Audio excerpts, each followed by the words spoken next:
川翔太さん、よろしくお願いします。よろしくお願いします。そして松本ゆきさん、よろしくお願いいたします。よろしくお願いします。はい、昨日に引き続きこの3名でお送りしたいと思います。ですいません、もしかしたらゲームは結構早めに来るかもしれないということなので、改めて自己紹介スライドから、紹介させてください。こちら2番のスライドお願いいたします。はい、軽く紹介させていただきましたのプロツアー電動継承者でもあり、昨日の、ね、プロツアーファイレクチャートップ8入賞しました、みんながなりたい人といったらこの方、安岡翔太さん、お願いします。はい、お願いします。お願いします。そして次のスライドいきましょう。3番のスライドです。はい、本当は、コマンダーゾーンに出たかったぞでおなじみの松本裕樹さんです。よろしくお願いします。よろしくお願いします。はい、松本さんはね、本当にコマンダーもね、大変大好きということなので、はい、ただ今回はチャンピオンズカップファイナルのスタンダードということなので、解説のほどよろしくお願いします。はい、よろしくお願いします。はい、次のスライドお願いいたします。はい、4番のスライドありがとうございます。私マジック大好き芸人ということで、マジック楽しいよ活動を、やっております石川です。よろしくお願いいたします。はい、ということでこの3名でお送りいたします。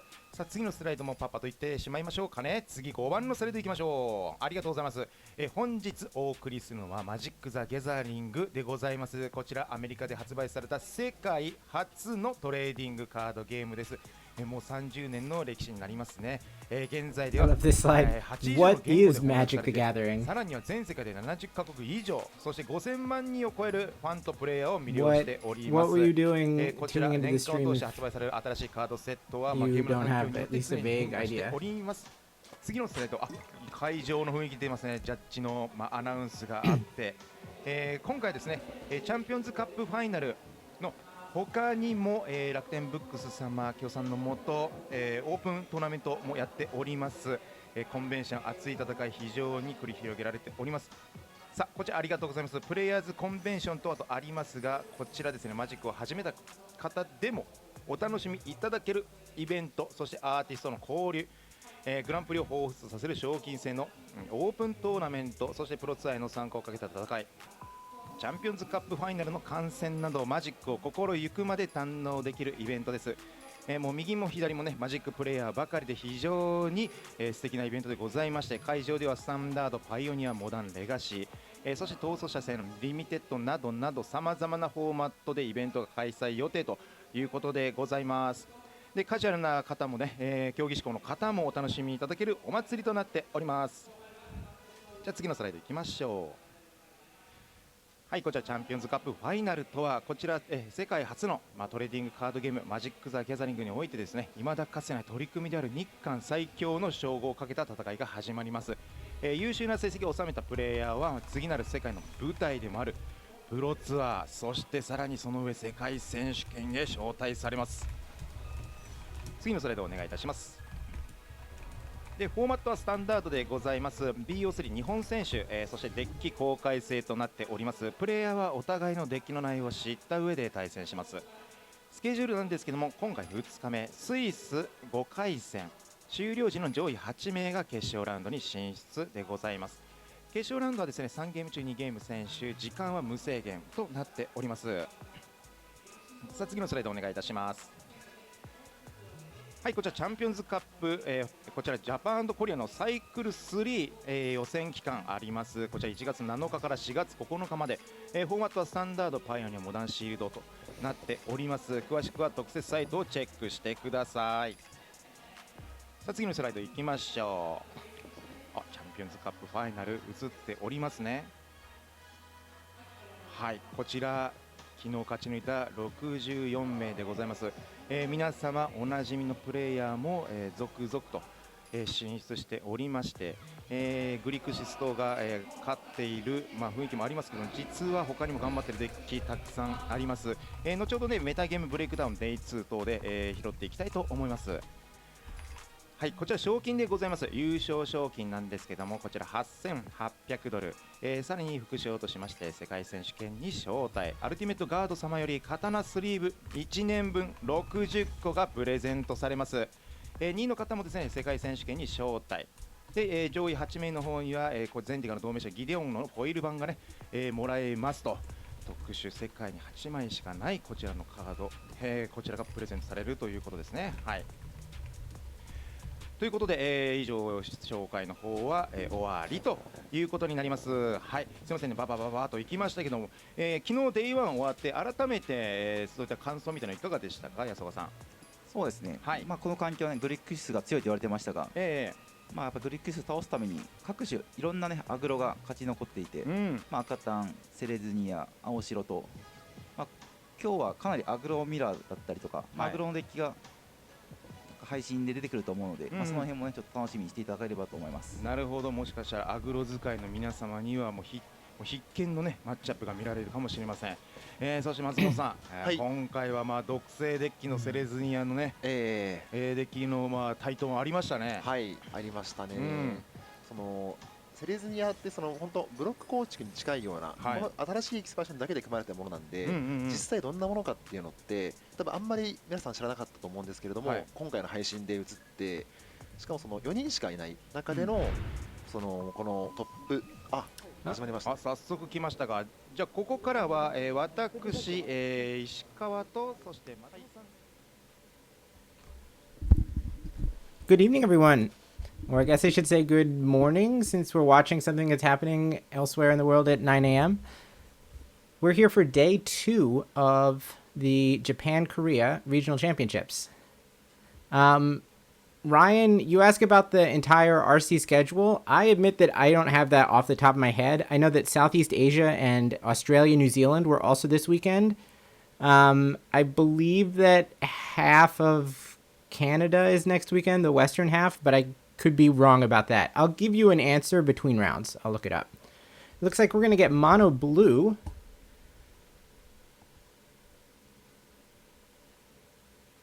To start us off, and I will soon be joined by esteemed guest Dom Harvey, who, if you were following along on Anzi's stream, he was streaming paper coverage of SEG Charlotte this weekend. Andrew, our co-host from last night, and Dom put in a marathon day of work, so I'm giving him a chance to catch his breath and put something in his stomach, and then he'll be along. So let me figure out who we are watching, and I will get deck lists for you, and then we'll be ready to start. I believe this is going to be table 1, which is Keisuke Naito's mono blue tempo deck against Takeshi Ozawa, who's playing Grixis.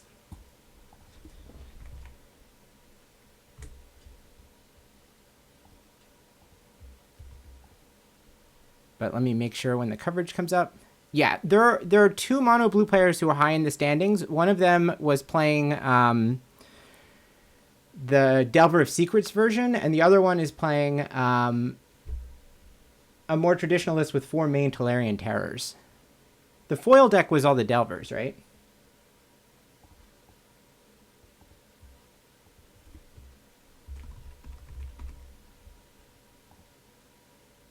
So that should be Keisuke.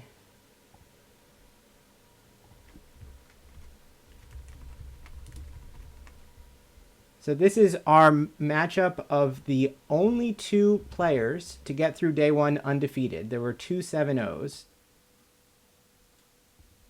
The opponent's name is Takeshi Ozawa. Ozawa playing Grixis, and hopefully I'll be ready as they get ready. Like that. We're getting our co-host. This is perfect timing. All right. Hey there, Dom. Hello. Are we live right now? We are live right now.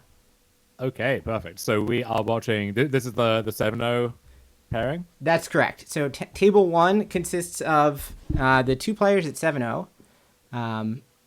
This person on stream right now in the dark red turtleneck, we saw him play a bit yesterday. He has kind of an interesting looking mono blue deck playing Delver of Secrets, which has kind of gone a bit out of style, as well as 4 copies of the card Flow of Knowledge.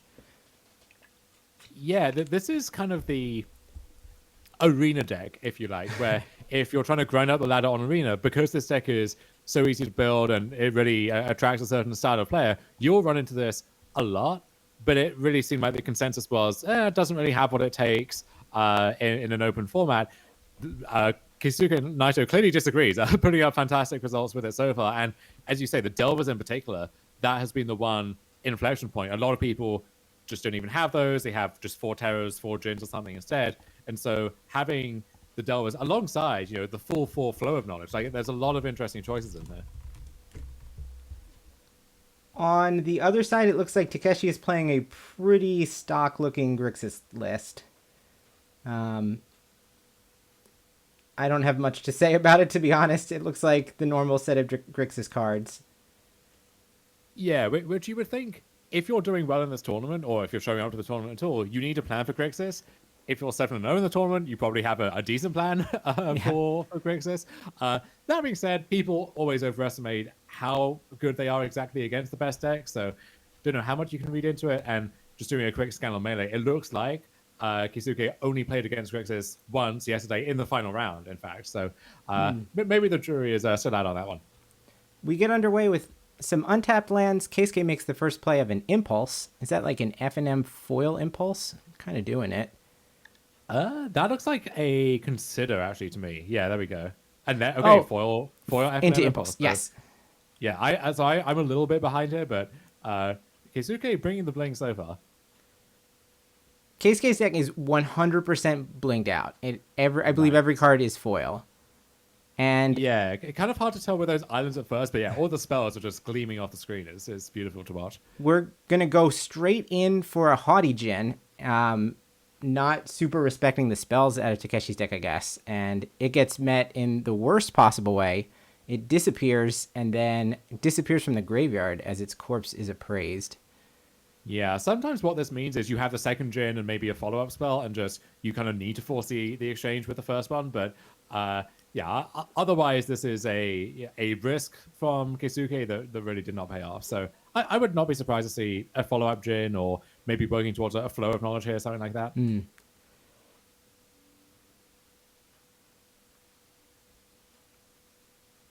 One thing that I do appreciate about Japanese coverage is, in fact, there are 2 more Jins in Keisuke's hand. So that you are absolutely right. All we can do is make Jins, so that's what the hand is going to go for. It looks like we also have a Thirst of Discovery to maybe refill a little bit if the second or even the third Jin is dealt with too. So the second Jin meets its end at another one of Takeshi's instants, this time go for the throat. I do not believe he can save it. No. Well, one thing to note about Jin in this matchup is if you look at that triad of removal spells, you've got Cut Down, Abrade, Go for the Throat. Abrade doesn't kill Haughty Jin. Cut Down only kills it if it's tiny, and you can wait until you can get it above that. And so you can kind of put them to the test to have exactly Go for the Throat, or I guess in longer games, something like Invoke Despair can come up. But there aren't actually that many removal spells in Grixis that cleanly answer it, even though Grixis is a pretty removal-heavy deck. It looks like the hand from Keisuke is 3rd Jin, Tolarian Terror, March of Swirling Mist, and that Flow of Knowledge. And we're going to continue to try to jam Jins, and it's not going to work out. Make Disappear really frustrating for Keisuke here, who could otherwise you play the Jin, you protect it with the March of Swirling Mist, even against something like Invoke Despair, but you need the Jin to resolve first, and Takeshi had another copy of Make Disappear to stymie that, and the follow-up Calls of Appraiser too. So oh my goodness. Yeah, this game really kind of getting away from him. It looks like we're going to appraise into an Invoke Despair, which the modes of clearing the creatures certainly are relevant, but as a 6-point burn spell to the head, it can stop Keisuke from having the ability to climb back into a game that he's behind. And to correct my earlier statement, I misread what I thought was the last match from yesterday. It's just this match. It's what's being listed here. So, in fact, Keisuke did not play against Grixis a single time yesterday, despite it being 30% thereabouts in the tournament. Well, I'll bring up the metagame as the players are sideboarding, but part of the reason for that is because a lot of people brought Grixis, and a lot of people got hammered playing Grixis yesterday. Yeah, it maybe hammered like at the bar afterwards because they went 1-3 drop in the tournament or something, but also in the sense of they just got beat up. Grixis did not have a good day, and you are actually much less likely to play against it today than you were yesterday because 55 out of 194 copies to start day one, only 9 out of 64 in day two. So that's a massive drop-off. And so it would make sense if Keisuke went 7-0 that he would not have seen it very much in the winners metagame. Yes. Now, despite it being the consensus best deck that's kind of, throttling the rest of the format, Keisuke disagrees. So we have a Tolarian Terror leaving only 1 mana open, and that's going to play directly into this absolutely brutal Invoke Despair, which must just seal this game if it hadn't been sealed already. Yeah, and Tolarian Terror is a much less scary threat than Holy Djinn going long, and the fact that we've exhausted several copies of Djinn already, we get to say the Terror, but where does that really get you in the end? Right, so we had to give away our Thirst for Discovery, our only way to gas up, in order to save Terror. Since that provides 2 for the X on March, we got 1 Corpse Appraiser out of the way. The other one comes through, so that's 4 points. Well, that's actually the full 6 off of Invoke Despair, right? Because there was no creature there to sacrifice. So 9 points of damage knocks Keisuke down to 5. And so Keisuke needs something big, and even a Flow of Knowledge, which would let him keep up on cards, I think would be too slow to actually get him back into this game. So I don't know if there are any outs from this spot.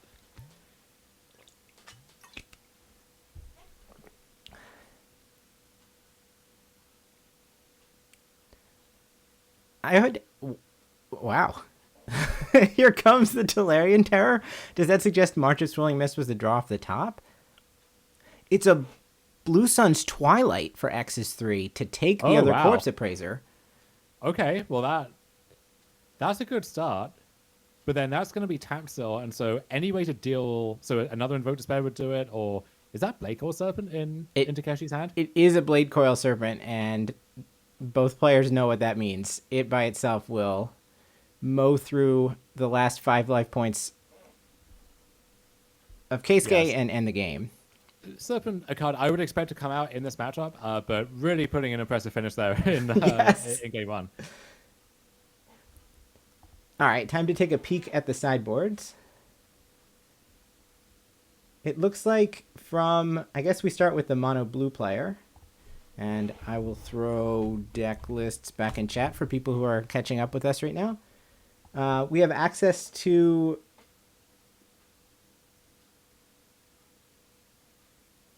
some kind of, in quotation marks, counter magic with like Shore Up and Spell Pierce, which doesn't sound that good. Some number of Witness Protection. I don't feel like this is really the matchup for it. Though I assume that Shieldred is certainly public enemy number 1 in a deck that is trying to play Flow of Knowledge. You might be a little more keen on something like Spell Pierce on the draw against Fable, Bankbuster, and so on. So I could see that being a play versus draw dependent thing. But yeah, you want answers to Shieldred. You want this mix of the cheap threats, but then ways to keep up on cards going long. The thing I'm curious about is, do the Delver of Secrets stay in the deck post-sideboard? Because that is a threat that is pretty hard to protect from all of the various removal, and it does die to all of the removal, but then it doesn't even hit that hard that much of the time, so protecting it might not be worth it in the end either. It honestly surprises me that this Delver version has done so well, because I feel like if I were piloting it, the first thing I would do every match is take the Delvers out. Well, yeah, that was what seemed to be the big difference between the list that people complained about losing to on Arena and the list that actually did well in tournaments is the mono blue deck with 4 Djinn, 4 Terror. That was the real thing to be scared of, and the Delver list was almost like the calling card of, okay, well, this player isn't really dialed in, and we are being potentially proven wrong here. On the other side from the Grixis list, it looks like the main deck interaction consisted of 3 Abrade, 3 Go for the Throat, 3 Make Disappear, 2 Negate. And of those, only Abrade lines up poorly against the main threats. We have the option to bring in cards like Duress, Siphon Insight, Disdainful Stroke. Surprisingly, you would think that Disdainful Stroke would... Like, my instinct would be Disdainful Stroke would be kind of clumsy against Mono Blue, but I wonder if Takeshi might reach for it, because it does answer some of these X-Spells, Flow of Knowledge, etc., the ways that the Mono Blue player has to get back into the game. It hits Terror, it hits Flow of Knowledge. I don't know if that's enough, necessarily. But looking at the other cards, I think the Duresses make sense. The Siphon Insights make sense. You probably don't want the Abrades. Maybe that changes if you do see the Delvers in still. And then there are questions like, okay, Blade Core Serpent, even Invoke Despair, pretty clunky cards, but maybe some of the amount of those is actually necessary to close out the game. So depending on how many cards Ozawa wants to board out and board in, you might see some of those like marginal choices just sneak in there because why not? I said I would bring up the metagame, so let me do that right now. There was a cut to top 64. Technically, it said 5 and 2 or top 64, but the 5 and 2s only got down to about 40th place. So you see the steep drop-offs for decks like Esper Legends and Grixis midrange. Grixis especially, only 9 of 55 players made day 2. Yikes. Other decks like Mono Red did particularly well. Toxic did particularly well, as I'm sure chat will I don't know how much you watched yesterday, Dom, but chat loves Toxic. Oh, it sure does. Yeah, I know my co-conspirator for today, or co-commentator, Andrew Ellenbogen, is really pushing that angle hard yesterday. But if looking at the day 1 to day 2 conversion, so 194 into 64, that's roughly a third. So looking at that, you see Esper kind of doing like about as you would expect. And then if you're above that, then you're doing well. If you're below that, and Grixis is way below that, then you're not doing so hot. Which is interesting. I wonder what accounts for that, because if it seemed like we have 4 RCs going on concurrently this weekend. It seemed like in the other ones, Grixis was actually kind of holding its own for the most part, doing pretty well. I wonder if this is just the oddities of a small sample in one event, or if there's something larger at work in this one tournament. I think it's less true than it was in years past. Like, I think if you go back, I don't know, 6 to 8 years, it was commonly believed that Japan had sort of, it was like going into a kind of bizarre world. Like, they played with the same cards, but it was sort of a different metagame. I feel like that has become less the case as arena and online play has proliferated, and they've kind of been forced to play with the rest of us. But yeah, it is certainly possible that something about either A, the way they decided to build the Grixis deck made it worse against some of the other choices, or B, some of the teams that were testing for this felt like they had the edge in some way against Grixis. Yeah, I think you still see some amount of that creativity, because of the 4 tournaments this weekend, yeah, this is the largest and arguably the most prestigious, but I think also showed off the most innovation. So you think about that 4-color Slogurk Legends deck from yesterday, or some of the various takes on Reanimator, and you see this mono blue deck doing well. It seemed like there was more offbeat stuff performing than there were in some of the other RCs. And then in that arena era, I'm thinking of people like Noriyuki Mori, who just kind of rose out of nowhere to prominence with really off-the-wall, wacky takes on things. I feel like there's still some amount of that, and I'm always keen to see what the Japanese players come up with, for better or worse. It looked like from Keisuke's side, there was only one island, and he was not able to keep. A card I'm surprised to see from the Grixis player in opening hand was the Razorless Transmigrant. Yeah, that is the Grixis Mirror Breaker. And you think, okay, well, not returning that often against the deck with 20-something basic islands in it. But I think maybe the logic here is the mono blue deck is better at playing this reactive draw-go game. And so if I can just get underneath that with a 2-drop that they don't really want to counter, then that's fine. If they counter it, that's good. And if they don't, well, now I get to control the pacing in the game a little bit more. And if the game does go super long, well, that still is a pretty tough threat to kill. It's going to have 4 power at that point, so it can attack into a Haughty Djinn even. So true. It's maybe not immediately intuitive, but I actually kind of like it the more I think about it. We had seen that card perform a lot in Grixis Mirrors yesterday, where the power of it... Ooh. The power of it seemed to be... Oh, you're right, actually. Chat, here, let me put the correct link in chat for you. That was a poor copy and paste on my part. The power of the Razorless Transmigrant seemed to be that it kept coming back, but perhaps just the fact that it's a 2-mana, 3-power creature and can get under some of the defenses make it look a lot better. Yeah, in the Grixis Mirror, it comes back all the time against a deck where there's a billion removal spells, and against a deck like this, well, it's not coming back for a while, but how is it even dying in the first place? Right. So it's kind of operating at both extremes.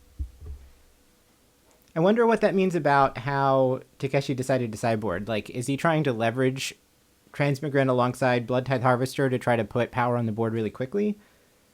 Like, perhaps cards like, I don't know, the Blade Coil Serpent, for instance, or even cards that don't hit that hard could be coming out in place of it. I wonder, like, were Fables shaved? Is that... I don't know. I don't think...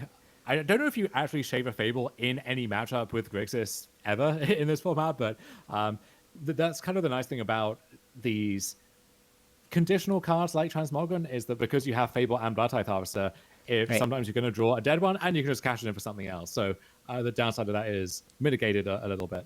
And now here's your answer to the other question, which is that turn 1 Delver is on the battlefield and attacking for 1, as it often does. Yeah, there's no brainstorm or ponder to rig the top of the deck here. You just have to get there the old-fashioned way. And Fading Hope does flip it over. How do you feel about Keisuke's decision to not... So he has Delver of Secrets in the sleeve as, like, the front side of a checklist, and then he has separately sleeved foil Delver of Secrets, which he uses just for the Insectile Aberration. I love it. That's kind of a flex. I agree. So there's 8 foil Delvers in his box, which probably makes it less... I mean, if he's going to be that serious about Delver, I'm not surprised he's not cutting it. I think one thing that also draws people to this mono blue deck is it is easily the cheapest deck in the format. I guess mono red is alongside that too, but you can build this entire deck for $20-$30. And so if you're going to foil out anything, probably rather mono blue than the the hundreds of dollars Grixis or Esper decks. Well, Razorless Transmigrate is not blocking, so here it comes for 3. And now we're going to punch 3s back and forth. And let's get a look at what Keisuke kept. Besides this Delver, we've seen a Fading Hope off the top. That's the card that flipped the Delver. Actually, Keisuke is not super sure whether we're going to get to see his hand. We're going to start with a Thirst for Discovery, so might as well get the 2-for-1 rather than have it get 1-for-1 with Duress. Does he feel like discarding land number 4? I mean, if not, you're going down to 3 cards, right? Yeah, you'd lose 2. I don't think you can discard all of your cards that could be taken by Duress. There's still going to be something left in the hand there. So yeah, you'll be lower. You want to be able to play Haughty Djinn with some form of protection up, but it might be the case that you just want to bank on drawing the land anyway at that point. So it looks like the hand is Fading Hope, Haughty Djinn, 2 March of Swirling Mists. I believe the other card is a negate. So, and then an island. He's eyeing one of the Marches and I think the Fading Hope.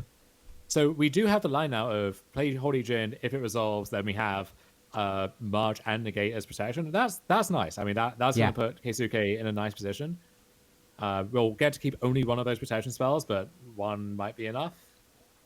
Certainly enough to get to untap again, I would expect. But this is another spot where Mage Disappear would just be absolutely backbreaking. Yeah. Right. The March goes, and the negate is not going to be able to protect the Haughty Djinn on the stack next turn. On the other hand, Takeshi's going to lower the shields and not make Keisuke think about it, as Blood Tithe Harvester is the follow-up. Insectile Aberration chips in for 3 more, and Takeshi's at 12. Here's the Haughty Djinn, and we know there's negate backup. Yeah, but notably, if Takeshi has a second Blood Tithe Harvester, then the first one could sacrifice to kill the Haughty Djinn. So that is exactly what happens, and that does explain why Takeshi chose to go after March of Swirling Mist rather than the negate. Yeah, so unless Keisuke drew, I guess it would have to be like a slip out the back or something, then yeah, Djinn down. So now, Takeshi is at 12, so a few hits away from the Delver being lethal, but has a greater attack force in play and has the 2 blood tokens, has a lot left in the tank, so... Right, we can even spend one of the blood. Mm-hmm. Yeah, you can kind of see the merit of the Transmogrant plan, just, Yeah. 3-1 for 2, what up? Yep. Yeah, even one of the bloods can go away. I mean, if we don't feel like we're going to win the race, Keisuke does have the option to just trade off the Blood Tithe Harvester for this Insectile Aberration. Exactly. Let's do Shielded in hand too. Wow. So 8, we attack, take Keisuke to 8, we get hit back to 6. We attack them to 2, we get hit back for 3, and then we win. So we win on board, and now Shieldred is actually going to take a turn off of the clock. You're not negating that one. I think I would want to test spell with this first because there's one unknown card, right? So yes. If the unknown was something that deals with Shieldred, or if Keisuke goes for Flow of Knowledge in response, then that conceivably could change what you want to do. But yeah, this is real tough spot for Keisuke. We're just going to pass at 6 life, and we don't live against this Alpha Strike as it stands.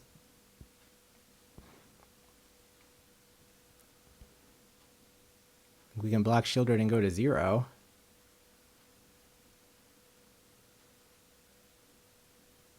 That does appear to be the plan. Flow of knowledge. So going out on his own terms, Keisuke takes 12 from Shieldred. There it is. So Grixis midrange, I think, is the lone undefeated deck. Not too much of a surprise if you were told someone that at 10 a.m. yesterday, Japanese time. But yeah, 8-0 for Grixis, looking pretty good for a spot in the top 8 here. Oof.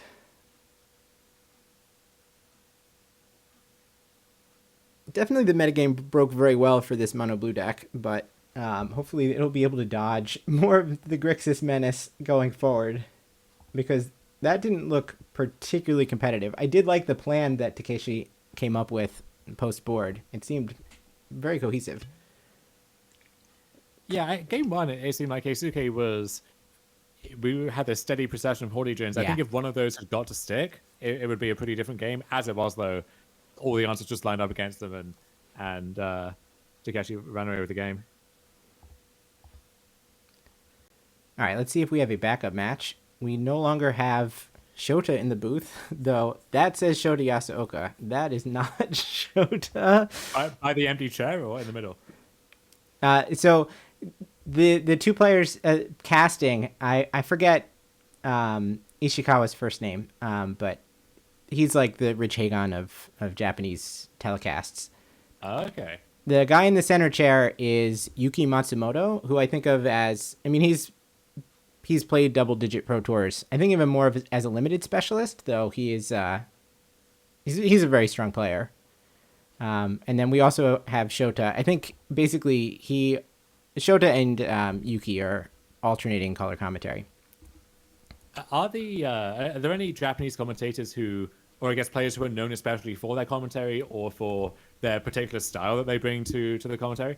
The one that I know of especially is Ken Yukihiro when he's in the booth. Sure. That I can believe that. Yeah. So Ken is kind of the Japanese Caleb. He's a streamer as well as doing coverage from time to time, and he tends to do kind of offbeat streams, which is not surprising as he often plays offbeat decks.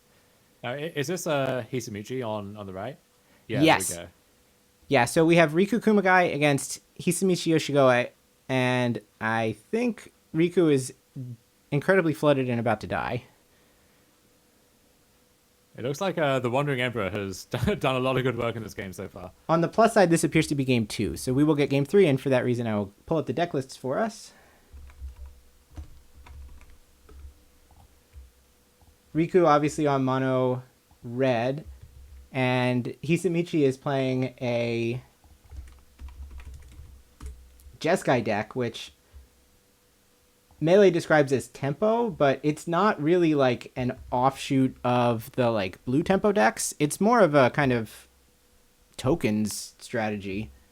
Yeah, I think the recipe for this Jeskai deck is, if you're thinking about Grixis, it's pretty weak to enchantments, and it can be weak to people going wide around it. You know, if you have a bunch of tokens, then they don't want to cut down or abrade each one of those in turn. So you want to cast Fable, because Fable's the best card in the format. you want to cast Wedding Announcement because that's great against Grixis. And so where does that get you? You could go Naya, Mardu, Jeskai, and if you're in blue, that gets you cards like Mage Disappear, Negate in the sideboard that actually allow you to keep up with the other decks trying to go over the top of Grixis. So like the reanimated decks and stuff like that. Make Disappear also notably quite good with a bunch of random tokens. Yes, yeah. Yeah, it can feel awkward in the Grixis deck sometimes where like I don't really want to sacrifice my Bloodtithe Harvester or my Goblin for Fable. If you have just a bunch of random 1/1s lying around, you will gladly turn Mage Disappear into this, souped up counterspell. Right, some strange combination of Flusterstorm and and Cancel. And then the mono red deck that Riku's playing, let's take a look, see if there's anything particularly notable about that. I guess the 4 main deck Fables, right? Just play the good cards. And nice to have that one in your mono red deck. And then for sideboard stuff, we got some of these bigger mid-rangey threats like Elder Dragon War. We got the one Koth in there. For the most part, it's mono red plus Fable. Right. So what got out of the way to make room for Fable? I guess it was the squeeze. Like people sometimes have other cards in that three drop slot, but it looks like Riku is elected to play. Yeah, it's Squee or those Furnace Punishers that are in the sideboard. You see those sneak into the main deck sometimes. Right. Interesting. So kind of, I wonder what that means about how frequently he wants to transition into playing a longer game post-board, that he has access to Fable from the start.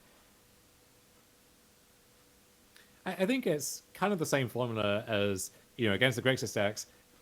If you're just playing a bunch of creatures, that can run into their removal sometimes. Yeah. Whereas with Fable, they kind of need to kill 2 things, then you're getting the looting, and that can help to really tie the room together.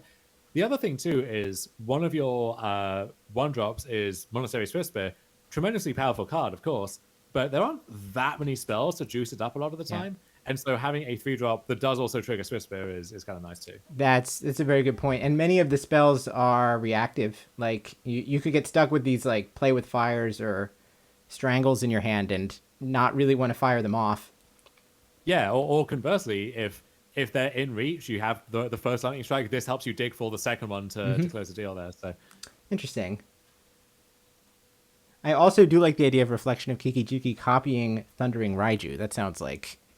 I like that too. That sounds like good old clean magic to me. You can copy your own Furnace Punisher in your end step so that they get double triggers on their upkeep. Lots of little tricks you can do.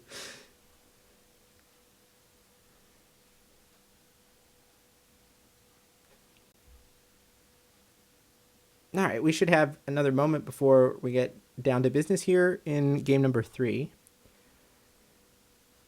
I think my favorite thing about Izamichi's decklist is the 1 copy of Danitha Bernardius Hope in the sideboard. Yeah. So this is 5 mana, 4/4, first strike, vigilance, lifelink. When it ETBs, you can put an aura or equipment from somewhere onto the battlefield attached to it. No auras, no equipment in the 75. This is just, I want a big thing with lifelink, and this is the best of the bunch. Now, I will admit freely that I have first picked Danitha in several Dominaria United drafts solely with that intention. Like, it has stats and keywords, and that sounds great.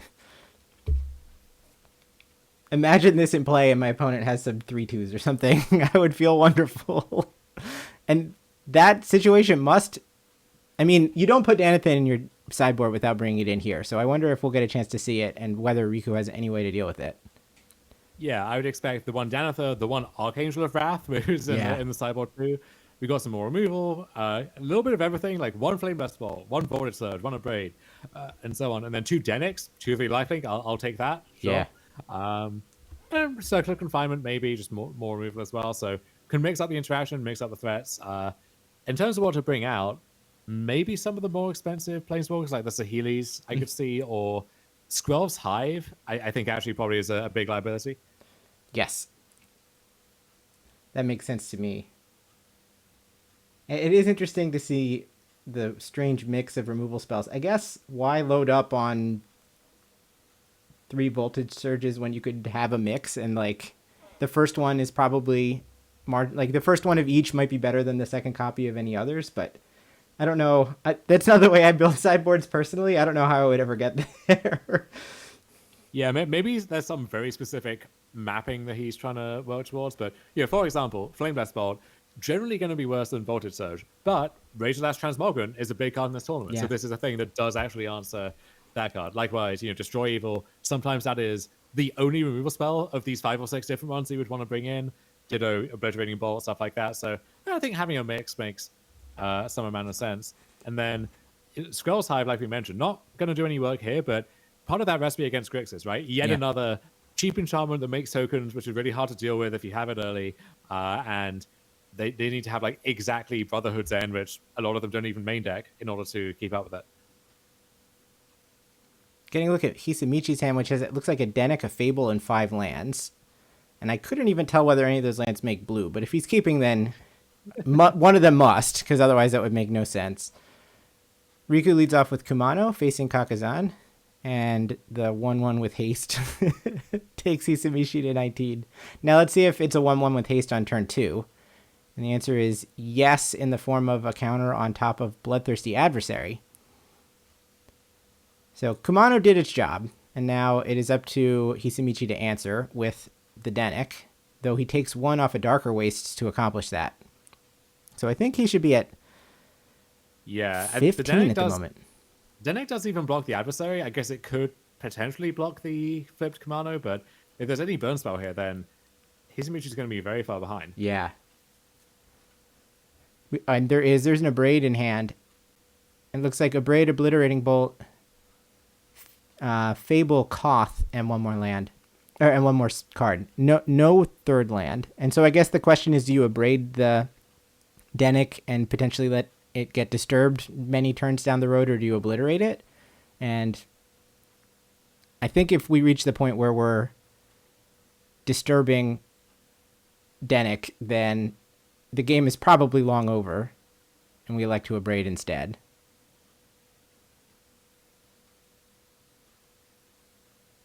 The Obliterating Bolt looks better against like an X4 like that Archangel of Wrath or Danitha, right? So probably Riku's trying to line that up if possible.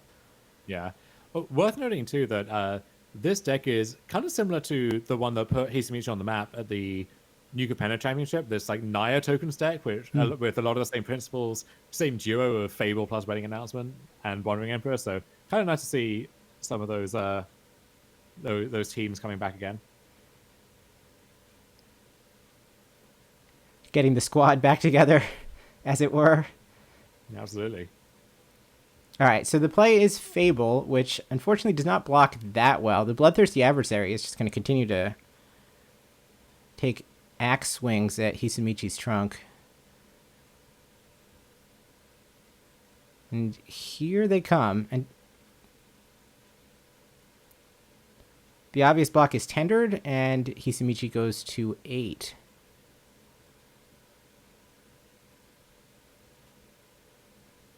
Land 3 is Sokenzan, and that does produce a Fable on the other side.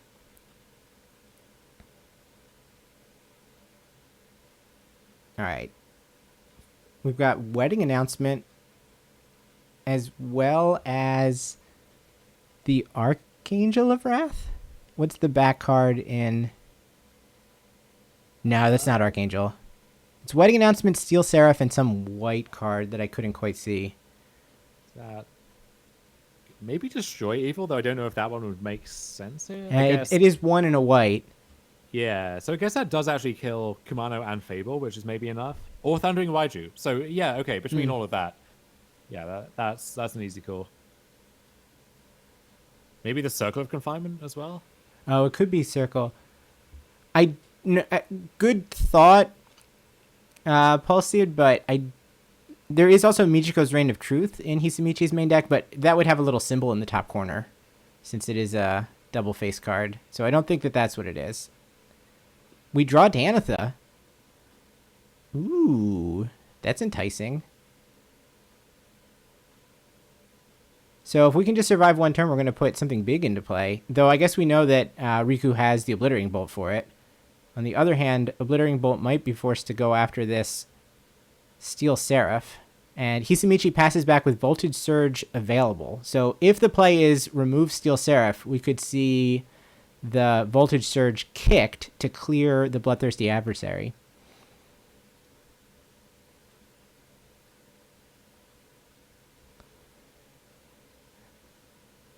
You mentioned the deck that put Hisamichi on the map. Riku has had finishes before this, but I always think of the finish he had at I forget if it was the Players Tour final or the Grand Finals or whatever, where he played mono black in a field of a whole bunch of Nexus of Fate decks. Yeah, that was kind of validating for me, because I played mono black at the first one of the online PTs and just got absolutely demolished in that same format, and then Riku just shows up 2 months later and almost wins the entire Grand Finals with it.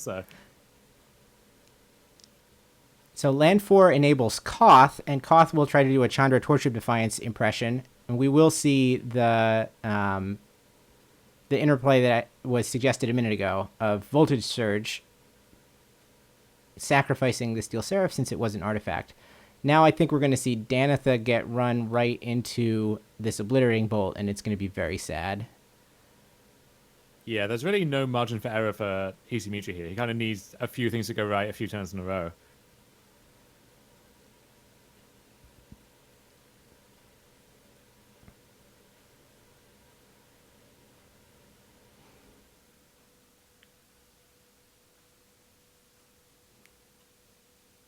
Kind of looking at the board like, can I afford not to tap out for Danitha? And his decision is, I can't not afford to tap out for Danitha. Yeah, it's that classic Baneslayer Angel play pattern, right? If you tap out, you cross your fingers, and if either the game ends this turn unfavorably or you get to untap, and then you're all good.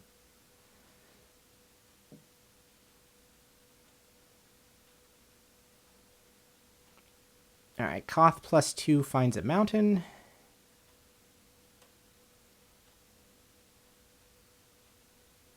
I just kind of have fingers in ears, like I know what's coming.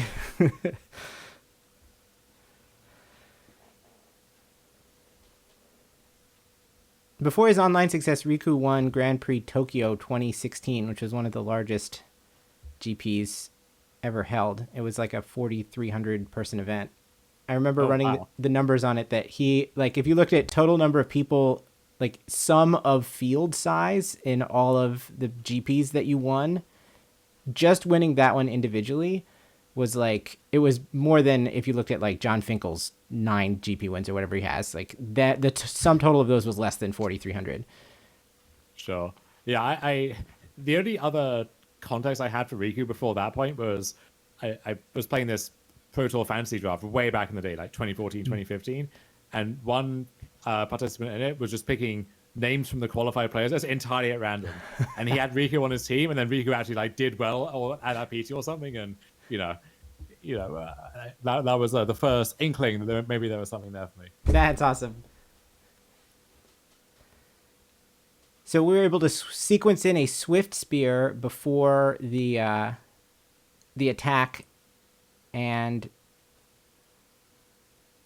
I did not see what got flashed to indicate the kill, but Hisamichi packed it up after that attack step. Oh, there was a Lightning Strike, sure. So then Lightning Strike plus an extra prowess. Like, Hisamichi blocked so that the reflection of Kiki-Jikis would trade, but that left 2/3 Monastery Swift Spear open, which became 3/4 plus 3 damage, and that finished the game. All right, so going into game 3, I think... Wait, that was game 3. Oh, that was game 3. Okay. Yeah, we came in on this match in game 2, watching Riku flood out, but that was it. Sure. So Riku wins and moves up to X&2 still, is it? Riku actually ID'd round 7 in order to make day 2. So in case you wondered whether he values the whatever, like I could bring up it's $1,200 for a quarterfinal finish versus getting the top 8. Getting the top 18 PT invite. He's just here for the invite. He wanted to make sure he was still in the field this morning. So he is now 5-2-1. Nice. And then Hisamichi knocked back into the pack, so probably not going to be able to parlay that into anything super impressive. Though I agree with that. Though with only 64 people here and top 18 getting invites, it's a relatively sizable percentage of the players who are still competing. So there are 5 rounds of Swiss today. Probably he's going to need 4-1 at this point. Maybe there could be some ID things happening in the final round, but I think that everyone here has 1 loss to give. Maybe not the 4-3s. Looking at this field, are there any players who are seen as these up and comers in Japan who maybe a Western audience would not be aware of yet? That's a good question. You would think I would be the person to ask about that.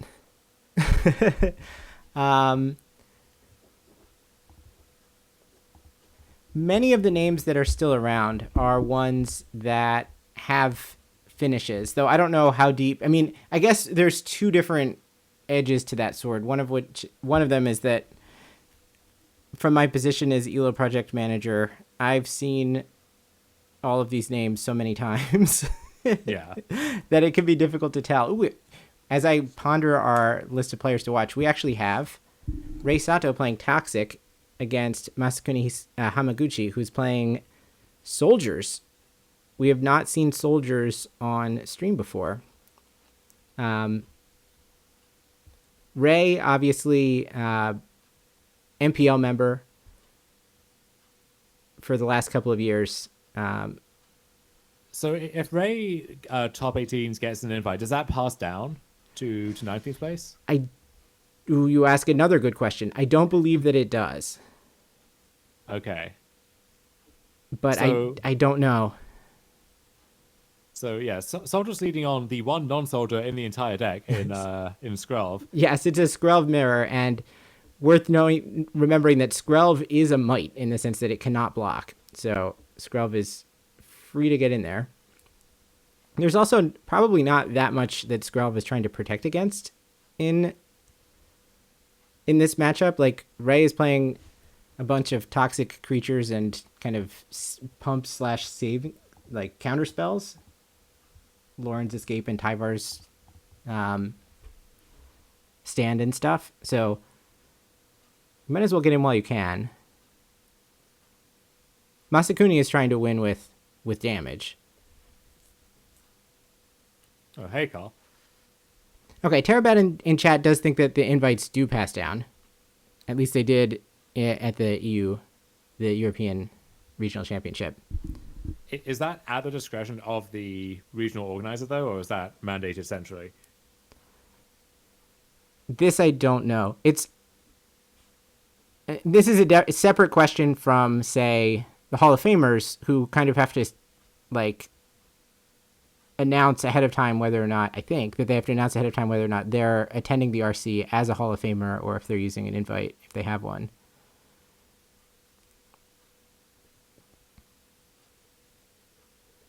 Yeah, it seems to be Watsy's call. All right, here comes a Siege veteran, which it has the Luminarch aspirant text. So the recruitment officer is going to get +1/+1 and now can rumble past the 1/1 double strike. Yeah, this is an interesting matchup in the sense of they're both these heavy creature decks which don't have that much interaction, and so they're kind of playing past each other or trying to play onto the board. And I don't know who that really favors. I mean, Ray is up a game here. Looks like Masakuni is in a decent position for now starting out this game, but... there's 2 competing factors here, right? One is that Masakuni effectively starts every game at 10 life. On the other hand, Masakuni has the card Harbin in his deck, and that I think Ray is relatively cold to that. Like, if the whole team gets +1/+1 in flying, that will one-shot Ray from a very high life total.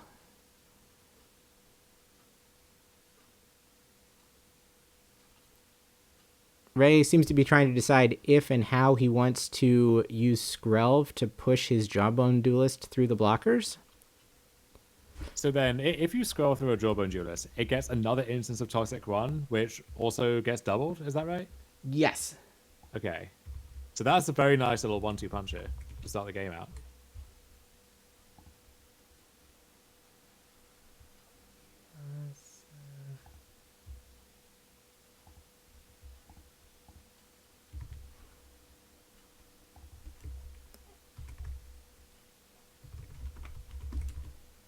Chat asks for decks, and I deliver.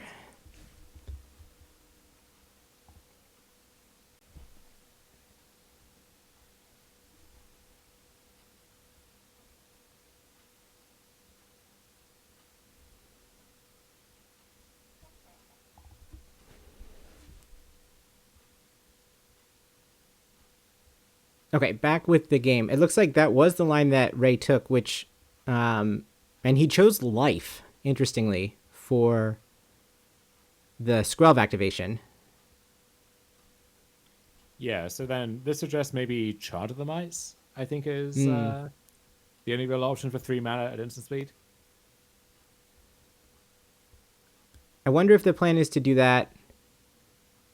Right, so Charge of the Mites is 2 and away and deals damage to a creature equal to the number of creatures you control. So it will shock one of Masakuni's creatures. And the question is, I guess we're going to go Mites mode, because if we were going to try to kill something, the Siege Veteran targeting itself seemed like a reasonable time to fire it off. 2/3 power creatures come through and take Ray to 7, and we add a Sky Strike, whatever it's called, Sky Strike Officer. 2/3 flying when it attacks, make a 1/1 soldier, and we can tap 3 soldiers to draw a card. So it's sort of a Crypt Breaker, if you will. And it is Charge of the Mites, you're right, as Mites mode. So Ray raises the alarm. Also worth noting now that Masakuni has both a blue blocker and a white blocker. Retract that it's a Skrelv, it can't block. Damn. Easy mistake to make. Well, I brought it up at the beginning of the match, too.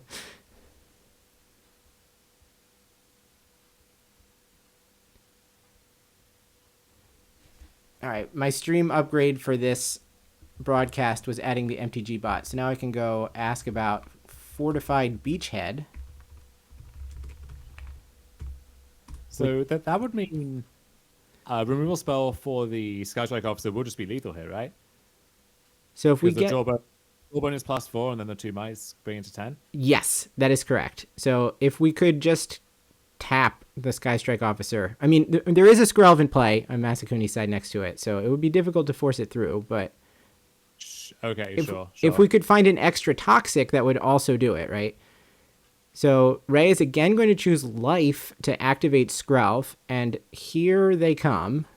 So Jawbone Duelist appears to be double striking Toxic 2. The Might represents just one more. Do we have like a Rot Priest and a way to target?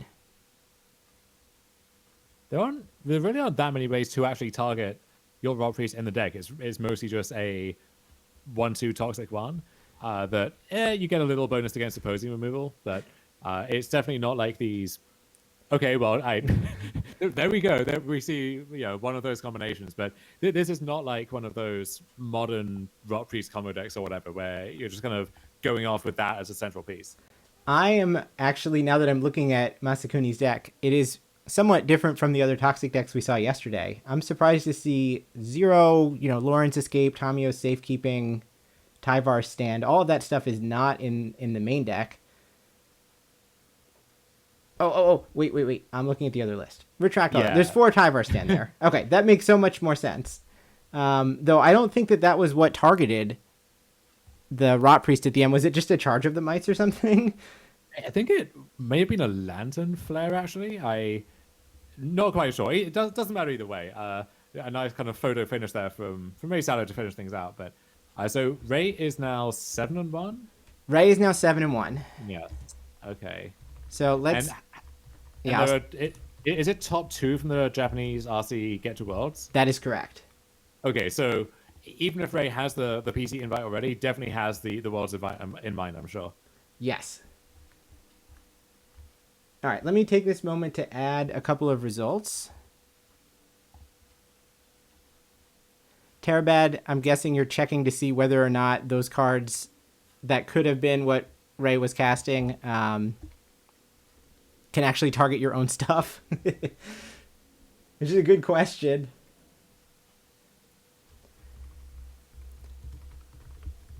Dom, I don't know if you're up for a quiz, but I might entertain you and chat with a list that I compiled before we started streaming.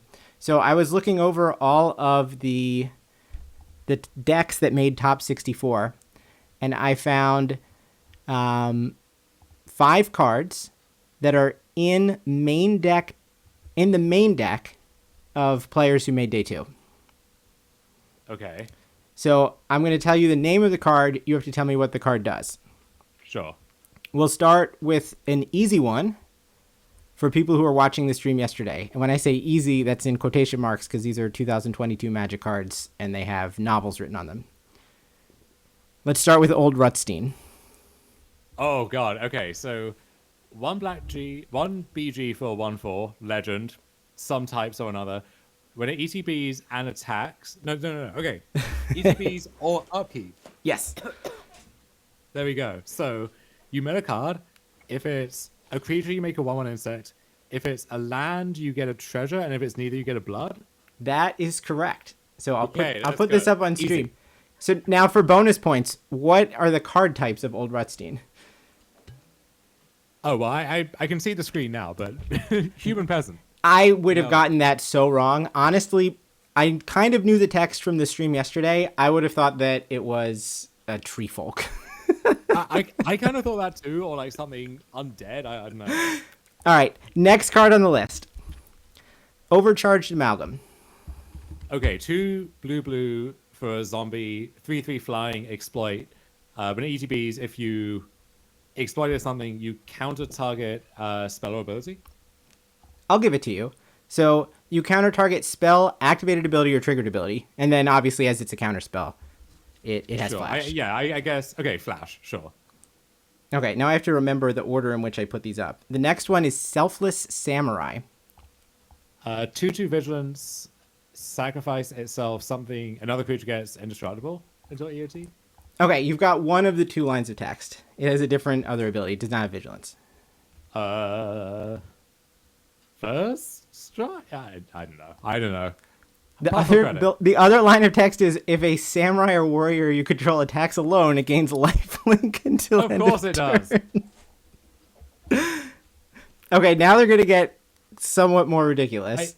I'm chalking that one up to samurai being so irrelevant in Yes. that set that like the idea of controlling 2 samurai and caring about them both is so preposterous. And I'm going to give Chad a minute to try to figure out what this card is as well, the next one. The next one is Skitterbeam Battalion. Oh, that one's fine. So this is 3 red, for a...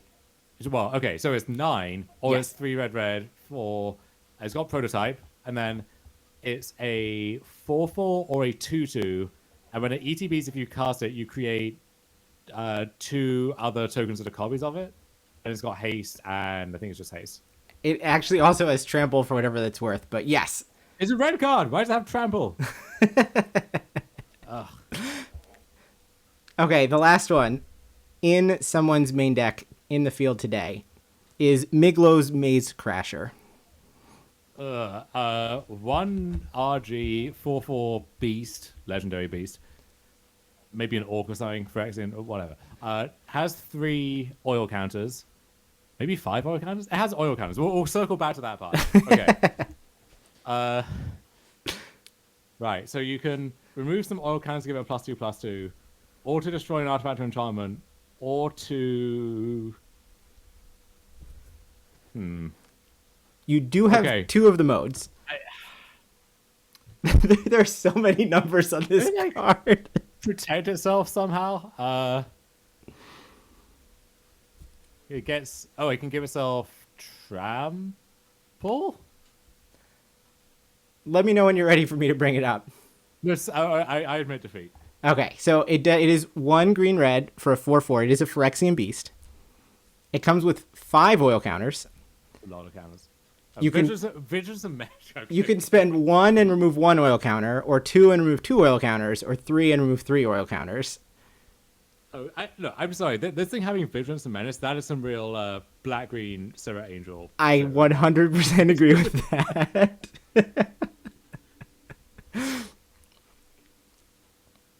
So hopefully we'll get to see at least one of these cards before the end of the day. But I guess I'm not super optimistic. But I would not mind seeing a warrior or samurai attacking alone. I think the only time I've ever seen Salva Samurai is in Winota decks, where it's a non-human that can protect Winota. But by definition, that means there are no other samurai or whatever that it could protect instead. So it's just, just vibing by itself.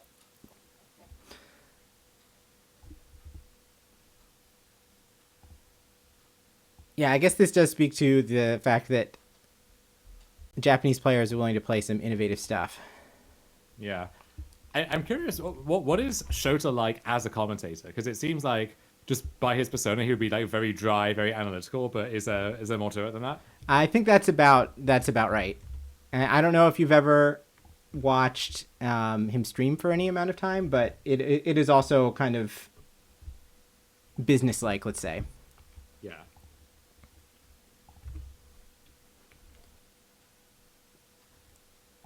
Winota is a warrior, but it's unlikely that Winota is going to be attacking alone.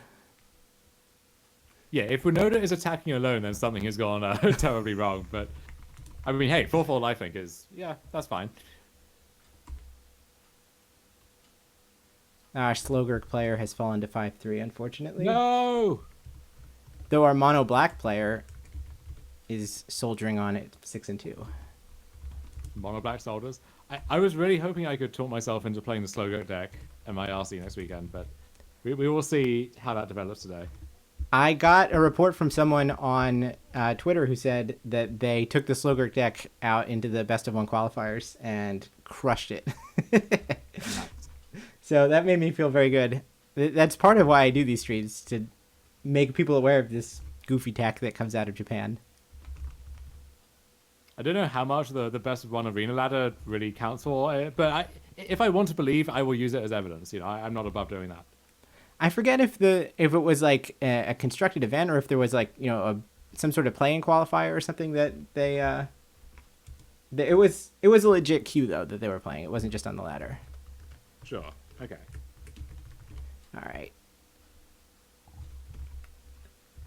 Speaking of having terrible tiebreakers, Shuhei Nakamura put himself in a very bad spot earlier in the tournament, starting off at 0-1 and 1, 0-2 and 1 or something, and he's just started cruising since then. He's managed to get himself up from the bottom line of the players to watch.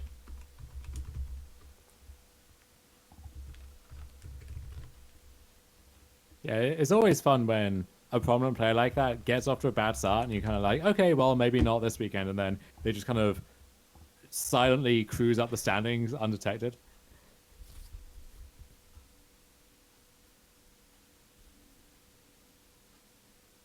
I mean, at no point would I want to play a match where like the loser is basically should just drop against someone like Shuhei, but yikes. That would be an experience.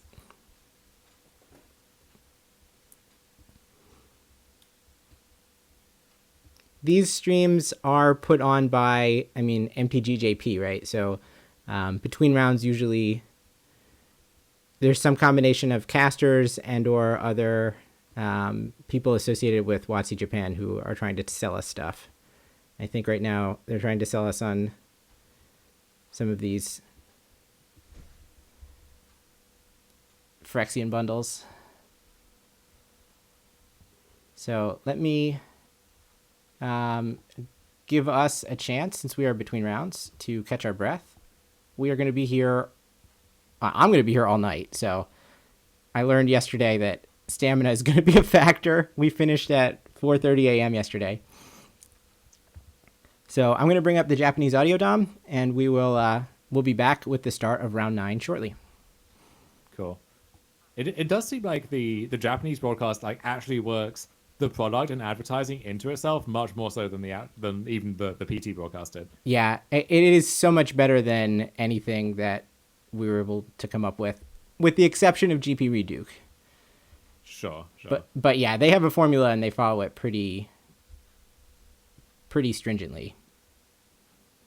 Okay, I'll be back in a minute. Let me refill my water bottle.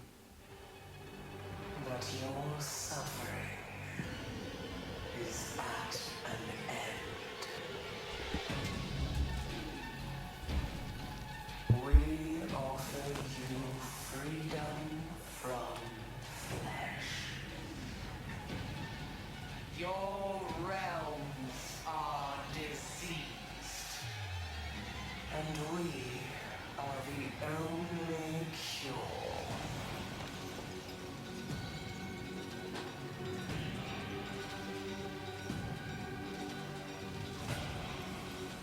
You can either kneel before this throne or become a part of it.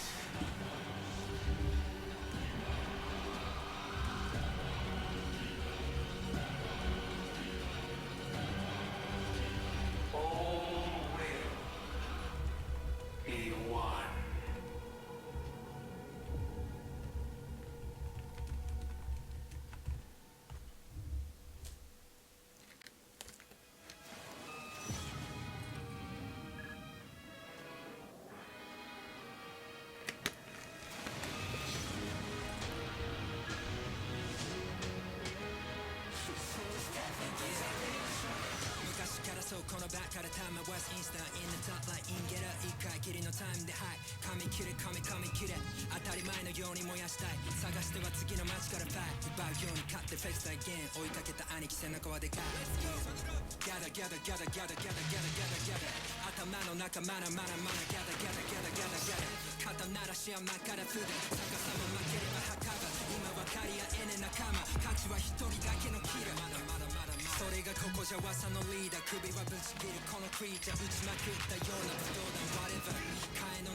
Teferi.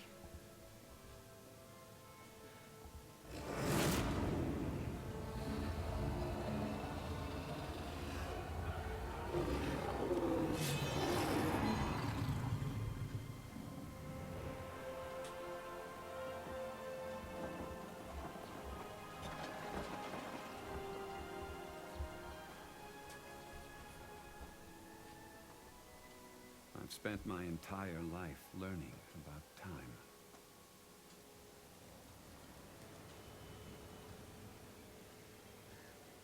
How to manipulate it. Surrender to our perversion. How to control it. How to run from it. But time always catches up with me.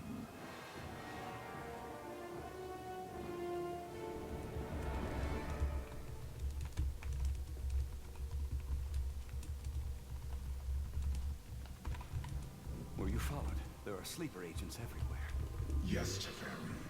We are everywhere, and you will surrender to our perfection. Johnny, what have you done? We swore an oath to protect the innocent. The Gatewatch.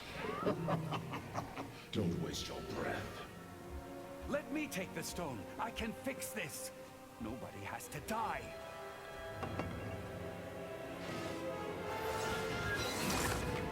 Running, dodging, hiding. It's what you do best. But where has that gotten you? I tried to save my people. I tried to save Dominaria.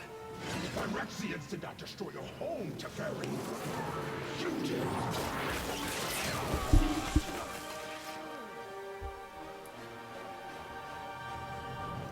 All this time, you still can't face the truth!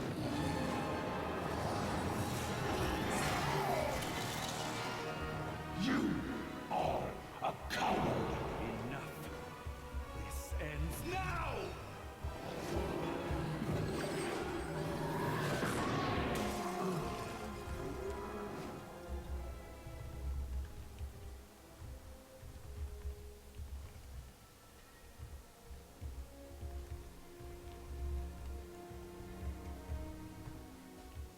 Time always catches up with me.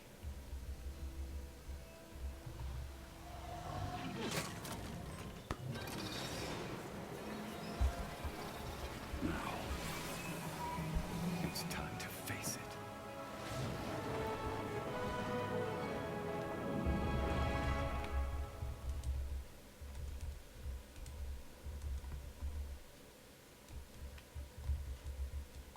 はい、ということでここからはデイ2第2ラウンドをお送りしていきます。実況私勝節石川と、そして解説安岡翔太さんです。お願いします。お願いします。はい、ということでそしてまず一つ。Welcome back, everyone. It is time for round 9 of Standard. Looks like we have Shota in the booth in Japan, but over here we have Adam and Dom. Hello. Calling this in English for you all. Thank you for hanging out with us, watching some Paper Magic. I am humbled that so many people are here watching my dinky little stream. I hope we can get some pretty sweet games in.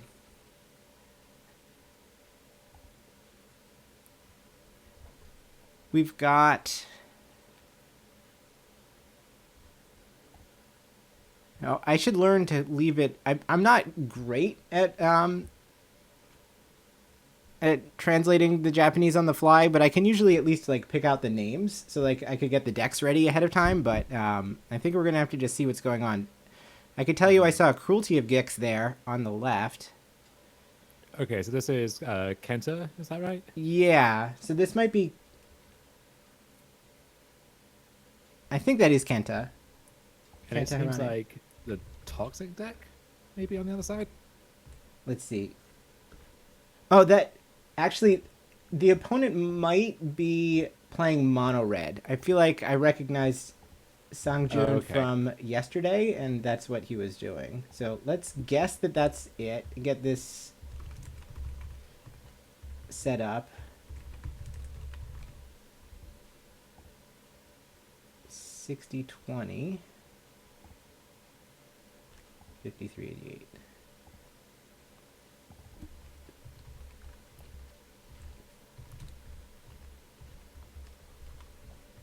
And this is Sangjun Kang playing mono red.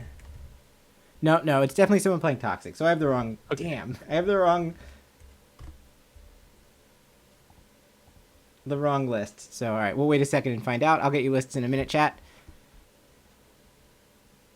Oh, is this Yuki Ichikawa's round 1 opponent?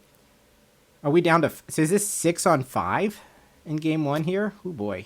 It looks like it. Yes, we have that curve of scroll into... What's that card there? It's like a removal spell of some kind, maybe? All right, Overgrown Farmland versus Darkslick Shores gets us started. So it's Takumi Matsuura on the other side. Got you. Yeah, scroll into the tabland. So, oh, and it's Masahide I think we saw him yesterday as well. So Yes. Assuming this is the Grixis Reanimator versus Toxic, I would assume this is a decent matchup for the Grixis deck because you have this powerful endgame that goes over the top. You have a lot of the same strengths that the Grixis deck normally has, but you also have this thing which like you don't need to worry as much about just a Skrell's Hive or something like that. And is that? I think that is Skrell's Hive there. Is that right? That is a hive. Yes.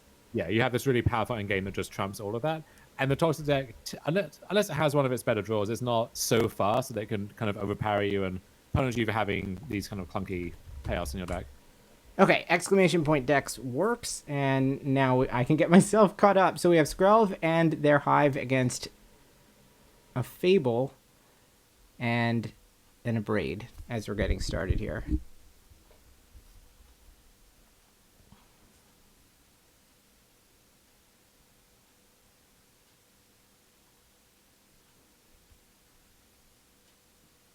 Yeah, it looks like the last two cards in hand are the Seed Core and was that a Jawbone Duelist question mark?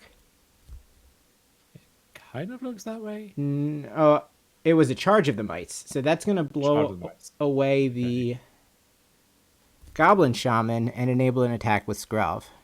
I mean, I guess that makes sense. If you do have the Seed Core, you have to find some way to corrupt your opponent. Yeah, I mean, that's kind of a force play. I don't know if it's an appealing one necessarily. No. This Fable's still going to do a lot of work. You started on 5 cards. You're not really making that much progress. Notably, Atraxa has been binned to Chapter 2 of this Fable. Yes. So I would assume we're going to Corpse Appraiser away the first Skrelv and then try and dig for Cruelty of Gex potentially, or, maybe a Sweeper of some kind. Cruelty was in the opening 7, but it looks like it was cleared. It was the one that went down below. So there's one less. Sure. There's one less Cruelty to find, but obviously finding it will probably put this game out of reach.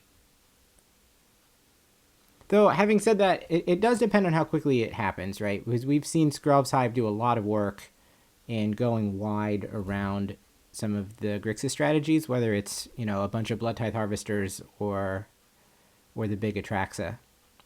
Yeah, I might actually be tempted by the Bang Buzzer here, just because if the game's going long, like it has the obvious applications, but specifically against Skrelv is a colorless blocker, so Skrelv can't force as much damage through that way. So like that would be my main concern if I was Moriyama at the moment, is just Skrelv in conjunction with other toxic creatures just chipping away at me turn after turn in a way that I can't do much about, and Bankbuster is at least a form of resistance against that. Oh, right on cue, Skrelv does enable a Mite to come through past the Corpse Appraiser. Now we do have kind of an attractive combination of Reflection plus Corpse Appraiser on the board. And, I mean, we saw one charge of the Mites get fired off.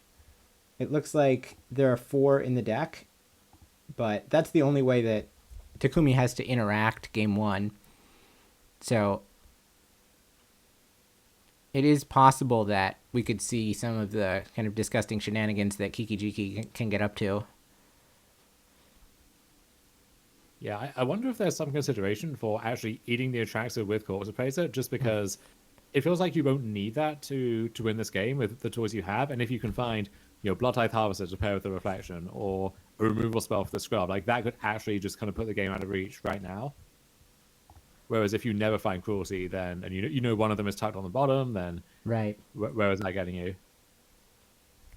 Masahide seems to have 1 copy of Brotherhood's End in the main, so that's another card that would be a nice find. Very good to dig for. So we'll duress just to make sure we know what's up. Though, I mean, I guess it could have hit Tyvar's stand or something. There wasn't much that duress could have really learned. But the coast is certainly clear. The last card is another land. And here comes the overgrown farmland. No attack, pass back. Yeah, there's some debate maybe over, like, do you deploy the second Bankbuster now? Do you just pass with 2 mana up and start drawing cards? I think this is fine, though. I guess this also keeps up Oh, I already forgot. Did Reflection flip this turn or previous turn? This turn, so it's Okay, not active just yet. Oh, we have drawn the Charge of the Mites. Interesting. So here's our opportunity to... Oh, no, never mind. Is that a Jawbone Duelist? I'm sorry, chat. Is that Annex Entry, maybe? It is Annex Sentry. Yeah. That's it. Okay. It is Annex Sentry. So 1/4 Toxic 1, it takes a creature or artifact an opponent controls with CMC 3 or less until it leaves the battlefield. So it eats the Bankbuster. That makes sense. Charge of the Mites certainly cannot go after Bankbuster. And now here come the Mites. One of which is protected by Skrelv, and the other of which can be pumped by the Seed Core in order to trade with the Corpse Appraiser. That does leave this Reflection kind of lonely, doesn't it? I think Masahide does have the backup Corpse Appraiser in hand, but that was not an ideal way for that time to go.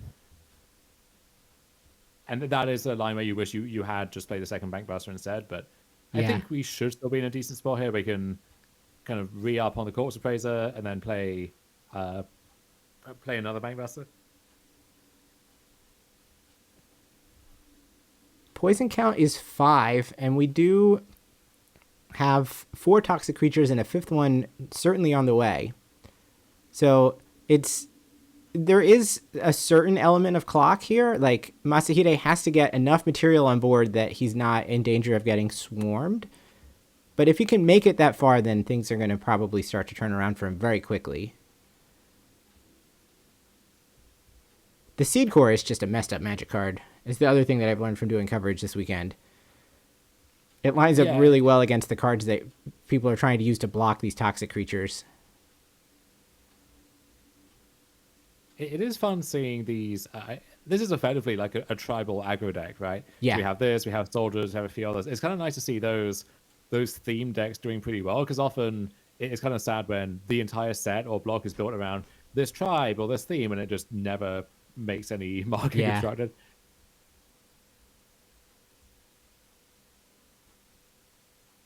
So wait, what card did Masahide take instead there? Off of the Corpse Appraiser? Yeah. I did not see what the third card was, but I guess we will find out in a minute, I'm sure. Yet another Bankbuster? No, because... No, Bankbuster's the top card in the graveyard, so I don't think that's what it was. Maybe it would have been the Odawara? He might have taken the Odawara.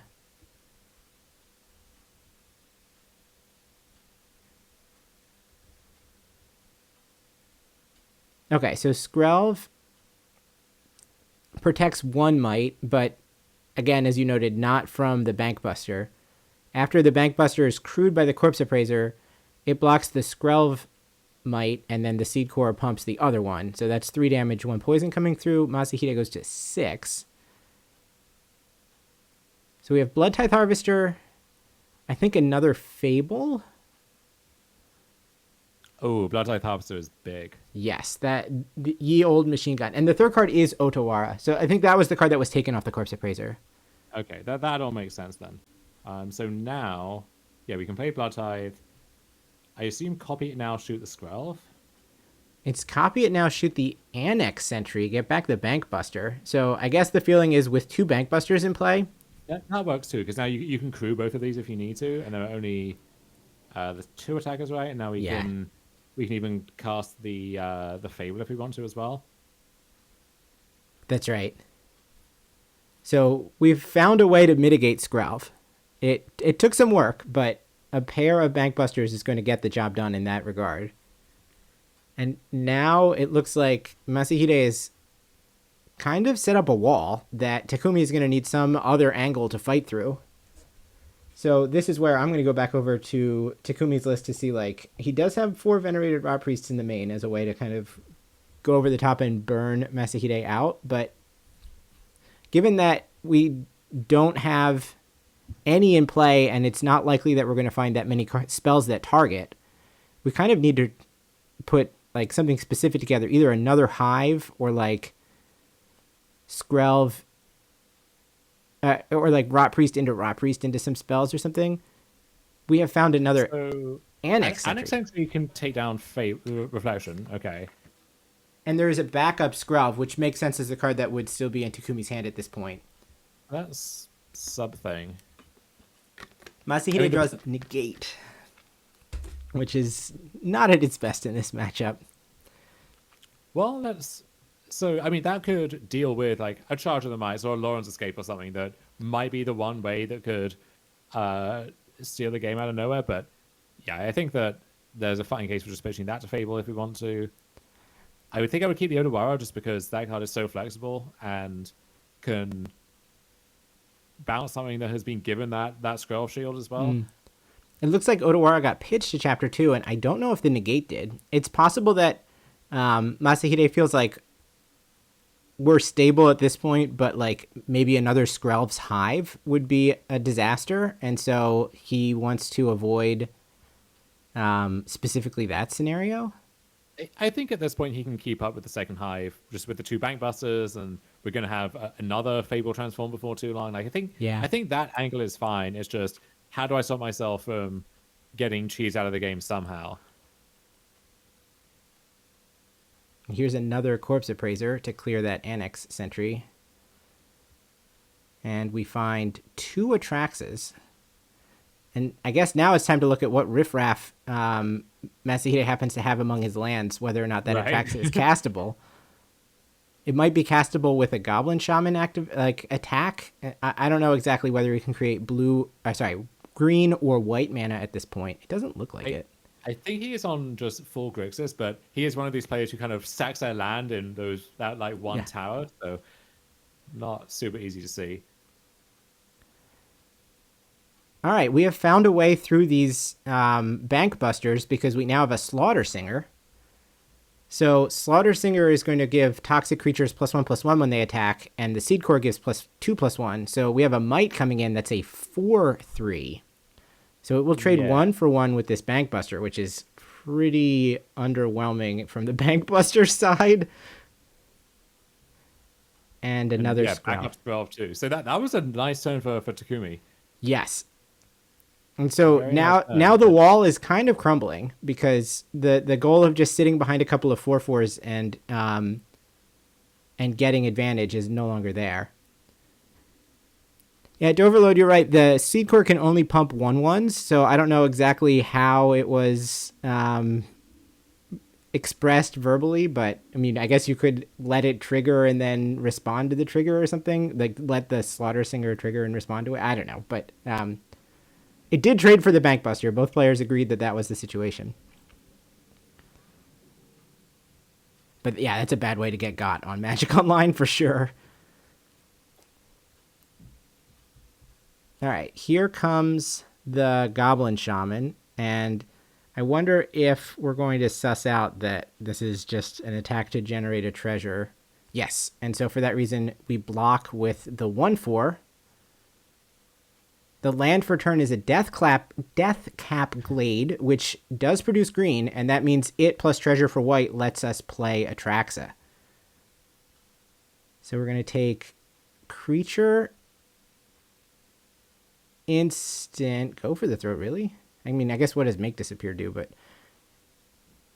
enchantment, land.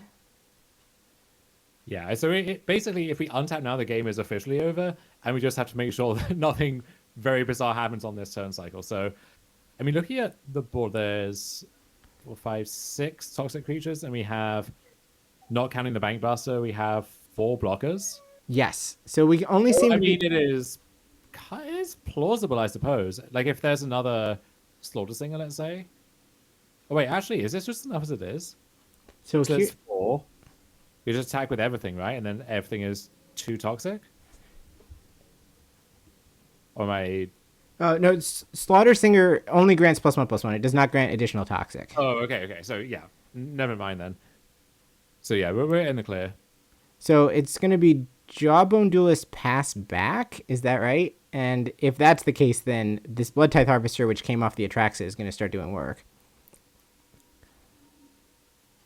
Yeah, so now we just get to start tuning down everything in sight. We even have Cruelty that can search for.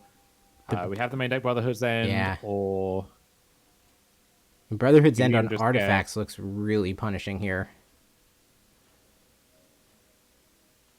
Let's see what else we got. No cut down. You also just find like an Abrade or something for the Skrelv, and then yeah, I mean lots of ways to slice this out from here. Hey, good evening, Nicole. How was cube drafting tonight? My co-host for when you're ready to hit the hay, Dom has shown up. She was playing a truly wild cube tonight. As in the cube was wild, or the cube deck was wild? The cube itself is wild. Okay, I always like to hear that. All the cards were stickered, so God. What they did and what they say they did were not necessarily correlated. Yeah, okay. Retracted. We were only playing regular Legacy Cube. That's less ridiculous. So, dear God, what is going on? So, I see lots of cards switching sides and being sleeved and unsleeved and Game actions were taken. There was just a complete tornado of Grixis cards on the left of the battlefield, and as expected, in aggregate, they were enough to get over the line. So I think you can debate some of Masahide's lines that game and so on, but that would almost give me some reassurance as the Toxic deck that, look, I modeled to 5, my start was not that inspiring, and the game was still like shockingly close given all of that. I had some decent draws in there along the way, but I would not feel too bad if that was kind of what I was using to calibrate how I felt about the matchup. We did nearly get to the point where there was, like, on the very final turn when Atraxa came down, we were maybe 1 or 2 toxic creatures away from getting the job done, which is just a real point in favor of Skrelv's Hive, isn't it? Yeah, they, Takumi Matsuo did actually beat Yuki Ishikawa in this matchup. Crossing the streams here. Yeah, Yuki Ishikawa in this matchup, round 1 of yesterday. So, and I think it's identical lists. So, not the best start in this one, but should be fine. It looks like some of the cards in Takumi's sideboard make some amount of sense to me. I don't know how much he's going to value, let's say, unlicensed Hearse, whether he thinks that Masahide is going to stay on the Reanimator plan or kind of try to shave on that and go lower to interact more effectively. But also cards like Carnivorous Canopy has targets, Circle of Confinement has targets. He has a couple of different ways that he can configure his list.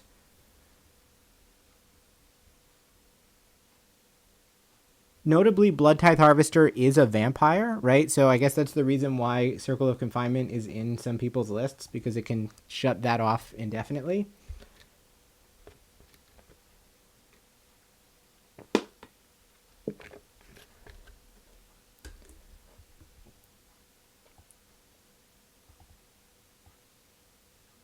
On the other side, it feels like Masahide has a number of cards that are just not fighting on the right axis. Like, Go for the Throat does not seem particularly impressive. We have access to cards like Brotherhood's End that we could bring in. But then we have to make a decision about things like Negate, which don't hit most of the deck, but if you don't feel like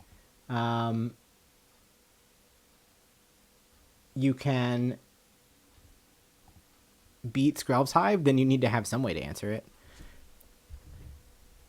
Oh, you're right, DC. Circle of Confinement. Okay, am I back? Is not the card that I thought it was. Can you hear me? Yes, I can hear you. Okay.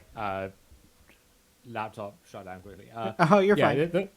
The thing about this Toxic deck is you're a 2-color deck, and also cards don't really do anything for you unless they cross over with the Toxic mechanic in some way.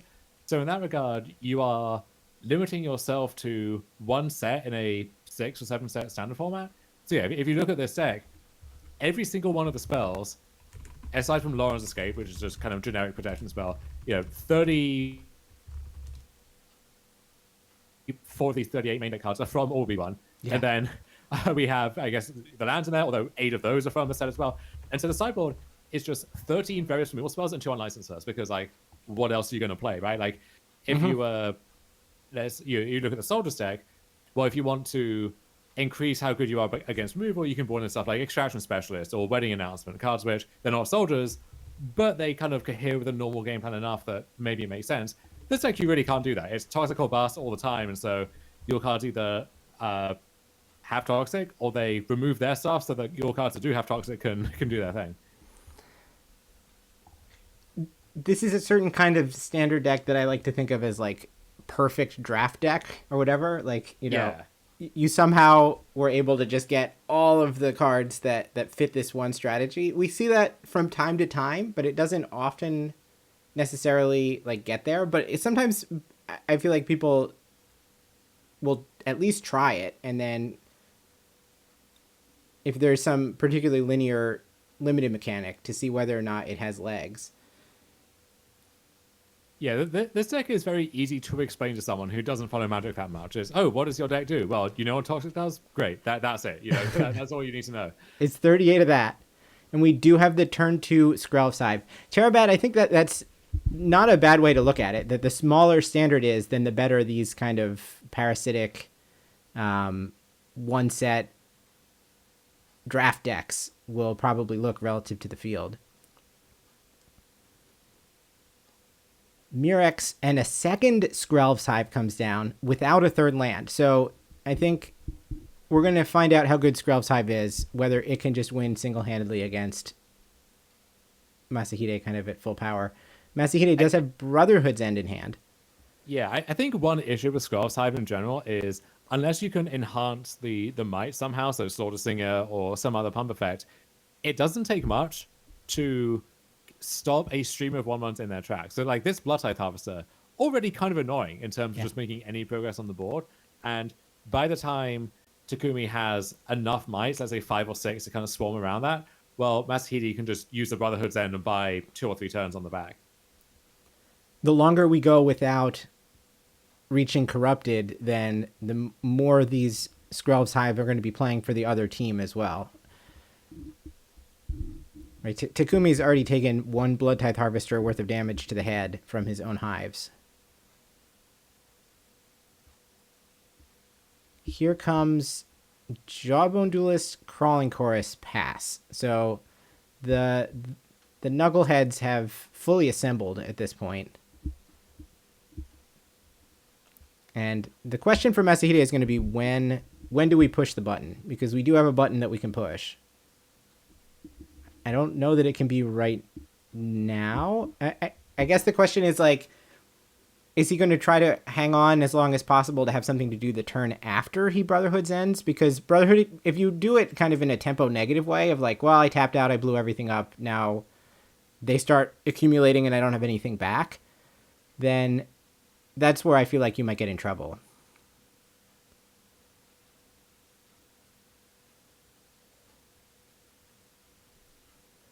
So Masahide just kind of chilling for now, I guess? The draw is a third Skrelv Scythe. And it's probably time to think about corrupting our opponent. Yeah, so everything going to come in.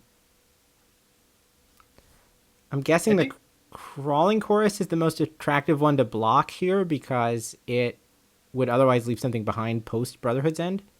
Yeah, the goal for this turn might just be set up for the upcoming Brotherhood's End, and if you'll get corrupted, that's fine. You don't care about that all that much, as long as you can work towards something powerful. So maybe let's say a Braid, a Chorus, or the Jawbone Duelist is okay going to get its throat cut, or is it? Lauren's Escape is going to fight over that, and then it's going to get answered finally by a Braid. Yeah, I think this trade is fine. Like, go for the throat. You might feel obliged to keep it in because you need to kill Singer, and Jawbone Duelist can be kind of annoying. Doesn't have that many great targets outside of that, so just finding a good spot to trade it off for a relevant protection spell is nice. We haven't seen the big boy come up yet, but there are 4 copies of Bloated Contaminator in Takumi's list, which kind of presses on the toxic angle from the other side. Like, yeah, that is one of the stronger cards in the deck, I think, and it's one that gets through Brotherhood's End. So the fact that that hasn't shown up is a blessing for Moriyama. Yeah, if you're looking at it from the perspective of like, here are all my spells, how am I supposed to line them up? Then that's like, Go for the Throat is meant to clear. I think you're right, either Jawbone Duelist or the Bloated Contaminator. So the fact that we had to like fight over something smaller, but we haven't seen a Bloated Contaminator is a real blessing for Masahide. All right, so Brotherhood's End does wipe the board. And we at worst have another card to draw off Bankbuster as our follow-up.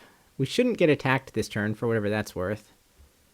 And we are working with an awkward amount of colored mana here, right? The Mirexes only make colored mana on the turn they come into play. So we're kind of gated on putting cards on the battlefield.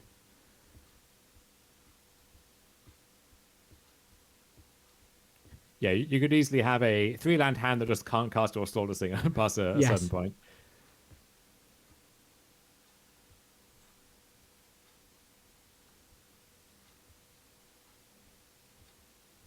But that's sort of why I said at the beginning of the game that I felt like this was sort of Hive versus the world, because we just can't deploy our cards otherwise. Like, Hive has to do all of the heavy lifting here.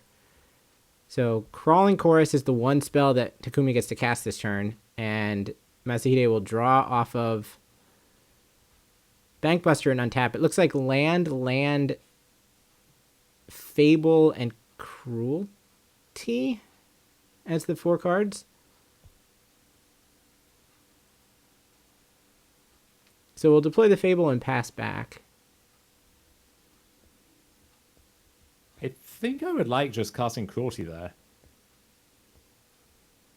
Working towards something more definitive. I mean, I guess this way this kind of curves into... I mean, you have the blood token. I don't know. I don't disagree with you.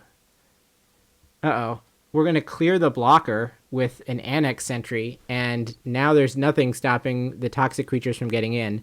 This also is going to mitigate a lot of the life loss, finally, since the Hives are granting lifelink to everything.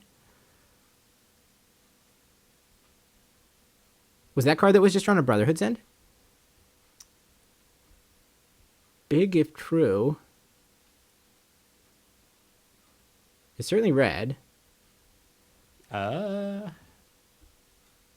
So tough to get a good look at. I think it was. Or it's some like weird printing of a braid that I haven't seen before. I think we've got Cruelty, Brotherhood's End, Takenuma, Cutdown. Those are the 4 there cards. You go. Now that is the second and I believe final Brotherhood's End in the 75. So we don't get to wipe the board after this, but we're kind of dead, right? Like, there's 6 toxic creatures that are going to come across next turn, and we're at 6 poison. So it seems relatively forced. Yeah, I think you definitely just blow everything up, and then... we're blowing up artifacts? So we might as well get our card and token out of the Bankbuster before that happens. Then are we going to cut down the Crawling Chorus so that we can blow up artifacts more effectively? I think that is the plan. That's the first cut down of the night, incidentally. If you were playing along yesterday, we have some prop bets that we're keeping track of. One of them is about what's the most common thing for a cut down to kill.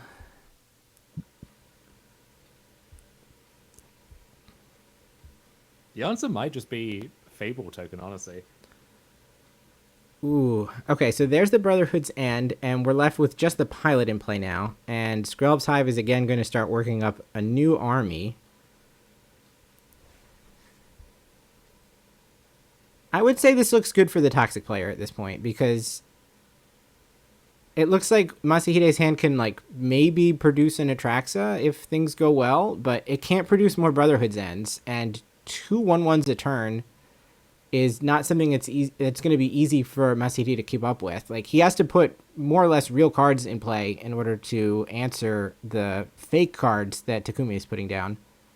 Yeah, this is why I'm keen to work towards that cruelty as soon as possible. And maybe at this point you don't even care what cards could be in the hand. You just start on chapter 2 and turbo start your way towards chapter 3. Wow, we're gonna start at the top, and it's gonna take. We're gonna take Skrelv, leave Lauren's escape, third, Skrelv's hive, and a charge of the mites.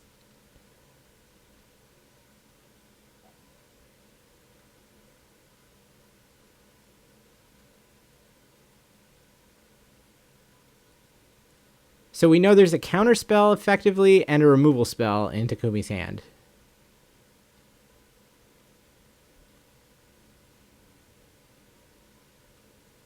And I don't know that we ever need to put any other creatures into play. Certainly, like, if we found a Jawbone Duelist or whatever, that would be nice, or a Contaminator, but I think the 1/1s are going to overrun Masahide here. And notice that we're playing it as Raise the Alarm and not as a removal spell. Wow, the hives are really crawling, huh?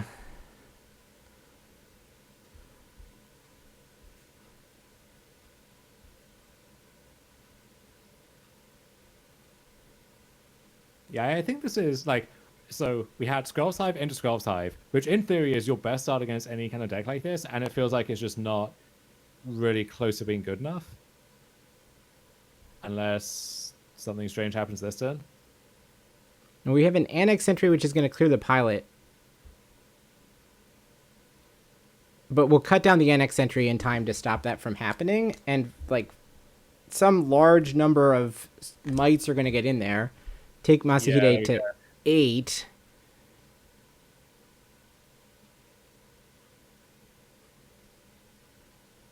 And now what? Like, what are we going to find that's going to enable us to block 4 things next turn? You said he's worked through both Brotherhood Sands? Yes. Yeah, there's not a Brotherhood. There was one main, one board, and we got them both. So, I mean, he can Demonic Tutor, or I guess Grim Tutor. But for what exactly?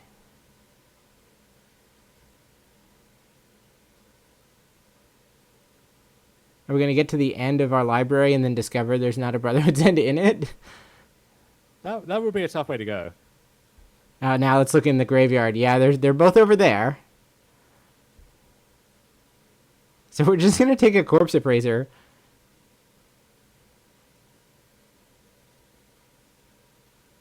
But this is what I was saying a minute ago. Like, okay, you can play your Blood Tithe Harvesters and Corpse Appraisers or whatever, but, like, you need to produce 2 of them every turn to keep up with what the Skrelv's Hives are doing. Otherwise, Takumi could just sit there and amass an army because he knows that he can't get swept. I guess the only kind of saving grace here is that Takumi is going to be forced to attack in a couple of turns because otherwise he dies to the life loss. So this is 3 blockers, which is just about enough. Yeah, we can let one thing through once, but that's it. And we're going to cut down a Mite token. So you tell me who won that exchange.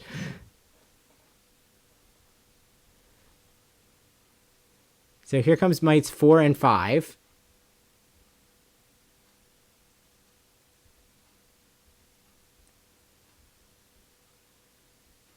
It is true that there's an active reflection, which I guess could, in theory, enable end step copy Blood Tithe Harvester, and then you can untap and use it to kill something. There's that. You can copy Corpse Appraiser to take more action. So, yeah, I think from this spot, I think Masahide is fine. I'm surprised that Takumi is thinking about turning the Mite sideways. It seems like we can only win by swarming, though I guess at this point we only have 9 life, right? Yeah, and the problem is you can never, like, spread out your attacks, because if you make one attack that you think is lethal and it isn't, you lose your entire board on the spot. And at that point, there's really no coming back.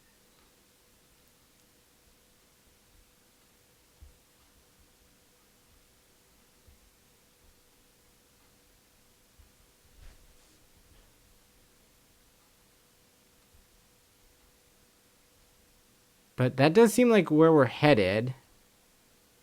The 3 mites get in there. So we know there's a Lawrence escape. But, like, I mean, Masahide has to block. And does. We're going to save a mite and scry one. Okay. But it looks like Reflection copying a 3-power creature is going to let Masahide get over the line.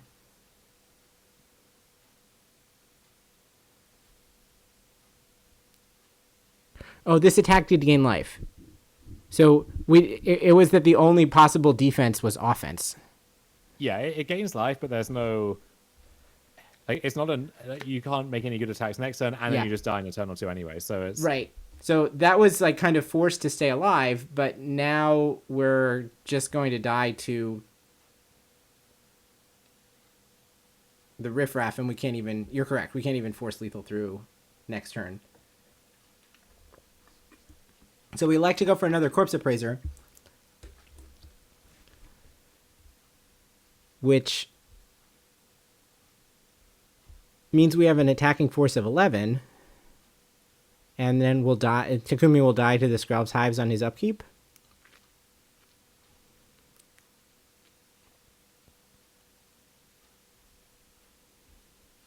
Are we going to get an Atraxa in there just for good measure? Yeah, it looks like it. Is that one of our prop bets? Are we, does someone have Masahide to thank here?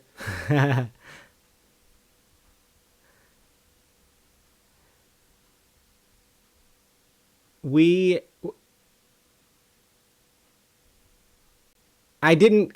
of the prop bets is not a Trax account, but it should have been. I don't know exactly how many it's been now. This all seems like just like we're deep in garbage time, because I'm pretty sure that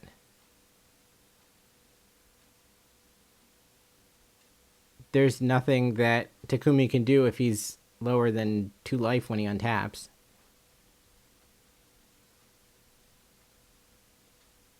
I guess you can reflect another 3-power creature and actually attack with it this turn, and then that's 4 3s, which will get the job done.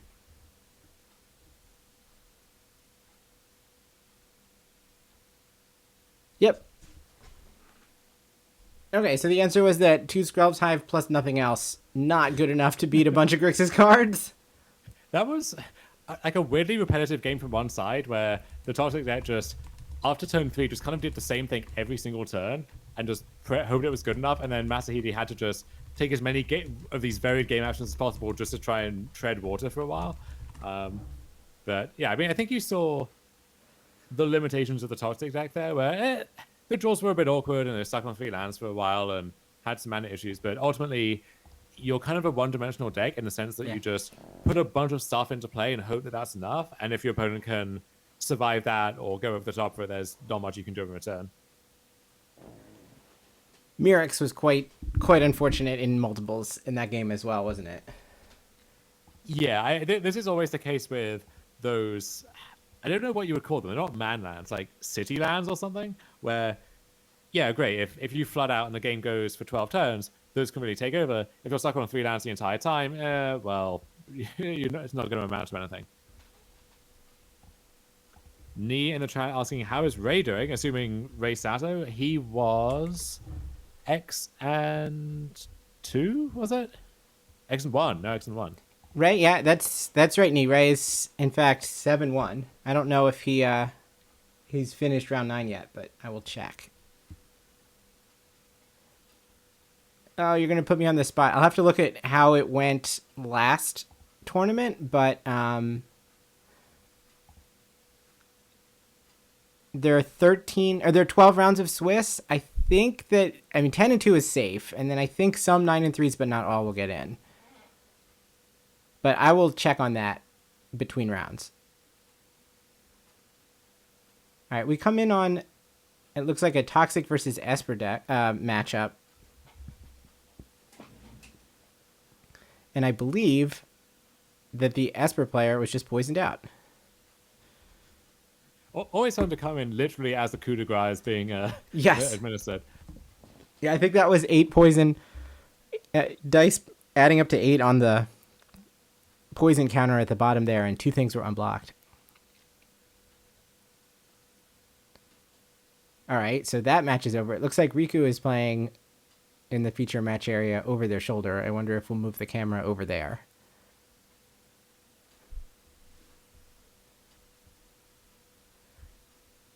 Ray actually won his round on table 1, so he beat our last remaining undefeated player. And must either be first or second in the tournament at this point.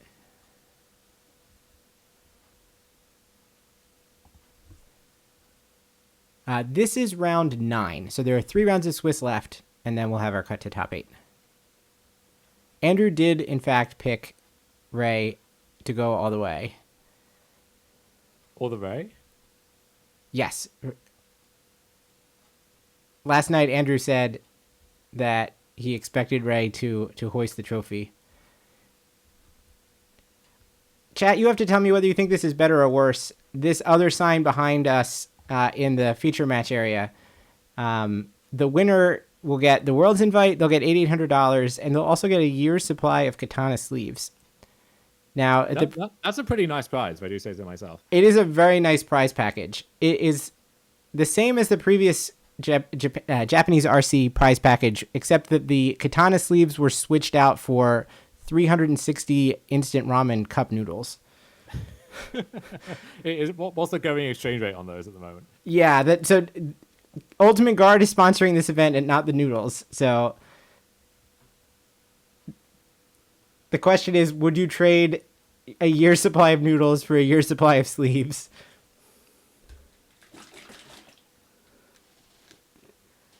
Or I don't know how to answer that necessarily. If you win this tournament, will you be frustrated because you wish you had the noodles? Well, if I won the Japanese RC, I would be very impressed and surprised given my current status. But so I don't know the answer to that, Sweet Flying. I don't know exactly how many sleeves are in a year's supply. That is a good point. So that number is going to vary for everyone. Is this based on what the average Magic player would get through in a year, or is it tailored to your individual needs and consumption? I wish that they would just give you some sort of gift card or something that you could go to the Ultimate Guard store and just swipe for a new set of sleeves every 24 hours or something.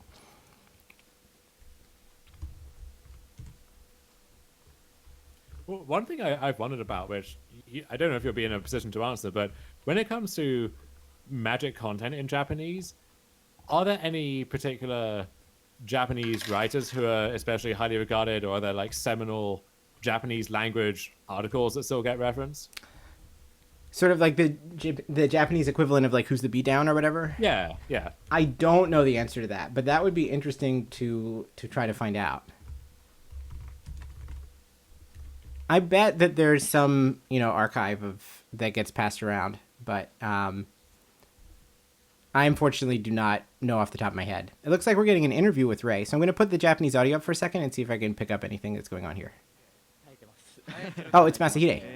でもさすが研究員だとおっしゃいましたけど、じゃあ森山さん今回このインタビュー来るの、今回は初ですよね。じゃあ初めて来ました。じゃあ改めてデッキのお話とか聞いてもいいですか？今回の調整だったり注目ポイントだったりそういったところお願いします。はい、そうですね。今回デッキはグリキスアトラクサーというデッキを持ってきていて、昨日最後のラウンドで原根さんがここ来て話されたと思うんですけど、全く同じデッキで今回一緒に市川さんとか川崎啓太さんとか幸宏さんとか一緒にちょっと調整をしていて、最終的に He's saying he worked with the other people who were playing this list. So that's Kenta Arane, Yuki Ichikawa, etc. It's the same 75. めちゃくちゃみんなに白衣着てないやん。あれそうトップ8になったら原根さんも着るみたいな話を昨日してたんで。そうですね。森山君カバンねパンパンあったからみんな白衣入ってるかなっていう話したんですけど、カードでパンパンでしょ。白衣は入ってない。違うんです。3人分増田さんとかの分とかも全員の白衣が入ってんじゃねえかみたいな話で。バレました。実は用意しました。これはあるぞということでございますし、いわゆるねもうドンドン・キホーテとかで買ってこいってコメントもあって、なんか近場にあるっていう情報もあるんで、もしかしたらトップ8の方で着られる姿がね見られるかもしれません。さあここまで2日目なんですけども、まあ改めて使ってみてその使用感だったり対戦のなんか感覚というかどうですか、そのデッキの方は。そうですね、やっぱりこのシーズンずっと僕グリクスミッドレンジ、アトラクサなしの形ずっと使ってたんですけど、なんかそこにない豪快さがアトラクサにはあって、すごい使ってて楽しいなと思ってますね。ただもちろん有利なところ、白タンとかには有利になってると思うんですけど、まあ代わりにちょっと落としてるミラーとかちょっとアグロ系ちょっときつくなってるかという気もするので、まあちょっとまあ一長一短ありつつ、まあでも結構使って楽しいですし、まあしっかり勝ってるいい出来だなと、原根さんに感謝してます。They felt that Atraxa was giving like different angles against especially decks like Mono Red to be able to put a big lifelinker to play. 決まってるのにわざわざアトラクサ釣って10枚釣るというね、もう楽しみたいだけみたいな。そうですね、いや勝ってる何回やっても、まあターンの初めの相手のライフルーツで待って勝ってるようなと思いつつ、まあちょっと全力で最後まで。いやそうですね、やれることはやってプラスね、なんせファイレックスや完全なる統一が発売されたということなので、このカードどうですかっていう意味も込めて。アピールさせていただきました。ありがとうございます。2日目ということで、まあ今ね成績としてはギリギリのところを今歩いているとは思いますけども、この後もね好成績収めていただいて、トップ8白衣待っておりますので、視聴者の皆様も待っておりますので、最後ファンの方々に一言いただいてもよろしいですか。はい、ありがとうございます。チームユナイト所属の森山です。なんとかここまで耐えているので、もうあと3勝して、あとちょっと SE 残って、ワールドの権利もちょっと目指したいなと思っているので、また応援よろしくお願いします。はい、ということで見事勝利しました森山研究員でした。どうもありがとうございました。ありがとうございました。はい、ありがとうございます。皆様ね。All right, back with you. They were saying like they're hoping to kind of dodge the teammates until top 8, but he was saying at the end like they asked him to introduce himself to the audience and that he's hoping to get to Worlds, so like he's in it to win it. That was Masahide Moriyama.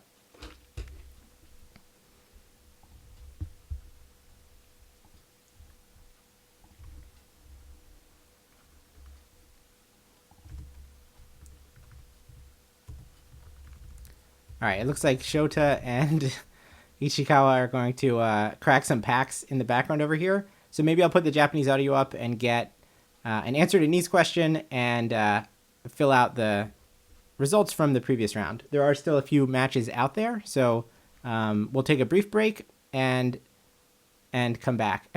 Yesterday they were cracking packs feverishly trying to find an Atraxa. I don't think they succeeded, so we're going to go deeper into the set booster box and see what we can come up with. ドミニスシリーズもね、結構リミネットすごい強いんですけどね。じゃここもう一個。じゃコレクター開けてアトラクサ引けー。Let's pull it Atraxa, he said. はい。でもなんかドミニスもよくわかんない生命体ですよね、こいつら。なんか気づいたら出てきたみたいな。昨日も渦巻く知識で言ってましたもんね、カマニキの。じゃあ行きますよ。これは。Now, does it feel like Shota is doing this just for show, or does he love the the smell of a freshly opened booster pack just like the rest of us? I'm sure he is as addicted as the rest of us. これはすごい弾けるやつですね。4枚ぐらい弾けるやつ。まあこれで一応終わりって感じですかね。あれすごいレア重なってない。ロインセール。すごっ。3枚。3枚。3枚レア入ってるよ。当たりパックじゃないですか。これセットブースターすごいな。マックス3ですよね。セットブースター確か。3枚。Well, he opens boosters the same way he drafts and plays Magic, right? Everything happens very quickly. It looks like Shuhei was matched up against Riku Kumagai in the 5-3 or the 5-2-1 bracket, and Shuhei took it down. Okay, so Shuhei really completing the well, still a while to go, but really running it up. Yeah, it's impressive. Yes, rags to riches, 1-2-1 up to 6-2-1 now. はい、ということでこんな形になっております。上振れパック3枚。4枚。4枚まで。あ、4枚出して。出したいですね。贅沢か。それは贅沢か。一番最後、ザリストだね。ザリストがあるから。はいはいはい。いや、それすごいな。ザリストまで行くかな。はい、ということで、今回こういった合間合間にも、こういったパック開封とかで、皆様をね、お楽しみできたらなと思っております。次のラウンドのね、準備がございますので、一旦動画を見てお待ちください。それでは失礼いたします。And they're just saying like, excuse us, we'll be back with the next round in a minute. As will we.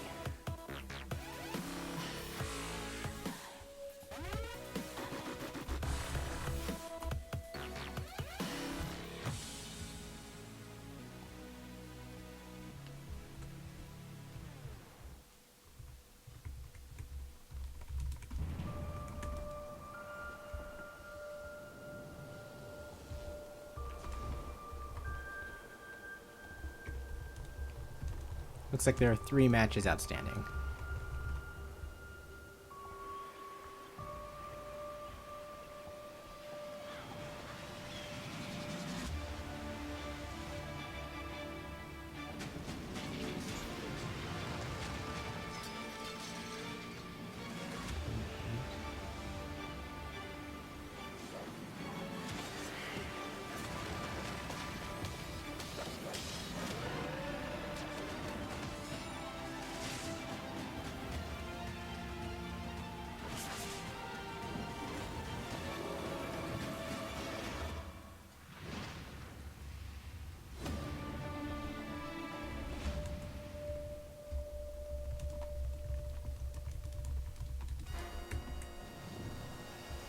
The wheels are falling off my slow goat gamer.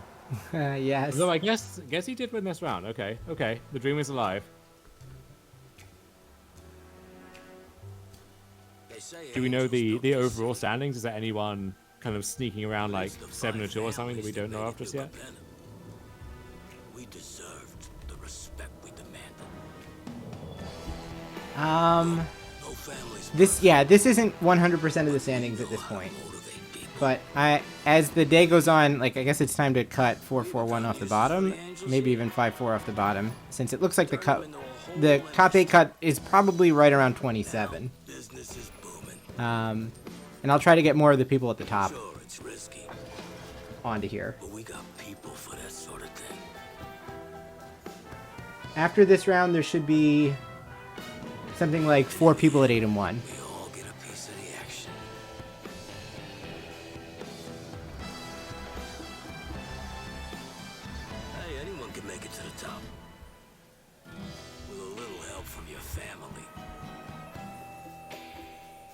After all, we made this city for us. So choose family or choose consequences. Family means business.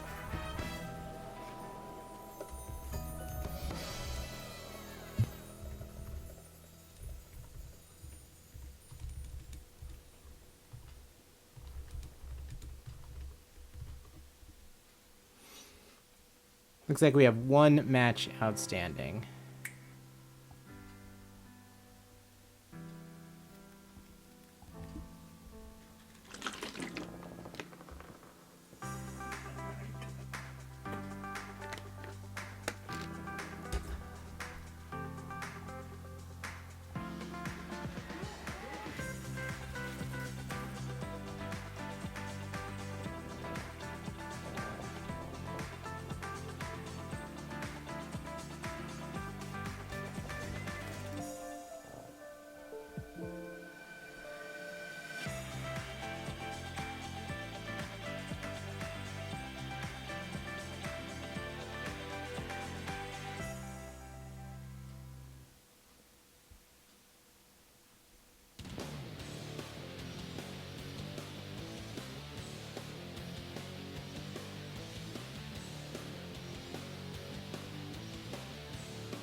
こ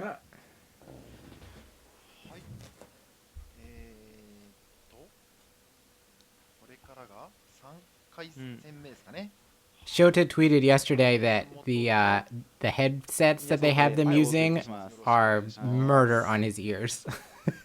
松本さんに近い。すみません、ちょっと任せてみようかと思ったんですが。いや、ちょっと僕に荷が重かったです。はい。次の試合がもう移りますかね。いや、もうちょっとね時間かかるということですので。なるほど。まあここははい。トークでつないでいただければということで。なるほど、わかりました。まあちょうどねマジックのイベントの思い出というのをね募集しているので、それを紹介していきたいと思いますが。はい。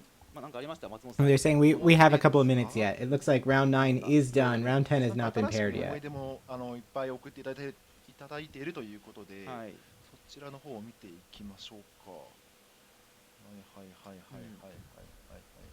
あ、これ気に入りました。はい。サバサバさんの思い出でして、思い出かどうかわかんないですけども、ああだこうだ言いながら飯食って帰る時間が一番楽しい。いやわかりますね。もうこれに尽きるなと僕は思ってますね。大会来て遊んでその後にみんなでご飯行ってね、ああだこうだ言って帰ると。そうですね。そこまで含めてなんか大会というか、そうですね。マジックの楽しみかなというのは間違いないですね。大会ってどこに行っても勝つのはある意味一人というか、なので基本的に負けるものじゃないですか。大会って。で終わってすぐ帰るって楽しいんですけど。They're taking questions from chat. Sounds like someone asked about 食べに行って。でなんかだったなとか、the experience of having a meal after a day at a tournament. ワイワイしながら帰るのがその本当に全部含めて大会だなっていう。そうですね。やっぱり終わった後に負け方ですんの楽しいですからね。そうですね。なんかすごい負け方したよみたいなね、よくありますよね。はい。めちゃくちゃな負け方しますからたまに。聞いてくださいよって言って、こんなことがあったんですよ。とんでもないことが起きましたみたいなね感じのやっぱり感じが本当にねいいんで、この思い出はすごい共感しちゃいましたね。そこさんなんかあります？これ気になったな。気になったの。はい。やっぱりグランプリね、スーパー高谷根津さん、グランプリで15して初めてプロポイントもらえてかなり嬉しかった。やっぱり最初にね、やっぱりそのマネーフィニッシュだったり、できるとちょっと思い出深いというか。そうですね。プロポイントって制度は今はもうないんですけど、昔ね、その Did they just ask how did you feel about going to a pro tour or going to a Grand Prix near the end of GP's existences and getting like a min finish for a couple of pro points? はい、いわゆるプロになるっていうシステムがありましたね。やっぱり最初ね、グランプリというかこのカードゲーム遊んでお金をもらえるっていうか賞金もらえるってことにすごい憧れというか、やっぱり若い学生時代の時ね、なんでお金もらっていいのかなみたいなのありましたよね。逆に最初のやっぱりグランプリとか何回か出てトップ16だと5万とか8万とかもあるじゃないですか。そうですね。学生だったら結構大金なんでね、そこからやっぱりマジックにはまってしまうという人もかなり多いかなと思います。わかりますね。本当に初めて出たグランプリではもう一瞬で負けたんですけど、2回目でトップ16巻入れて、そこからもう入ってしまったんで終わっちゃいましたね。終わっちゃいました。トリコになっちゃった。いやそんなにやっぱ序盤に勝っちゃうともうね、そこからもうズブズブと。結構ありますね。ビギナーズラックじゃないですけど。そうですね。そこからずっと勝ったないみたいなこともありますからね。そうですね。最初1回勝って案外勝てるなと思ったら、いやそうなんですよね。そこからなんかね3回が全部初日落ちだったりとかもありますね。なかなかやっぱね僕も初回2回目で勝ってから。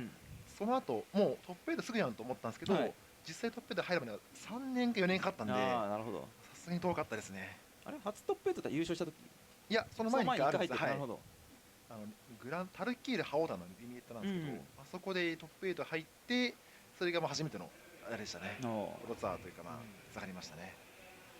なかなかやっぱりそういうねその大会で勝つっていうのがすごい成功体験というかもう本当嬉しいんで。そこからもうね目指しちゃいますね。そのために出続けるみたいなとこありますよね。ありますね。もう一回のトップ8の舞台に勝ちたいとか、また勝ちたい、もう一回勝ちたい、もっと勝ちたいみたいなところで。そうですね。はい。逆に中途半端にね勝っちゃう人が一番やめづらいというか、諦めがつかなくなりますよね。そうですね。とはたまに勝っちゃうとかね。そうなんかマジックってやめようとすると引き止めてくるみたいな。そうですね。結構ね井川さんとか高橋さんとかも何回もうこれ今回負けたらやめる聞いたかわかんないですけどね。で大体毎回そこトップ16とかプロツアーに入って、マジックなかなか話してくんないなって言いながら、まあ今も続けてるという。その結果もう今や世界王者ですからね、高橋さん。そうですね。まあ高橋さんがね、本当一瞬やめてましたからね。Looks like round 10 is paired. We have 3 rounds of Swiss to go. They're still getting the feature match area set up. Shota is answering questions from chat at the moment.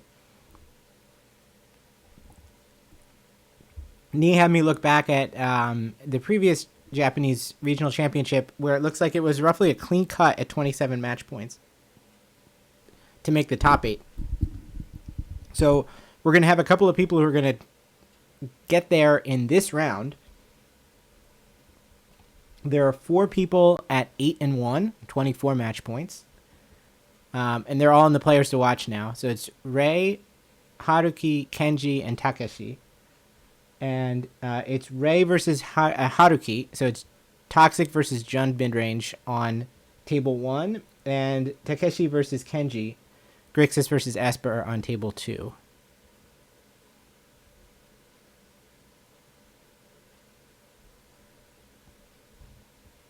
It looks like further down, Yuya is playing against Toru among people on our list that we're watching.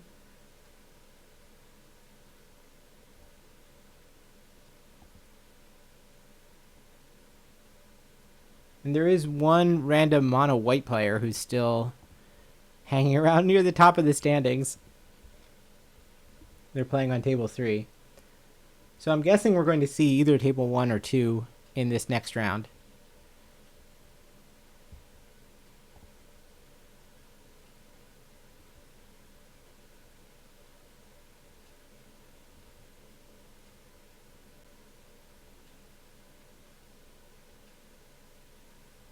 Wow.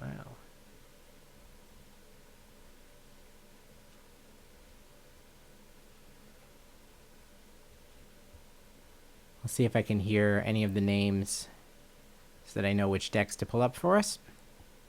その時は多分佐藤さん勝ったのかな。そうですね。まあなんかパッと考えるとセレディーノが強そうな感じはしますが、そうですね。そのクリーチャーサイズというか、まあ3マナ膨れた汚染者、いったそのボディとか、まあそのまあ継戦能力とか、ただ瞬間的なその火力によるいなしというか、打点の入れ方とか赤もの部があるんで、そうですね。まあその感染なっちゃうと反コンつくとね、そうですね。ダメかなっていうかありますけど、まあ結構先手後手も大事なゲームになりますが、まあとりあえずはまだもうちょっとかかりますかねこれは。あ、来ましたね。はい。Here we go. これはリストを見ているところですね。そうですね。Alright. So モノレッドアグロ。はい。まあかなりね、もう速攻クリーチャーばっかりと言われるね。赤単ですね。はい。島内駅はまあ実質全部速攻ですからね。I think this is table 1, but I'm not 100% sure yet. 2マナ駅も敵対者とフェルトンで全部速攻で、まあ3マナ駅にスクイだったらまあそれも速攻で。スクイですね。はい。で4マナ駅が登録来中なので、それも速攻。Oh, actually, it says over there. It says 1 year supply, and that 1 year supply is 60 packs of katana sleeves. で考察がちょっとだけ入ってる。はい。でサイド後に。So, if you wanted to know the exchange rate, it is apparently 360 cups of instant noodles equals 60 packages of katana sleeves. Nice, nice.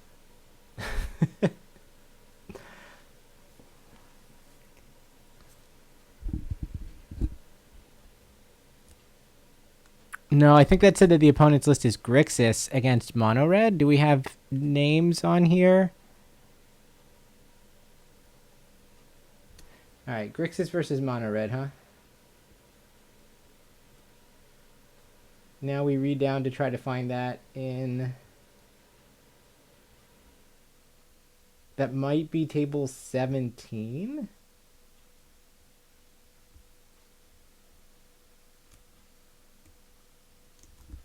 Alright, I'll pull them up to start just in case that's correct.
I will try to give you an answer to that question, Misato, when I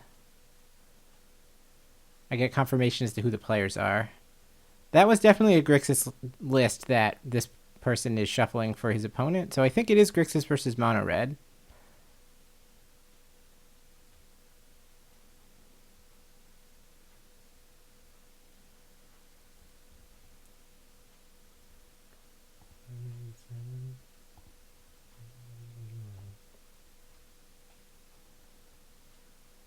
All right.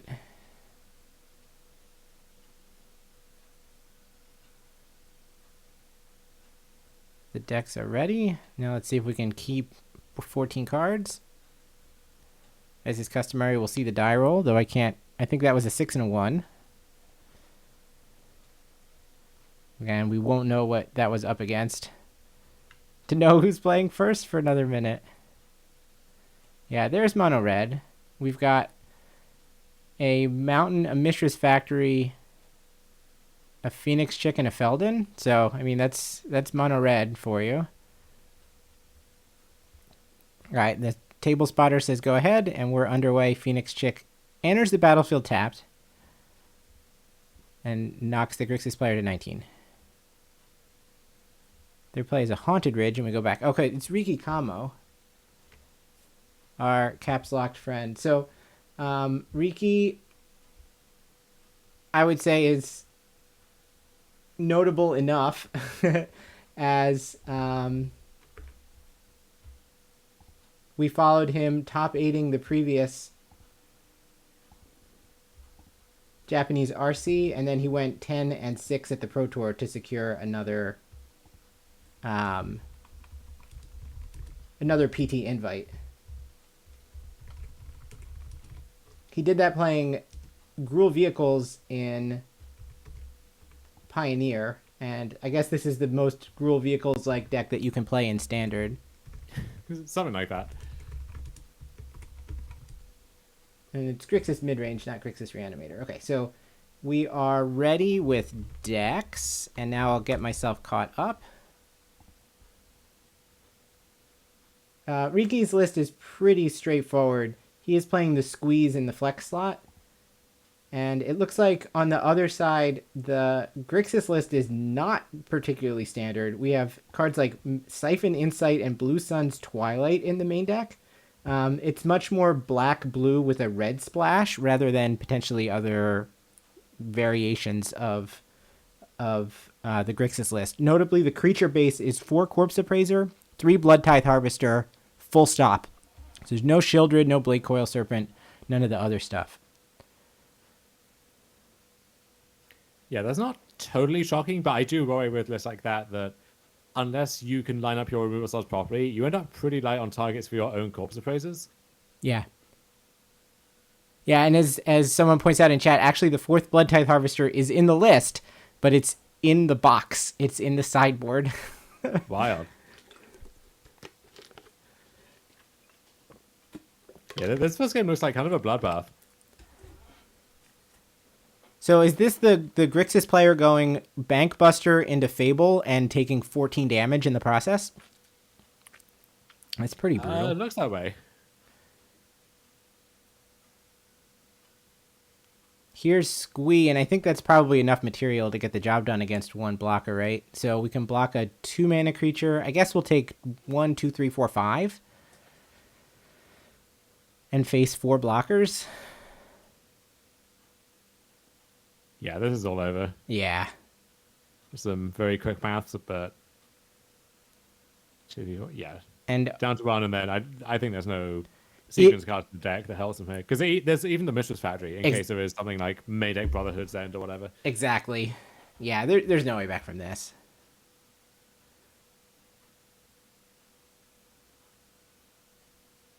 All right, we'll go through the motions of Chapter 2 of Fable, and then we'll scoop them up.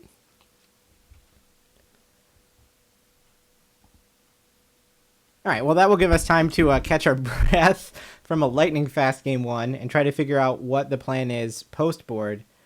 So speaking to how Riki is kind of a Gruul mid-range sort of mage, you notice that his sideboard has a go big plan with 4 Fable, 4 Koth as ways to have some staying power if he wants to go that route. Yeah, he didn't go quite as far as putting those Fables in the main deck the way that we saw, I think, Riku Kumagaisis do, but that's right. Still has the Raiju's and the Squeeze main deck, so optimizing for aggression there, and then can really pivot hard into the mid-range plan for Fable, for Karth. I would assume that's the approach against Grixis, but I don't know for sure. It looked like the Squeeze were getting pulled up to the front, which I think makes sense. I think it's probably it's one of the weaker creatures, right? Like, it doesn't have evasion, it doesn't attack into things very well. It is kind of a sticky threat, but given that it has escape. But usually if you're at the point of needing to bring back Squee multiple times, you're probably like way behind to the other Grixis stuff going on.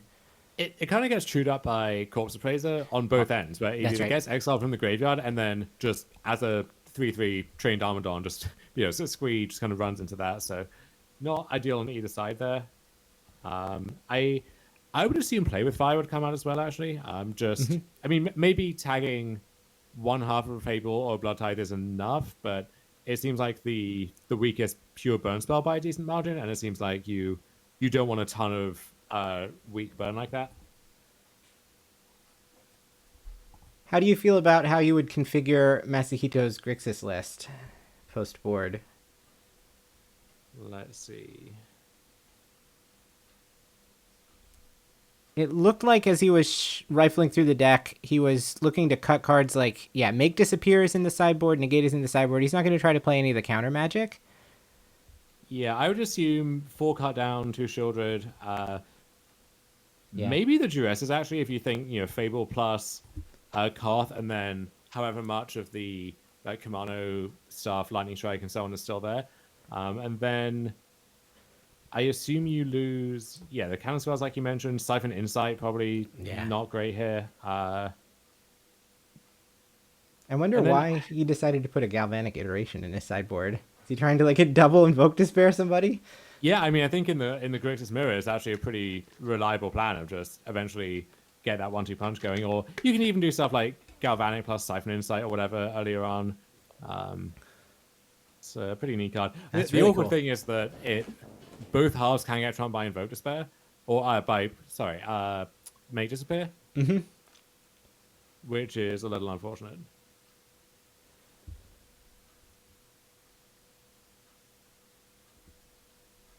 It is cool to have a card like Galvanic Iteration and even Siphon Insight that can sit in the graveyard for a long time and not get picked off by Corpse Appraiser. That is nice. There was some discussion about Graveyard Trespasser in some of the Grixis decks, which is really nice against Mono Red in particular, but also if there is any weird reanimated stuff going on, it's just an extra hedge against that of sorts. But I believe the Mono Black mid-range deck that is floating around the top tables basically has taken that approach, that it felt like it could get some leverage out of playing Graveyard Trespasser and Phyrexian Fleshgorger instead of the as substitutes for some of these Grixis cards. And I guess they decided that the payoff of being able to play 22 Swamps and 2 Corrupts was worth it, which is still wild to me, but I hope we get to see that on camera one more time.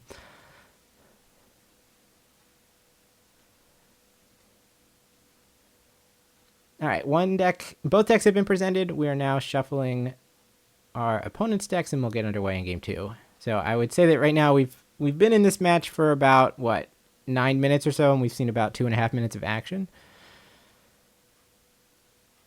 Yeah, God forbid either player has some mulligan. That's going to drag that ratio out even further.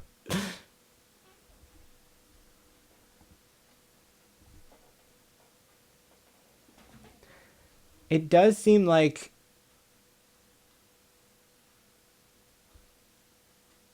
I guess Riki... Okay, never mind. I was going to... We'll get this correct. Riki does have 3 copies of Rending Flame in the sideboard. Kind of fight with fire at home. And like you said, play with fire doesn't seem like that impactful of a spell, and I assume that you need to bring in something that can potentially handle a Shieldred, because otherwise Shieldred will be a big stop sign. It looked like there was at least one negate in that opening hand, so not all of the counter magic got shaved off. The red player has mulled to 6 on the draw, and has found 3 lands and red spells. So I mean, I feel like that's kind of what you've signed up for. I guess the question is whether you can afford, without having like a Raiju in hand or something, being greedy and pitching one of your 2 lands. I don't think you can. I mean, if you're pivoting into the mid-range plan, you're consciously raising your curve anyway, and moving away from the outright aggression, especially on the draw. So, I would assume just 1/2 Swift Spear into 2/2 adversary is not going to be an impressive aggro style here. Although Kamano is nice. Okay, Kamano into adversary is more realistic. Kamano kind of an extra 1 power haste creature on turn 1, if you look at it the right way. And we're going to play Bankbuster and brace for impact. So let's see. We know there's at least an adversary and a Swift Spear. I don't know if we have a way to double spell this turn or if we even want to. We did keep all the lands. So now we've actually got 3 lands, adversary, Swift Spear, and 1 more card. I think it's a Lightning Strike.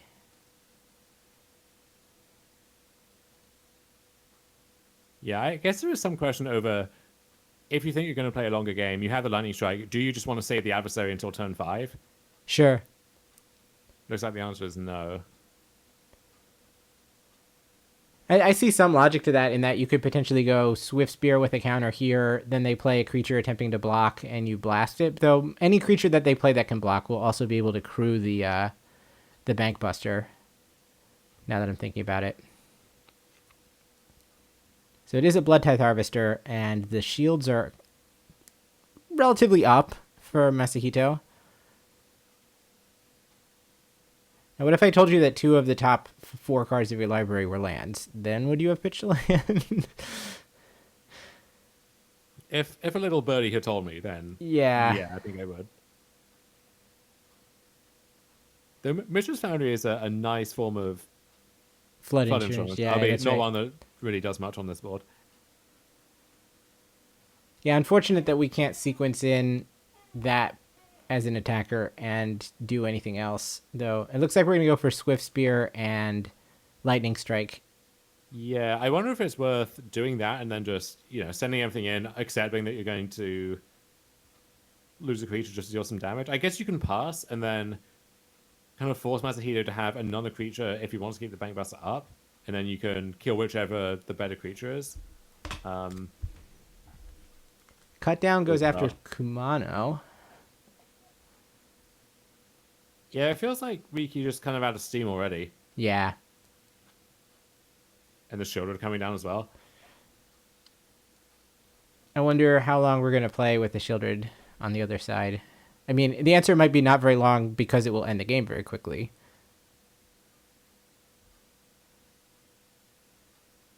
But that seems like something that's going to be hard for Riki to fight through.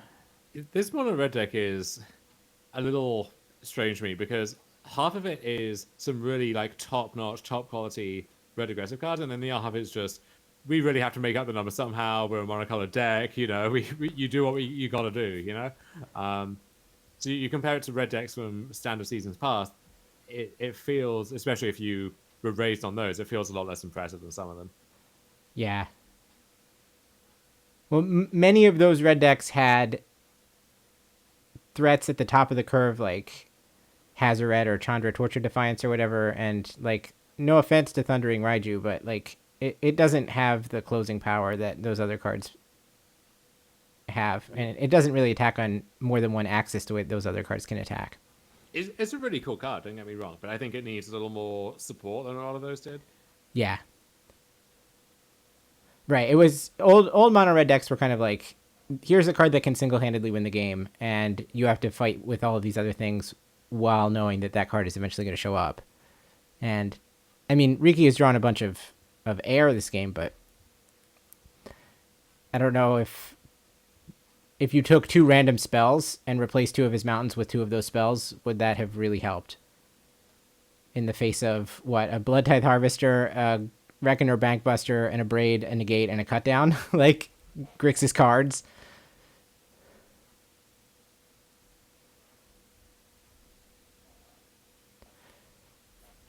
Masahito has been incredibly patient on this Shieldred. I wonder if he is hoping to find something that will allow him to protect it. Like, does he think that one of the cards that makes sense to be in Riki's hand is one of those Rending Flames? Yeah, that does make sense to me. You could try and set it up so that you can draw a card with Bankbuster in response, gain some life back, but maybe, yeah, if there's enough, duresses plus negates or something in the deck post sideboard, then I guess it makes sense, although I think I would have drawn it out before this point. Masahito did have the negate in his opening hand, and he was able to use it to tag the Lightning Strike on the turn where Riki was trying to clear the blocker. So, like, that was a favorable exchange for Masahito, though the alternate universe is you play Shieldred, and then what does Lightning Strike matter? I guess it could pair up with another burn spell, but, like, it's already been fired off. In terms of, like, couldn't he play it on a subsequent turn now that we've gotten rid of it? This universe where you just draw 2 extra cards each turn and Riki can't have good attacks that seems fine as well. But, yeah, that is true. But you got to be thinking, okay, so what if there is a top deck Koth like this, right? Yeah, and usefully, Riki has drawn enough mountains that the Koth can answer anything that Masahito wants to play at this point. Now, is the plan to plus toward ultimate? It kind of trumps Shieldred from this position, where either you play Shieldred first, Koth just comes down and eats it, or Koth takes up, and then if you play Shieldred into its kind of gaping maw, then it just gets gobbled up too. But maybe the plan is to just draw a bunch of cards, try and line up good attacks on the Koth with the 2 Bankbusters. Like, you could actually play Shieldred, crew both, and start attacking Koth, and then just put him to the test that way. Between the Shieldred in hand and the pilot token that's going to be coming, we will be able to send 3 things at Koth next turn.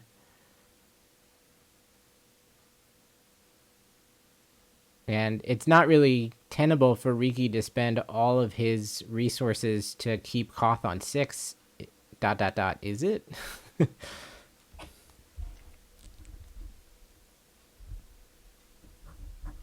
Yeah, there's a pilot. We're going to have the Blood Tithe and the Shieldred. So, yeah, we can set up a spot where we have 3 decent attackers, and that's assuming there's no removal spell or anything to clear the way.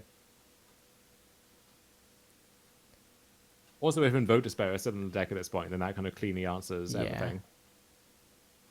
It looks like we've got a Go for the Throat, Shieldred, and 3 lands in hand. And there is the possibility to cycle one of them through a blood token if we want to take that route.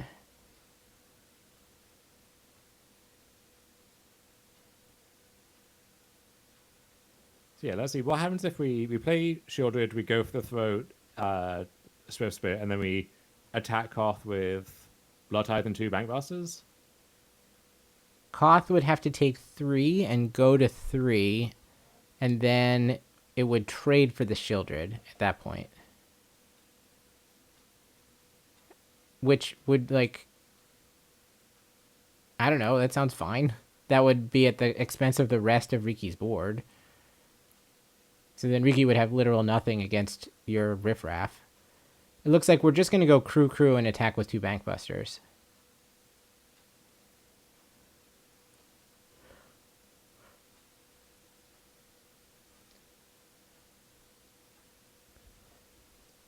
And Riki will block with Sokenzan, as it were.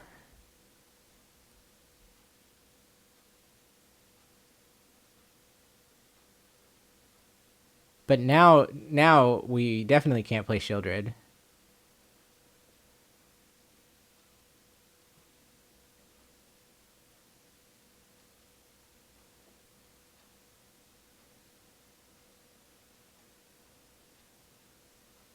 This has been an interesting game to watch for me because I don't feel like I would have taken the same approach that Masahito is taking, but I mean, at the same time, it feels like whatever he decides to do is going to work out. He does also have a Takenuma, right? So you could just chuck away the shielded and then rebuy it. Yeah.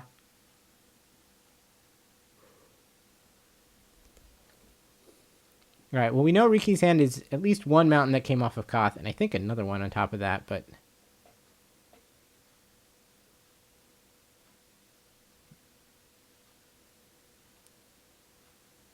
this Koth really can't win the game. Like, imagine that it emblems next turn. Now it hasn't.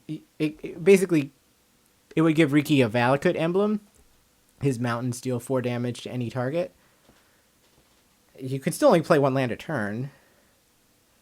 Like, it's not super clear to me that Koth's ultimate matters at all.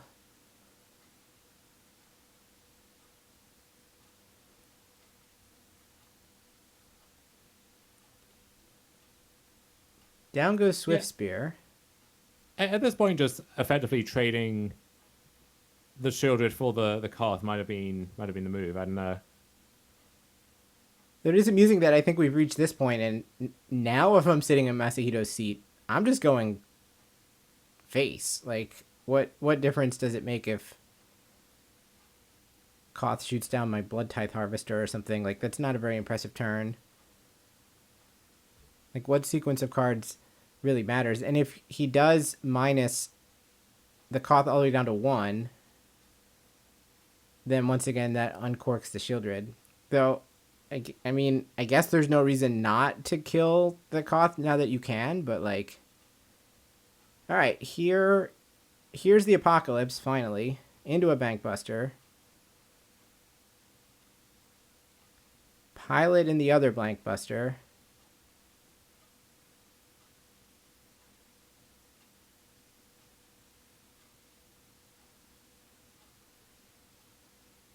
So if we're going after Koth, we do need to account for the Mishra's Foundry, which I think means that everything has to go there. We're going to make a treasure from the Goblin Shaman. And Riki can tender blocks. Or not. And Koth is down. Yeah, you don't even need Koth to die or anything. You just need it to be containable. And maybe over several turns. Because you're not under any form of other pressure otherwise. So right. Just don't die, and you're good. Well, the sea of Grixis cards seem to have that sewn up pretty well.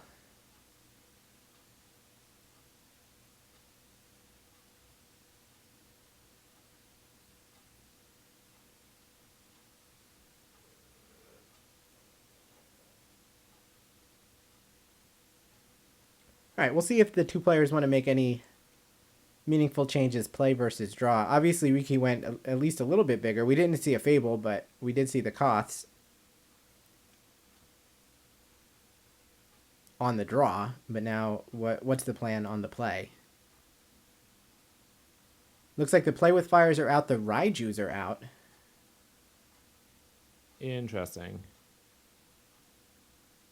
I would assume from the Grixis side as well, a card like Invoke Despair, I think often is, if you knew your opponent was presenting this really aggressive configuration, you wouldn't want it. But if you think they're going higher up towards Planeswalkers and Fable and, the game's going to be slower, then I think it's fine to have most, if not all of them in still. Looked like the extra 3 cards that Riki pulled out were Squee Fable. I don't know. It looks like Feldon is out as well.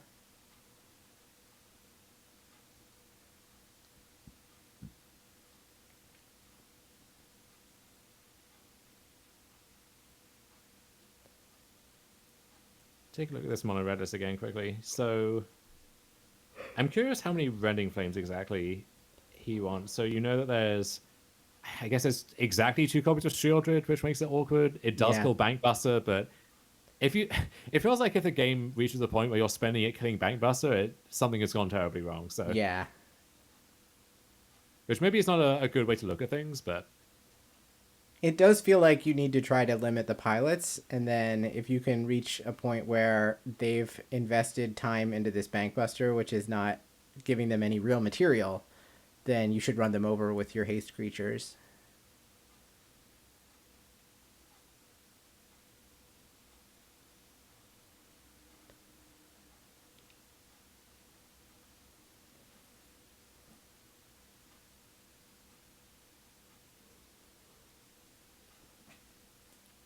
Koth as an answer is also kind of a... I mean, it does provide some form of repeating card advantage, though, albeit giving you mountains. But you can't look at it as necessarily being an answer to, say, a Shieldred when your deck has 4 Mishra's Foundry, 2 Sekenzan, and a Mirix in it. Like, you just don't know how much damage it's going to do when you draw it.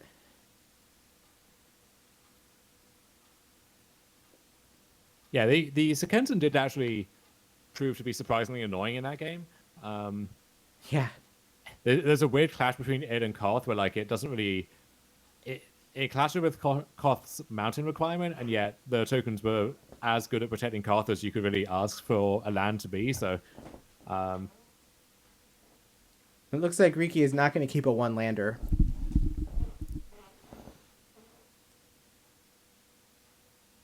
Which is kind of unfortunate, because my feeling with this mono red deck is that it needs kind of 100% of the resources available to it in order to execute on its game plan. Yeah, and I mean, this is true of red aggro decks in general. It doesn't really have any way to put itself up on cards, or it has some decent flood insurance between Mishra's Foundry and Sokensen and so on, and I guess the one Mirrex, of course. Yeah. But it's... I don't know, you kind of just play your cards in the order that you have them and hope for the best, which is fine. Like, there's no shame in that if it's a winning formula, but I don't think it is enough at the time necessarily. I do appreciate if a deck like this is at the line, like, to be standard viable. Like, it is a refreshing change from a situation where,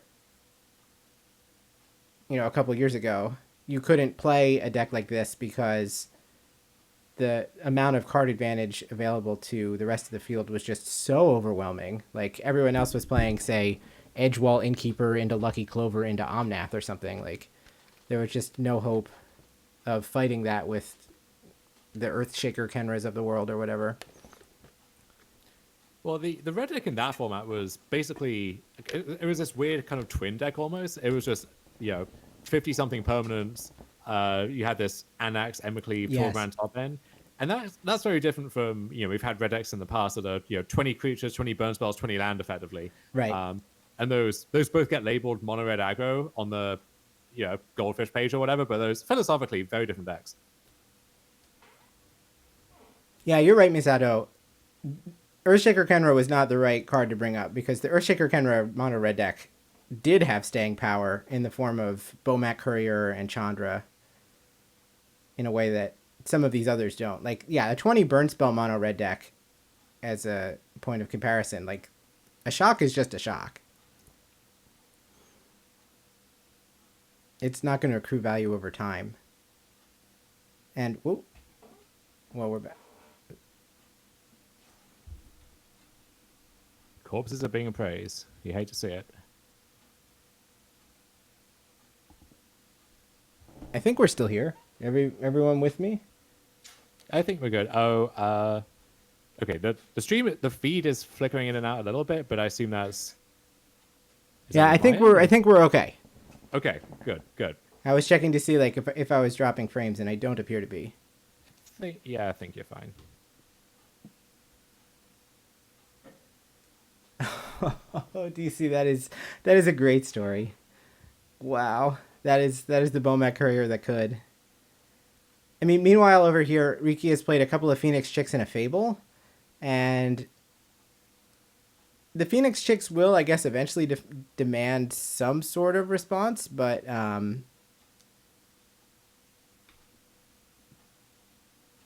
Felden was played, got throated, and then was appraised. The card off the top is a Strangle.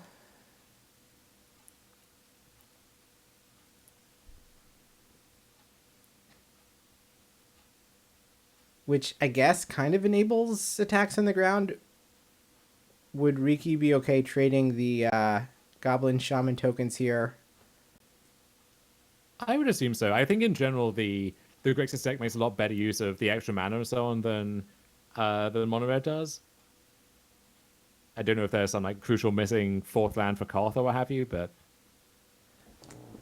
well, we're not going to get to find out if the trade would have been accepted because the Goblin Shaman is cut down. And it looks like the Phoenix Chicks are going to have to go all the way. On the plus side, I guess Reflection of Kikiji can provide a third one if it isn't answered. Though it looks like, I mean, in typical Grixis fashion, Masahito has access to a Go for the Throat and an Abrade in his hand, I think I saw. As well as a Fable and a land. So we can either choose to do Fable plus a removal spell or hold up a pair. Now we're trying to decide what we're going to discard to Chapter 2, and it seems like the land is the one that went. Let's see if we can get a view as he shuffles his hand.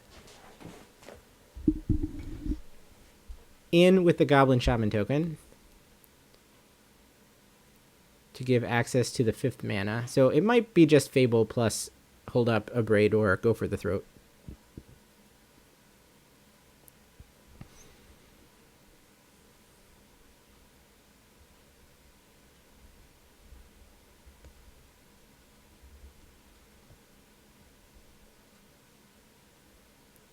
Alright, Riki untaps with an active Reflection.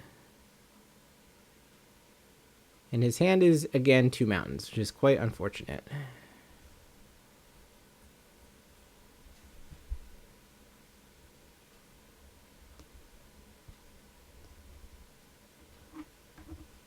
I would say this match is played out as cards that don't really do anything versus cards that do a lot of things. And cards that do a lot of things seem to be winning.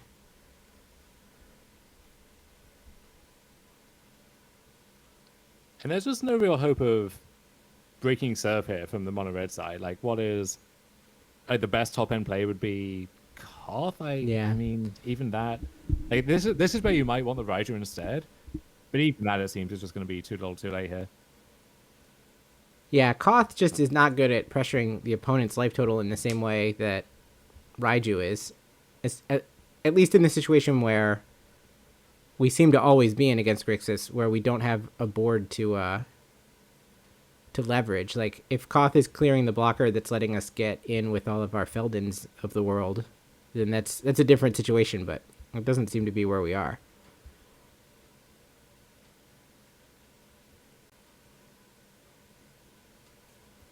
Alright, the play is Blood Tithe Harvester.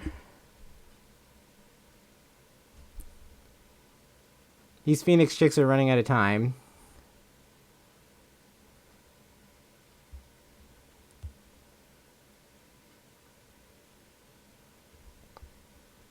But, I mean, what else can they do? They can't block, so now Masahito goes to 8.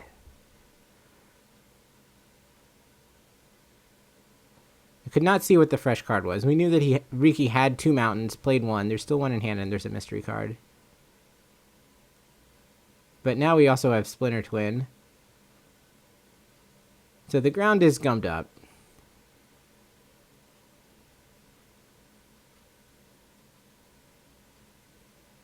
Masahito has to be going through the motions of just like, what could I possibly lose to?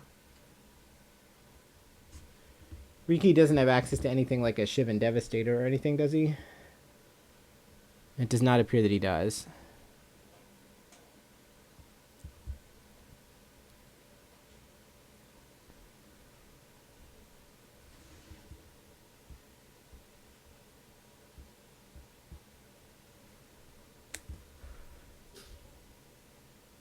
Well, we did play out earlier what would happen if you just had 2 Skrelv's Hives and no other plays against Grixis, and Grixis won that. And now we're going to play out what happens if you have 2 Phoenix Chicks and essentially nothing else against Grixis. I think Grixis is going to win this one too. Okay, what if we build a deck that can curve Phoenix Chick into Skrell's Hive? We might be onto something. A little bit of, in the air, on the ground, attacking them from all angles. We may be onto something. But as it stands, a Mountain and a Kumano is not going to get the final 8 points of damage across, and Macedo takes it down.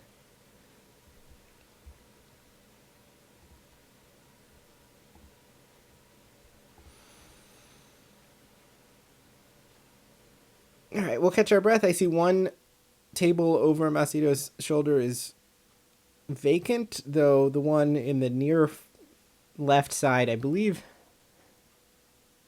has Yuki Ichikawa playing on it. And I don't think that match is over, though. They're kind of...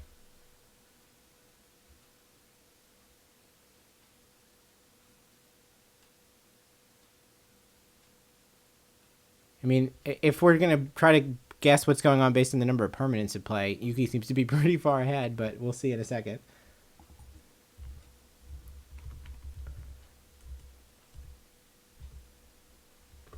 That should be Yuki playing Grixis Reanimator against Motoaki Ito, who is playing the Mono Black deck.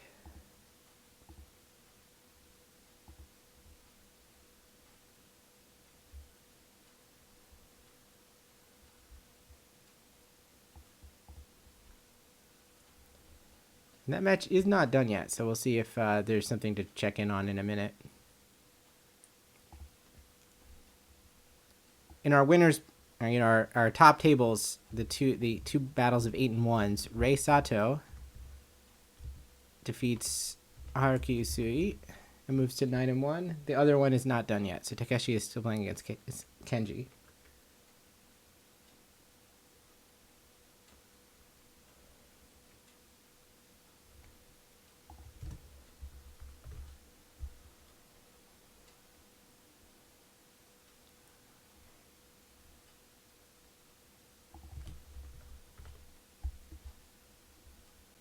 Oh, so Rei Sato won this round. So is he atop the standings now? Yes. Wow. And I think that he is essentially locked for top 8. He really seemed like someone who, were he American, people would be ranting and raving about him, but just, lower profile because he's Japanese, at least among a Western audience. Oh, wow. So we come in on Yuki casting Go for the Throat on Gix, and Motoaki responding with activating Gix to Villainous Wealth for 3, but it does not appear to be enough. So I don't know if that was the match or if we're going to get a third game, or a second or third game yet.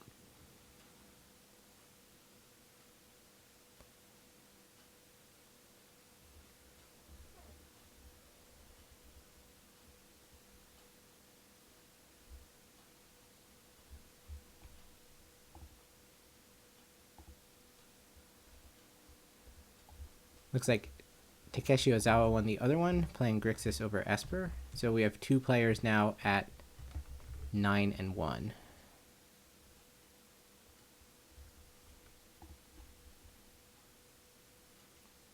What was the DQ, Kane? I forget the details.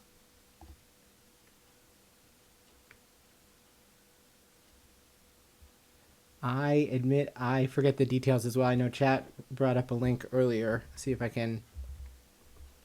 Aha! It was a mid-combat land. Okay.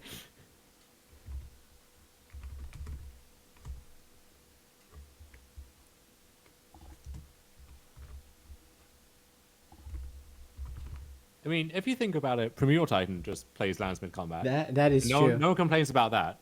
I mean, actually, a lot of people complain about it, but you see what I'm getting at. Yeah, lying to a judge is worse than anything that you can actually do in a game.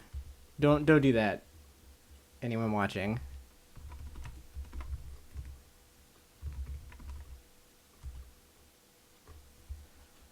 It's been a rough day for Slowgurk, sadly.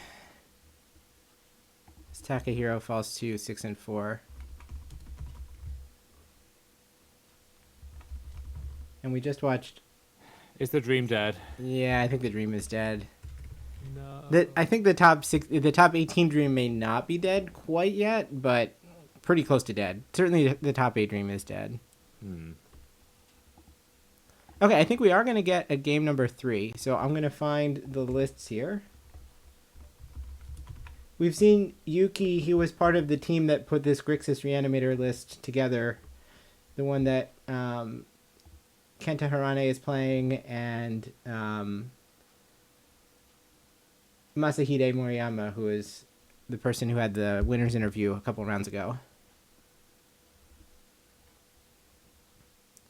How well does it seem like that Grixis Reanimated deck is doing? Because you have a lot of the big name players playing it, and you have a few, I think, hovering around like X3 maybe, but it doesn't seem like any of them have kind of broken away from the pack at all. And I think if you look at it from the perspective of like how good the deck is, X, how talented the players are playing it, that it does not look that great for the Reanimator list ultimately.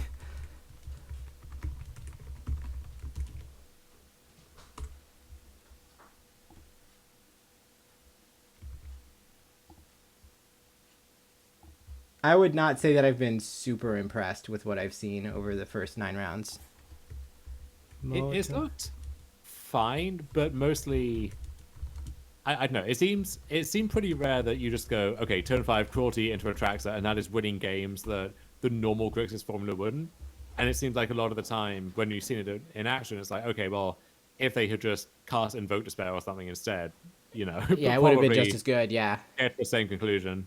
Well, I think part of it also is that I don't know if it's the way that they try to pilot the deck or what, but sometimes I feel like they have the ability to try to put a quick or, you know, any Atraxa into play, and just the Grixis game plan is just more attractive to them. Yeah, just like what Bob is saying in chat. Like, well, more attractive? No. Anyway. That. There is that there was a Rakdos Reanimated deck, Shunichi Nakajima, that was X2 last I checked. Yes. Which looked that looks decent. I mean, nothing too new about it, but looks fine. 4 main deck 2S is interesting. Is that a Phyrexian Arena from Motoaki?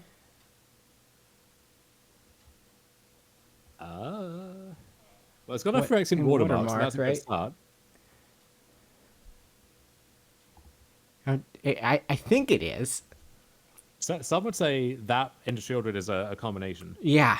Well, Shieldred was immediately answered, but that would also explain how Motoaki wound up on 19, right? So I think that is, in fact, a... Yeah. If anyone in the chat is confused as to how that combination works, I can go through the motions if you like. Pretty complicated, but... So forget using Bankbuster to draw 2 cards a turn. What if we do that without any of the mana investment? So we have Fable versus Phyrexian Arena for the moment. It looks like we've got a couple of Graveyard Trespassers, a backup Shieldred, and a couple of other cards in hand.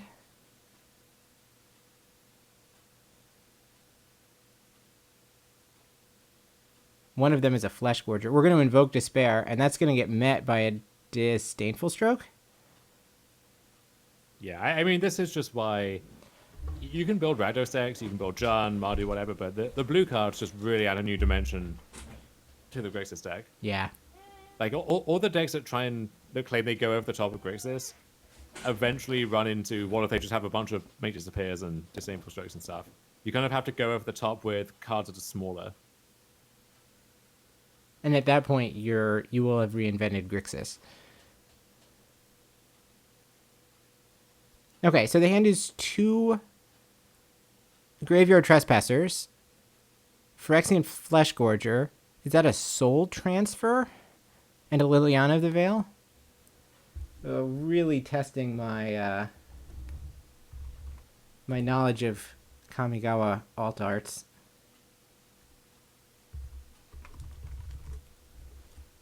While Yuki makes the decision. So two Graveyard Trespassers, a Flesh Gorger, a Liliana, and a thing. And the thing that was discarded. So I guess we don't have to get an answer to that. But I believe that card was a soul transfer. That would make sense.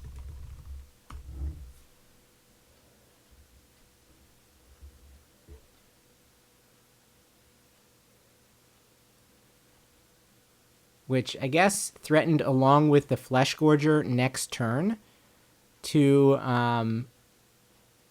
allow the 2-for-1. So that's probably why Yuki chose to take it, right? If you have both an artifact and an enchantment, then it's simultaneously a kill spell plus Raise Dead. Oh, sorry. We're on a backup match, so the decks are not... The deck list command is not correct, but I did throw the decks in chat, so I'll put them in chat again. Yeah, I put the tournament link there too, so you can scroll down and, Perfect. Okay, here's a Bankbuster and a Graveyard Trespasser. So we've kind of got the A squad of Grixis-like cards against the B squad, and we'll see how the B squad works out here. On Yuki's side, we've got Atraxa Cruelty, I think a Braid and Bankbuster.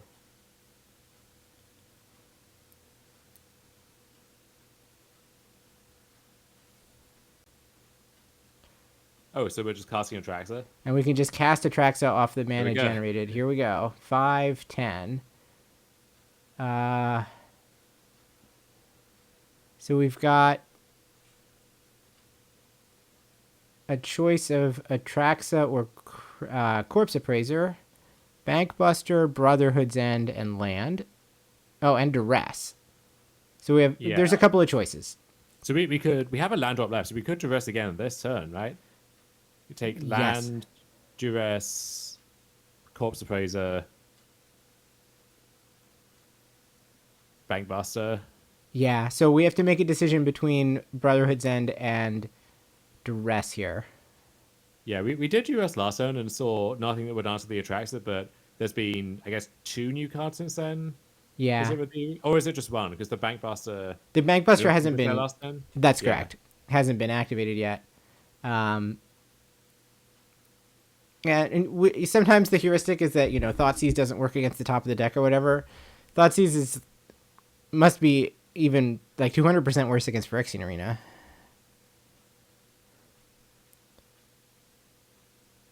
We snapped off the Corpse Appraiser, and not the backup Atraxa, right? Which I guess makes some amount of sense given that we know Yuki has Cruelty of Gix in hand.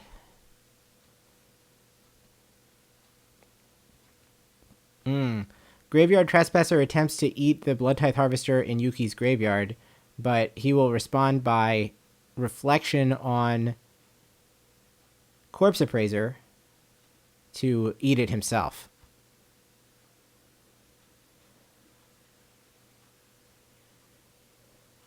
I mean, this would be a nice time for that soul transfer, but I believe there's only one in the list.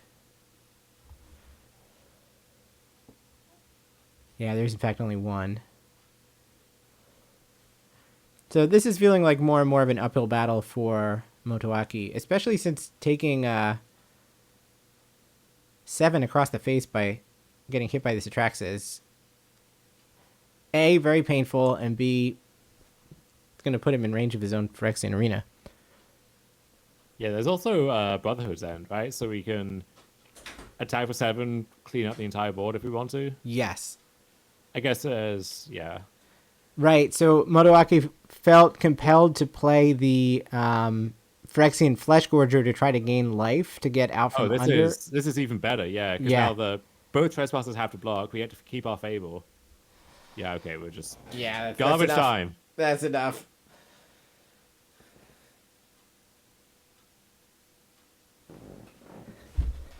I know that recent English language coverage has had like a winner splash screen afterwards, but somehow it's just not the same as like the 90s game show winner flashing across the screen.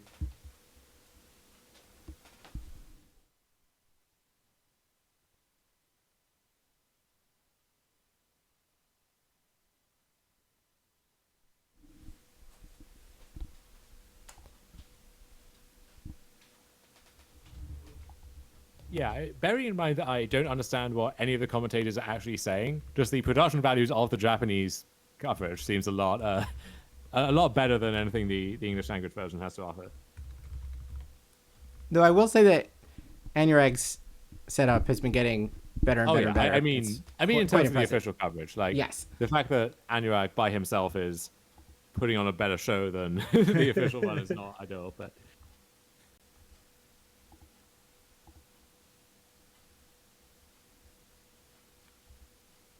All right, happy news, everyone. That was the last match of round 10. So we can switch this from round 10 paired to round 10 complete. We've got 2 more rounds of Swiss to go before the cut to top 8. I will try to get the rest of I got one more in me, I think. Okay, that works. So Dom's going to hang out with us for one more round, and then we'll switch off for the last 4 of the day with Nicole. I'll get the rest of this updated, and we'll see if there was a winner's interview for us to listen to. Hey, our mono blue player has moved to 8-2 with Delver of Secrets. Nice. Yeah, we haven't seen much of Hosokawa, right? On Mono Red. That's another name I recognize. Yes, that's on a right. deck which is it the same list as Riku, or? I don't believe it is actually. Okay. There's Yuya. Also, that Jun deck, X and 2, is that just kind of another flavor of Black Red Midrange, or is there some other spice in there? I would say it's Black Red Midrange ish. That's where the Miglos Maze Crushers are. Oh dear. So we'll get to keep track of some oil counters if. I mean, Miglos does seem like a compelling reason to be in. Oh, there we go. To be in Jund. Just like blowing up Fate Balls, Bank Busters, and stuff, and then doesn't get cut down or abraded, attacks and blocks pretty well. Menace seems very good against the deck that's trying to put a bunch of 3/3s in front of you. Yeah. You can pump it in combat, so it's always decent at attacking. Yeah. So, yeah, it's nice. All right, let's see what Yuki is talking about. 4回出して1回釣ったみたいな。いや、ほとんど釣らないですね。ほとんど釣らないですね。はいはい。そう。だからまあやっぱり手から出ることが、まあサイドが本当に特に手から出ることが多いですね。なんか母子対策とか入れさせてなんか出すみたいな。いやそうですね。母子対策とか否認とか構えてたりとかするんで、はいはいはいはい。そこにまあ手から出すみたいなのは結構アプローチとしてあるかなっていう気がしますね。はい。Talking about the approach to the deck building. なんかありますか。いやこれで3敗。3敗一応全勝すればもしかしたらそうですね、まあ、2-0は多分トップ8かなぐらい Yeah. あるかなって感じ Probably gonna have to go 2-0 and then hope to make top 8 saying. あとね1、2、3、4あと4勝ぐらいしてるよね。いや4勝ぐらいしないとそのワールドの権利しか価値がないんで。まあ確かにプロスターの権利もねチェーンで持ってますもんね。いやでもこっからねでも若い目を切っていくことになると。But like making the Pro Tour is certainly within reach. ちょっと心痛かったからね。At 7-3. So was he? Yeah, he wasn't in. しょうがないですね。トーナメントなんで。Because I know he won the Innishaw Championship, and then, but that didn't really get him anywhere in terms of future stuff, right? So, yeah, by this point, back to 0. He actually is queued for. He was at Philadelphia and went 9-7, so he is queued for Minneapolis. So it's just about the world's in life for him. Yeah. いややっぱりねその若い目切るのね心苦しいですからね。やっぱり知り合いがやっぱりいてと本当にそうね、まあ勝って嬉しいんですけど、やっぱちょっとね、まあどこかしらちょっとまあ若干このね、残念だなと。Okay, Shuhei has won how many of his last consecutive matches? He's on a 6-game heater, a 6-match heater. So wait, he was 1-2-1, and now he's 7-2-1. Correct. Sheesh. No big deal. I used to keep track of that. I should try to update all my stats. But one of the things that I have deep buried in the ELO project is like record in elimination matches. So I calculated that based on like, you know, suppose that 9-3 makes top 8 and 8-4 does not. Then every match you play where you could pick up your 4th loss would be an elimination match. And I tallied up like over Pro Tour history who has the best record in elimination matches. Can you reveal the answer? Yeah, let's see if I can find it. Oh, okay. I'm digging right now. Records in elimination matches.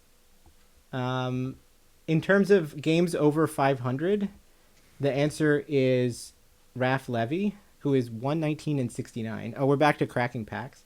Here, in that case, I will take my page of stats and put it over here so that we can see it. But perhaps it would be more interesting to look in terms of percentages. But yeah, so here you go. Here's record in elimination matches. So this is based on games over 500, where, not shockingly, the good players... I mean, if you're in an elimination match, then you're kind of... If it's early in the tournament, probably more in the loser's bracket or whatever, so you put Shota or Huey or whatever in there. If we go by percentage, which it should say somewhere... Oh, of course, Shota's in the list. Yeah. Then we've got some people who have like pretty high records. If we scroll down to find someone like who has a bunch of matches and a high percentage, Martin Muller is over 70%. From this tournament, right? Yeah. That's pretty impressive.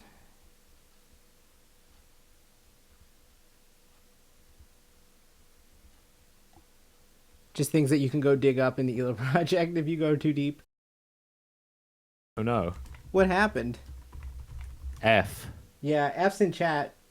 I should be back. But OBS just decided that that was it. It was done.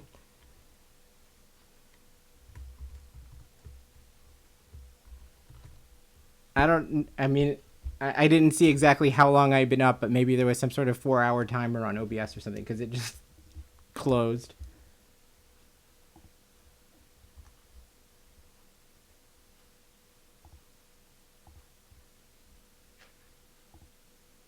Okay, round 11 is paired. But it looks like Ray has already played against Takeshi. Is that right? Let's see if we can find... They played in round 9. Ray won. So that means that the two 9-1s are not playing each other. Instead, it's Takeshi against Kenta Harane in a match of Grixis flavored things. And Ray is playing against Keisuke. So it's Ray and Toxic against Keisuke and Delver's Secrets. On table 3, we have Miglos and the Jund Boys against Mono White, the one copy of Mono White that's been doing well at all. And then Yuya Hosokawa playing Mono Red is on table 4. Shuhei is up to table 6. That's ridiculous.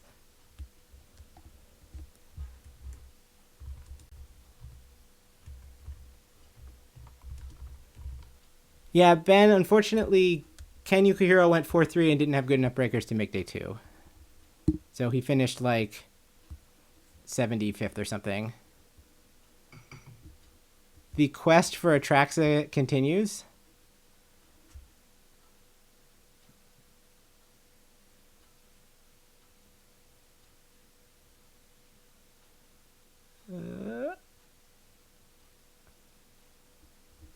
Murex. And a sword. But no Atraxa. How many cards are in this pack? はい。はい。ということでじゃあね、動画の方に行きますか。はい。はい。ではじゃあはい動画の方よろしくお願いします。それでは一旦失礼いたします。また後ほど。We should get like a commentator sealed deck with all the packs that they've cracked in the time between Swiss and Top 8 or something. All right, I'm going to take this moment to catch my breath, refill my water bottle. I'm going to put the Japanese audio up. Round 11 is paired, so we should be back in 90 seconds or something. Yeah, maybe I won't unmute for this one.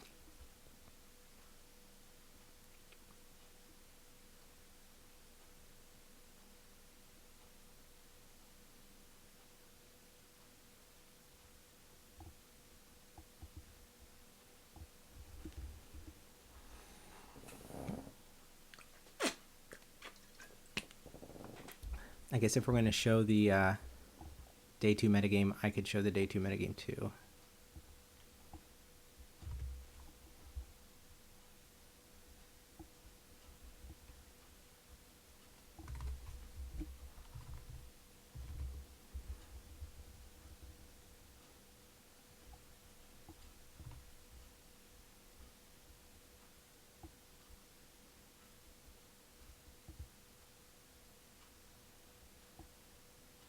はい、お待たせいたしました。今ラウンドから私実況石川と、そして解説の方は松本さんでお送りいたします。よろしくお願いします。よろしくお願いします。はい、もういよいよねトップ8が決まろうかと。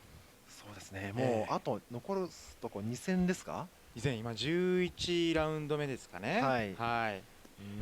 Verifying that there are in fact 2 rounds left. It looks like we're going to get Yuki Ichikawa back in the feature match area. 連続ですか。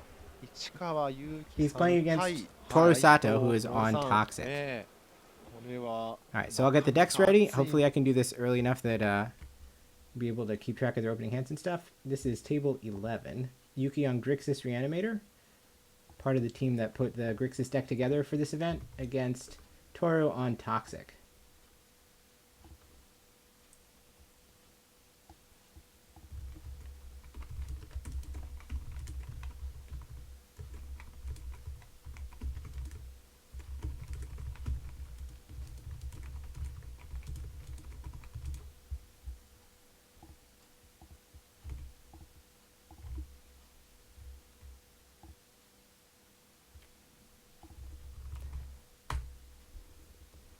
You were a little too fast, TC. I was getting the chat command updated as you were typing that.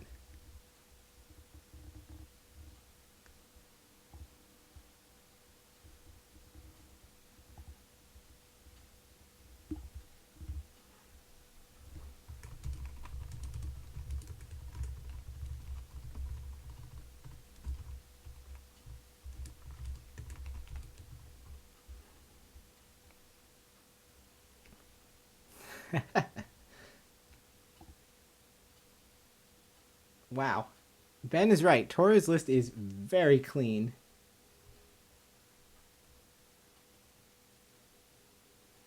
It is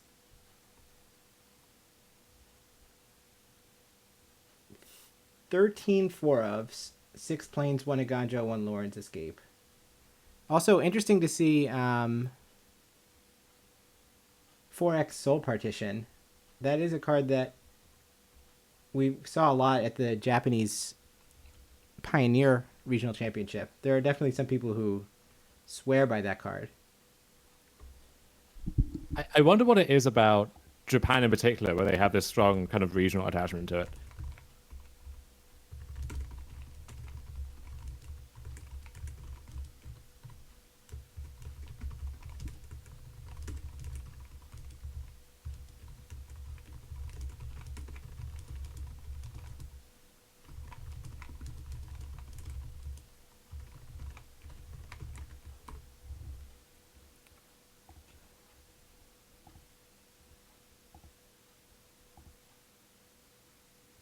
Wow, good point. So Toru's sideboard has 2x Disenchant. Not Lauren, just not Lucky Offering or anything, just straight up Disenchant, as Richard Garfield intended.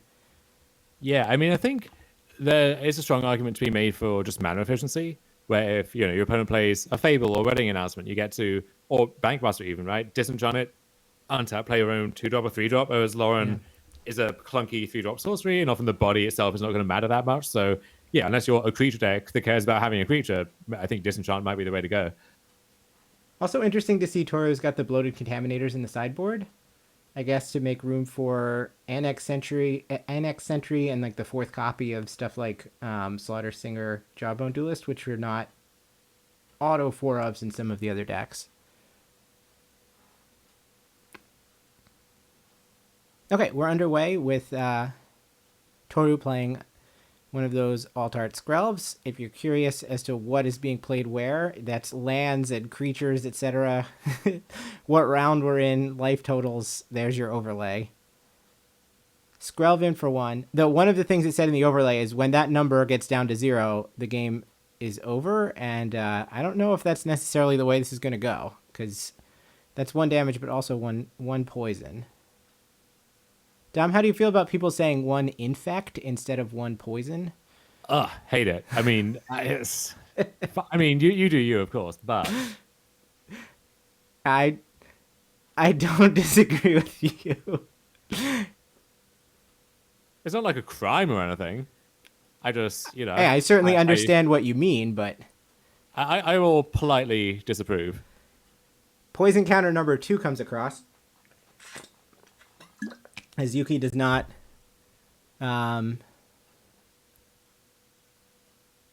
Is it just have like a naked annex entry? What is that? That is a naked annex entry.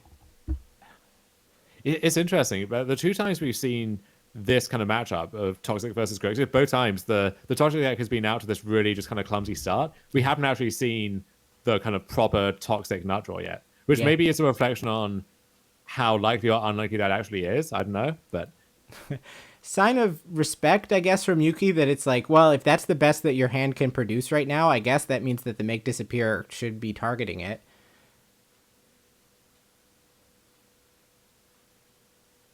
And extra reason to do that. Here's a Corpse Appraiser. Yuki did have a choice of removal spells there because there was also an Abrade. So maybe that's what he was tanking about. Like, will the Abrade line up better later? Like, we can use it on a wider variety of permanents. The Make Disappear, we have to make the decision now. But the fact that there was going to be a 2-drop that answered the Annex entry, and then it was going to get appraised. And there is Soul Partition in hand. Seed Core number 2 the play.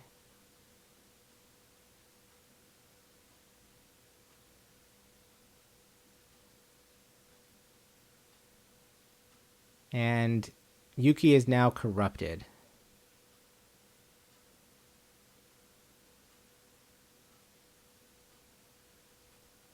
Tor adds Crawling Chorus and passes back.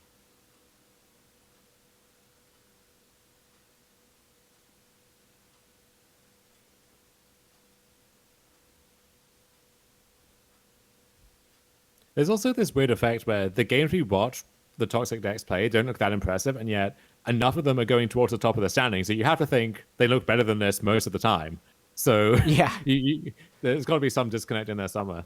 We saw a couple of impressive games yesterday from the Toxic players, but it has been a bunch of awkwardness so far tonight.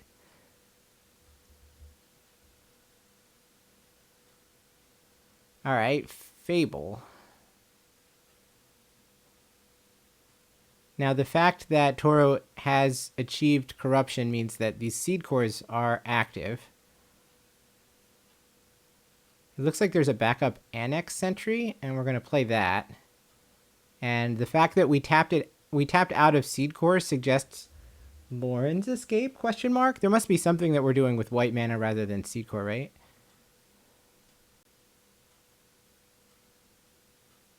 We're just going to add another Crawling Chorus. So we were going to spend all our mana on permanents.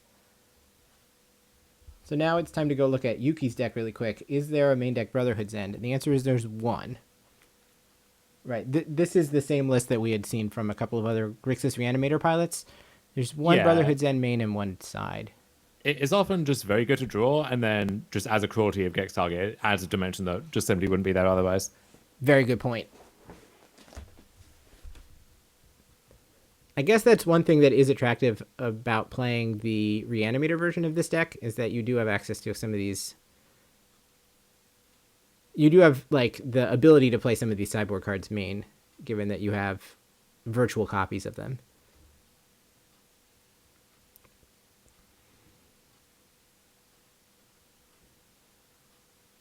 All right, we lead with Blood Tithe Harvester.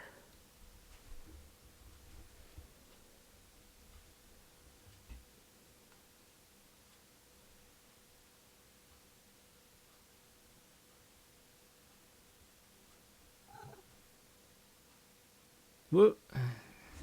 Oh, we're back. Okay. Yeah, it's like, I'm sure these are the symptoms of the stream going down and the video sometimes cutting out for half a second. Must be related to whatever's going on with my computer, but I hope that we'll be able to make it through the rest of the night. So Yuki passes with 3 mana up and at least an Abrade in hand. I don't know if there's anything else going on. He is at 5 poison counters and presently only has 1 blocker against 4 toxic attackers. Is there any thought to starting to use Skrelv as Mother of Runes rather than as Might token at some point in this game? It is tough because Yuki can always force the issue with the Blood Tithe Harvester. Sure. Which it's not all that different because, okay, you leave it up, Yuki just harvests a Skrelv, and then if you could try to protect something in response, something like Cut Down or Abrade can always tag it instead. And it looks like Yuki's trying to figure out the right timing for this Abrade. Right, so Blood Tithe Harvester is going to try to kill Skrelv, and we're going to use Seed Core to at least get a trade out of that. Then Abrade is going to try to shatter the Annex Sentry. And do we have the one of Lauren's Escape? We do. That's pretty strong. So that's Hexproof Indestructible this turn, and Taurus Scries 1. So 3 poison are going to connect. Yuki at 9 life, 8 poison. And is going to need some blockers. He'll get a Reflection next turn. And I guess if it comes to it, he can cast a 5 mana Corpse Appraiser.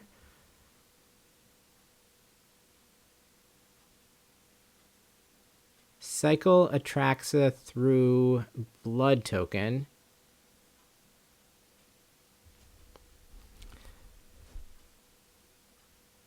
Remind me, does Yuki have Cruelty in hand? Can we get Atraxa back right now? I think I saw 2 Bankbusters. No, 1 Bankbuster, another Atraxa, 2 other cards, but not a Cruelty. So we are going to play... It was it Go for the Throat? Oh, there might have been a Go for the Throat, which is pretty awkward against this collection of... It is strange watching just like Abrade's being pointed at 1/4 Annex Sentries that didn't target anything in the first place, but just that's the kind of board states we work our way into, I suppose. Yeah. So 5 mana Corpse Appraiser is the best that we can do here.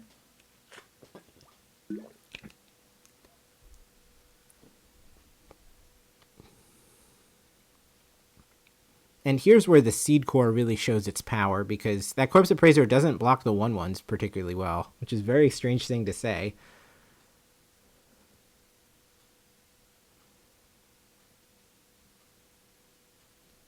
Everything gets in the red zone. And really the crawling courses are like massive problems because they don't really die.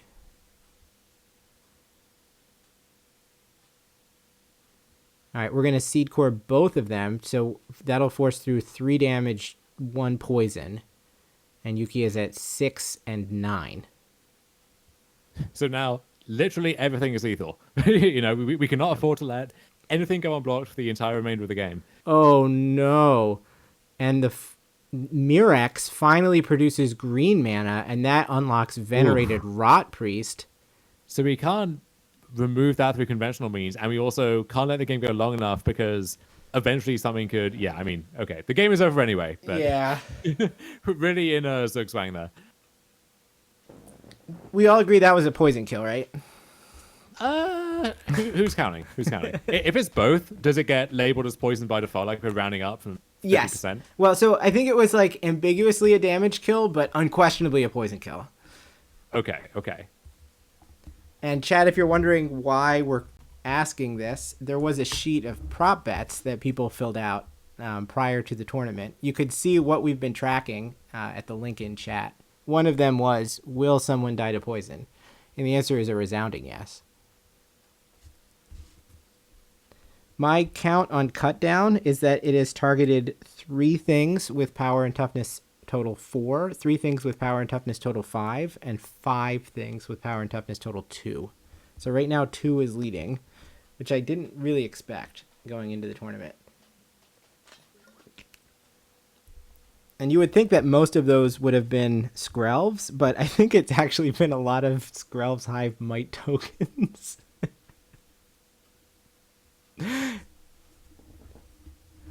Come on, stream. Actually, let me try changing the feed and changing it back and seeing if that has any effect on stability. Meanwhile, we can look at the sideboards.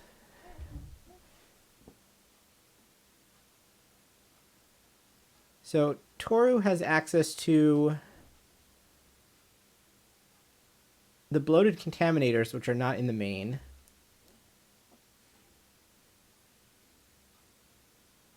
Lantern Flare, Destroy Evil, Disenchant, Wandering Emperor, Lauren's Escape. I think Wandering Emperor is pretty far out of place in this matchup. I mean, Lauren's Escape seems like adequate. I wonder, and I think to really understand what Toru is going to do, I would want some idea as to what he thought Yuki was trying to accomplish. Like, are Shieldreds coming in? And if so, how are we going to try to deal with them? Certainly the next Brotherhood's End will be in. Probably some number of cut downs. They kind of are 1 mana tag something.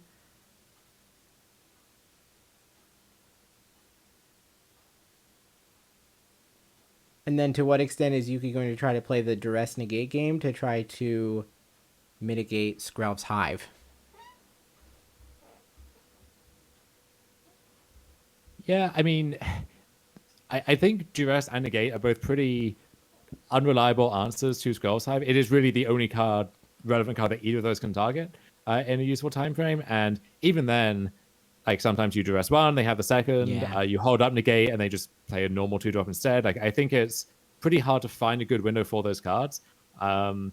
And we've seen Grixis beat not just 1 but 2 Skrelv's Hive earlier. That is true. I don't think it's that tall of an order necessarily. You just need to have enough other stuff going on, or for them to be curtailed in other ways. Like we saw that game I mentioned, 2 Skrelv's Hives, but basically nothing backing them up. And Grixis just did its thing. And especially with this like Reanimator sub package, you can just go over the top of that easily enough some of the times. It looked like the bloated contaminators were still in the sideboard. Some things were changed around because the soul partitions looked like they came out.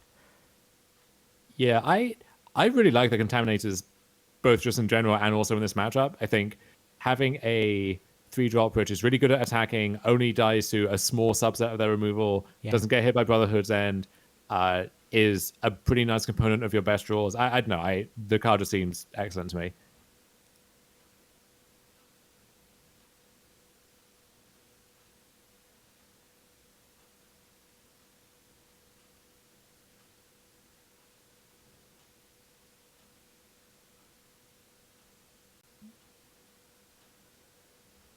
All right, we will... Trying to follow the sideboard sleight of hand is not always the easiest. There was a moment where I saw the bloated contaminators all together, which, I mean, I believe that Tor was looking through his sideboard at that point. I couldn't tell if after that he had, like, you know, segregated them and put them in with the rest of the deck or not.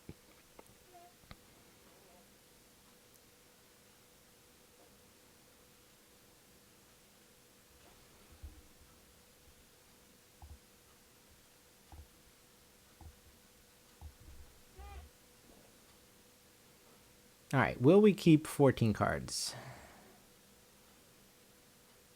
I think this is actually the first time I've heard anyone say, will we keep 14 cards? But I like it. I'm into it.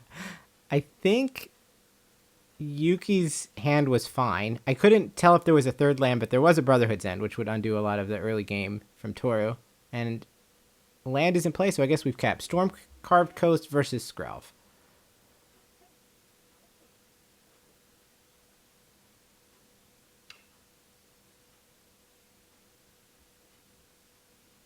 On the topic of Soul Partition, are there any cards like that where you think that, I guess using the Japanese as a frame of reference, that they have a really different perception of how strong the card is compared to other communities? I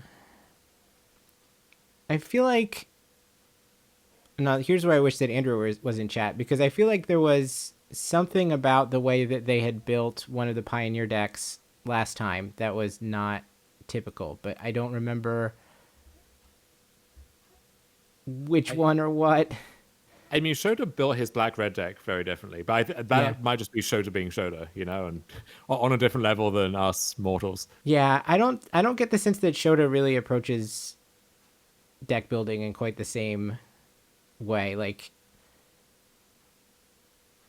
he plays with the stock list some, and if you follow him on Twitter, you see that he will stream them at some points, and then I think he gets a nice glass of whiskey and sits in an armchair and just kind of conjures up the list that he thinks is the perfect metagame call.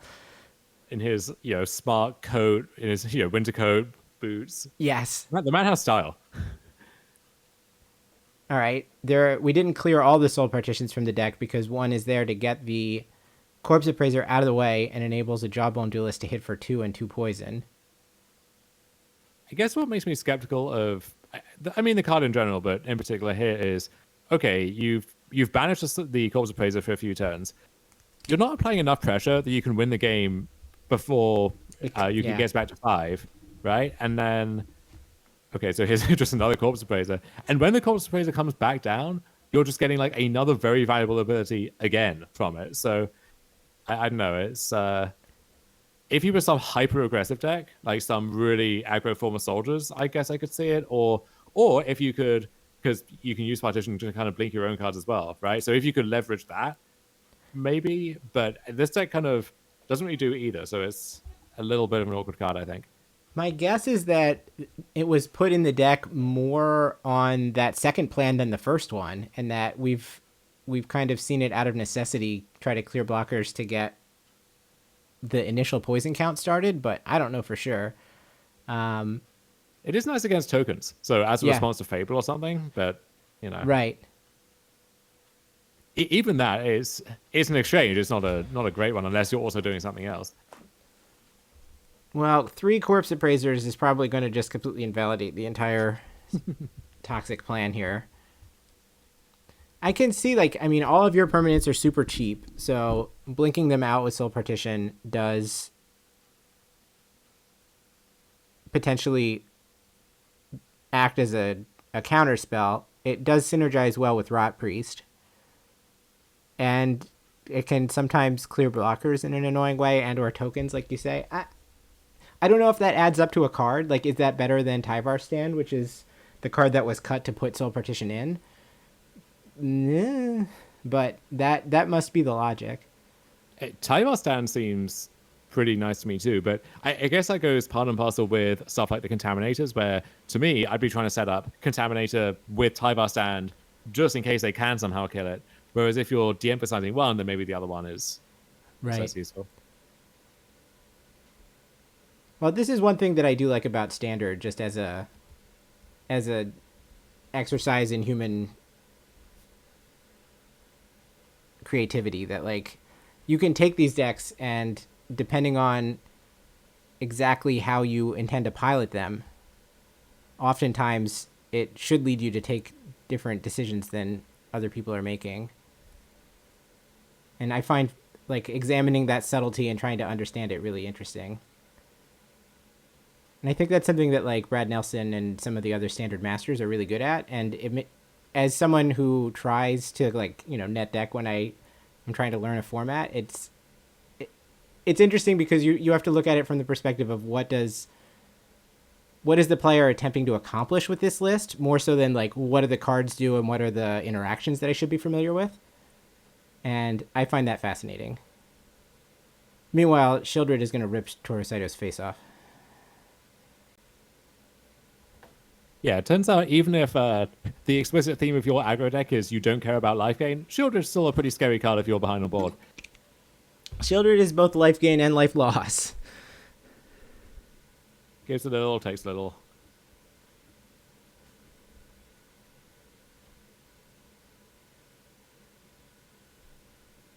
So I can see Lauren's Escape as the front card in Toru's hand, and to be fair to Toru's Dinky Creatures, Shieldred actually doesn't profitably block Jawbone Duelist with Seedcore in play, so we can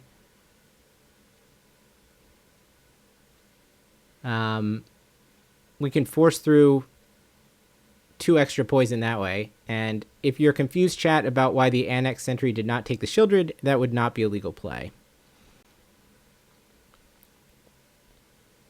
Annex Sentry can only clear things that have converted mana cost 3 or less. Yeah, again, another great response to Fable, and that's something you kind of see when you look at a lot of these card choices. Is implicitly is, oh, that actually lines up nicely against one chapter of Fable, even though kind of difficult for anything to line up well against multiple chapters of it. Here's Brotherhood's End. Do you think the mode is damage or artifacts? They would appear to be artifacts. I do like that we still have that third Corpse Appraiser, or I guess the first one, just chilling off to the side. So Otawara was going to clear a blocker, which was going to enable enough damage to come through for Shieldred to close the game. So we'll get a third one.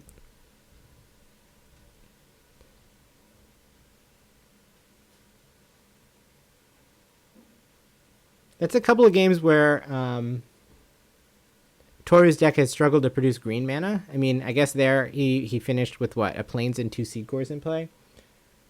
And he was stuck trying to get that Rot Priest out of his hand for some time in game 1. Yeah, so it depends how you count the different dual lands. So Mirex, some fraction of a land, Seed Core, you can count Seed Core. But then you also have Brushland, Razor Thicket, Overgrown Farmland in some lists, though maybe not in this one. So that's a decent number of sources, right? There have definitely been 2-color aggro decks in the past where the spells were good, but the lands were so bad that you just didn't get to function properly. I don't think this is one of those decks. I mean, if anything, you make really nice use of your additional lands, like between the Seed Core pumping stuff, Mirex, and then the obligatory like One-Eye Ganjo or what have you. I wonder if that played into the decision about where to put the Bloated Contaminators, that he might have felt like with the mana that he's chosen, they were strong but unreliable.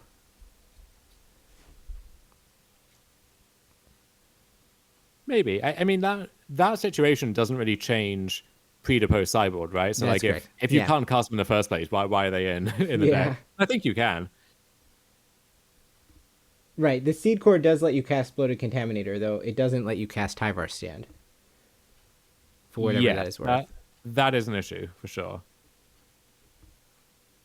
And so at that point, maybe you have to play farmlands if you want to play Tyvar Stand, but then the farmland isn't a great land by itself. So yeah, some of these choices do inform each other.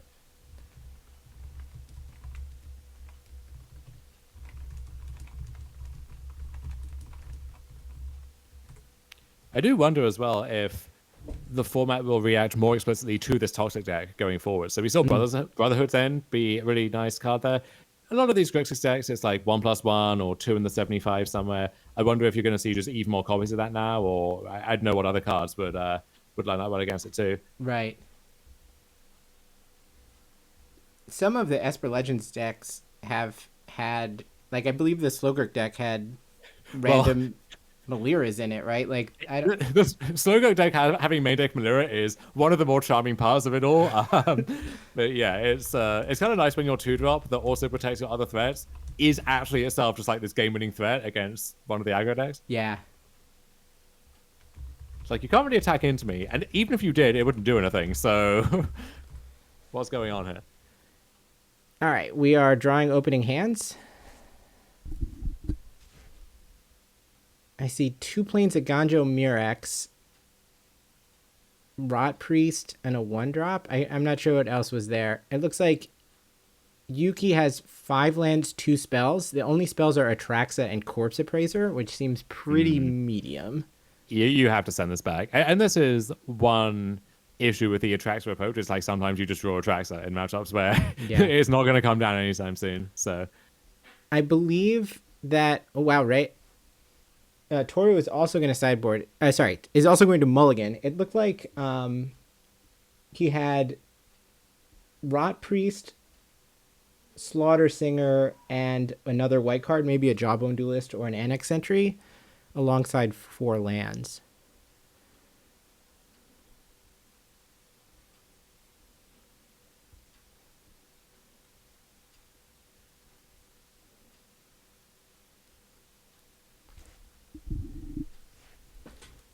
Yeah, so both players on 6, which you would think would favor the Toxic deck in the sense that it's a low resource aggro deck, can play well on 2, maybe 3 lands.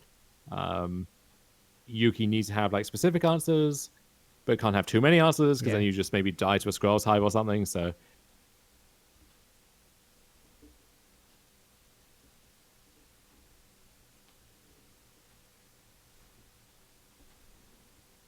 all right, well, we're not going to keep 14 cards this time, but maybe we'll keep 12.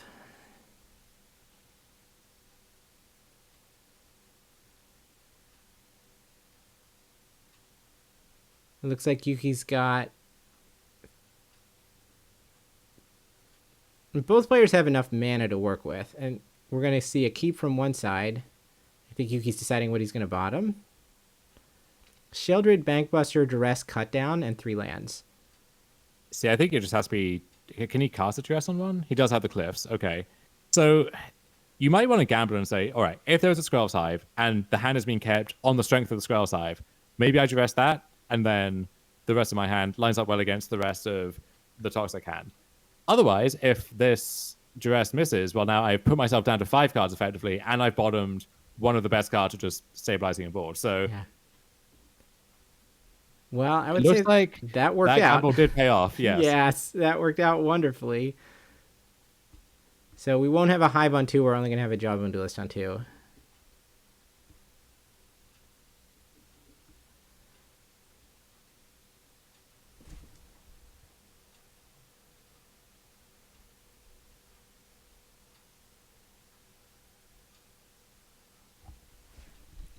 So that could be cut down, and indeed it is.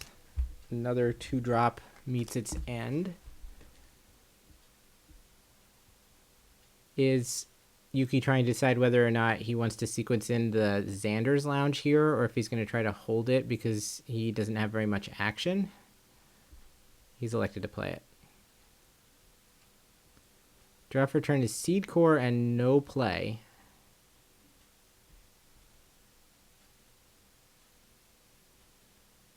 Is that Fable off the top? Yes. Right on time. And we'll meet that with Raise the Alarm.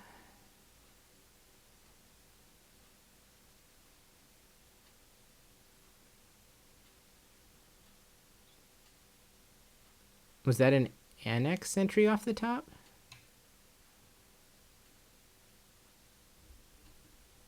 Well, we're showing Annex Sentry, so that is nice. So that will enable the attack. In all of its gross, fleshy glory. Yes. So that was a nice draw. I think it needed to be something like that to keep Saito in it. The top of the deck is going to have to be very kind to Toru going forward here, given that he does not have very much action. And it looks like Yuki cycled 2 lands into 2 spells that don't do very much. We've got Otawara, Sundown Pass, Reckoner, Bankbuster, and Cruelty of Gix. So Cruelty is nice if you have enough time to get it going, which is by no means a guarantee. Bankbuster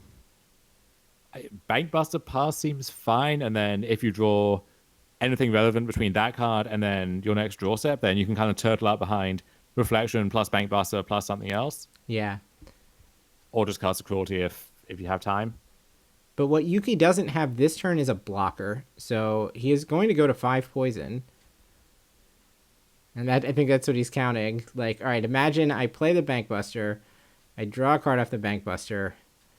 Next turn I can create 1 blocker of some sort, and then I have that plus the Reflection. Then I guess we're probably going to be able to stabilize. But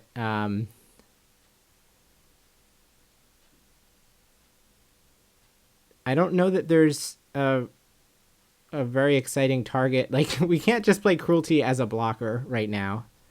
I guess we could get back the Jawbone Duelist or something, but That must be like plan F on the list of things that you would expect that deck to do. And given that Toru has a Seed Core and now Yuki is corrupted, like playing a Blood Tithe Harvester or whatever as a blocker is actually not that exciting. It just trades for a Might. All right, the 2 draws from the Bankbuster and off the top of the deck were another Fable and a Blackleaf Cliffs. So that's a start.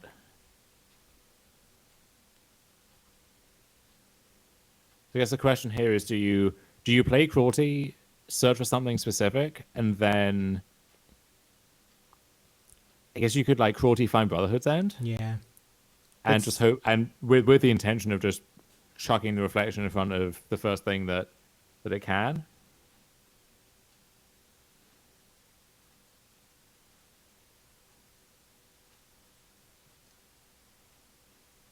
It would seem sad. Yeah, we're going to play Cruelty. 1, 2, or 3. 1. Interesting. Wow. I admit I was expecting 2. Well, so this actually makes sense, because if you're going to get the card you tutor for next turn, right? When it goes to chapter 2. Yeah. And so at that point, you both gain more information for that, and also can tag, like, for example, another Annex entry, if that would be in the way instead. So this is 2 more mice. Yes. And so now that's 5 attackers against 1 blocker. And there's Igunjo there. So this is lethal, right? With the Seed Core? Well, the Reflection of Kiki-Jiki is going to be allowed to block before the Iganjo happens. So we're only going to be able to force 4 of them through. Well, so there are a bunch of ones attacking. Let's say 1 gets in the way, and then you can Seed Core an unblocked Might. Does Seed Core grant an extra toxic? Oh, I keep... Okay. I keep mixing up the... Yeah, Seed Core and Slaughter Singer only give stats. It's Skrelv that gives the extra toxic. Seed Core really nice with infect creatures, just BT dubs. Yes. But not going to come up in this case. Not as exciting with toxic ones. No. So... Yeah, you were just casting a Modern Tournament before you came in over here. Where Infect actually put on kind of a clinic. So no excuse, though. No, you're good. You're good. So that is what happens. And that means that Yuki's going to go to 9, but 9 is notably not 10. And so now... I think Yuki is about to stabilize at 9 life. Or yes. 9 toxic. There is one card that will present a problem still, which is Venerated Rot Priest. Yes. Also, charge of the mice potentially. Like, if Saito just untaps passes the turn, you got to be... Part of you has to be thinking, I need to be able to turtle up and present at least 2 blockers. Right. But no surprise that Brotherhood's End is the card that was discovered, since it's going to be on artifacts, because we have to blow up the Annex Sentry as well. We'll draw a card off of the Bankbuster before it gets blown up. And here goes everything. All right, can Toru do anything? Yeah, and Cruelty is getting him back a... Is it just an Annex entry? I think it might just be an Annex entry. So nice. Toru has to check, can it hit both graveyards? The answer is yes. I don't think that there's anything in Yuki's graveyard. And this is kind of like the Ragavan principle from Modern, where it's like, if your deck is full of otherwise bad cards that only work in your own deck, then you're kind of minimized from these effects that steal your own cards out from underneath you. Amusingly, it does mean that like playing a creature into the oncoming Annex entry does not look that appealing. So on the other hand, it looks like the card that Toru has found is Skrelv's Hive, which will continue to pressure Yuki going forward now. All right, we'll take... So Yuki does need to find something. I don't think the bar is that high for what that something is, but just sitting back and playing land, saying go is not going to do it here. All right. So this is nothing. This is another Fable, is it? Yes. Or Corpse Appraiser. Okay, that plays. into another Fable or another Corpse Appraiser. So that now is an interesting choice in its own right. I would assume you go for Fable. He's very close to taking the Corpse Appraiser, and that is what he does. But it is because he had Fable. He has another Fable anyway, so yeah, this makes sense. Now, it is, as we saw earlier in the day, possible to race Skrelv's Hive just with, like, attacking with things. Like, Skrelv's Hive does not block.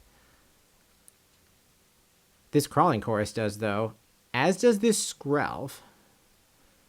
But and now we're thinking, okay, we can't let Skrelv get something with protection through. The Annex entry actually is a really useful blocker in that context. I wonder if that, like, has ever come up in Yuki's testing to, like, take the opponent's creatures so that you have color diversity to avoid Skrelv. It's very funny. I mean, you have Skrelv in this deck, in the Esper Legends deck. Like, it's a common card and for good reason, so would not surprise me at all. All right, here's Appraiser number 2, the one that was taken off the previous one.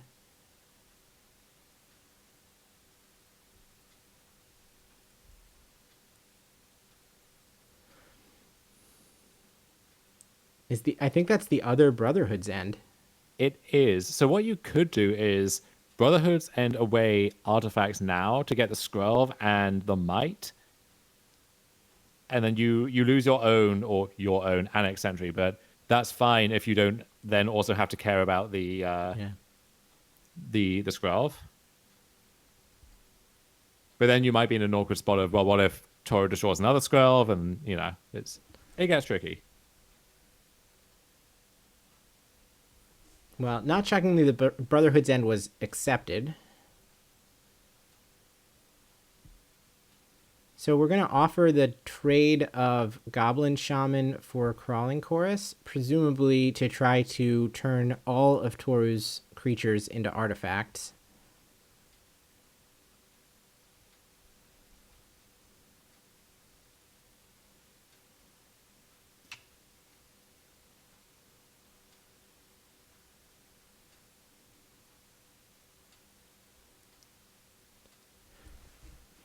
Amusingly, Soul Partition on Annex Sentry would present lethal, huh? Like, that is one way to get the thing out of the way. Oh, it sure would. Okay, we are going to take the line of Block and Seed Core, and that means that the Brotherhood's End that's in Yuki's hand would, in theory, destroy everything. Yeah, and so now I think that has to be the move. Just get the artifacts out of there. Okay, so that releases some of the steam, the pressure out of the situation. Worth noting that Toru did gain 3 life there since the Crawling Chorus had lifelink, but now it's possible that Yuki is going to close the game very quickly. He can attack for tens of damage every turn. We'll start with Blood, discard Shipwreck Marsh, draw a Braid. So it's just how much do I want to attack with. Probably the full 11 is a little unnecessary.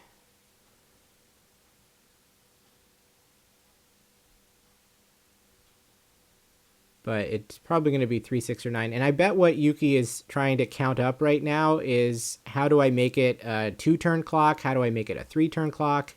There is extra damage that needs to be considered from Skrelv's Hive. We're going to settle for just 6.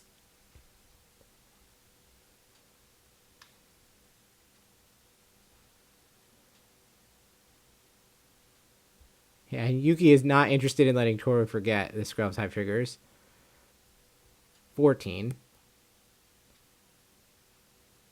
So Might gets in, must be blocked. Seed Core chews through the Corpse Appraiser, and Toru goes to 17. There's a green source. But, I mean, is it clear that the Corpse Appraiser was better alive than dead? I think it might be better. I guess there's probably still enough other creatures to copy, but, like, you need to have some fuel for the reflection of Kiki-Jiki, which I assume is going to make a stream of corpse appraisers now. I see one appraiser there. I don't know if there's, some Blood Tithe Harvester from 4 turns ago that we're all forgetting about at this stage, but I think there actually might have been one that was declined off of a corpse appraising. Oh, okay. So yeah, there's at least a little bit more fuel. I think the Skrelv that died to the Brotherhood's End hasn't been eaten yet. But now the pressure has ratcheted up significantly higher as Shieldred has come down.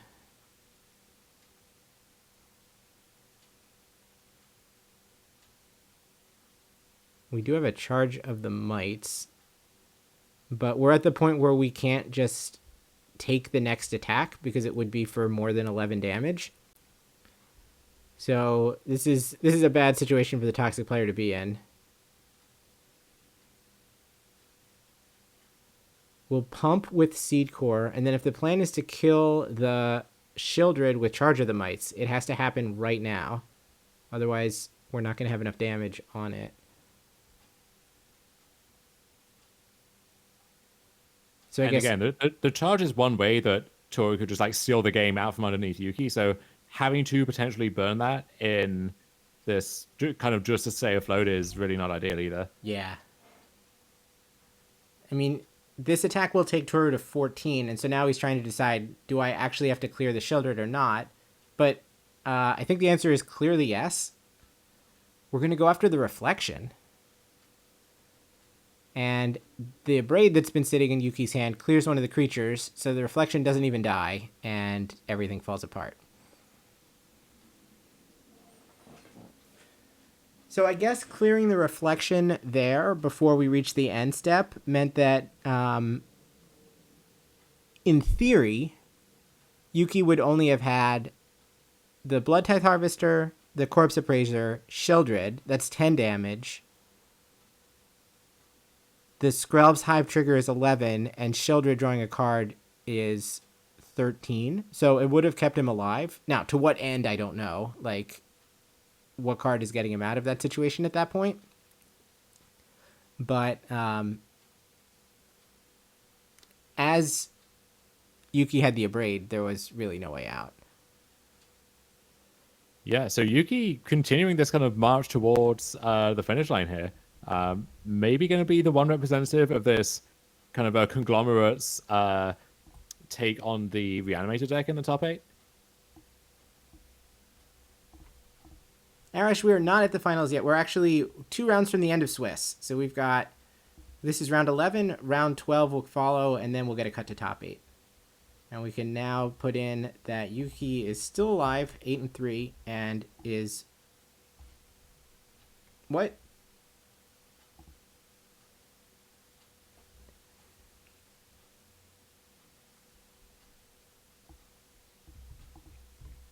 And is headed towards the top 8. He probably will have a win in the next round.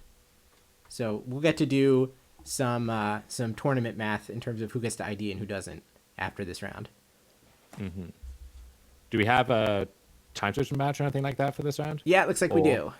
Okay, perfect. And it looks like we've got Esper Legends against Grixis Reanimator. So we haven't actually seen the Esper deck since the early half of day 1. I think this matchup favors the Esper deck, and crucially, I think Esper is a little behind against normal Grixis. I think it is a little ahead against the Reanimator version, just because you are more reliant on this kind of 1-2 punch, and the Esper deck can go underneath you more easily, just less removal, less disruption. And then also, cards like Dennick shutting off Cruelty of Gix, or you can present more relevant interaction yourself. So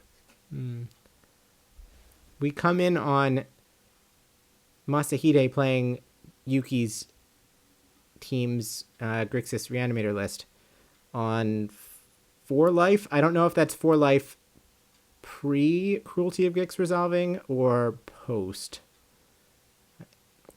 I'm guessing pre. I'm sorry, I'm guessing post. I'm guessing the 3 life was already lost. And here comes Shieldred. So we do have 2 life rolled up in a blood token now.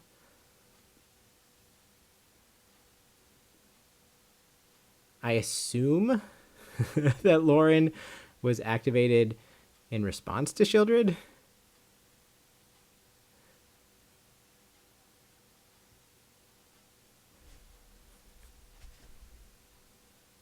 All right, Kazuhiro untaps. And we're going to use the blood now for some reason. We will discard Atraxa. I mean, I guess it has to happen before Chapter 3 goes off. All right, I admit I don't understand any of the sequencing that just happened, but we're in Kazuhiro's main phase. Life totals are 18-6. We have 2 power creatures versus larger than 2 power creatures.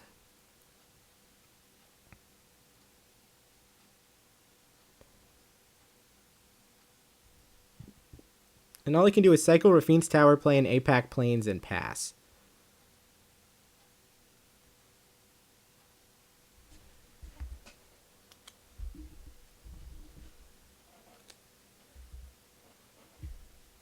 Masahide is going to try to cut down Denick. Kazuhiro has the option to save it with the Plaza of Heroes, but that falls to a Braid. Now Atraxa comes back, and where Kazuhiro was pretty close to getting over the finish line as we came in with Masahide on 4 life, that's not the case anymore.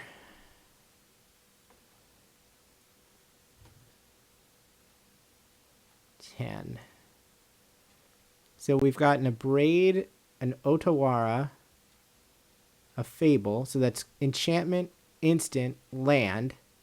Choice of creatures will take Blood Tithe Harvester. No sorcery, no planeswalker, no artifact, no battle. Still waiting for the battle, man. It's going to happen. Another Lauren activation. This one definitely with Shieldred in play. Yeah, that's you don't build around that combo, but it just comes up in these games sometimes, and it's pretty entertaining when it does. Although in this case, the combo is your own Shieldred and your opponent's Lauren, which usually you want to have both of those together in tandem. This seems like a pretty rough spot for the Esper deck to be in. They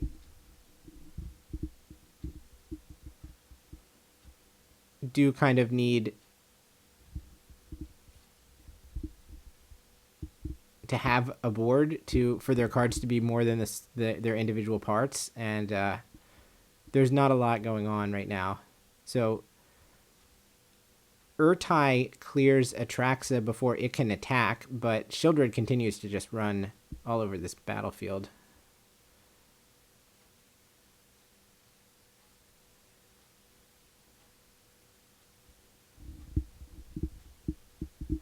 Like, the Esper deck is just a bunch of creatures, right? Like, yeah, and it's kind of one sorcery speed spell each turn. There's not much in the way of flexibility or double spelling, or so sometimes you just, again, you're forced into this posture where you just play your stuff and you have to hope that's good enough, and you don't feel like you have much control of the situation. And yeah, this Brotherhood's End is brutal as well. Yeah. It looks like Kazuhiro would have had access to a couple of copies of Go for the Throat, but I don't know. I assume they would have stayed in as at least answers to Atraxa, and indeed there is one of them. There were 3 main. Now it's Skrell versus the World, and we know that there's still 3 cards from Atraxa that haven't been used yet. And here's Cruelty on Chapter 3 to just immediately get her back again. Kazuhiro shakes his head like, well, now what am I supposed to do? 3, 4, 5, 6, 7, 8, 9, 10.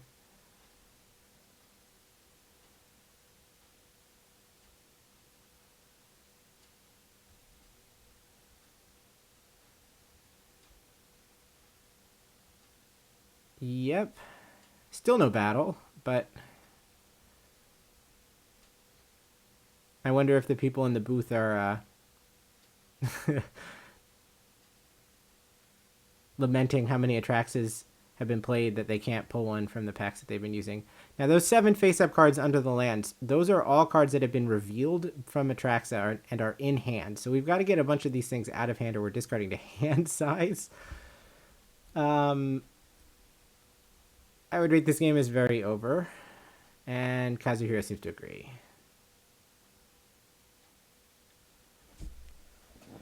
Oof. Well, that looked good.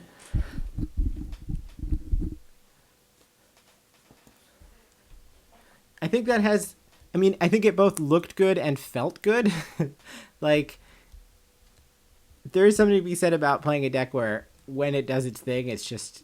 you get to have this positive emotion versus trying to, like, squeak out Phoenix chick kills or whatever. That was pretty overwhelming. I'm guessing that's going to conclude round 11, though I'll check to see how many matches are still left to come. It looks like many of the top tables have chosen to ID. So I wonder how many win and ins there are even going to be next round. We'll have to see.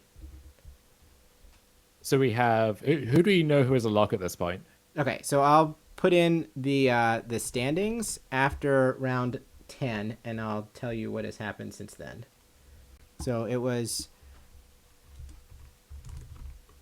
Ray was on 27. Takeshi Ozawa was on 27. Then we had 1, 2, 3, 4, 5, 6, 7, 8 people. 1, 2, 3, 4, 5, 6, 7, 8 people on 24. Haruki. Then there are 2 people on 721. So Mono Blue at the top of the 24s? Yes. Okay. Yuya playing Mono Red. Shunichi Nakajima, who seems to be playing Rakdos Reanimator. Mm-hmm. Kenji Seigo, Esper. Eiyuki Ichikawa, different Ichikawa, playing Grixis. Kenta, who's on the Reanimator list. And Mare Okamura, who's playing Mono White. Then we have a 721, also Mono White. Hirotaka Kawasaki. And then finally we have the last 721 is, of course, Shuhei. Of course. So now let's look at the results. So table 1 was Takeshi against Kenta, and they have chosen to draw. So Kenta goes to 25. I'm a little surprised by that. I guess this is also potentially drawing into top 18. Sure. Ray was paired against the Mono Blue player. They also elected to draw. Then Usui is playing against the Mono White player, Mare. They're playing. The next table down is Yuya against Shinichi. Did you say we had a Mono White player? Yes. And the mid-range deck, not soldiers or anything? Yes. The Mono White mid-range deck. Okay, so yeah, haven't seen that in quite some time, but looks like there was a copy in the mix there.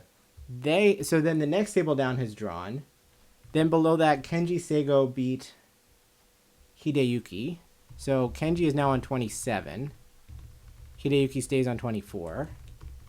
And in the next table down, Shuhei took a loss, which is pretty unfortunate. Yeah, it looks like the end of that run, unfortunately. Yeah. So then if we look at the 21s, they go from 13th place to 27th. So that's 7 tables worth. So there's going to be 7 more 24s here. The winner of this match is going to wind up on 27.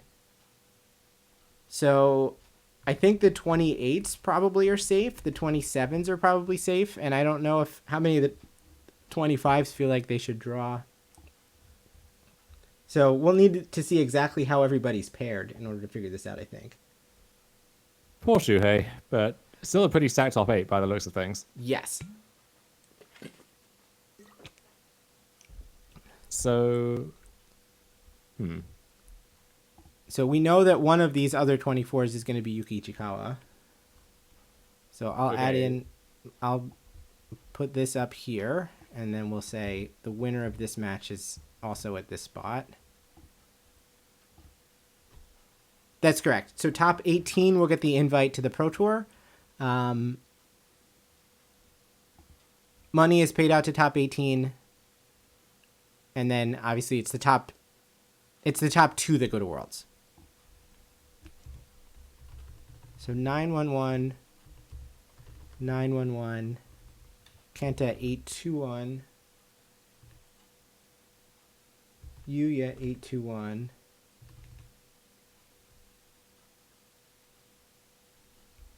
Kenji is a straight up 9-2.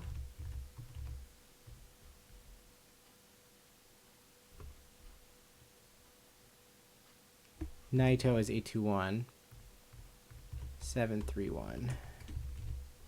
So we just saw Toru Saito fall to Yuki, right? So, or to whoever he was playing. Yeah, to Yuki. And we just saw Noine lose as well. So they're effectively out. Maybe 25 points could get somehow lucky. Is the upshot that someone who is currently on 25 may have drawn themselves out, or is it were there people who just had draws and now some of them are in the scrum there? My understanding, no, I don't think anyone's drawn themselves out of top 8 yet. I think if everyone drew next round, then there would certainly be some that should not have done that. I think that the people who chose to ID from 24 points to 25 were doing it with an eye toward the PT rather than toward the top 8. Interesting. That makes sense. It is slightly unfortunate in these events where, like, I don't know that we're going to see that as much 2 or 3 cycles from now when it's top 12 that get the invites. But yeah, given the size of the field versus the incentives, that it does lead to these decisions which make for less magic. Okay, with that then, I think I will tag out. But it's been a pleasure, Adam. Thank you so much for having me on. It's been the pleasure is all mine, Dom. Thank you for coming along with us. Yeah, and I will hopefully be able to stay awake and watch the top 8 as well. So let's see how that plays out. You are going to be back on the SEG podcast tomorrow, right? Oh, yeah. It's 2 p.m. I can sleep in a little if I want to. But, okay. We'll see how it goes. But anyway, thanks for having me again, and good night, everyone. Cheers, Dom.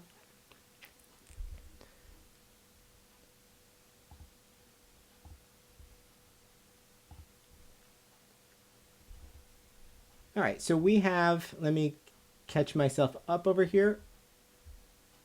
Literally one more round left to report, and it is this battle for 9-2.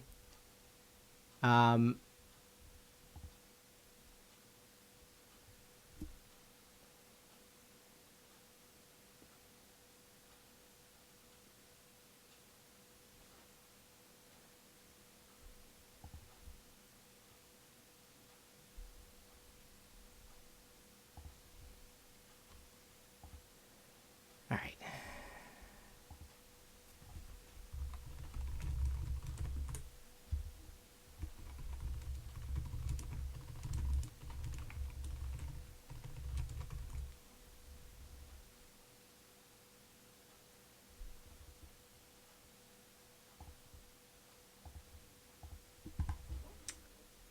Hello.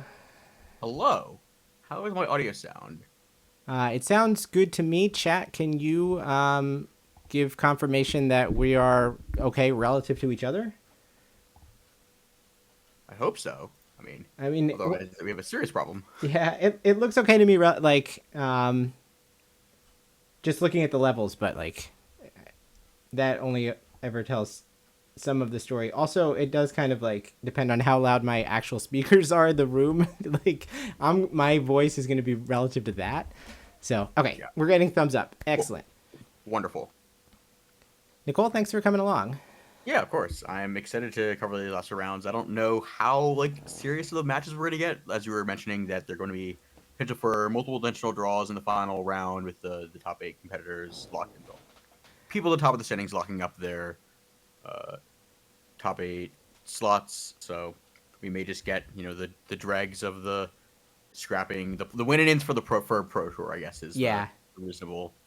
Which is like it's just honestly kind of is like the more exciting thing to watch. To be honest, like we know that the players in the top 8 we're gonna see them in the top 8, but like this is what like people who are already eliminated from top 8 contention, like they're fighting for that pro tour invite. It's like very much a real thing.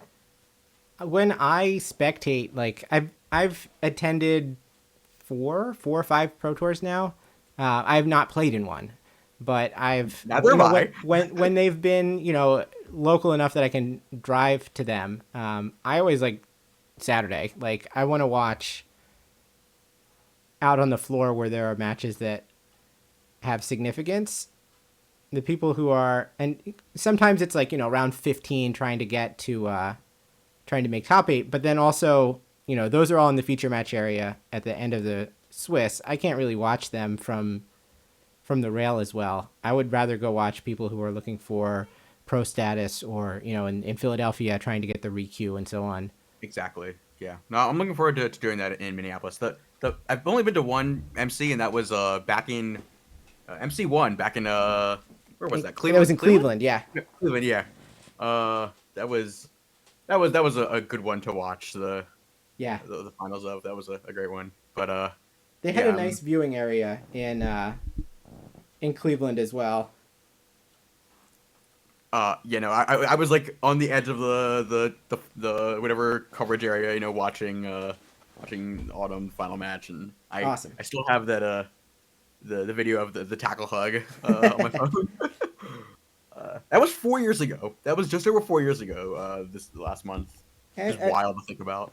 In some ways, it's infinity ago, and then like in Magic terms, considering how little has happened between now and then, it does not feel like it should be that long ago.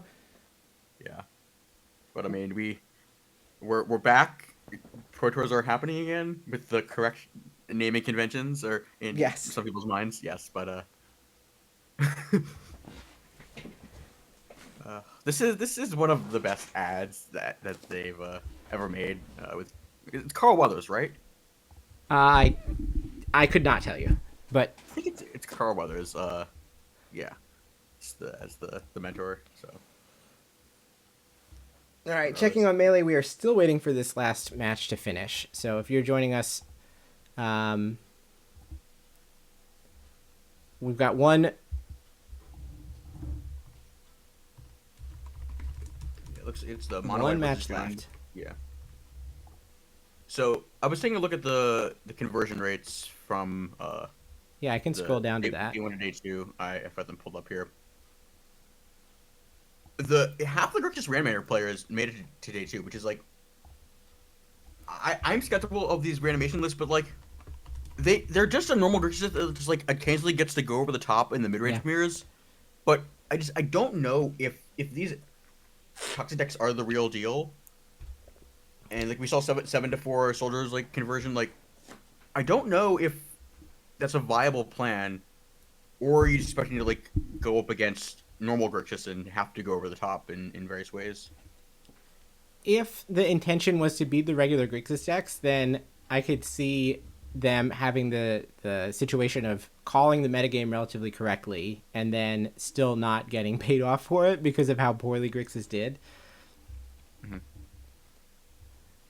It wasn't really until that last game that we saw someone absolutely go nuts with Atraxa on camera.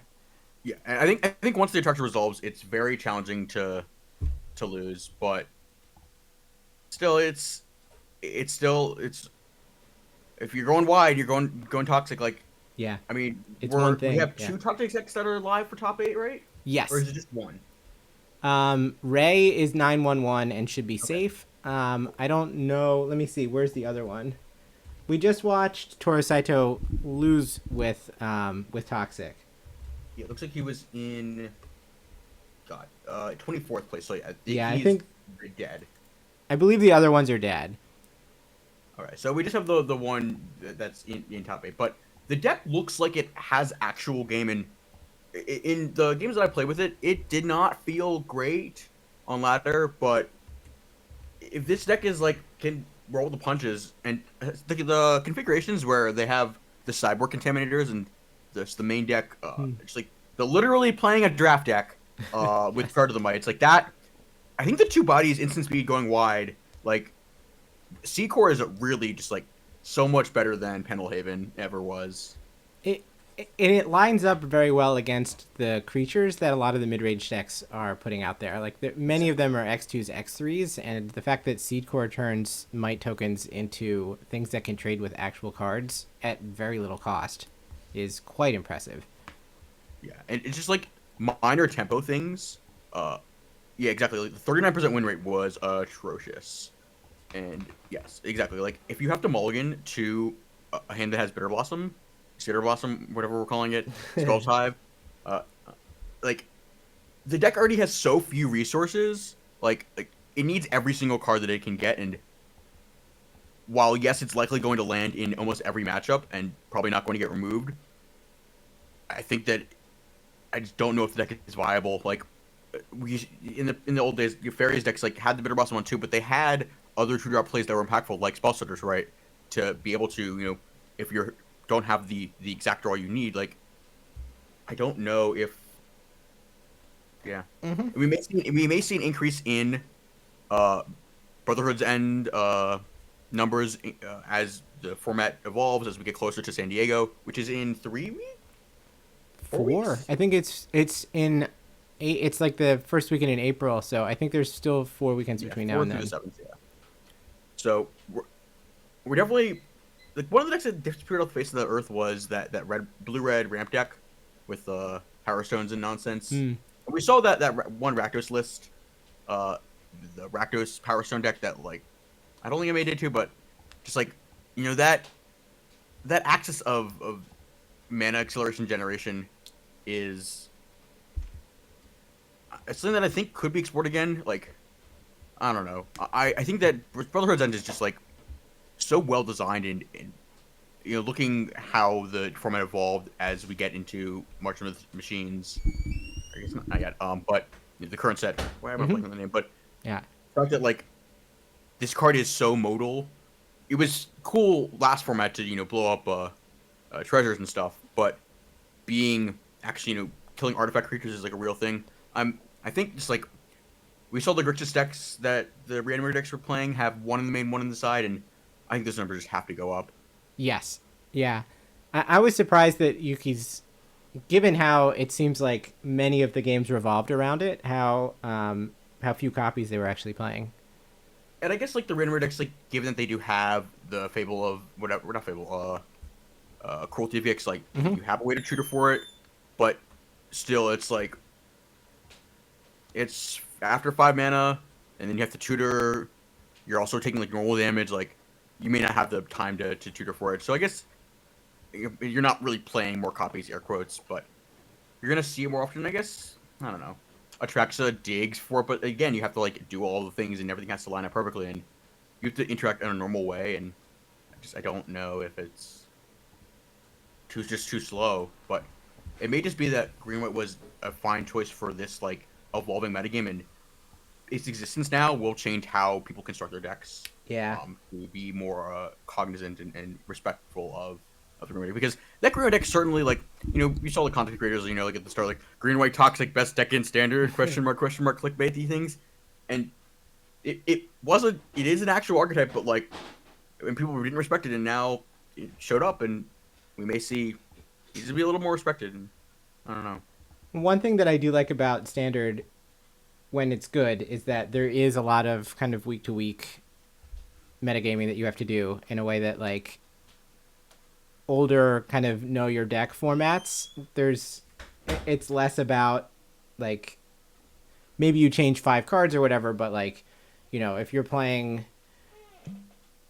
pick your deck, some. And I remember we saw there was like the last time we had this amount of churn was during was Zendikar standard after Omnath was banned, where Renalaris was legal, but like we had the evolving Rogues deck, you had the evolving Gruul deck, you had was Adventures still around then? There was a like shadow of the Adventures deck after it was like the Red Green Adventures after Clover got banned, right? So that was the last time that we had like it was those.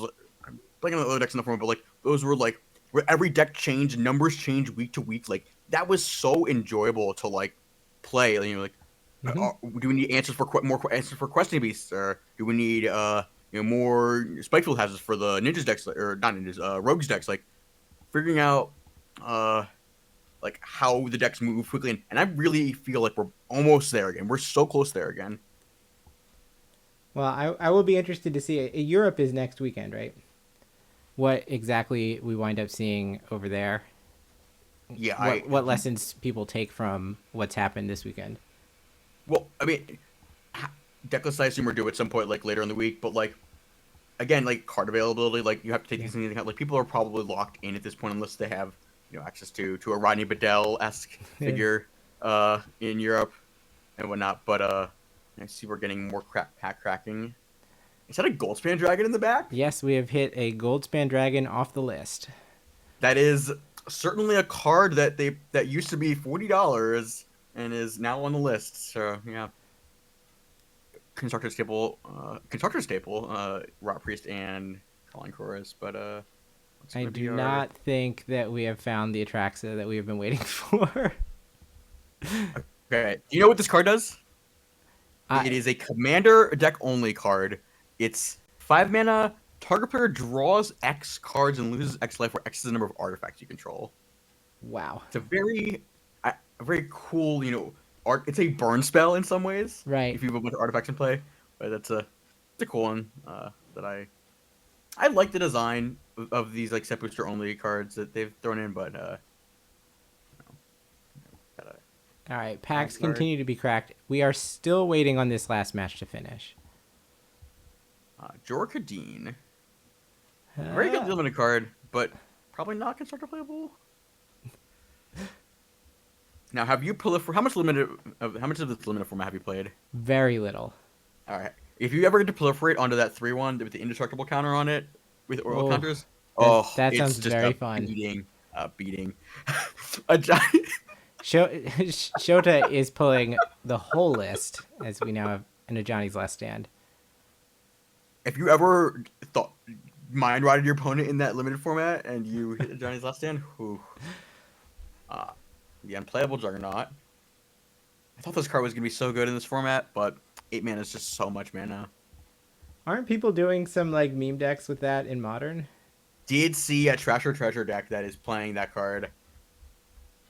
I think people, I just saw someone tweeting about attacking with a 5/3 Ragavan, and it took me a long time to figure out what actually would go into that. We have some sort of Street Fighter card. Universes Within? Is that what they're called? With the where they put them into Magic IP? Yeah. Silk Shepherd.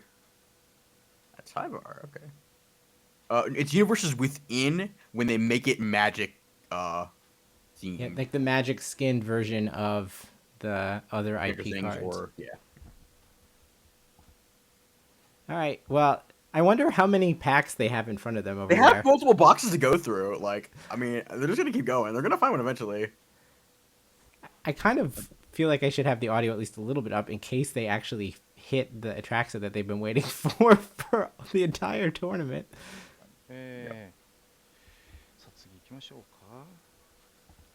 figured they maybe. So we still don't have that last match in yet? No, the last match is still not reported. What if there's a long judge call or something? Yeah, there must have been some combination of deck check, judge call, etc.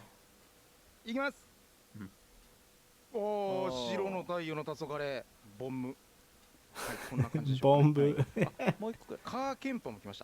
Limited bomb. It's a good one.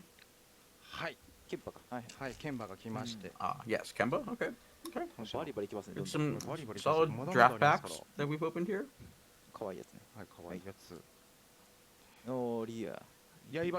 I saw 4 in the corner, but Trax is an 80, not a 4. Yeah.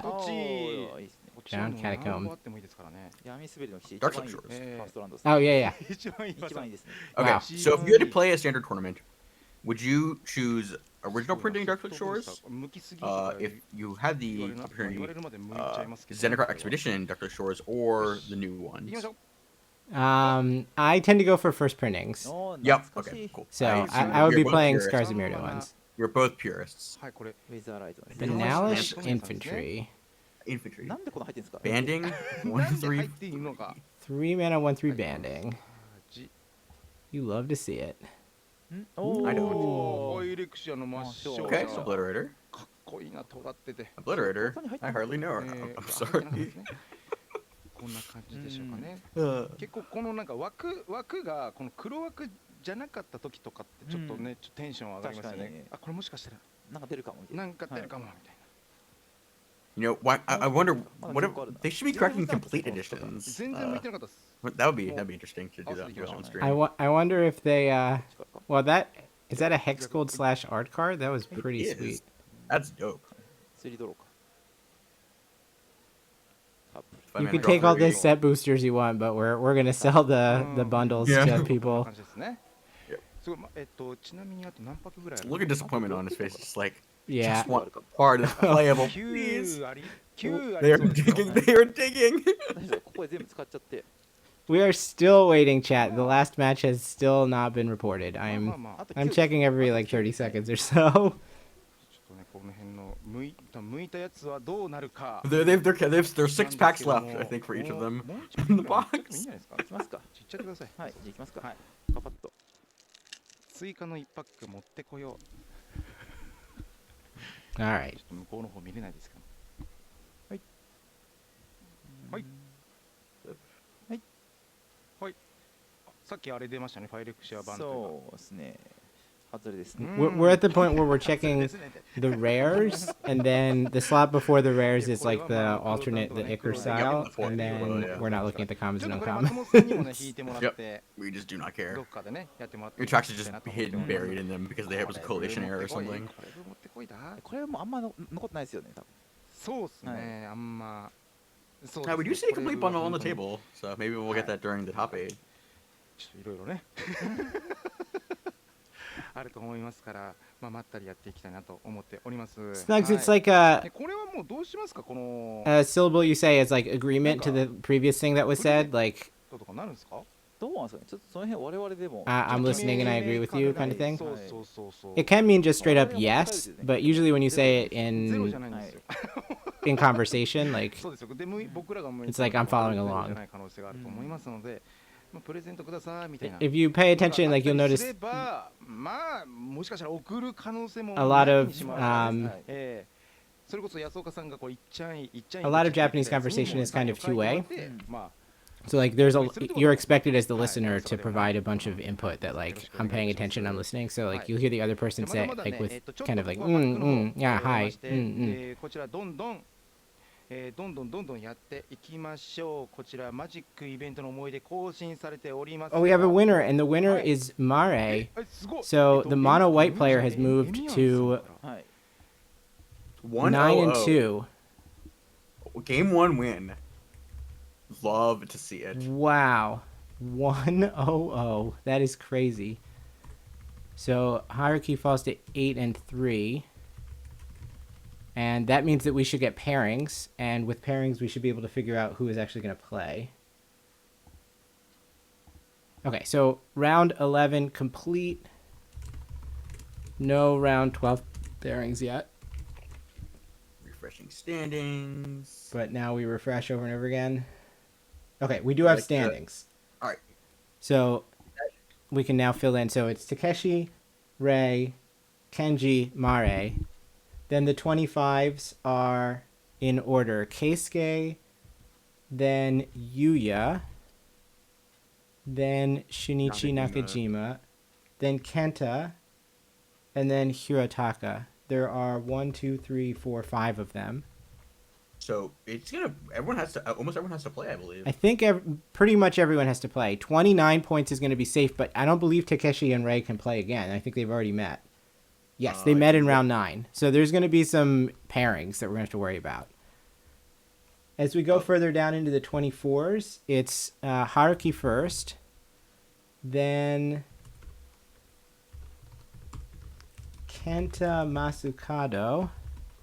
These people are all playing Jund, huh? Then Kento Izumi. In 12th place, 24 points. So it looks like Kenji Sago has already played Takeshi Ozawa in round 13, round 10. So can't get the pair up, but can get paired against Ray. So I believe the top four can all, if they get. They should be able to be paired against each other. Yes. Oh yeah. Yes. In some configuration. Okay. Yeah. So then they should all be able to draw. Yes. And then because there's not enough 25 pointers to all win and jump. That's right. So 3 people could wind up on 28 out of these 5 people on 25 match points, but that will be 3 of them plus the 4 above. The 4 IDs. Yeah. So it looks like we should get IDs from tables 1 and 2, and then tables 3, 4, 5, and 6 should be win and ends. And it might be 6, it might be 7, depending on how the tiebreakers work out, but those are the tables that are going to matter. Yeah.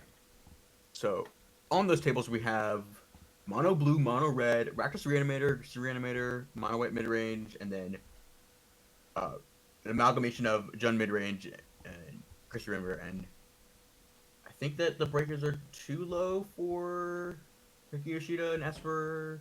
Yeah, I think that's right.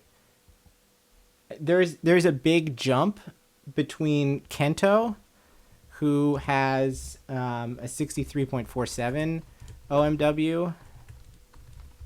Down to 60, yeah. And Masahide, who has a 60.84 OMW. So that means that it's probably going to be like, assuming that it's paired correctly like this. So it's these top 4 and then 5, 6, 7, 8, and these should not matter. Well, the one thing that does excite me is this is an extremely diverse, like, top 12, except for the Jun mid-range players. Like, this is 12 decks or 10 decks in 12, or the top 10 are literally 10 different decks. Is that right? Two mono white mid-range. That's ridiculous considering that mono white is not like appeared anywhere. I mean, the mono white deck can grind hard in some matchups. Yeah. I want to look at this mono blue list and see if there's any. Yeah, this is the this is the Delver list, right? one terror list. Yeah. This is the list that kind of surprised me in its configuration, but I guess it's worked out. Looking at the matchups they've played, they played mono red once. Yeah, like I guess they ID'd with Ray last round, or is this round? We're in round 11, right? The last round, if you like hover on a name, the last round that you'll see will be round 11, which is the one that just finished. So we're still waiting. The one with the ID. Okay, yeah.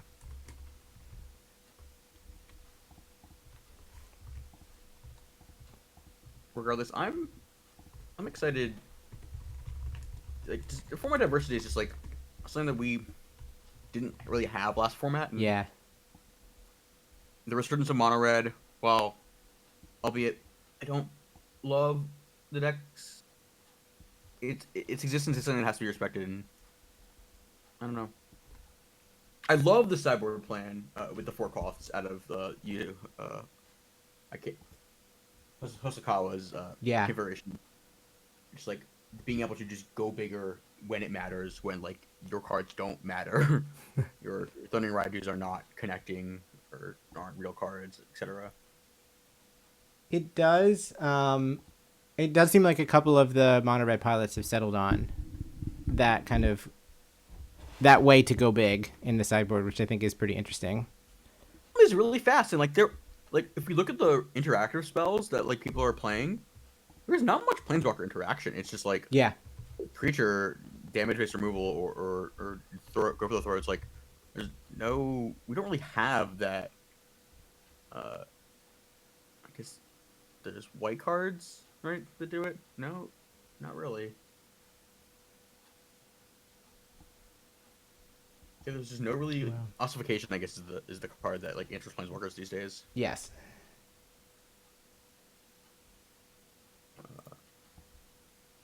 Wow.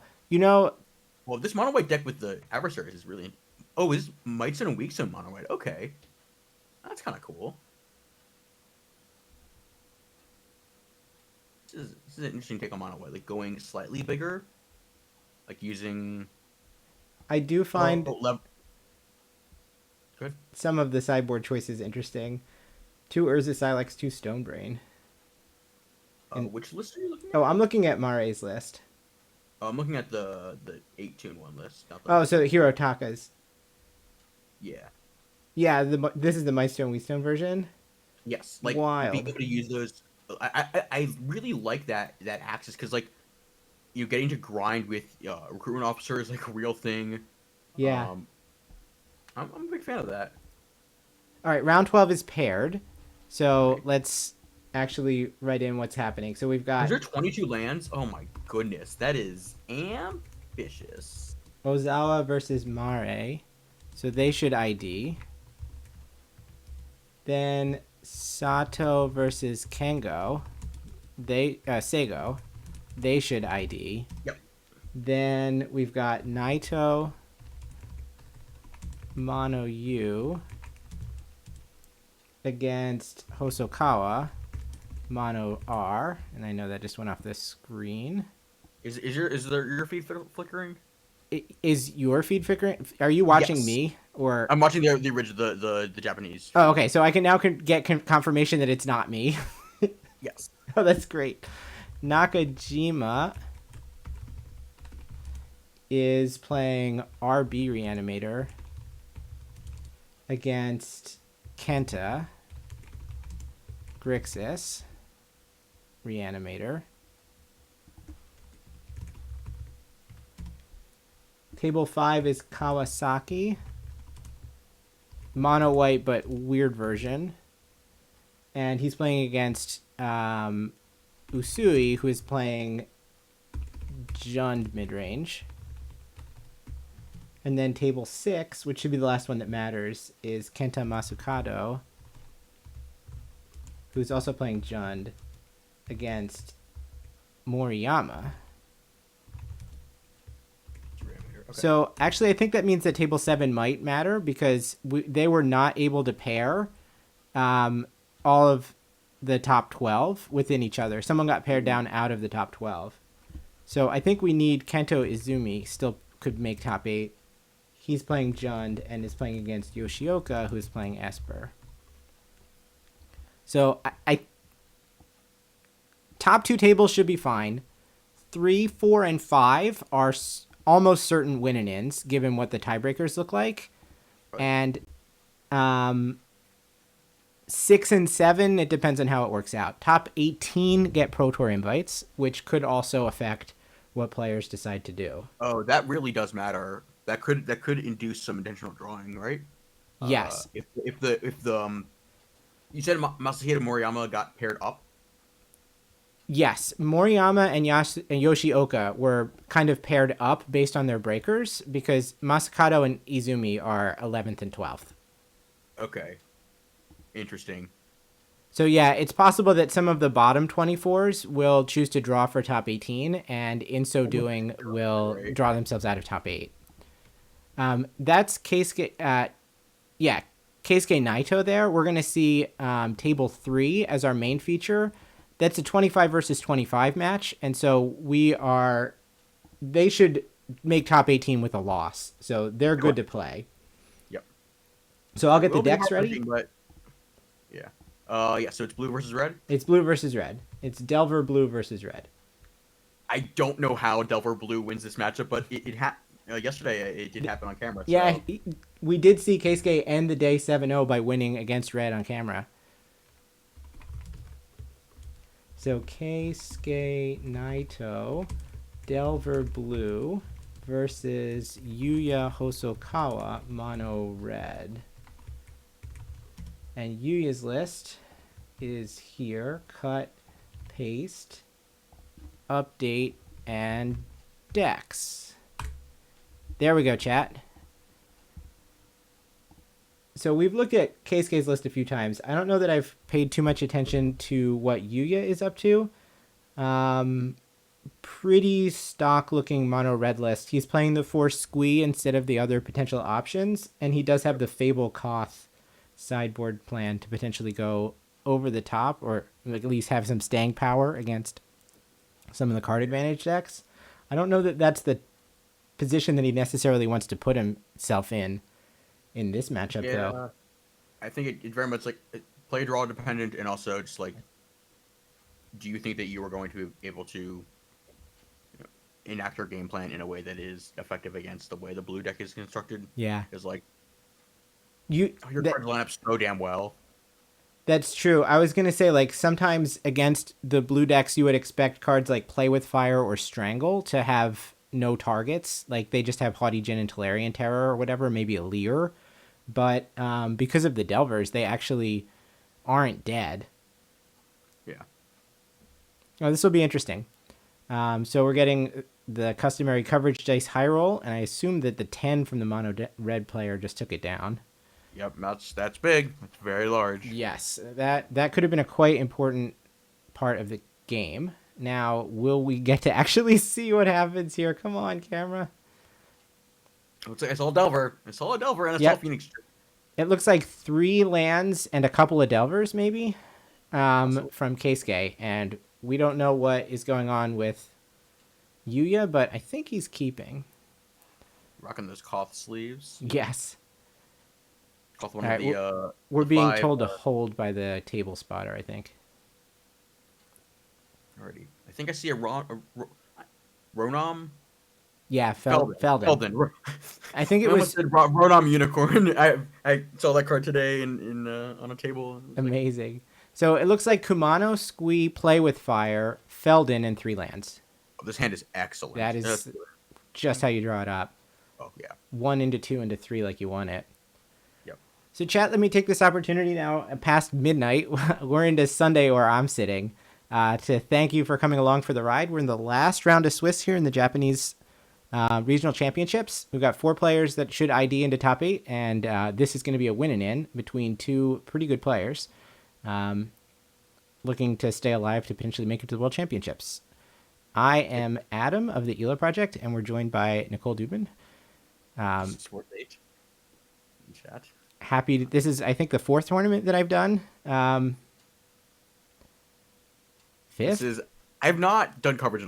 It's been a while since I've done coverage, but it's good to be back in the booth and talking about Constructed Magic. I don't know why I only do ones that keep me up until 6 a.m. Your desire to give back to the community, something that they don't always have access to. That is true. So, I mean, it's a combination of things. One, if I don't do this, then I feel like it wouldn't exist, and I feel like it would be good for it to exist. This is, like, the easiest way for me to do coverage in terms of, like, I'm doing it myself, so I don't have to, like, convince someone else to put me on the mic. And given that I don't have that much experience otherwise, I don't know why anyone else would put me on the mic. Hey, don't. Oh, do we have? Oh, okay. So we went Delver into Delver, and the top card of the library was Flow of Knowledge. So the first one flipped. Yeah. Meanwhile, not the best card here, but see, we've Play with Fire, Double Chick. Yep. No third land is kind of key here. Yes. Our hand is kind of clunky, and we're just gonna sideways go.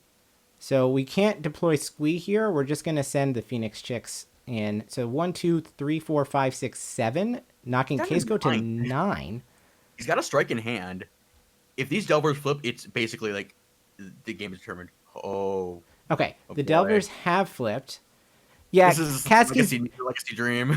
Keeping track of what is going on in Keisuke's side is a little bit confusing because Keisuke's deck is 100% blinged out, and part of blinging it out is that he has Delvers that are sleeved in the deck, and he has clear double-sided sleeve, perfect fits with other foil Delvers, and he uses them for the insectile aberration side. That is just beautiful, and I love the preparation of the matching islands as well. Yes, I think those are all like some kind of promo island. I don't think that they're all obviously matching foil, but they're not just out of the land box. I don't know if they're like, Grand Prix or Magic Fest art or something, but it's something like that. Well, this is a very bold attack. This is an incredibly bold attack. You just have a counter spell of some sort. I mean, Yuya does have 1, 2, 3, 4, 5, 6, 7 damage on board.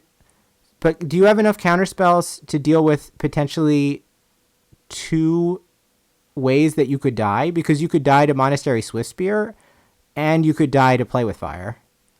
Well, he has both, so he's going. He has a Make Disappear and a Negate in hand, right? Well, yeah, but you can't deploy both Make Disappear. Can't do both. Now, if we have Make Disappear and Fading Hope or something, that would be different. But I wonder if Keisuke attacked hoping that Yuya could not double spell, and if that's the case, then he's going to be sad to find out that Yuya in fact can double spell. Yeah, it's consider Negate, Thirst and Flow. Yeah, so she's just dead.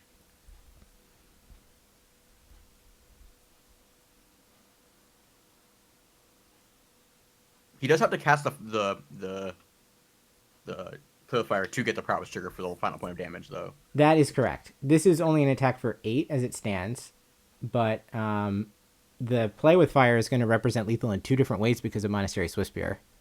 You can find a Fading Hope off the Consider and bounce the Felden to just blow him out of the absolute water. Send him into the Shadow Realm and kill him. That's got to be the line.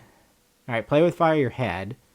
I agree with you, Katskis. I think that the attack had to happen, but like, what are you going to do? Block Phoenix Chips? It chips? doesn't matter because it's the Play with Fire plus Prowess represents 3 damage, and which is the same as the Felden, so it actually just doesn't matter. He's dead. All right, it's going to have to be an even better Consider than we realized. I don't know what it could possibly find. I don't think there's a card in the deck that gets him out of it. So as it stands, it's 2, Snap. 4. Yeah, that would do it. Spell Stutter Sprite would be pretty good here. I think Keisuke is figuring out that it doesn't matter. It's either way. So right now it's 2 from... So assuming that we can answer Felden. Yes. Then it would be 2 from Kumano, 2 from Swift Spear, 2 from Play with Fire, and 2 from Chicks. Is 2, 4, 6, 8. Oh, that's only 8. Oh. Wait. Now, I admit, chat, that I had the life totals backwards. We do have a Fading Hope. Oh my goodness, he found it. He wins. Holy crap, that's beautiful. So he's going to fade away the Felden, take 8, go to 1, and the 3 Delvers are going to take the last 9 points off of Yuya. And, I mean, I think that is how Keisuke has gotten himself into this position. Yes. Everything had to line up that way. You flipping all the Delvers blind. Wow. Finding the card off the Consider. Granted, it wasn't like bin, draw the card, don't see the card you need, bin, draw randomly with it up. So we didn't get the perfect, like, full-on, like, 4 top decks in a row. But, yeah, that was very well navigated. And you can see, realize the racing angle that he had to take and play to out of the red deck, just not drawing a 3rd land.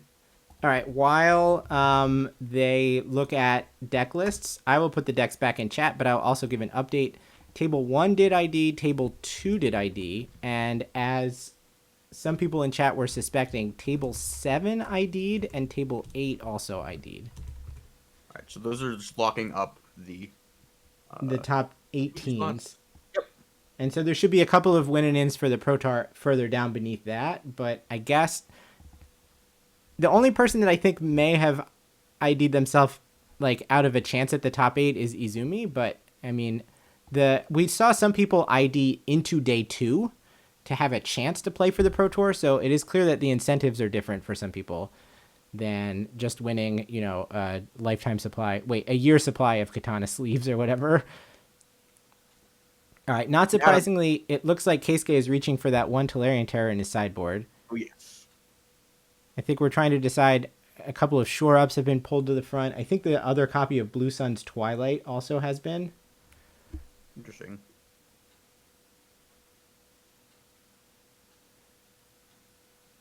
We're cutting Flow of Knowledge.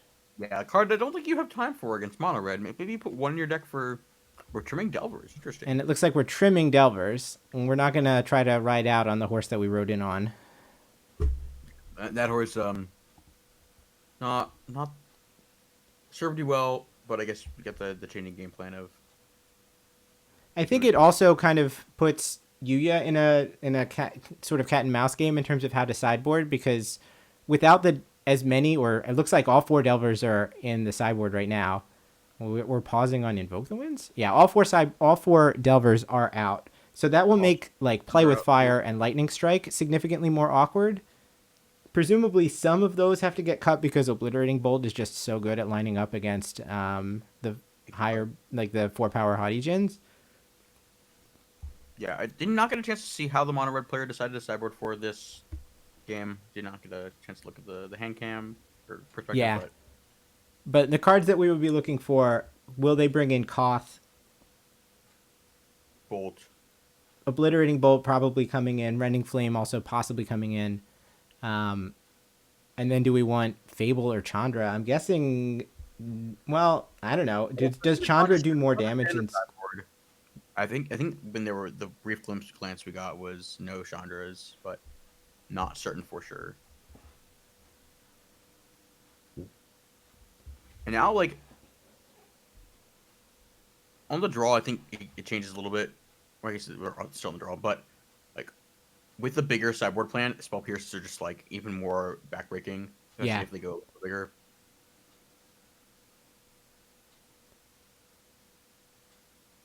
The customary side shuffle. Something that all players should know how to do at competitive level events. I agree. I think there's a lot of play draw going on here, Katskis. I think that many of the cards will look significantly different turn 1 on the play versus not being able to deploy them on time. I saw 3 islands.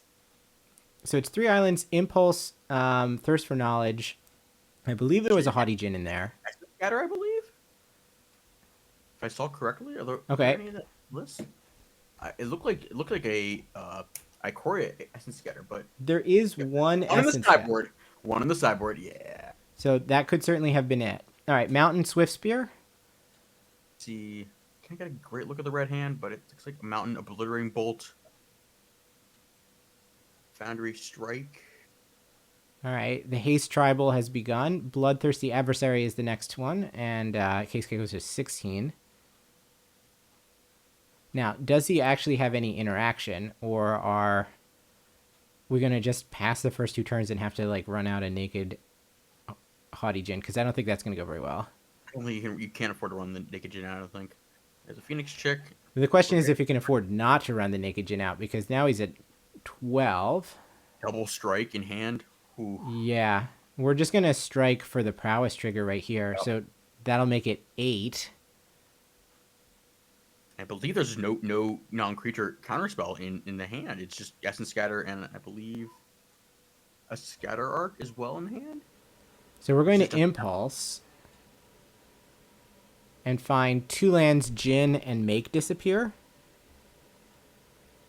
You know, we made the stream made the stream disappear. Yes. That's what we did. So we have land 3, but we don't have land 4. I think you just have to, because you're facing so much damage, you have to just. So they took the land. Just play land, Djinn, Prey. So it's going to be land, Djinn, Prey this turn, and then at least there's a chance to have land, Djinn, and something behind it. Right. Genius or Grifter, having the Delvers on the table still when they're not in your deck. I think it's genius. I think it is a very technically correct to have access to them. It's only 1 power 2. It can't even. It can't clear a Swift Spear or an Adversary. That's right. She doesn't have the Obliterating Bolt. He does have the backup Lightning Strike. Sure. This is so awkward. Wow, we're gonna block the Phoenix Chick, and that means Lightning Strike to the head would take Cascade to 1. I don't think you can do that. I think you have to block the Swift Spear and not. Yeah, he did ultimately block the Swift Spear after posturing towards the. Wait, the egg is in the graveyard, so. Or the chick is in the graveyard. So oh yeah. I think we're just dead here. So here's Djinn again. I think Cascade's at 1. Oh no, the strike targeted the retracted. The strike targeted the Djinn, so it was 2+2 that turn. And we see here the fact the Foundry is not a red source for the bring back the chick.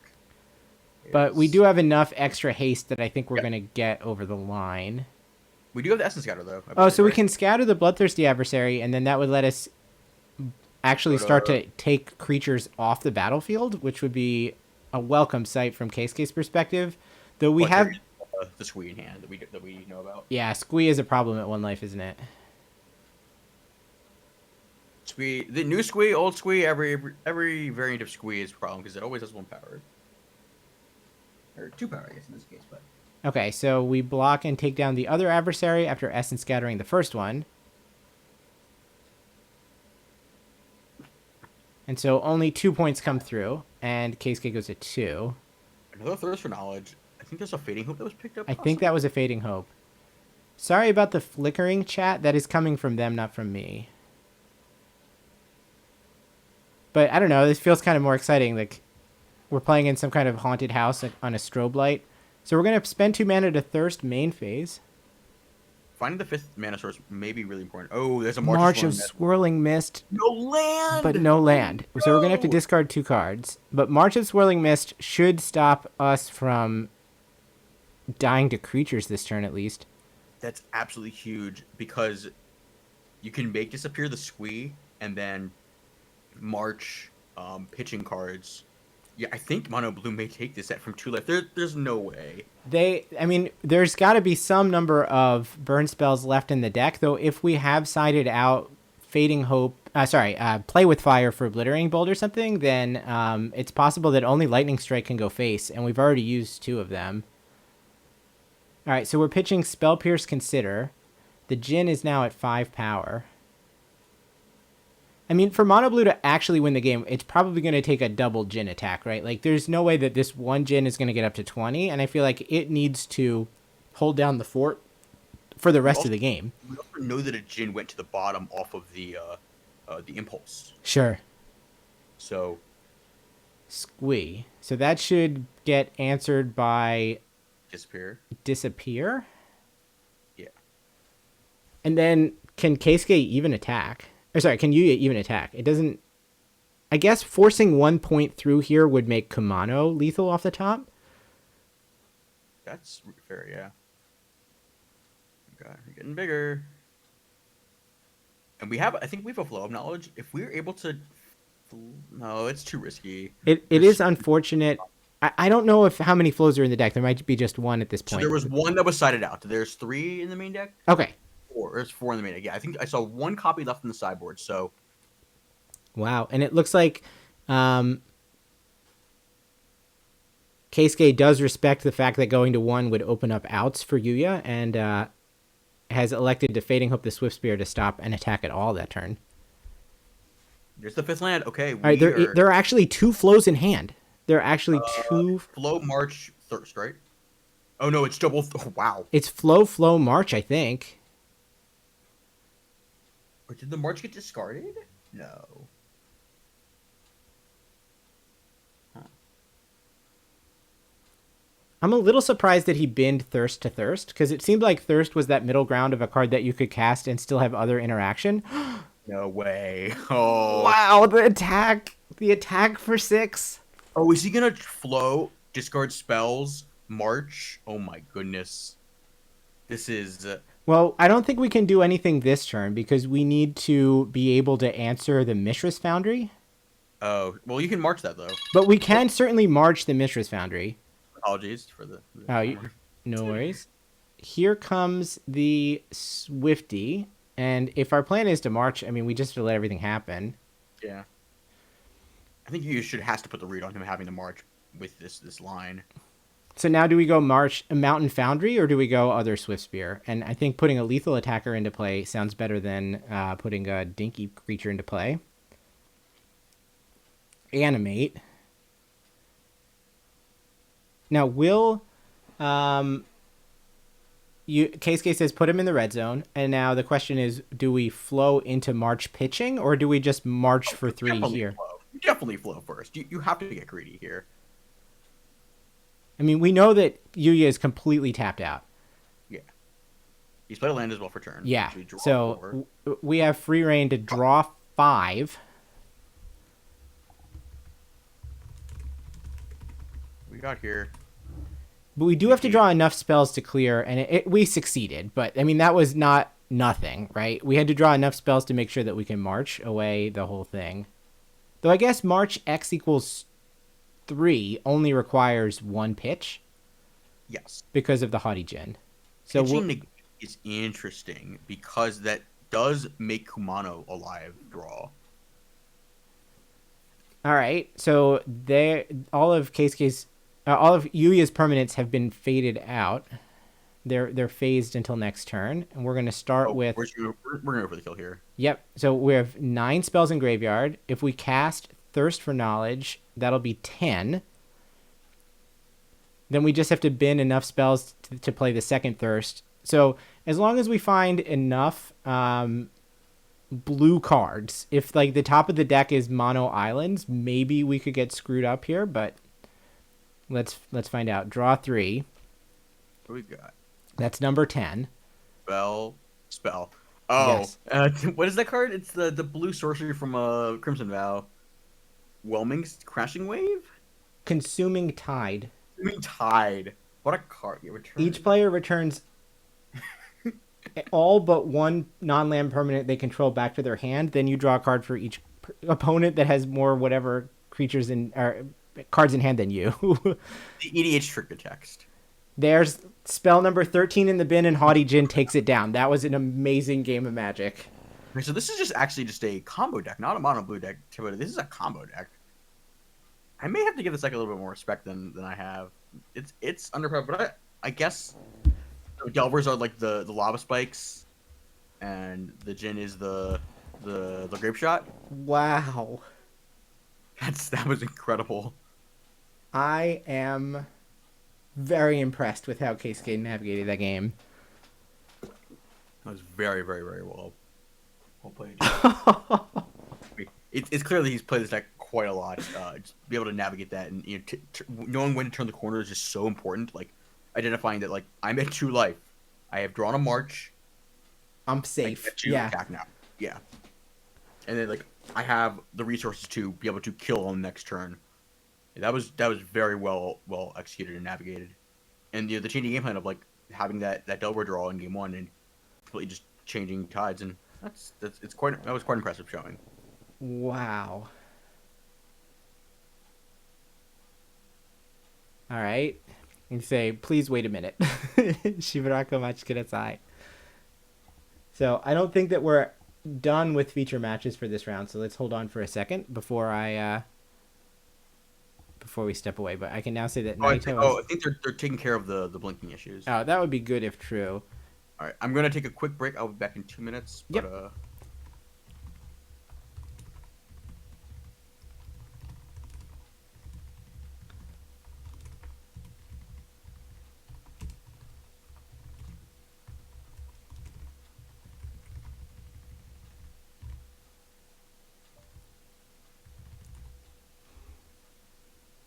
All right, so we know Naito won on table 3. We are waiting for results from tables 4, 5, and 6.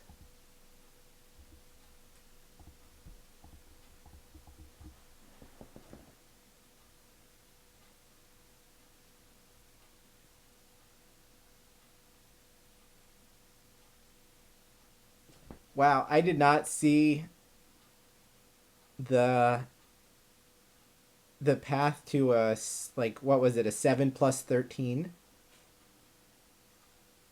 is the way to win that game. That was awesome.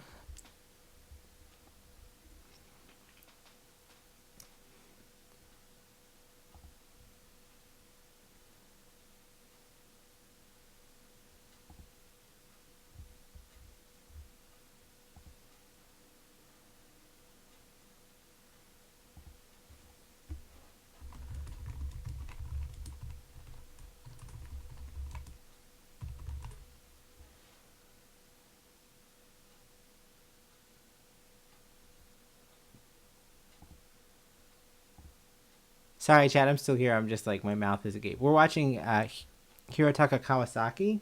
So that's table 5. This is Hirotaka is the Mightstone and Wheatstone mono white player.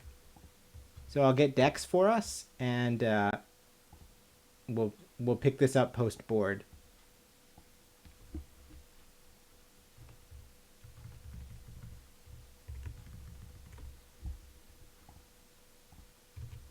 Hirotaka Kawasaki.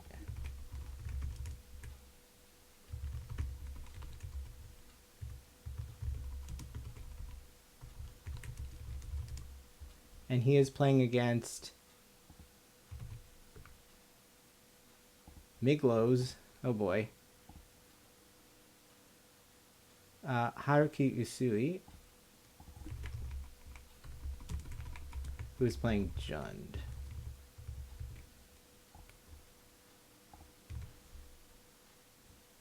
So I should be able to go decks, and we'll get the decks. This is probably game 2.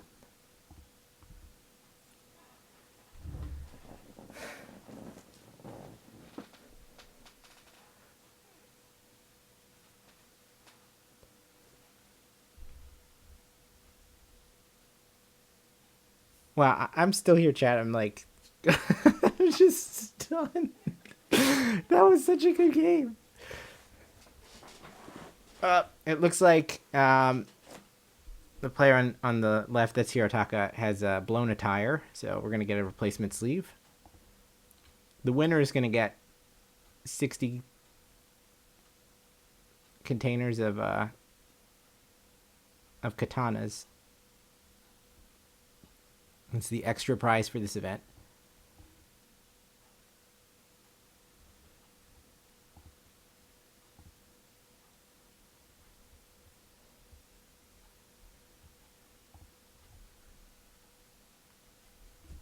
Wow. Okay, so the mono white list. It is true that Hirotaka's mono white list looks like it's double sleeved.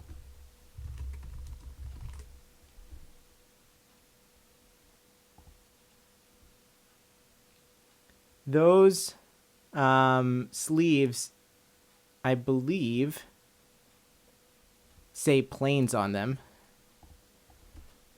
We saw someone earlier in the tournament playing mono red and had a set of sleeves that were the red version that said mountain on them.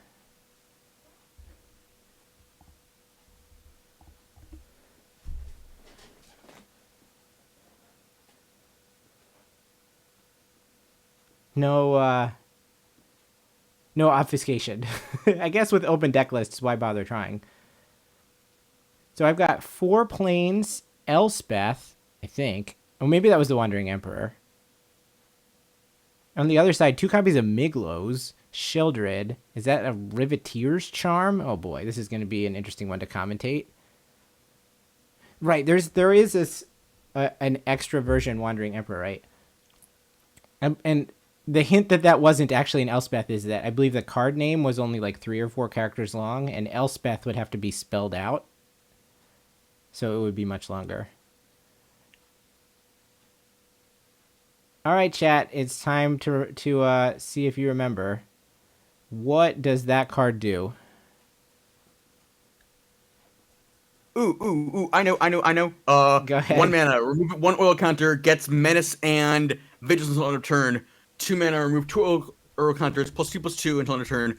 3 mana, remove 3 oil counters, disenchant. Right? That is right. Yeah, Miglos. I opened 2 of them in my arena open runs today and did not do well with them, and I don't want to talk about it. All right, well, Miglos answered by ossification, so now let's see how Shieldred does. It looks like Hirotaka won game 1 with his kind of big white deck. I wonder what 4 mana spells this white deck could have. I just don't know. There's no way of knowing. Very surprised to see Shieldred get tapped here.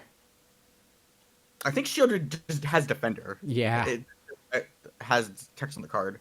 It looks like we've got Blood Tithe Harvester, backup Miglos. I think that's actually an Unleash the Inferno. Is that other New Capenna showcase card? Which will be very good. Since I don't think that Hirotaka is going to present a target that's big enough that will stop Unleash the Inferno from simultaneously killing whatever it hits, plus that ossification that's holding Miglos back. So here comes Fable, and I assume that, yep, Hierarchy will pass. So we'll play the Wandering Emperor. I forgot that that even existed. Oh. That art of Oh, Emperor. is that what art is that? It's a Japanese promo art. Oh, the beautiful one. Yeah, different from the one with the starry background. The non $400 one, right? Yes. Lauren. The way that we're able to distinguish that is a commentary on the number of versions of cards that we have. Yeah. In Magic. Lauren clears Fable before we can get to Chapter 2, and Shieldred can gain a bunch of life off of it, which is pretty nice. But, I mean, the drain continues. At some point, all 40 life are going to wind up on Hierarchy's side. Yeah. I see that we have the Jund deck's doing well, but the draw to only playing one spell a turn just doesn't excite me. And I understand there's some mana generation with the dorks and fables, but I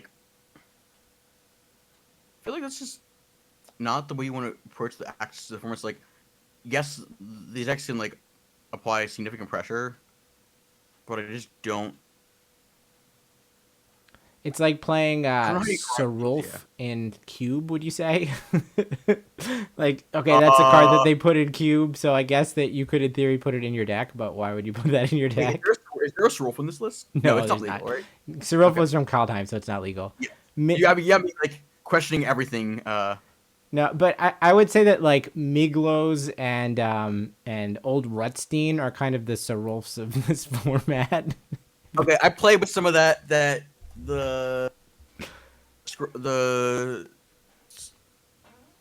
what's the name of the card that we love? Slogurk. Yes. The Slogurk deck. Yes. Yeah, that Rutstein is such a so the deck plays no non-creature spells, so you can never draw blood to filter stuff out, bad cards out. You're just making 1/1s, which is invoke protection, but gosh, no, it's not real. I'm sorry. I agree with Snugs that every time someone's played Unleash the Inferno against me, I've just felt like I've gotten hammered. So this one's actually Elspeth. Yeah, this is Elspeth, the Streets of Yokohama one, the top 7, and it found a Bank Buster? I believe it's a Bank Buster. Yep. So a Bank Buster with 3 bank counters on it or whatever it is, and 1 shield counter since it came from Elspeth's ability. Yes. Very, very important that it has a shield counter. I mean, it actually is relevant, just you can't get abraded, it uses the shield, but I'm assuming that we're gonna unleash the Inferno here. We did not use our mana otherwise, and I'm also assuming that the intention wow, do we have a punch out shield counter? That's pretty awesome. We have the punch out. That is really nice.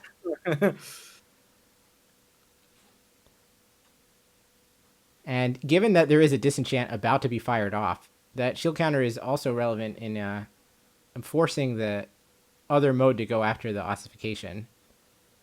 You can you can remove the shield counter if you wanted to, but yes, getting the shield.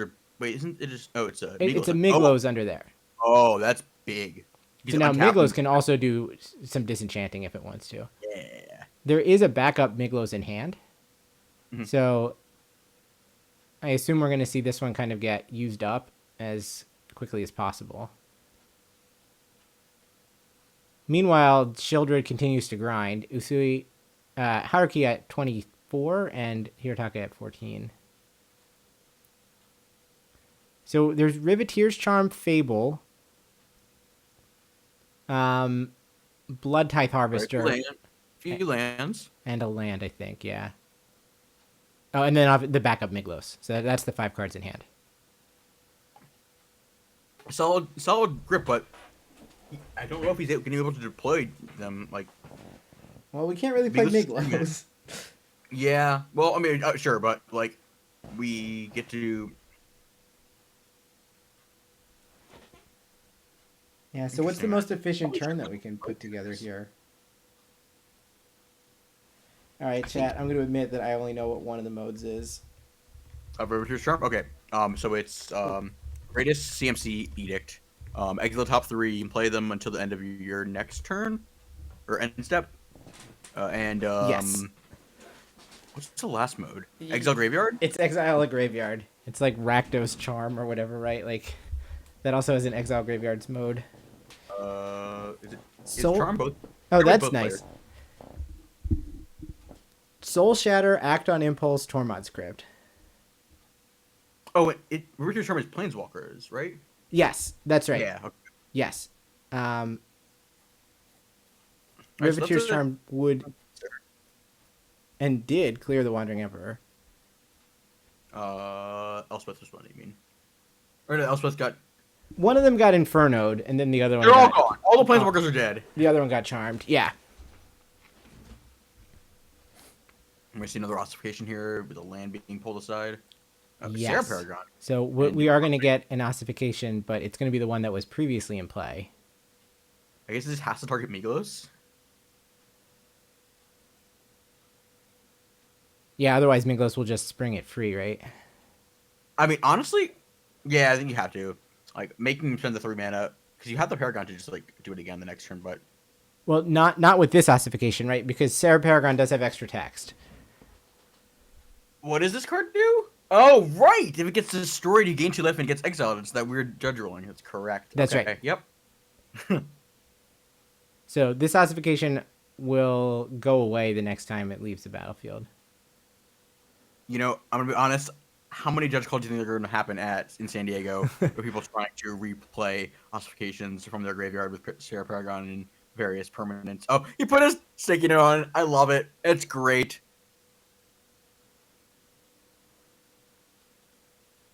That said Sarah Paragon. Okay, cool. Yeah, I do appreciate that. Notation of exile or whatnot. Yeah. We drew another Miglos. All right. Well, we are Miglos flooded. I don't know if that's a good thing or a bad thing, but wasn't that a name? Wasn't there like a '90s punk band with a similar name? Migos or something like that. I don't know. We got a band in hand or boy band or I don't know. Whatever. I don't know if I don't know if 3 Miglos form a boy band. Maybe. Boy band trios, right? Isn't it? Maybe. Oh yeah, there are certainly trios. I doubt that Miglos is very. Is it just is it 3 planes in hand? Okay, it's a hip hop group. Okay, thank you. 3 planes in hand is not great. We're gonna crew Bankbuster and get in. Also with Lauren, I guess because killing Lauren would just let you replay Lauren.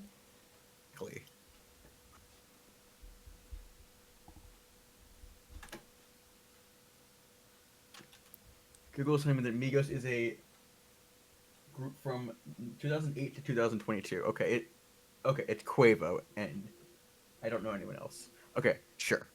I knew it sounded vaguely familiar. Regardless, we are back to the Magic. We've removed the shield counter from the Bankbuster. Okay, so we're taking the counter off the Bankbuster, presumably so that a future Miglos can clear it. Now, Roadside Reliquary will see both Bankbuster and Ossification and draw 2 cards. And then... replaying it. Oh, yes. Then we can get the full Sarah Paragon value. Yeah, I really like the Roadside Reliquary. It's like... every time a limited, like, build-around-esque card like that sees Constructed play, just warms my heart that, like, you know, people identify that like this card is powerful in the limited environment and can translate to, you know, ideas in constructed format as well. It's warms my heart from like someone who appreciates card design. And we see another sticky note coming out here. That should go on the Roadside Reliquary, and indeed it does. Let's see, Miglos put in the discarded 2 Fable, I think. Yes, Miglos number 3, and it looks like that's the only card that's going to go away. Worth noting that Hirotaka is at 6. Oh, wow. Because was not paying attention at all. Well, yeah, he did draw 2 cards off the Reliquary, but at what cost? Shieldred made him pay 4 life for that. Is there one copy of Elspeth in this deck? I'm trying to think of it, like. There are 2 Elspeth Resplendent in Hirotaka's deck. And how many Sarah Paragons? 3. Okay, so there are ways to gain a little bit of life back. Also, Intrepid Adversary and Farmhands too. Yeah. So Blood Tithe Harvester is going to shrink Sarah Paragon, and then Abrade is going to finish it off, which is not an easy way to do it, but it does get it done. It ain't pretty, but it's something work. It ain't. Now, I guess I don't know.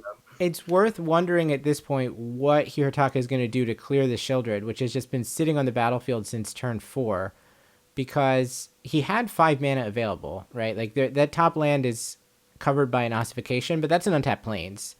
And you would think that if he had any way to do anything about it, he would have done it last turn. So we're rapidly running out of time. We have a draw step and a Lorne activation maybe, because you can't draw with the Reliquary because that would draw 2 cards. Yes, that's right.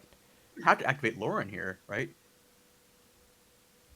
You could, in theory, Lauren draw an Emperor down-tick on your own thing. Looks like we have end step Emperor down-tick on my own thing. Do we want to eat our own? I mean, I guess we could like plus first or something and then minus next turn. Like when we untap. This is on Haruki's end step. We're flashing Emperor in. I guess you're going to try and get some damage in. But the Warriors have Vigilance, right? Yes, that Samurai is Vigilant. So now, but we can crew the Bank Buster if our goal is to tap it. I drew a Farewell and an Invoke Justice. Well those are cards. All right, we're gonna start with Farewell. Oh, we're gonna start with Invoke. We're gonna start with Invoke.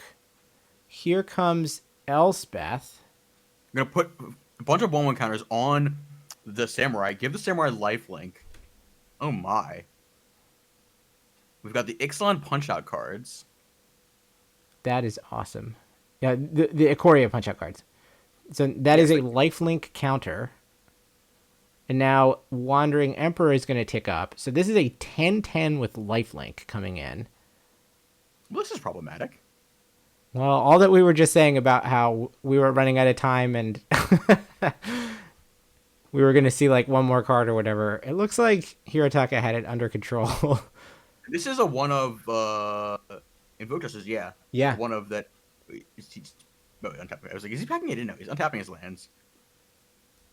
So Haruki just took that in the face, and the life totals are now 15 draw steps, 17 to 14. Fable flips. It looks like our hand is Vraska. Red card, and I didn't see the third one. Vraska's a clean answer to it. Wow, these are cards that we haven't seen all weekend. The Vraska is a 1-of out of the sideboard. So Vraska turns creatures into treasure. Correct.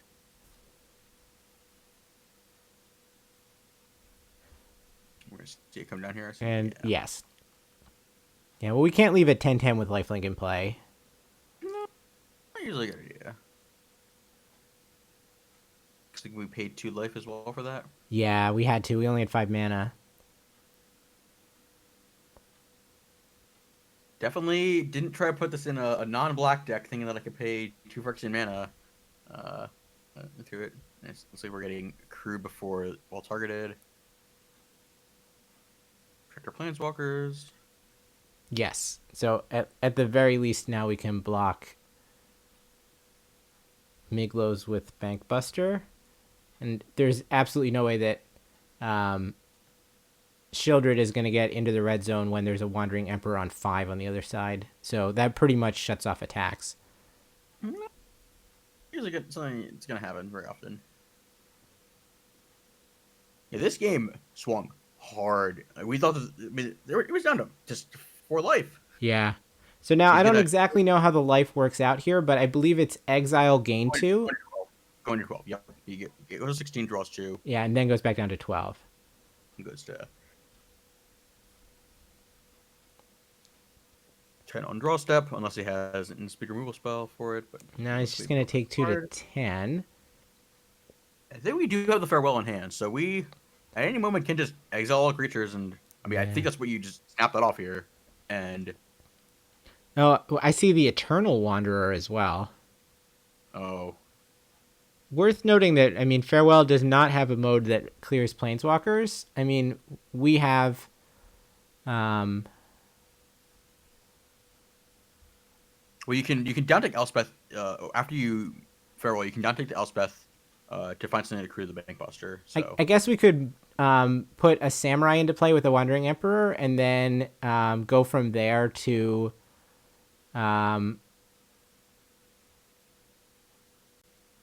So, like, put a 2/2 into play, Elspeth plus on it, now it's a 3/3, and then it can crew. Oh, putting a counter on the... Okay, I see. So we only had 1 creature. So Wandering Emperor... Eternal Wanderer clears... Actually, I need to check this. Yeah, I don't know. Eternal Wanderer... Flying counter. For each player, choose a creature that player controls. Each player sacrifices all creatures they control not chosen this way. So it doesn't care about planeswalkers or artifacts or whatever. Yep. And so that cleared everything except the Miglos. And then, as chat said, which is correct, Elspeth plus to give Lauren flying. It flew over that 1 creature left over and cleared Vraska. And now there's nothing versus 3 planeswalkers, and that is going to be game. Yeah, sometimes it feels like in that limited format where the current format where your opponent has 3 planeswalkers and you have no board, and that's kind of what happened here too. So. Yeah, that was very well navigated. This mono white deck has more legs. I mean, maybe a lot of flyers, but they also probably have legs too. So.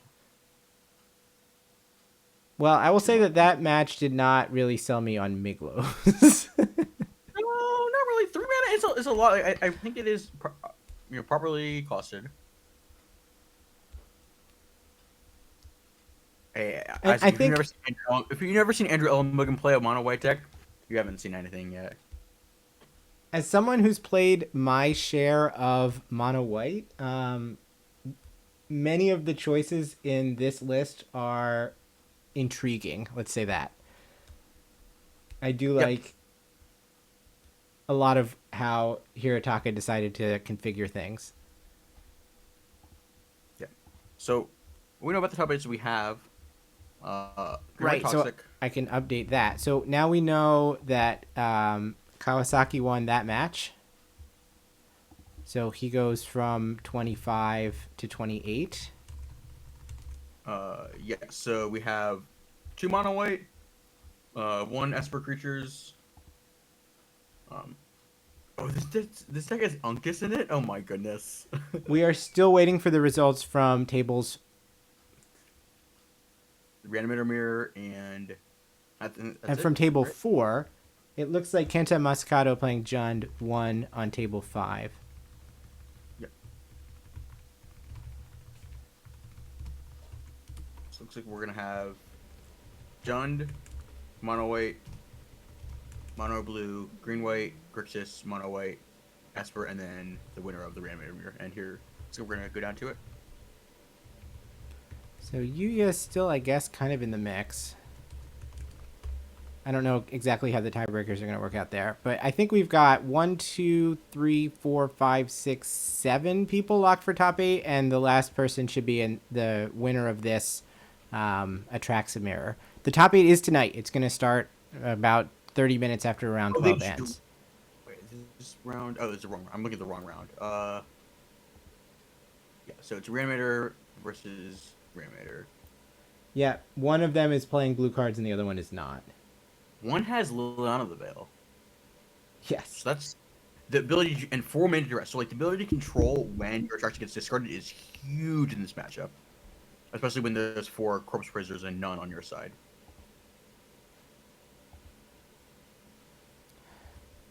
Me asking the tough questions. We have props that are interested in how many different archetypes are going to make the top 8 and whether Plains is going to be the most common basic land to make the top 8. I believe land Plains is safe. Plains is going to make it. What about Island? So Keisuke is playing, let's find out, 22 islands in his list. How many planes are in the Mono White decks, though? Mare is playing 18 planes in their list. And Hirotaka, winning to also get into top 8, is playing 17 lands in their list. So there's 35 planes. All right, we see a landed Bankbuster on turn 2, which is just like, do you have the Abrade or do you not? And we do not. We have not Bankbuster, everyone has this card. Everyone and their mother has this card when they show up to the standard event. Bloodhound Harvester. Yeah, so classic Harvester versus Bankbuster matchup, and it looks like Harvester is going to get in for 3. See, pilot count is 5. The largest hearse that we've seen is 5 cards. So it looks like we've got... We also saw only 1 draw. We're not going to see a second one at this point, I think. So we've drawn, we're digging... Just a bunch of... Okay, so Braid, Fable... I think I see a hearse in there as well. Alright, I'm catching myself up on the actual game at hand here. So it looks like we got 2 Braids in hand for the Grixis, for the blue player, as well as a hidden... Isn't it Fable? But behind on board is like a significantly... Like, there is 5 damage coming at this turn if unanswered. I was going to see a Shieldred's Edict in the Grixis hand, I believe, if I recognize that card correctly. This looks like it is actually table 6 and not the one that we were waiting on. Masahide is playing Grixis. The other side is playing Jund. And it looks like a Razor Whip Transmigrant is at the graveyard from Chapter 2 and is likely to come back. A Braid clears the Goblin Shaman. Do we have a 4th land? I think the answer is yes.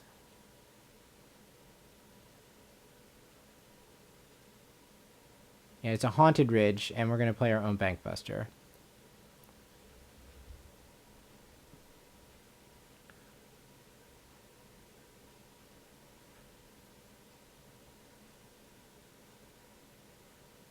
Wow, there's some card choices in Kenta's list.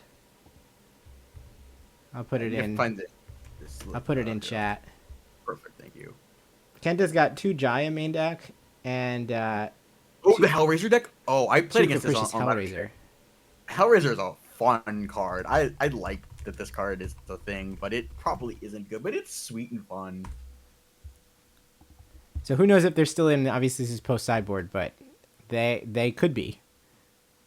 Let's see, this Duress is gonna find Hearse. Fable, Hearse, Throat. Yeah, Fable, Hearse, Throat, Sulphurous Springs. So, you can take your pick.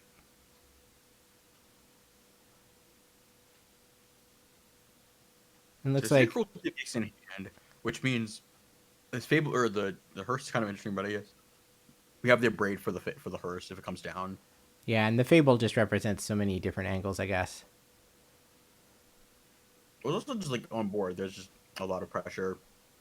We know the people are going to answer the Fable token that is in, or cancel the pilot that can get created. But Masahide is in trouble here. There's lots of like slowed early card advantage, but just no way to like get on and stay on board. It's a real problem.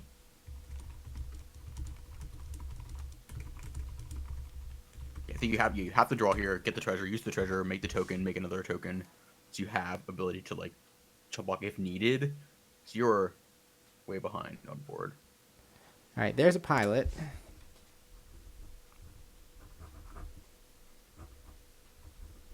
Pilot number 6, if you're keeping track. And Fable is going to produce. Oh, we're bringing back Transmogrant. Oh, that's huge. I forgot about that. It was discarded to the Fable, yeah. And he has 4 non-basic lands, so it costs 2 mana. All right, so there's the situation. We've got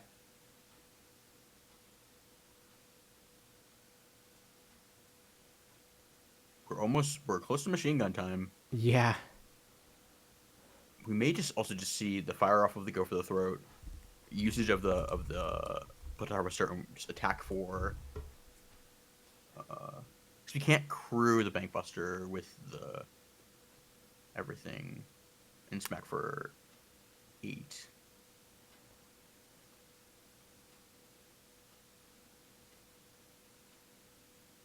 Interesting. There's so I would many... be surprised if the Blood Tithe Harvester was offered up in combat here, because I assume that you would snap off the trade so that you could stop the machine gun from getting turned on.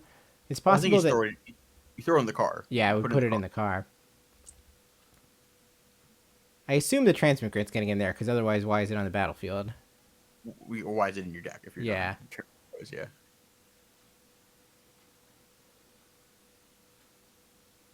We're going to go for the throat on the Goblin Shaman token, and then upgrade the 3/3 to a 4/4, or the 3/2 to a 4/4, and get in. So we don't want to have the transmigrant get traded off here. No, because it just has to come back. So it looks like the hand is Cruelty of Gix, Otawara, Grixis Triumph, and one unknown. That might be the second upgrade, but there's the hearse. So the braid has to line up with that, but yeah, it's unfortunate that I mean, I don't think that Masahide has seen an Atraxa, so I guess it doesn't matter that much. But we're kind of squeezed on a number of axes here. We have to expend a lot of mana to try to get the board under control, and I don't know that we're even going to be that successful with the cards that we have access to. It looks like Harvester, a bunch of lands, and that's not gonna really cut it here. Yeah, we need something that's going to break up Reflection, because even just Reflection to make a 3/2 that attacks is a problem, let alone the idea of using it as a removal spell. So we can play land, leave up Otawara for activation, but that just doesn't really solve enough. Yeah, we see the Grave Residents start getting eaten. Yeah, Hearse count on 2. What's our current total? 14 was the highest it got? A Hearse? I haven't seen anything above 5. We haven't actually seen Hearse on camera very much. So Blood's gonna get used. Pitches land. Okay, so the only card in hand is a fresh one. Yep. And we get to untap with Fable. All right. Yeah, Fable active. Couldn't get a glimpse of what the draw step was. Looks like a light colored card. Could have been a Triumph.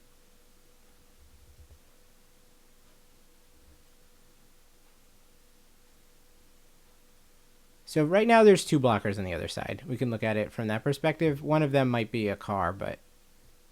Okay, so we're going to attempt to copy the Blood Tithe Harvester. The judge says pay mana. Mana is paid. A braid on Harvester. Into the car. Yep.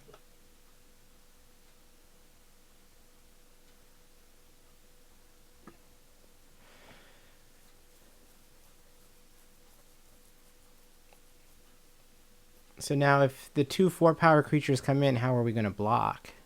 Something's got to go under the bus.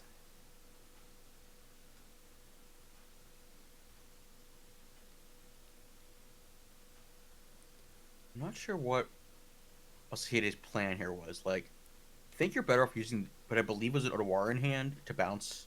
I guess you just get to, yeah. So I guess that isn't actually. It's like cute and cutesy, but probably not the thing he needs to grind through. And like having to use that braid on the not Hearse when you're literally playing a random deck, it's just. Yeah, it's pretty rough. I mean, I think if your plan was to use Otawara to break up the machine gun, then it needed to be kind of sorcery speed taking out the Reflection, since that can't immediately come back down.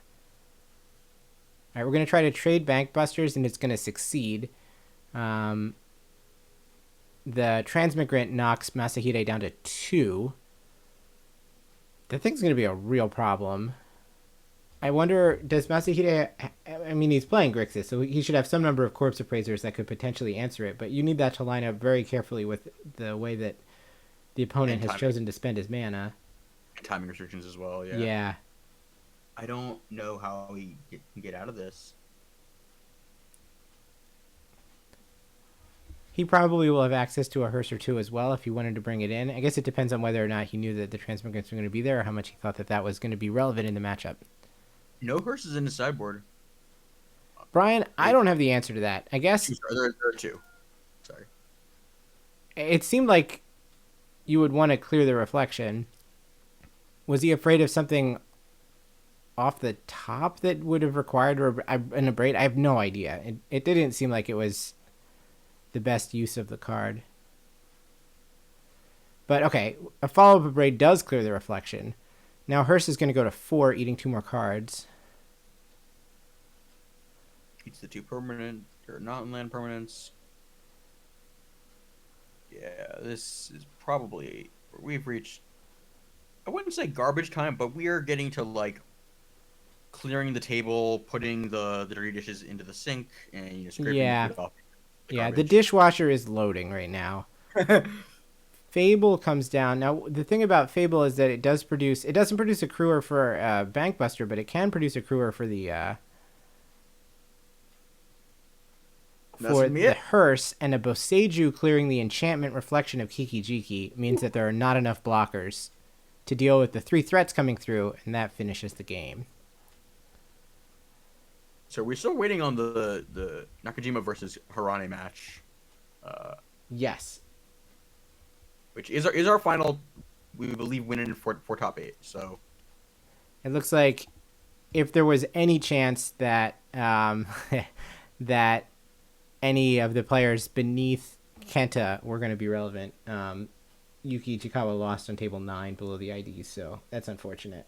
But I'm pretty sure that we have this set as our top 8, and we're waiting for one more result.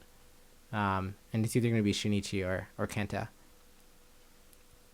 So we'll get final standings in a minute once that round is done, and once that match is done, and then we'll. I'm going to wind up putting up Japanese audio at that point, I think. Sure. So we'll hang out for another minute and wait to find out who the last person is that gets in. The way that Japanese coverage handles the top 8, there's a picture that's taken, and basically the cameras follow the players around as they take the picture and prepare for the matches. So it's kind of fun to watch. Yeah. So there should be about a 30-ish minute break at that point once round 12 is complete. So we'll get the standings, and then I'll go refill my water. I'll probably brew myself some tea. And then we'll settle in for the top 8. We've got 3 more rounds to go after this. Someone's going to get to go to Worlds. Actually, 2 people are going to go to Worlds. Join Zen Takahashi, who got the... Oh, that's awesome. Good for Zen.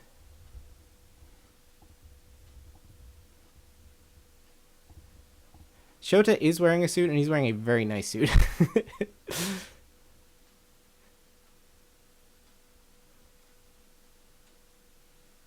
So I guess while we have some time, we'll wait for... I want to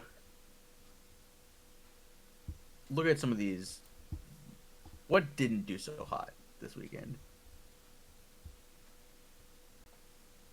There is a Demir control deck with some draft chaff.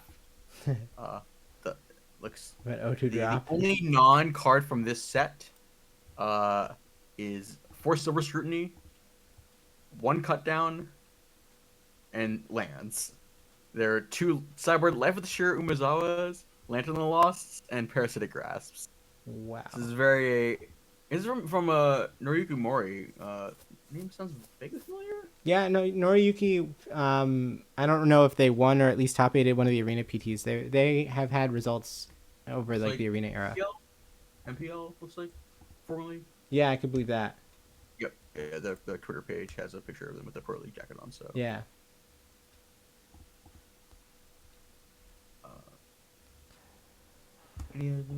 Stuck out to me. All right. There was the. Oh, you would go ahead. Oh no.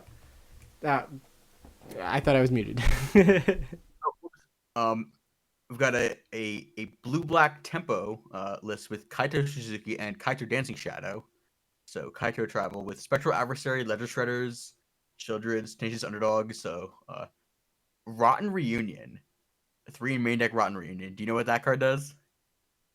That is the exile a card from a graveyard, make a 2/2 zombie with Decayed that has flashback. Yep. It's like 1 3 of those main deck. 3 spell pierce. Wow. Very much a tempo oriented strategy. I would call Rotten Reunion cling to dust at home. Yeah, very much. It's a great description. Esper Flash, basically Esper creatures, but with make his peers exotic pets, Siphon Insights, and Spectral Adversaries as well, and Wandering Emperors. So just some unique takes on normal strategies like Esper. And of course, we got our Slogger piles.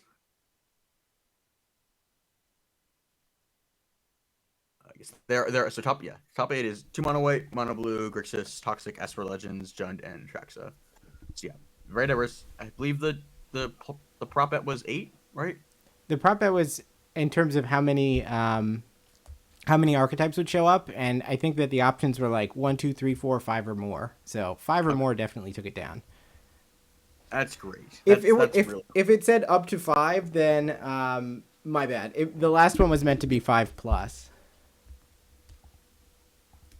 In that case, I guess there's just no answer. We've failed to prop the people up. The correct choice was not to play. Yeah. I'm interested to see what the final standings are so that we can figure out what maps are and how the deck lists line up and final standings, whatnot. Yeah, we know 1, 2, 3, 4. Basically, it's the people who ID'd, but we don't know exactly how they're going to match up against 5, 6, 7, 8, and we also don't actually know who 8 is yet. Well, it looks like it's gonna be.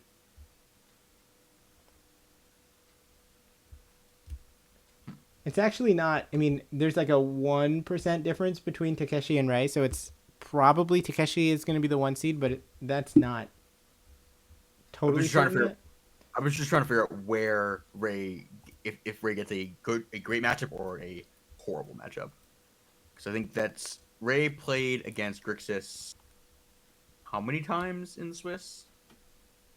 I think it was a lot, and just demolished the matchup lottery.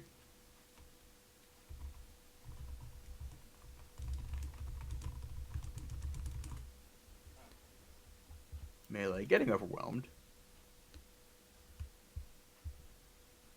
Probably Ray will play against.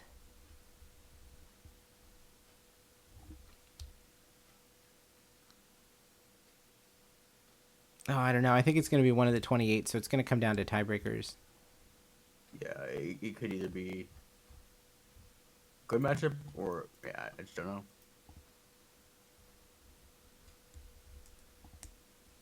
Yeah, so we're waiting for one match to report still, similar to the situation we were in following the previous round, actually. So it's going to be 25 to 28.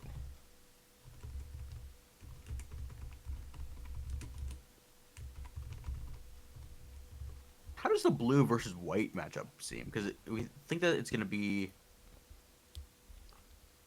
It might be one of the matchups we see here. I would think that that should favor blue somewhat. I think blue just eats white alive, right? I think that's one of the draws to the deck. Yeah, I think that's a very reasonable call. Especially since the white decks that are in the top 8, I believe, are playing a total of 0 copies of Laydown Arms. So there's not even that much. Oh, no, that's not true. Hirotaka's list, the Mightstone, Weakstone version, has 4. The other one, Mare's list. Oh, also has 4. Never mind. I retract everything I said. Yeah. Still need to get my playset of those borderless. They're so beautiful.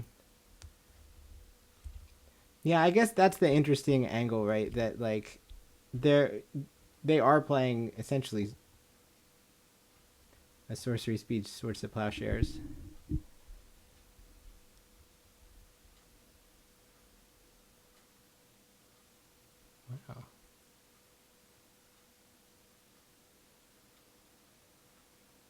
Are those fireworks audible in the background of my No. my voice? Okay, good. At least They're I don't very think they loud are. for Well, we me. have a result. Kenta Harane has won. All right. Playing with Grixis. Yeah, this list looks very stock, very clean. Mana base is insanely questionable, but appears to work out. I guess the joke is that you play the normal pain lands and you play the off-color white and green sources for Atraxa. Okay, so I'm going to put the top 8 up, and then I'm going to catch my breath. So here we go. Sure, yeah. All right. First place is Takeshi Ozawa, playing Grixis midrange. Second, Rei Sato, playing green-white toxic. Third, Keisuke Naito, mono blue. Fourth is Kenji Seigo, playing Esper Legends. So notice Keisuke's tiebreakers wound up significantly better. He actually passed some of the people who were IDing. Fifth place is Kenta, playing Grixis Atraxa. Sixth is Mare Okamura, mono white. Seventh, Hirotaka, also mono white. Eighth place is Kenta, playing Jund. And one person got bubbled. I mean, that's not bubbling. That's 64 to 53%. Oh yeah, that's true. There weren't. There was someone who has, let's charitably call it, a virtual top 8. Yes. But would not. They were not particularly close on tiebreakers.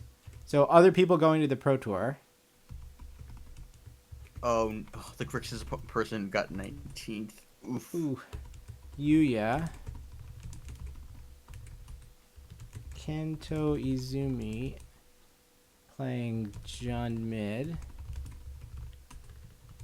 Shunichi Nakajima, Rakdos Reanimator. Hideki Yoshioka, Esper Legends. Hideyuki Ichikawa was on Grixis. Then Mono Red, Grixis Jund.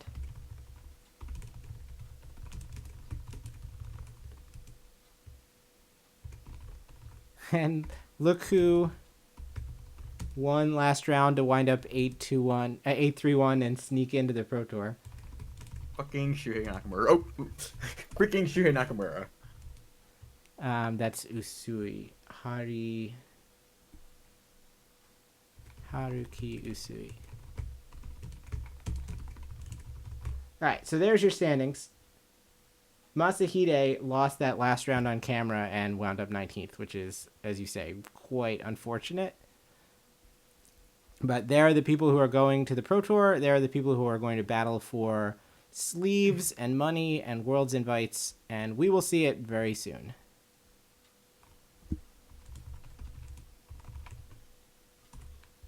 Okay, I'm going to bring up the Japanese audio for a minute. I'll rest my voice, and we'll be back shortly. I'm going to do the same.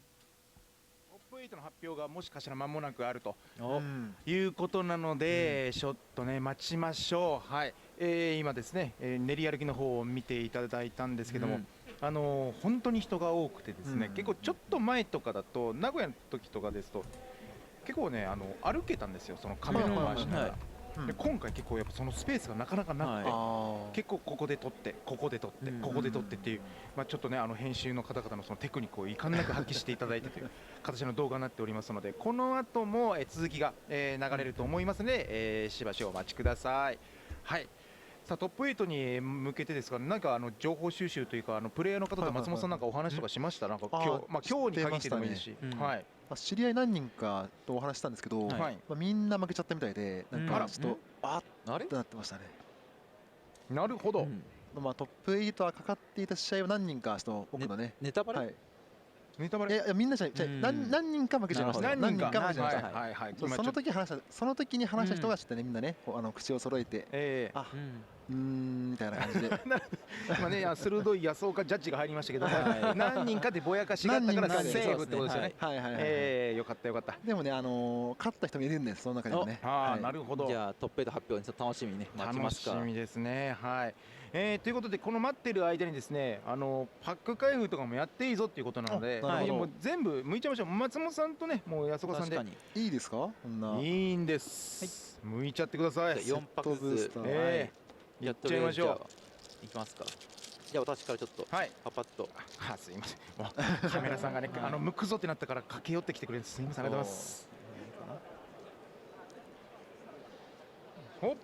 はいはいはいはい。青若とかね赤胸のやつ強いですね。あ、もうボム装備品。終わりです。はいはい。何これ？112マナクリ、油マナクリ。マナクリ。やはりリミテッドが好きだからもう何のカードが気になってしまう。松本さんどんなサバックいきましょう。いきますか。これがまずこれ逆ですね。逆ですね。逆ですね。いやそっち側じゃないです。そうなんです。そういう意味じゃなく逆です。そういう意味じゃなくてそっちからじゃないってことですね。なるほどね。こういうことね。はいはいはい。こうね。そうですね。はい。我々もねちょっと説明の仕方よかったな。はいはい。まあ再録のねデイの負荷ですね。はい。ミドシロファースト。今人気ですよ。はい。ミドシロはねいいですよね。はい。終わり？もう終わりです。基本的には。ちょっとパパッと言って最後まで言ってもしかしたら何かあったら言ってくれれば。はい。光ったら H ですねこれね。そうですね。綺麗綺麗ないいランド。いいランド。はい。まあセットブーストは結構ドラフトと大して変わらないというか、その辺は最初の方にちょっとたまにねこのような。これはもうこのザリストというかこういうのはまあ特殊のやつは英語で入ってるって感じですね。いきゃ。てか日本語買って英語入ってるとびっくりしますよね。急に英語出てきた。買うの間違えたかってなりますからね。マイコシンス。マイコシンス。マイコシンス結構やばいですからねこの階層。触ったら終わりみたいな。さあサクサクいきますか。ネクスト。あれ？もういきなりなんか出てきましたけど。そうなんですよ。リスト入ってるとこのトークンの代わりに入ってるんですねこれが。そうなんですよ。なるほどね。こいつはこのかっこよさそうなやつ。イマードザ・ストーム・クレイバーさんが言ったのと、まあとりあえずフォイルでウォッチからパーマネント上もプレイできると。なるほど。はい。じゃあ次いきますよ。いきましょう。はい。ドン。これも出てきますね結構。サイシス。なぜこんなファイレクシャのカードという懐かしの古文が。でここいる。で次が伝説か。めちゃくちゃ出てくるな。ケンパめっちゃなんか出たがりじゃないですか。めっちゃ出たがりですよね。ケンパすごい出てくるな。やっぱねミラーリンといえばね。いやまだ頑張ってるぞって俺はまだやれると。殺生ですからねケンパはね。逆だ。こうですね。ここからでチャンピオンズカップファイナルサイクル2予選全ラウンドが終了いたしました。今ちょうどアナウンスが来ました。はい。じゃあ最後にここで最後にパパッとジョーカディーンまた出た。ジョーカディーンだ。おおいいのいいやつ。アナウンスじゃあ聞きましょう。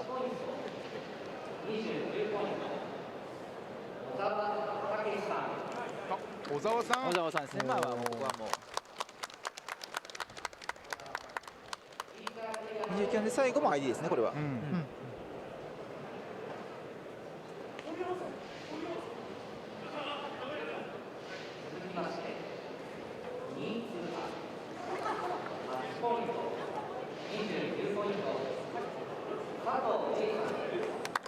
佐藤玲さん。ここもねもう2日目 3-0 ID で。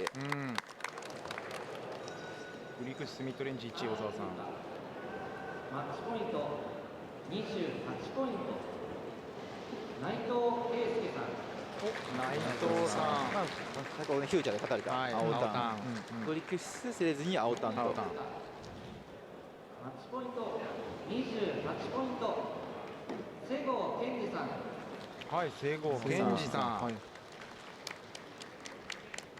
5位通過エスパーアグロ、マッチポイント28ポイント原根健太さん。おお、勝ってる、さすが所長。6位通過マッチポイント28ポイント岡村マレーさん。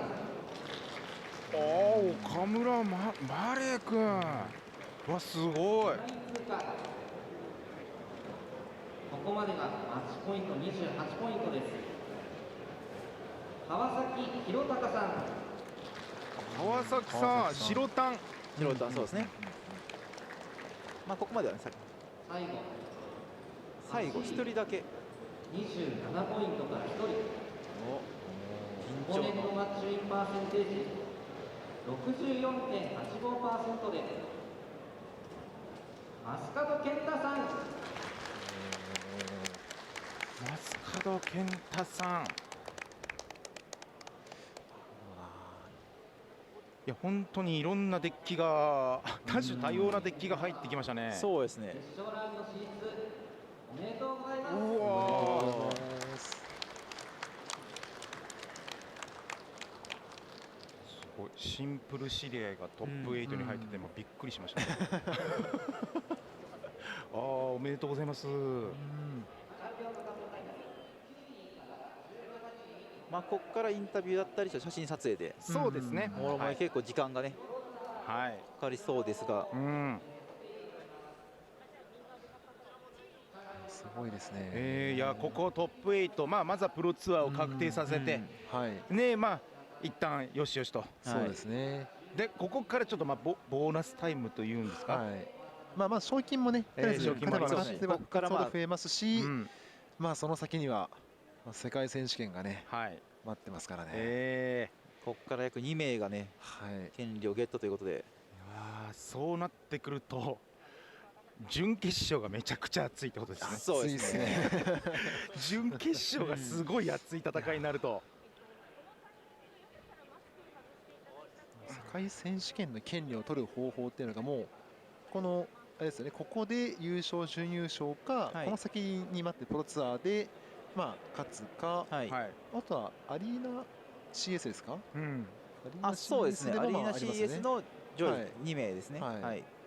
ぐらいですか。と一応プロツアーの合計得点の上位、なるほど、合計得点、でもじゃあもう本当に狭きもんですよね。狭いですね。ただ今年は結構ね、まだ間口広いというか128名出れるので。なるほどなるほど。128名、分母がでかい。でかいですね。まだ今年は広い方でありますが、やはり限られてはいるのチャンスは。そうですね。白衣がない。あれ？入ったら白衣。いやいや、所長。今多分森山さんがね買いに行ってるはずなんで。そうですね。部下がちょっと所長のためにね。バッグあんなパンパンだったのに何を入れてきたなんだ。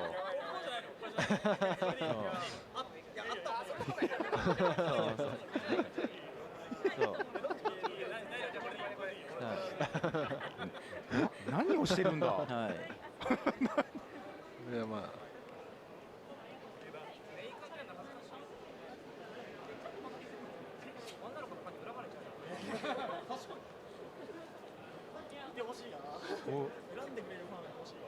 白衣は禁止カードと。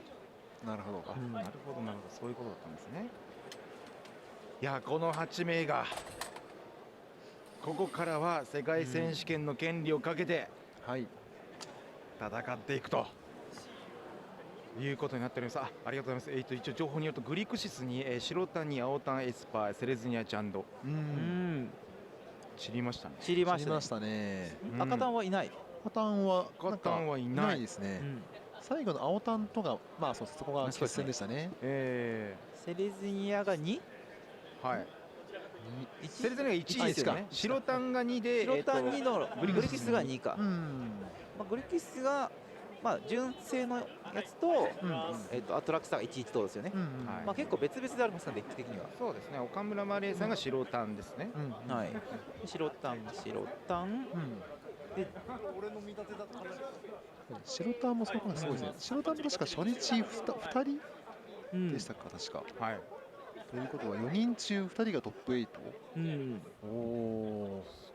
すごいな。なんだかんだ強かった白タン。そうですね。はい。これはフューチャーで白タンは紹介多分されてないですよね。一番最後だけですね。最後だけ。あ、なるほど。まあ勝たれた方が、はい。そうですね。はい、1分けで。なるほど。まあデッキリスト公開制っていうのもありますしね。入賞されたもう一人の白タンの岡村さんが、まあちょっとお話を聞いたときに、マジでラクドスいないでくれって言って、でとりあえずそうグリクシスとかそういうの買ってきたいから白タン持ってきたみたいな。それをこうそうしてトップ8まで勝ってきたと。まだ赤タンはね2日目かなり多かったんですけどね。そうですね。全員討ち死にしてしまった。あれですね、そのグリクシスに強いけどやっぱそのグリクシスに勝ちに来たデッキたちの中ではもしかしたらちょっと立ち位置が悪かったかもしれないですね。そうですね。やっぱアグロ同士だった時そこまで強いデッキはないっていうのもあるんで。やっぱりねそのまあクリーチャーのサイズ感が若干ね小さいですからね。はい。はい。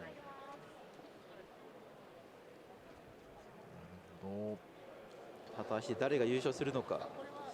いやそうですね。当たりもすごい気になりますね。はい。どことどこが当たるのか。まあ本当にねこのまあラインナップを見ても、本当にスタンダードも今まあ結構まあなんだかんだどのデッキ使ってもそうですね。そうですね。はい。勝てそうだなって。一番最初に 30% いたグリクシスもトップ8に2人ということで、まあその勝ちすぎずでも負けすぎるわけでもないみたいな感じで。まあ人数に対してまあ本当に順当というか、そうですね。はい。そこがやっぱり本当にいいバランスですね。そうですね。どのデッキも。ただエスパーがちょっと1人でしたっけ？エスパーはい。ああ。エスパーがちょっと第二勢力。第二勢力でまあ一応1人残って、ミッドレンジと第3勢力の赤タンがいなくなってみたいな感じですよね。なかなか面白い環境でありますが。そうですね。トップ16、トップ18かな、まで見ると面白そうですね。なんかそのプロツアー権利を取ったらどこを追うのかとかも結構ね気になりますよね。まあ実際最後 ID でね、勝ったら本当8ラインの人たちとも ID してること多いと思うんで、そうですね。まああと誰が権利取ったかもちょっと気になりますが。いやどの方が。ただ今回繰り下がりあまりなさそうですね。こう見ると。そうですね。多分トップ8で権利持ちいないと思うので。じゃあそのトップ8以下の面々、もし森山さんは最後負けてた。森山さん負けたと伺ってますね。森山さん、市川さん両名が確か最後負けたってその2人が結構権利持ってるとこで、鴨君も確か4敗したんで、今回は本当に上位18名ぐらいしか多分ないかもしれないですね。あれですよね、おそらく最後の、ジャンドの方に、まあ、森山さんは切られて、トップ8逃したって感じですよね。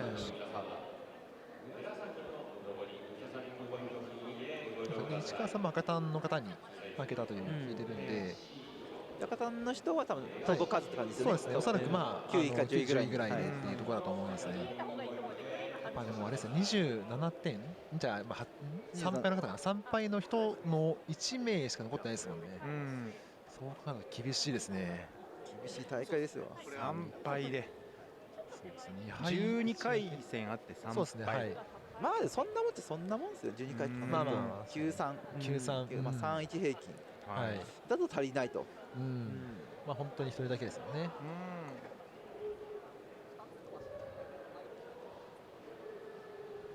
こういったね、まあ写真撮影を行いながら、まあプロフィールをこれから記入していくというまあ準備をねしております。いいですね。ここでやっぱり写真撮られてプロフィール書くのやっぱ気持ちいいですからね。We're doing the photo shoot now. 勝ったぞっていう。Yeah, we did the group photo and now we're doing individual photos, and I think we'll get underway. 19位。なるほど。I discovered that one of the dryers in our building has broken. So I have partially dry laundry. For what is dry and what is not dry. And put back into the wash the drying what is not dry. So I cannot wait till I move out of this place and get my unit. 時よりいい可能性ありますけどね。そのみんないじってもらったりとか、話題にしてもらえることだったら、おゲート上がったという意味では美味しいポジションかもしれませんね。多分ジェイスをもらってるよりかは、もっといいこと起きてるかもしれないですね。なるほどなるほど。So what are our topics? 納得してくれればいいですけども、もう我々が勝手に言ってるだけですから。Brixis versus 欲しかったって言われたらもうそれまでですからね。本人も多分そう思ってますよ。Brixis versus Jun, Slesner versus Mono White, Mono Blue versus Mono White. 皆さんいい人ですからね。そうです。皆さんいい人です。すごいまとめ方しましたね。無理くりギュッてまとめて。We probably should wait till we see what we're going to see 8名 first で before talking about ト the ップ matchups. 8シングルエリミネーションをお送りしていきます。はい。でこの後プレイヤーの記入とありまして、この後ですね、もう先ほどの練り歩きの動画とそちらの方をね、もうまた映していければなと思っております。すみません。今ね情報をお待ちしております。動画準備 OK ですということなんで、ありがとうございます。で次の、準々決勝ですかね、トップ8の、マッチは、安岡さんと松本さんに、お願いしたいと思います。それでは動画を見てお待ちください。失礼いたします。失礼します。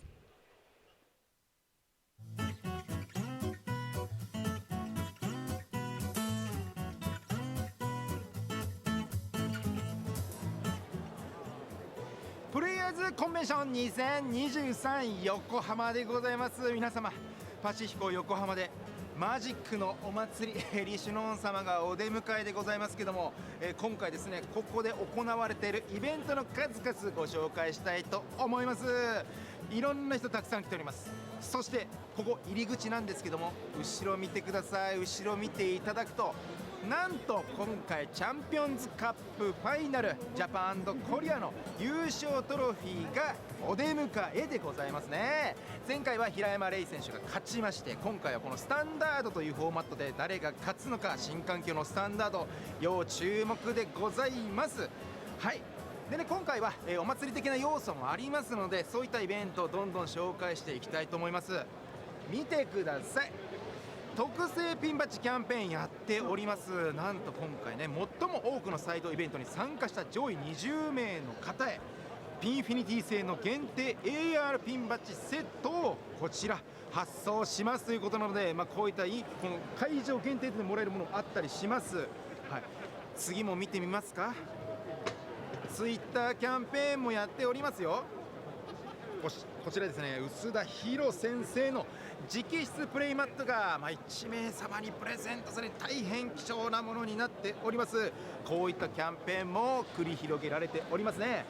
でさらに入り口こちらの、マップがありますので、この会場どういった配置になっているのかまず把握してもらって、本当にねイベントが盛りだくさんなのでロスをね減らすためにもこのマップをチェックしてもう有効的に回っていきましょう。ここでまずは、移動時間のアドが取れるってことですね。アド好きでしょみんなここでアド取っていきましょうね。で、早速次行ってみましょうか。もりもりたくさんあるので、次行きたい会場がありますので早速ついていきましょう。入り口入って右手見てください。楽天ブックスさん来てくれてます。いいんですか？いいんです。これここでシークレットレイヤーが買えちゃうわけですね。楽天スーパーセールのタイミングと合わせて買えちゃうということなので、これね関東圏内の方ないしまだ間に合うよという方はぜひねここに来てちょっと買い損ねちゃったよとかいうやつあったらここで買っていただくことも可能でございますから、ぜひぜひこの現地に来て買ってみてください。はい、そして隣にはこちらアーティストエリアでございます。今回アーティストのサイン会だったりとか、この日本人アーティストの方々のブースが設けております。今回事前ね抽選でもう締め切ってはいるんですけども、こういった、プレイヤーコンベンションでは、こういったサイン会もお送りしております。見てください。レクチャーイベントやってます。なんと自分はマジックしてるけどちょっと一緒に行く人がマジック知らないから誘ってみたい、こういった方、初めての方にねマジック・ザ・ギャザリングのルール教えますよってイベントも用意してます。素晴らしい素晴らしい。でウェルカムデッキっていういわゆるですね、30枚のデッキが2枚入っているものがあるんですけども、そちらを使った初心者講習会、さらにはビギナーズシールドといって、シールド戦を初心者の方でもちょっと教えますよっていうのをやっておりまして、こちら完全なる統一のファイル記者完全なる統一のジャンプスタートのデッキをね、用いて、今回このシールドをやるということで、簡単ですよ。ジャンプスタート2パック買ってベーンってパックベリって向いてベーンって合わせたらこれデッキになりますから、それで遊べちゃうんですから楽しいですよ。 That alligator chomping noise that he made, that was his explanation of how you play Jumpstart. You open 2 packs and go blah! 遊べちゃうんです。実はこちら統率者戦ということになっておりますけども、見てくださいこの人気ぶり。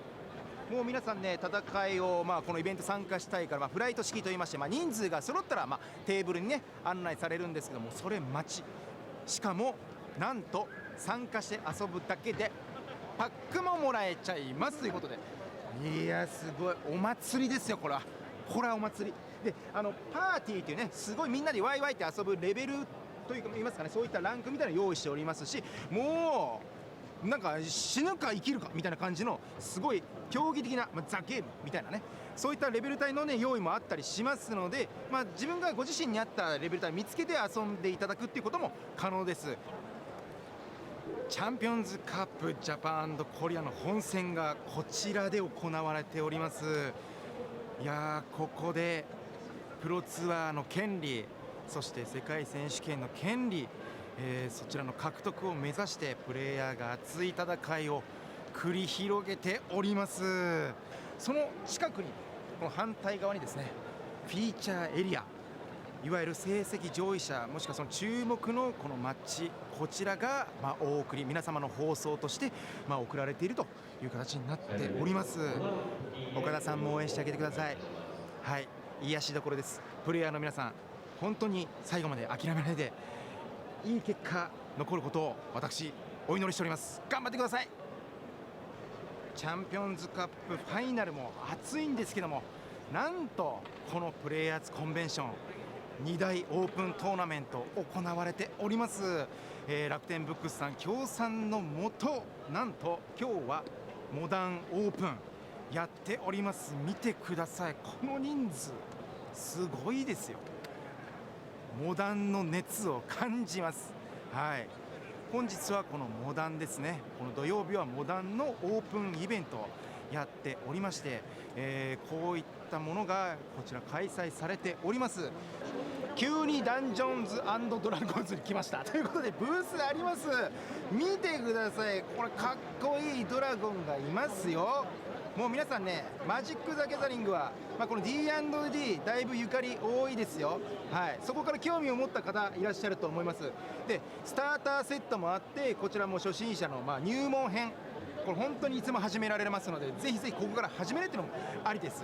さらにこちら新発売、ウィッチライトの彼方へ、こちら3月24日金曜日発売でございますので、もう現にもう D&D プレイされている方、はい、ぜひこちらお買い求めいただいて、でなんと私も実は D&D 今ね、TRPG のその先輩プレイヤーに教えてもらいながらちょくちょくつまんでおります。はい、ただそういう方いないよっていう方、なんと見てください、後ろ初心者講習会体験会やっております。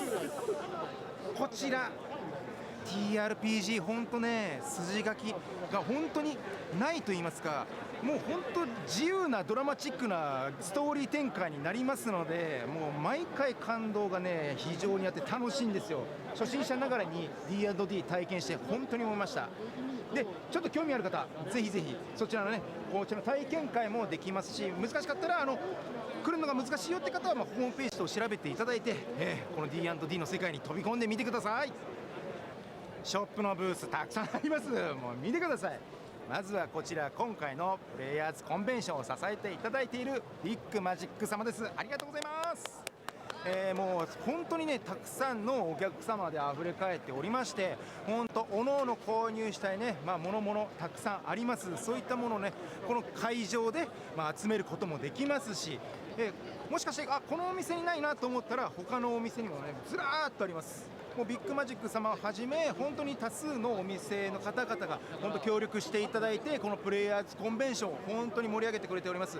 見てください、こちら協賛いただいておりますアルティメットガード様のブースもあったりします。ここでいわゆる皆様ですね、思い思いのいろんなスリーブとかデッキケースとかあったりするので、もしここ消耗品でございますから、なくなってしまったらこちらのアルティメットガード様でお買い求めいただけたらなと思っております。こんな感じでたくさんショップがございますので、皆さんお買い物楽しんでください。オンデマンドイベントです。皆さん今回やってるのがこちらブースタードラフトやってます。なんと商品でパックももらえちゃうよっていう形になっておりまして、これねコメントでもありました、手ぶらで行っていいの、手ぶらの皆さんいらっしゃい、こちら何でもできますということで、手ぶらで遊べるマジックの楽しさありますよ。はい、なんか自分の周りとかで人なかなか集まんないなっていうところ、皆さん散々映像を見て分かったと思います。むちゃくちゃ人います。はい、8人集めるのめっちゃ簡単これプレイヤーズコンベンションならでは、だって全員マジックプレイヤーだもん。すぐドラフトできますから、だからドラフトやってみたいなとか、その8人で対人でやったことないなって方はぜひぜひこちらのイベント参加してみてください。待ってます。ステージイベントもやってますよということでね、こういった形で今お絵かきコーナーやっております。はい、こんな感じになっております。はい、今お絵描きイベントやっておりますね。明日っていうか本日ですね、これ3月5日日曜日はこんな感じでもうイベントがたくさんやっております。超勝力の切れちゃいないよ、こちら非常に注目イベントになっておりますので、皆さんこれぜひ見てください。こういった形で本当ファンの皆様がね本当に楽しんでいらっしゃるこの映像を見てください。戦うだけじゃない、こういった感じでマジックに関することで盛り上がれる、本当にいいことだなと思っております。皆さんもたくさん見ていただきましたけどもいかがでしたか。もうね競技的な熱さ、もうシンプルにマジックが好きだというこの熱さがこのパシフィコ横浜にプレイヤーズコンベンションに凝縮されております。すごい人の数ですからね、マジック好きがこんだけ集まるかというぐらい人が来ております。もう僕もなんかこの場所のその空気を吸ってるだけでもなんかちょっと早くサイドイベント出たいなって思ってて、もういいっすか早く終わってサイドイベント行ってみたりしたいんですよ。もうそういう気持ちになっちゃうぐらいです。やっぱ皆さん多分視聴者の皆さんも一緒だと思いますよ。もう試合見てたらやりたくなるでしょ。もうそれと一緒、この場に行ったらマジックしたくなるんですよ。なのでね、今回は来れなかったって人もねいるとは思いますけど、また次回のねプレイヤーズコンベンションとかまたお近くないし、仕事の都合をうまくつけて遠くから来られる方もいるとは思いますけども、ぜひねこの現場に来てマジックの熱感じてほしいと、そういった思いで紹介いたしました。もうねみんなに現場に来てもう伝えたかったこの気持ちを、ぜひこの後も熱い戦いチャンピオンズカップ続きますけども、現場の熱さも感じてほしい。以上現場の石川でした。ありがとうございました。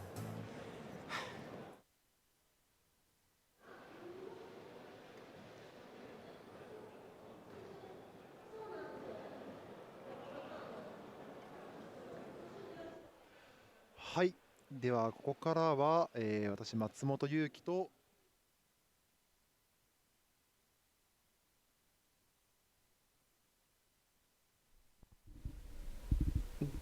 Good evening, everyone. Thanks for either staying up with us if you're in America or waking up with us if you're in Europe.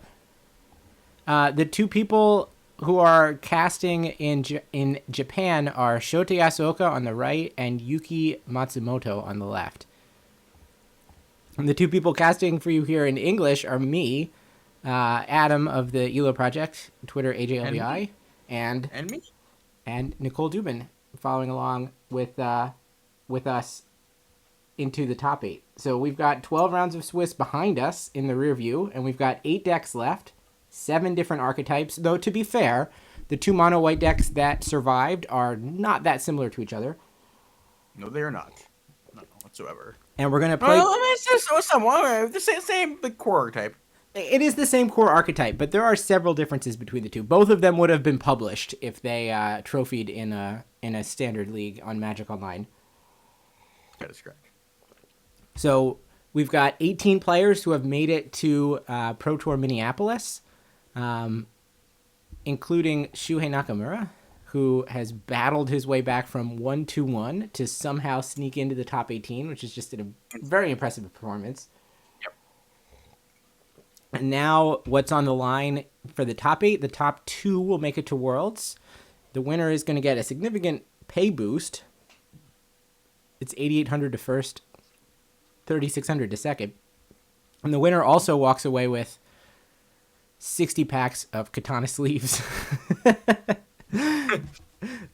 Which I guess sounds slightly less ridiculous than 360 cups of instant ramen, but also sounds kind of ridiculous.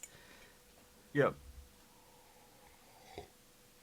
So we're waiting to find out exactly which of our matches we're going to see, but it's 1 versus 8, 2 versus 7, and so on down the line. As I said in chat a minute ago, I looked up the pedigree on some of these players. A couple of them I would consider names. Like Rei Sato was in the MPL. He has a couple of very good finishes in the last few Arena Pro Tours. And Kenta Harane won the Japan Regional Players Tour, the last big event before COVID. He played Spirits, like Bant Spirits in Pioneer when Inverter was the main deck. And he's got a couple other GP wins to his name. He's also pretty big. One player here, Kenji Seigo, has made the top 8 of both of the Japanese RCs so far. So there was one in November, and this is the second cycle. Kenji was 7th seed in that event. He was playing Rakdos and Pioneer, and he is here playing Esper Legends and has made top 8 again. So he's gone back to back. He took the last top 8 to Philadelphia, the PT that qualified for, and he went 10-6. So he was actually he's already qualified for Minneapolis, but he's looking to put. Oh, he's shrinking the game. That's what he did. Yes, he's looking to get himself into Worlds. I assume that right now Shota and Yuki are talking about how they feel the matchups are going to go. It is hard for me to make any definitive stand on most of these matchups because I feel like we've got a pile of Blood Tithe Harvesters ready to fight against each other. Exactly. It will be interesting to see the two decks that are kind of fighting at a different speed from the others are Ray's Selesnya Toxic deck and Keisuke's Mono Blue Delver Secret deck. The blue deck may just take this down. Like I think that it is good white matchup, good Grixis matchup, and fine Grixis matchup. Let's put it that way. But I hope we get to see Keisuke again. And if you were not here to watch round 12, masterful. It was a masterclass in how to play blue. And the rest of chat can back me up. I was very impressed. It was a very cool performance. Absolutely. Shota tweeted yesterday that the headsets that they're wearing they bite into his ears and they're very uncomfortable. So, though I imagine it looks like the coverage booth is close to the feature match area, so maybe they do have the headphones on. Yeah. All right, we're going down to the feature match area, and it looks like we're going to see Ray playing Toxic. So let me get that set up. Ray is the player on the left. Alrighty. So he is playing against mono white mid range. So this is the mono white that has the Might Stone Weak Stone. So this is going to be something else. All right, so quarterfinals. Rei Sato, GW Toxic, this paste deck in there, versus Hirotaka Kawasaki. Hirotaka Kawasaki, who's playing mono white. There's his deck. And now we go decks. There's the decks for you, chat. And we are just waiting for the players to study the deck lists. So we do have the 2 Eternal Wanderers that like can, if we're able to get to that mid to late game, can kind of finagle their way to get through a clogged board, but it does seem to me like the first couple of turns of the game are going to go Ray's way, and it'll be interesting to see what would have to happen for Hirotaka to pull even.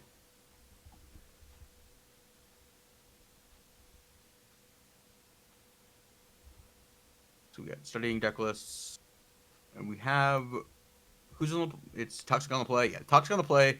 Getting the Hive down is just so huge. The thing is, there are only 2 Lorans in the main deck and a third in the sideboard. So the door of interest to there actually are answers to a Hive, which is one of the ways the deck can get free wins. So by virtue of not having the unanswerable what's it called Hive threat, it significantly like decreases the cheese potential of just going wide and getting to play an unfair game. It is interesting to see that Hirotaka is leaning on card advantage coming from cards like Ambitious Farmhand Recruitment Officer, Lauren, and then he also has 2 copies of Intrepid Adversary. But those are all X1s, and in a deck where Ray is going to play, let's be honest, crappy creatures, but creatures that you are going to have to put something in front of. It seems like a lot of the material that Hirotaka is going to be able to produce is going to have to trade for these medium creatures. Well, I mean, the farmhand, I guess, it gets in the way, but it enables the deck to play 22 lands, which is the important part here. So, it's less so resource management and more of a what's the word? I'm blanking on the word, but like you have one more chump blocker, I guess, is the the joke. And it is true that like the Wandering Emperor, Wedding Announcement, these can, and even Restoration eventually can produce a stream of chump blockers that can rival some of the. And we'll get larger, creatures. like yes, like, for sure. So it's not unheard of that they're able to actually play a real game plan. Well, that's why I think it's going to be interesting to see if these token producers from Hirotaka are going to be able to stem the tide. So it looks like Ray's hand was 2 Venerated Rot Priests. I think there were 3 lands there. We'll get a better look in a minute.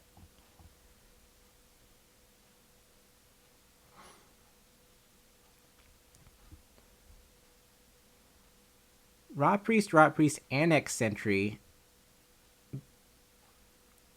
There were 2 Razor Verge Thickets and a Boseiju, and I could not see what the 7th card was. That does not seem like an optimal hand. No, I agree with that. Yeah. All right, so maybe the 7th card was like a 2-drop that we can deploy right here. That would be best. It was the Skrelv's Hive. Okay, so yep. So it makes sense why it's what he wants. Why Ray capped. So pressure is on, and Hirotaka is going to have to show some answers. Absolutely. But we're going to just play a 3-1 Intrepid Adversary. And this is what I was saying a minute ago. That I guess, can trade for the Rot Priest, but it's going to trade for like what's going to amount to being like a sixth of a card if it goes after a Hive token eventually. It is a warm body. That is all that matters. And now it's possible that Ray is going to decide to just get it out of the way, since it is one thing that can get eaten up by Annex Sentry, and it is possible that the follow-up from Hirotaka is going to be like a Bank Buster or a Restoration or something that doesn't even affect the board. Yeah, absolutely. Yeah. So we see another Rot Priest in hand. Does he not have a third land? He has, I believe he has a Murex, so there is going to be one more land at least. Sort of a land. I guess it is land, but it's... With 2 Rage of Verge Thickets on the battlefield already, I think Murex will count as a full land. We saw a game where a Toxic player earlier in the tournament had like Murex Plains and like got completely gated on colored mana and couldn't do anything. Happen. But that shouldn't be a problem for Ray here. So there is the Murex, and now the question is whether he wants to deploy other threats like this. Yep, so he's going to go Skrelv plus Rot Priest and just get material on the board rather than clear the adversary and get in any attacks this turn. So we're just setting up to just like make a board state that is not tenable to deal with and see multiple Wanderers of some sort. All right, the play is Ossification, and we're going to go after Skrelv because if you don't, then you can't ever target anything else. But with double Rot Priest in play,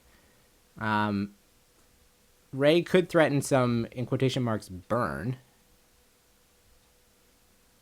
Exactly. And we know that there's an Annex Sentry, which is going to clear the blocker this turn. It looks like we have Annex Sentry, Boseiju, and Slaughter Singer. So Slaughter Singer is a way to add power, but it looks like we're headed towards the poison kill. Yeah, exactly. So it doesn't really synergize with what the rest of the permanents on the battlefield are doing. So away goes the Intrepid Adversary to the O-Ring. 3 poison come through. Hirotaka goes to 4. And now the Suspicious Pass with 4 mana.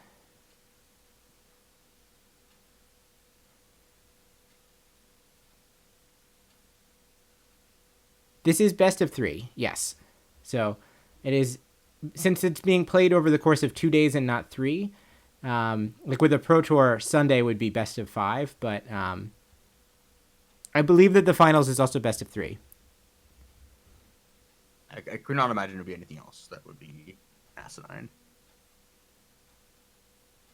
Yeah, I think it's played out the same way all through. Normal RCs are, at least the first one was best of 3 in finals. So you know, we know the obvious 4 mana card is in hand. Yes. And so the question is just, what does Ray want to commit into the Wandering Emperor? It's going to be the Slaughter Singer, which is going to represent 4 extra points of power. But I think mitigates it enough to make it worth you just send with everything. Yeah. Well, it can only produce 1 blocker, right? Like, it can eat something if that's even useful, and then it can clear and produce a blocker on the way out. But so many creatures are going to get through, right? Like, Wandering Emperor represents I'm willing to take 3 poison this turn, and look how many creatures are still on the other side of the battlefield. Yeah, this is not looking great.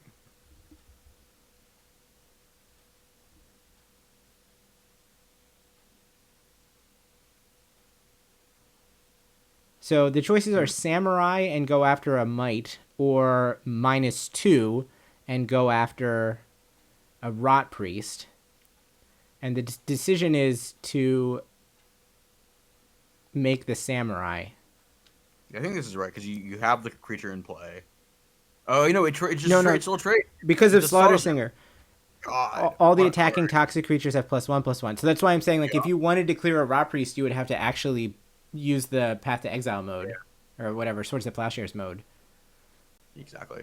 Wow. So now Hirotaka is on 7 poison, facing 6 creatures with toxic. It's a lot of creatures. This is a lot of creatures with toxic. I feel this might be a reasonable matchup, but I just don't think it. Yeah, maybe. Well, turn 2 Hive certainly looked quite good here. Yeah, as always.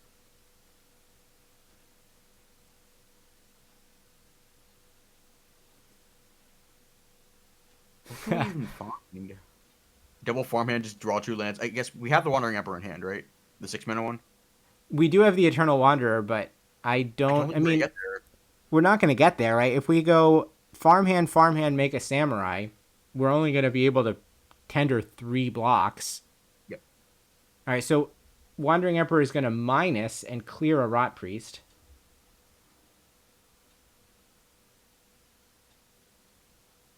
And we are repping lethal.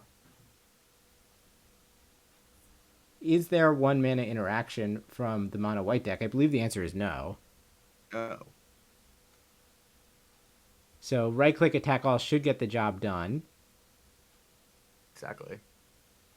Especially with the Slaughter Singer, the fact that Hirotaka has 2 1/1s back as defense means that there's not even a risk of losing material by attacking with everybody.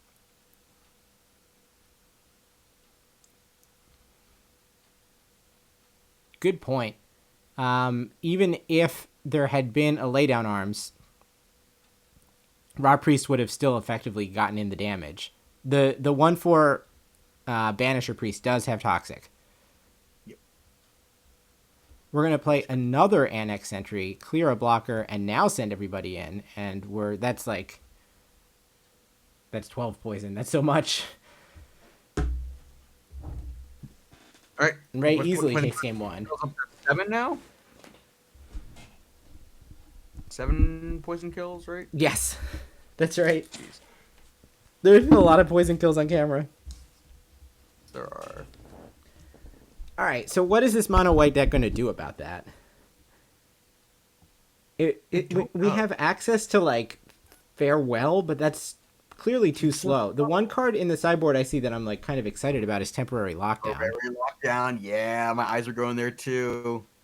Yeah, that seems like the card that is needed to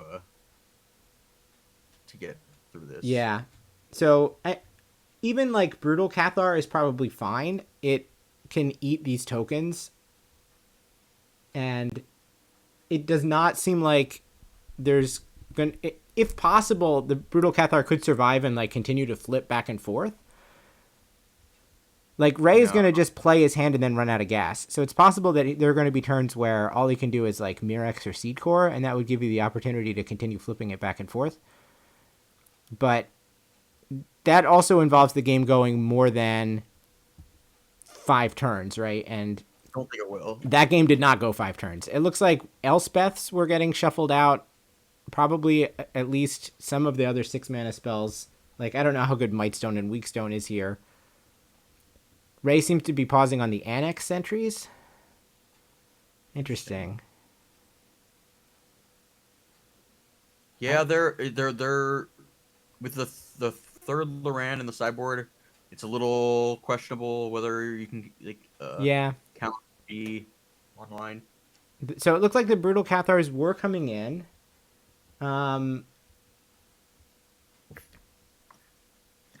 the other side, these are the cards that are not in the deck. It looks like Wedding Announcements, not surprisingly.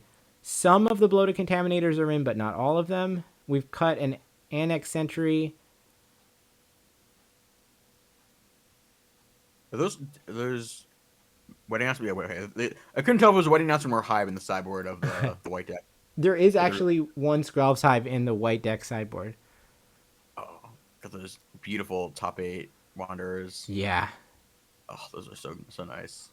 Very jealous that we do not have easy access to those. So Jin and Toxic, I think it's viable, but I don't think it's gonna be viable in a few weeks. I think people just didn't respect it,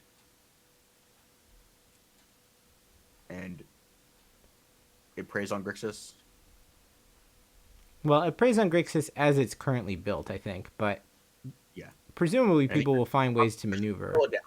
Exactly. It will adapt to the existence of the deck. It seems like the kind of deck that, like, it will be good every 4 weeks or so. Like, you have to wait for the rock and then the paper, and then you can play scissors. Exactly.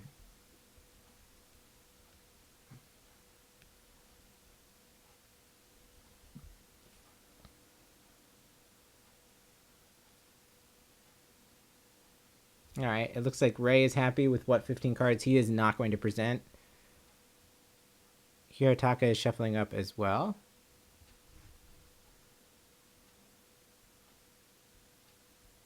Over the shoulders, the mono that was the mono blue player. Looked like they finished game one. We couldn't tell who won it though. Hopefully, I hope the mono blue player. It should be a very good matchup for them against mono white. So yeah, we're going to see them into their matchup, but yeah.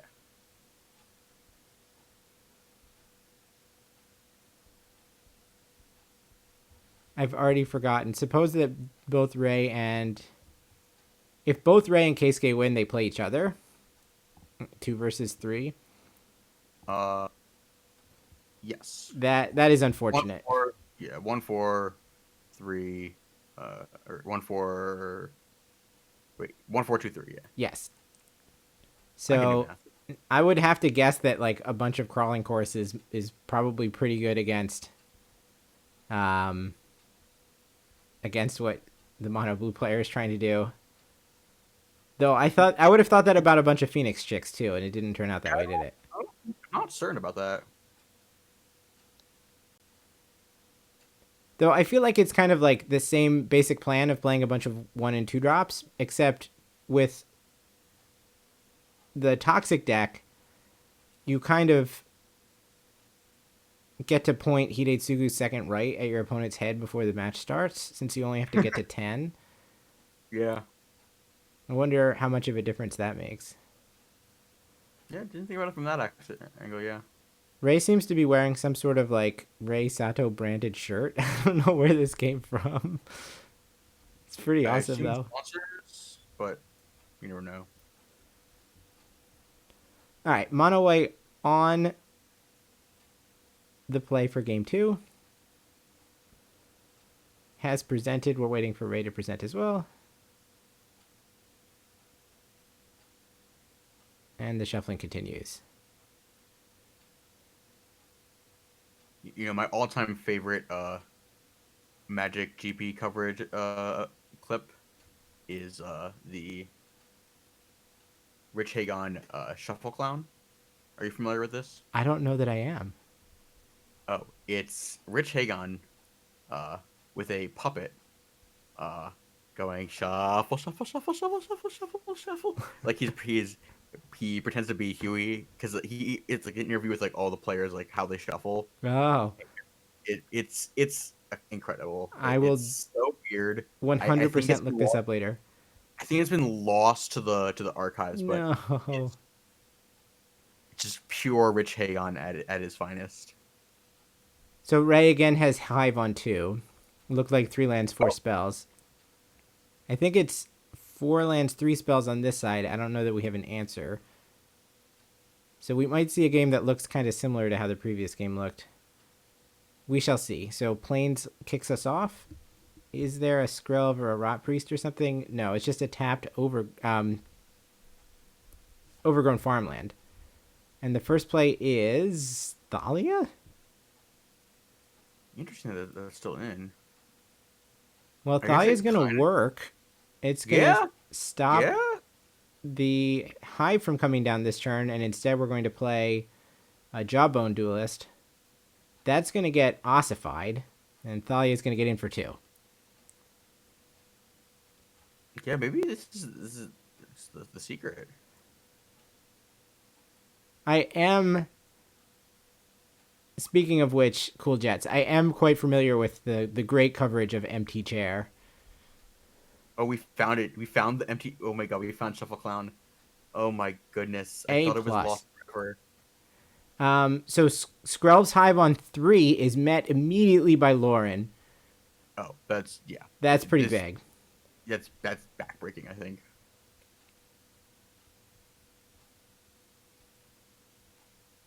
So now let's see what the rest of Ray's hand can accomplish. This is where the mono white player wants to be, right? We're on turn 4. No poison through. Board is clean. We had answers to the first 2 plays, and now we can start deploying the 4 and 5 mana haymakers, which are individually stronger than the cards that Ray can put on the battlefield. Looks like there's a Tyvar stand, which is also being taxed by Thalia. Jeez, and the Charge of the Mites as well. My goodness, this is... That's right.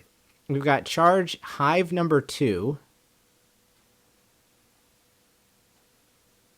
Multiple Mirrors, so we're not like at a loss for mana sources, but still not in great shape. I hope we get to see the Eternal Wanderer plus and Blink Lauren to blow something else up. Yeah, that would be something. Because that is a flex when you can plus for value. And not just like plus for vigilance. All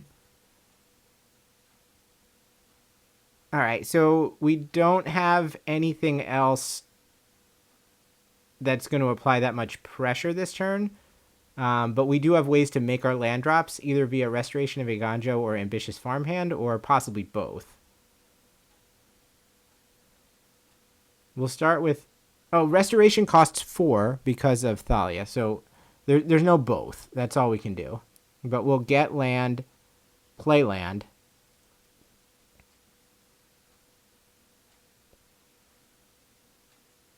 And the main thing that I've discovered from watching coverage this weekend is that ossification is very awkward in paper.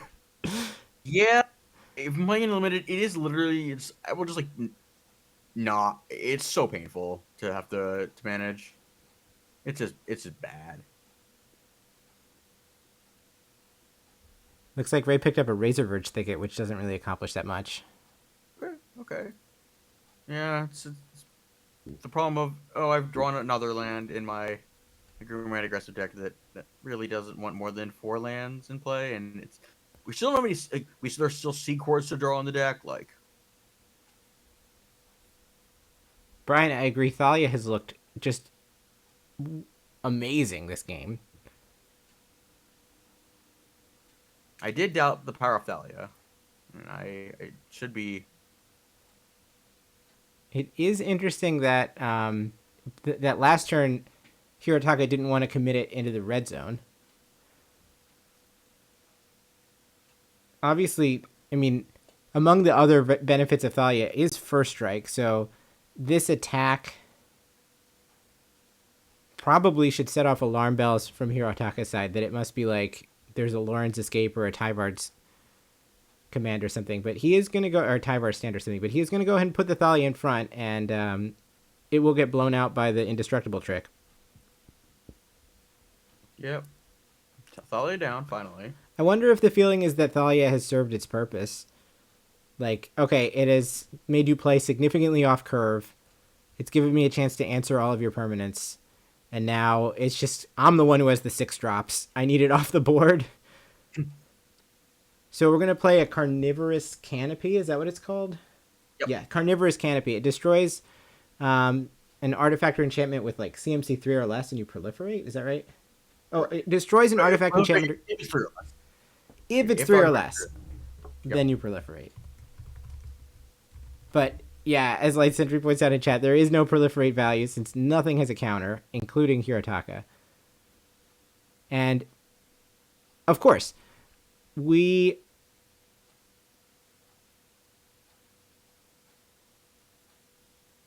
have Sarah Paragon in hand. So we had actually multiple ways to make Thalia dying kind of irrelevant. So it's possible that Hirotaka took the block thinking, don't you realize that Restoration of Eiganjo is going to Chapter 2 next turn? I can just get her back. Ray then leveled that with Carnivorous Canopy, and Hirotaka went over the top of all of it by playing Sarah Paragon, recovering Thalia, and winning the game. But yeah, it looks like we're on to game 3 right here. Yep. No bones about it. All right.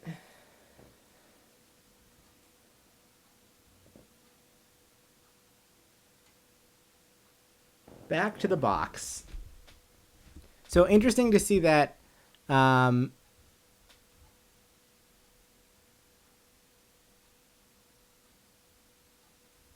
we found space for the canopies. I wonder if now that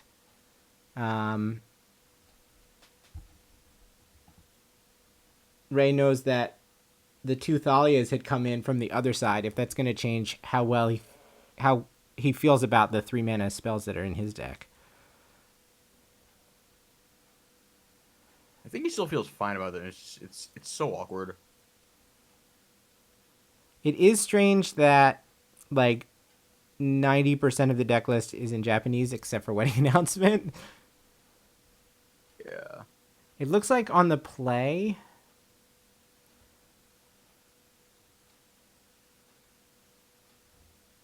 Huh. I felt like I saw a land get segregated from the rest of them, but that cannot possibly be correct. No way. Did you feel like he was floating a little bit? I don't know. Yeah, but you can't take it out on your lands. You can't be like, how dare you? It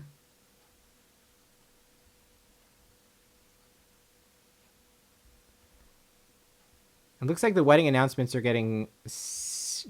I think they might have been in. Or, I mean, it's possible that Ray shuffled everything in and is now pulling some stuff. It's hard to tell. Sure. But all the Annex Sentries, the Wedding Announcements, Unlicensed Hearse, etc. are out.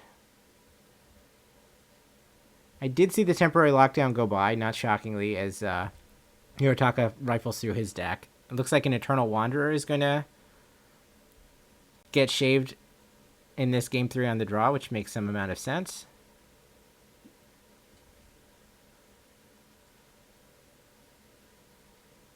Yeah, the Wedding Announcement is definitely out now. I wonder if it was out in Game 2. I couldn't tell whether they were in the sideboard the whole time or if they were being moved to the sideboard. Looks like Lantern Flare is coming in. There's at least... Oh, no, maybe he just put the sideboard on top of his deck and now it's like pulling the top few cards off of the sideboard. I think that's what's going on. All right.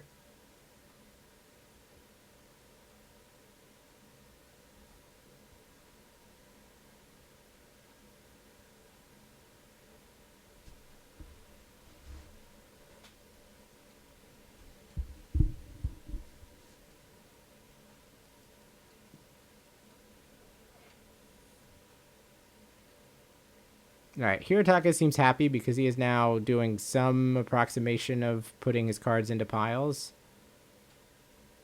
It looks like he's dealing out a hand of free cell. Like, there's more stuff in the top row than on the bottom row. God, I've not thought about freestyle in years since my parents' computer that was still on dial-up. Yes, I'm that old.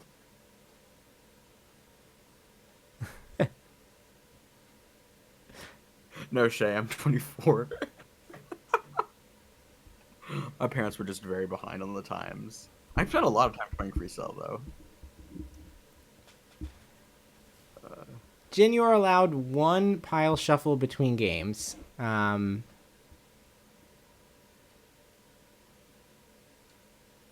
it does not count as shuffling.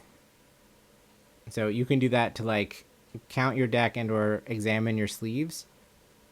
But that is it.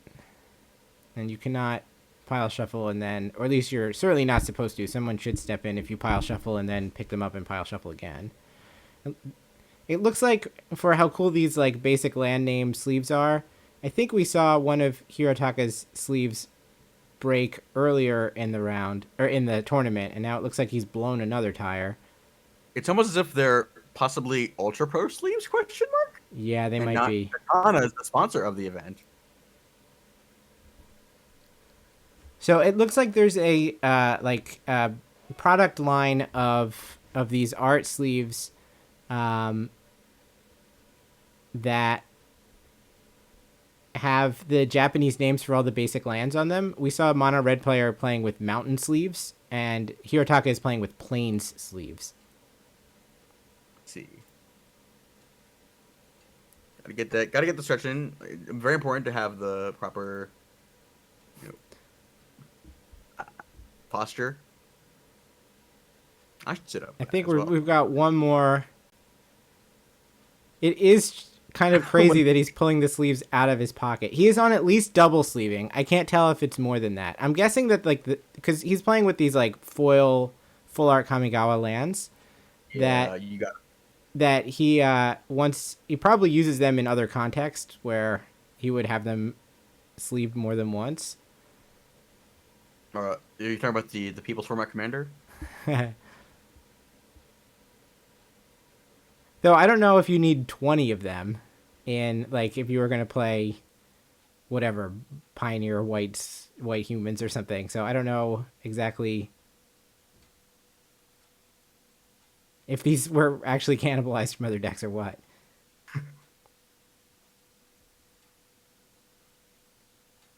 Oh, perfect cards. Okay, that makes sense, yeah. Yeah. All right, we've got 60 cards in intact sleeves straight out of Hirotaka's Windbreaker pocket.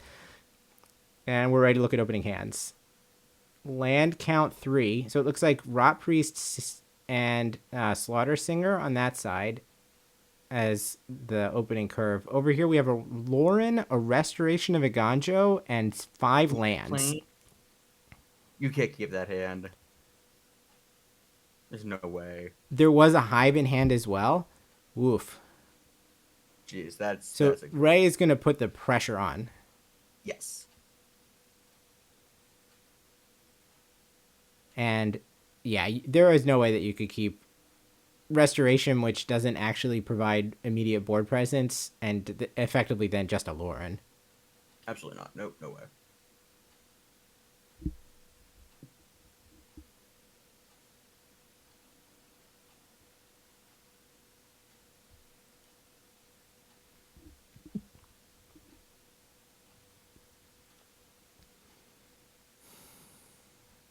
Well, whatever happened in the other quarterfinal between Mono Blue and Mono White back there is over. So yeah. I don't know if the top 8 is being published to Melee or if we're just going to have to wait to find out. Oh, it is being published. I'm not going to look. So I don't want to know. Why would you ever look? I Don't worry, it hasn't been reported though. So okay.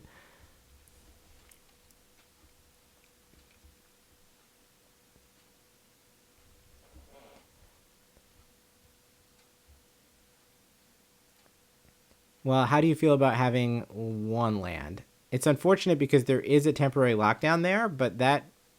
Odd. Oh, maybe there was a second... Maybe there was a Roadside Reliquary in there or something, because... Thought I saw a Reliquary? Yeah, but...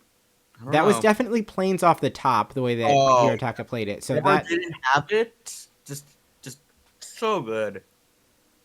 But this curve out from Race Hunter is going to be incredible. So we're going to go Rot Priest into Hive. Yep.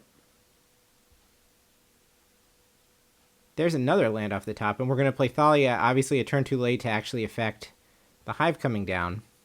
But it should provide a bit of a stop sign this turn. It does make it awkward for Ray to play both creatures and spells simultaneously. I guess if you play Slaughter Singer, then you can get in, but I stand by the fact that we can't play a creature and a spell. So Rot Priest comes through with an extra +1/+1 for 2 damage. We're going to add a Crawling Chorus. No, we're going to add a Skrelv. So I don't know if you caught what was in Ray's hand. It's a... I did not see what it was. There was a Destroy Evil. Wee. So yeah, that's... Yep. It feels like the texture of this game is going to be that Hirotaka is going to struggle to finally get a temporary lockdown onto the battlefield. And the answer is that no, he does not have the 3rd land. So the planes off the top was big to even get to play Magic at all. But yeah, when that 3rd land hits... Oh, update. Thalia will tax the temporary lockdown. Yep. Oh, yeah, of course. Yep. So we need a 3rd land and a 4th land before we can even deploy it. And when we do, it is going to get blown up. Yes. I like how... It's not looking too hot here. Although, hey, if we get to 9 poison, we get to board stall, we can pop our own whatever might and win the game. That's true. I like how Ray has this like conga line of might tokens. Like they're just walking onto the battlefield one after the next, and the next turn's one is already like on the mat waiting to show up. Yep.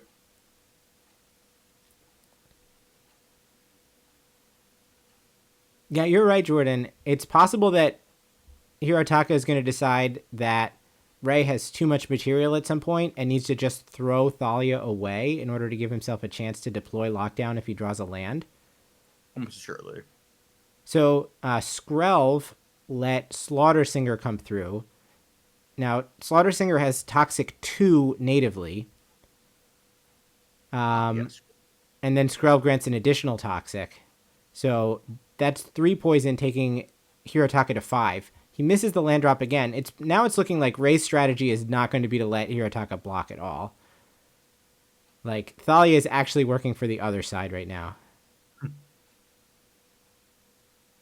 So here comes the Slaughter Singer again, and Hirotaka is going to 8. Jeez. This is a lot of damage. And now needs to answer a variety of things, is locked out from his own Thalia. I believe, yeah, and then all he can do is find the land via a ambitious farmhand. That's not going to get it done. Oh. You ask a bunch of good questions.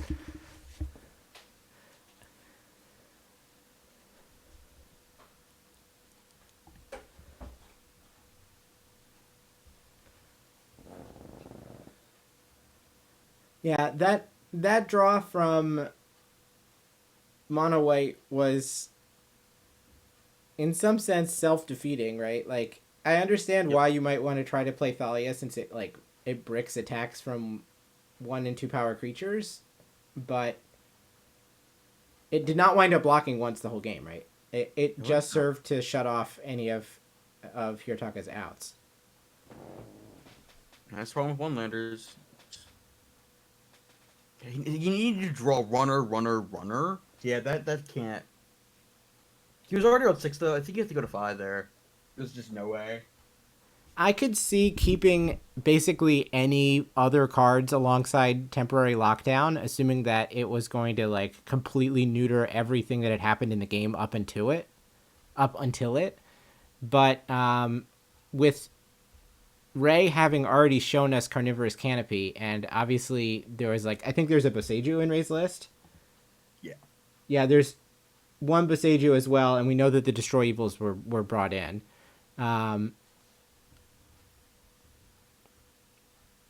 We know that do you think you're supposed to just not play the Thalia on 2? Do nothing? I mean, or maybe the Thalia is just supposed to be a different card. It's hard to say. Yeah.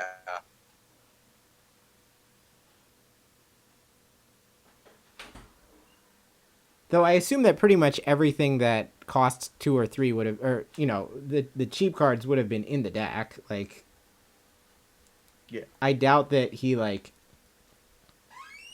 had access to something that he could have played instead and opted for Thalia over it. Sure, on Shadow, yeah. I agree with that too, Shay. It's like, why are you putting Thalia in your deck if it's not coming down on 2? I guess the question is like, why is it in the deck then? And Thalia on the play was amazing, right? It kind of single-handedly won him game 2. Just a card that just shouldn't be in the deck by that point. Yeah, I don't know. I mean, you are playing the Eternal Wanderer, like, on the draw, you're asking for the game to go very long before you can actually deploy your spells if you're playing behind Thalia. And both games on the play, Ray demonstrated that he could get it over with by turn 4 or 5. Yeah, think about it now, but there's just no way that's right. All right, let's see if we have anything left in the feature match area that we can jump over to. My stream is frozen. Has yours as well? Mine is still going. We've got the refresh. We've got an Ultimate Guard ad running at the moment. Ooh, which one is it? A good one. Okay, cool.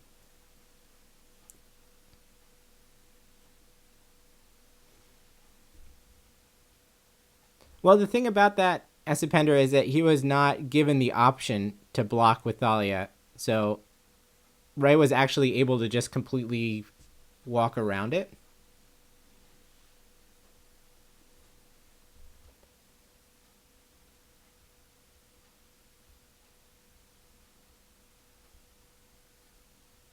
Was the Rot Priest a 1-2 or a 2-3 at that point? If it was a 2-3, then maybe that turns out to have been the way to have survived, but like, yeah.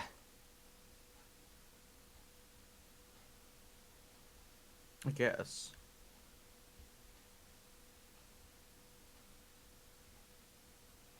I guess if you think like, well, I need to play this lockdown and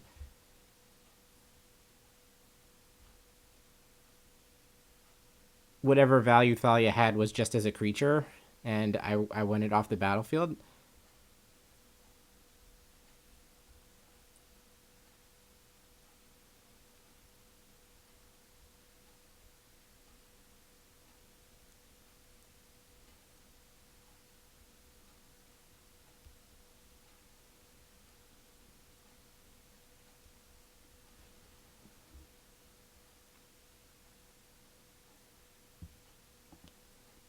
Nothing like seeing an arena ad for cards that were in standard in 2019. Good old Command the Dreadhorde, Nullhide Ferox.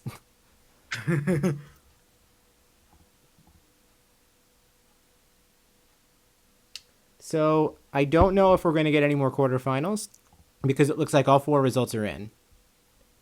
So I will go ahead and update. All right, so we've got... So quarterfinal number 1, Ozawa defeats Masukado. Quarterfinal number 2, Seigo defeats Harane. Quarterfinal number 3, we watched, Sato defeats Kawasaki. And quarterfinal number 4, our mono blue player Naito defeats Okamura. So Naito they were the 3 seeds. They play the 2 seed, which was Ray. They play Ray. Yep. And in the other semifinal, we're gonna get Ozawa, which is the 1 seed against Seigo. So the player on the play won all 4 of the quarterfinals. Interesting.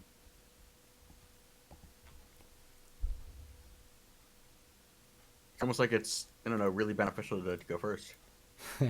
Shay, I'm 99.5% sure that the top 2 are going to Worlds. It's not. It is top 2, yes. Correct.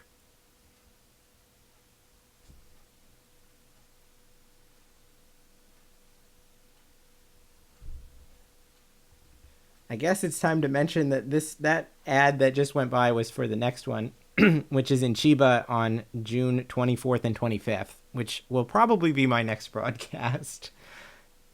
I see these like Twitch summaries that are sent to me that are like, you should become an affiliate or whatever, and it's like all of the metrics that you have to hit, I'm like way over with these streams, which is just like very humbling. Thank you all for coming along with me. Like I need, 3 people in chat or whatever, and I have like 50 right now. But one of the metrics is that I have to stream 7 times in a month, and I just don't have the time or the interest to actually do it. Twitch streaming is really hard. During the pandemic and pre-pandemic, I did like a reasonable amount, and I think maybe like a total of $200 in like 3 years. So like it's hard. Yeah, to make. That is definitely not something that I would do as a career. Out of love for like streaming and community rather than desire for actual monetary gain.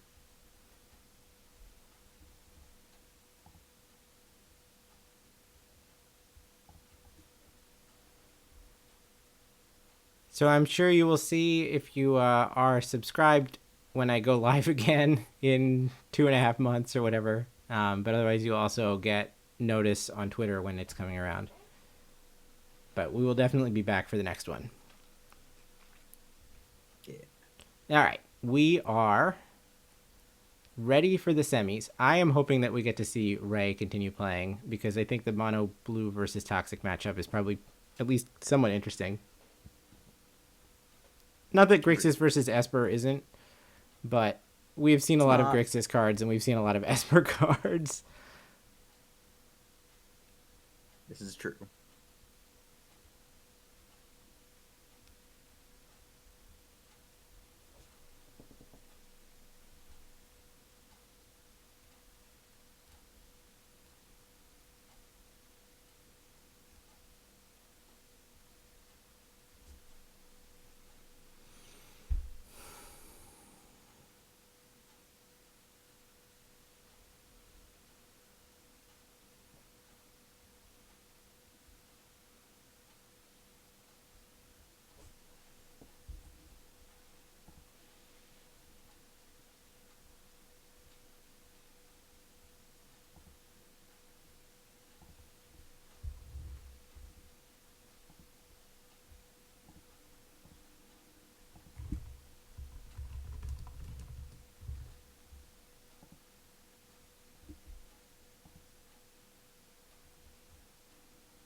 So,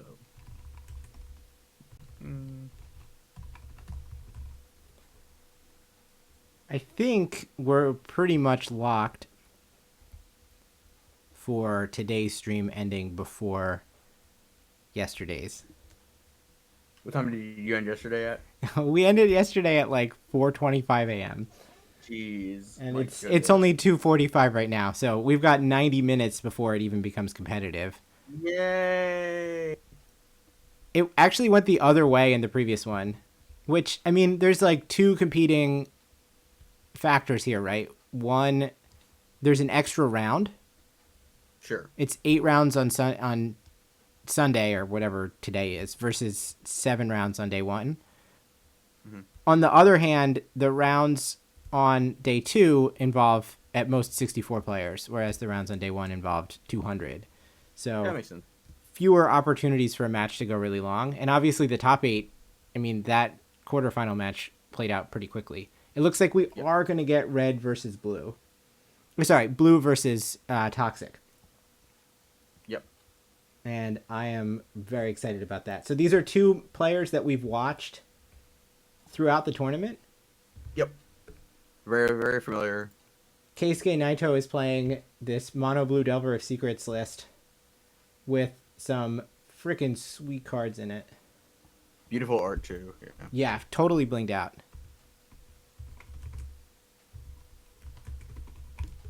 This is for Worlds. Like, it's big. All right, let me get the chat command updated. Okay, this will be 2 ships passing in the night. Yes.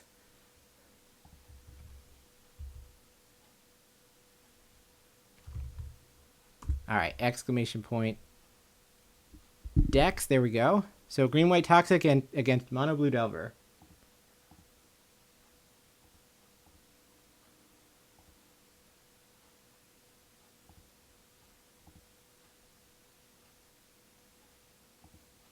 And again, if you're just joining us late in the broadcast and weren't around for the last round of Swiss a couple hours ago, Keisuke played that was his master. So good. Yeah, an absolute masterclass. Well worth going back to watch. Burchett levels of blue mastery. Although it like different like type of blue deck, but you know what I mean. My instinct is the same as yours, Shay. Like on paper, it feels like the Toxic deck must just swarm and win before blue can do anything, but I'm not willing to count Keisuke out yet. I think that he may find a line where mortals would not. But the fact that Ray has predetermined won the die roll certainly is a big edge. The fact that he's the one who could potentially play 2 games on the play is big. Yes.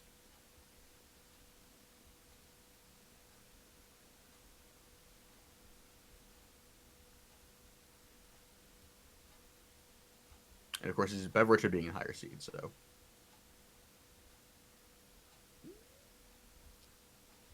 Okay, let's get the sticky out of the way, and we'll get ready to play out the semifinals.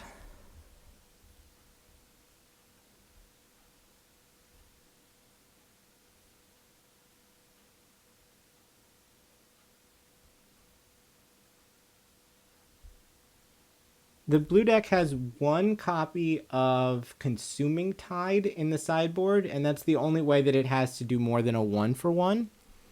That's rough. Which is pretty rough. Now, we have seen Keisuke make good use of March of Swirling Mist, but I don't know how effective it's going to wind up being here. But it looks like, wow.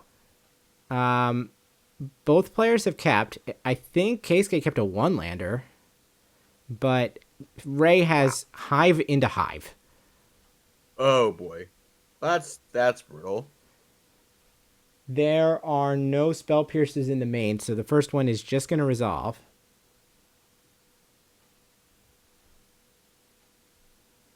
And all that Keisuke can do about it is consider a Fading Hope away and draw another card. Has he found a second land? He has not yet. No. And he's drawn another Delver. Oh gosh. Well, this is how it goes in the world of Mono Blue. You win some, you lose some to yourself. Yeah. We're going to go Rot Priest Skrelv. And the pressure is on.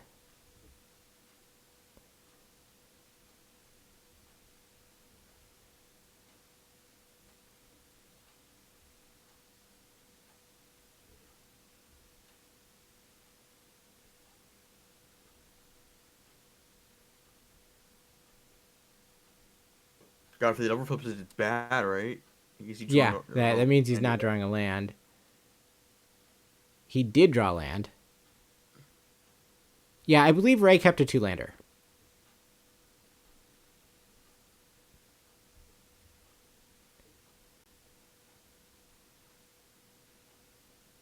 Delver number 2 and pass. Rough stuff. Now, unlike in the previous match, I don't think that Ray really minds if Keisuke blocks at some point. Tyvar stand the draw. Is that the second copy of it in hand? Wow, we're just covered on all axes, huh? Yes, we are.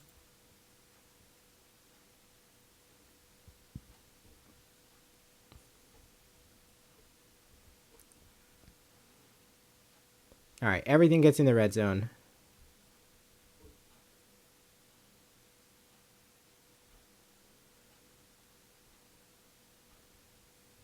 Are we going to try to trade for the 1/1s?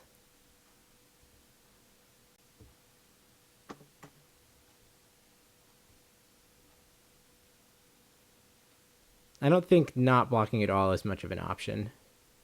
Yeah, you have to. You're just going to go for a +1. Yeah, so we're going to block with Skrelv. We're going to Tyvar Sand the Skrelv. Rot Priest triggers, so there's 1 poison to get started. Fading Hope will blow out the Tyvar stand. Rot Priest triggers, 2 poison.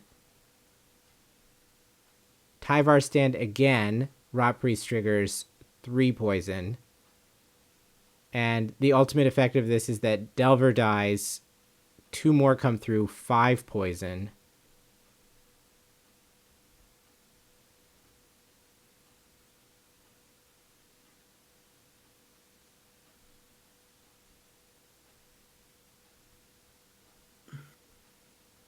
All right, players are in agreement.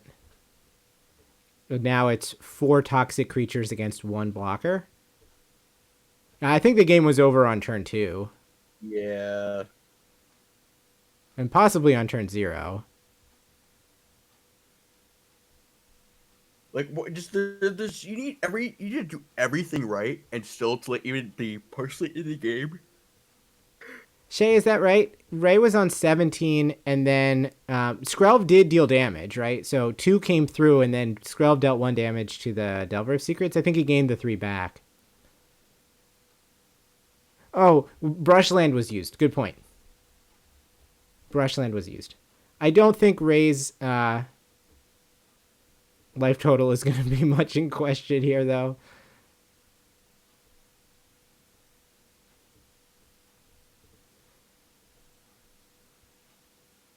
Ray shows a willingness to turn his creature sideways, and Keisuke has nothing to say about that. So we'll go to game 2. Will we see the Consuming Tide come in? I assume yes.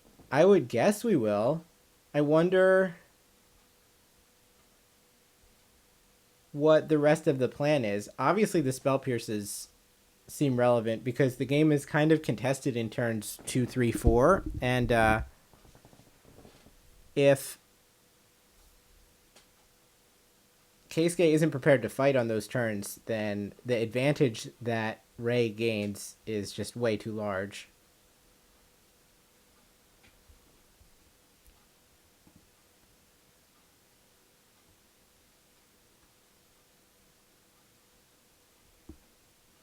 Keisuke did play against Toxic earlier in the tournament. He played against Toru Saito in round 3 and beat them. They were paired, Ray and Keisuke, in round 11, but that was the first round that they could ID, and they elected to do that.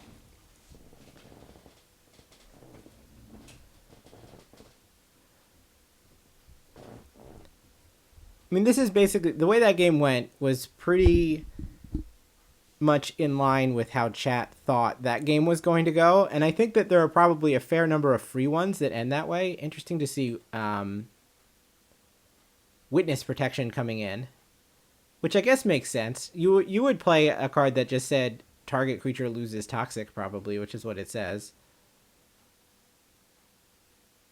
Yeah, I think it looks like Ray goes through the motions of shuffling in his whole sideboard and then pulling out the cards he doesn't want. A reasonable tactic. Probably in this matchup, any non-games will go the Toxic player's way, or like 90% of them or whatever. Mm-hmm.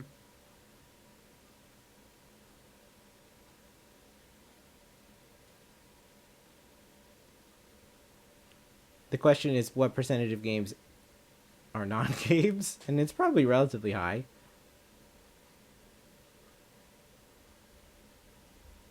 Like we said, it's 2 ships passing in the night. Yeah. Except Keisuke has to do 20 damage, and Ray only has to do 10.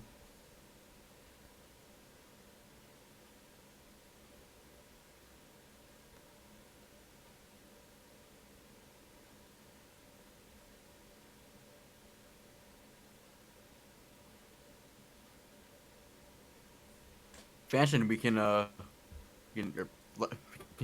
try and fire Standard in Madison to help you prep for the RC. It's a month away. Wild. Jordan, that's a good point about the Toxic deck, partially because it's all commons and uncommons. There aren't really any alt arts that are eligible to be put into it. It is pretty nice for coverage. Like, I learned what the cards look like. I forget if it was Ray or Toru, but one of them was on coverage round 1. And I was like, okay, that's If you see like a little white corner over there, that's a Jawbone Duelist or whatever, and now I'm all ready. I know what all the cards are and what they all do.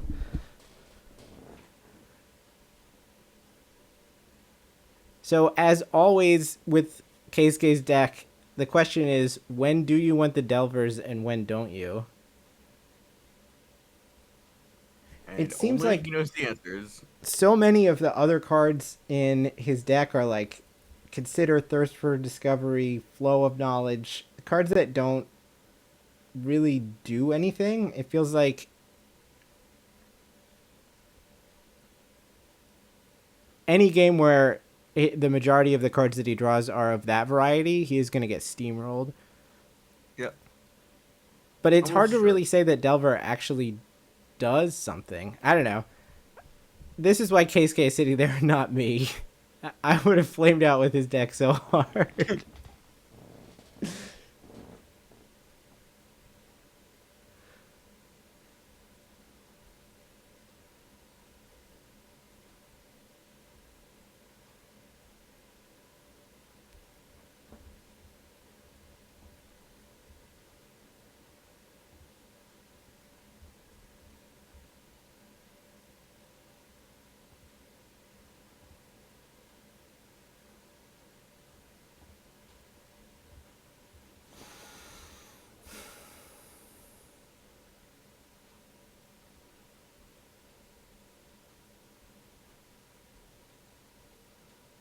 They're ready. All right, players are ready.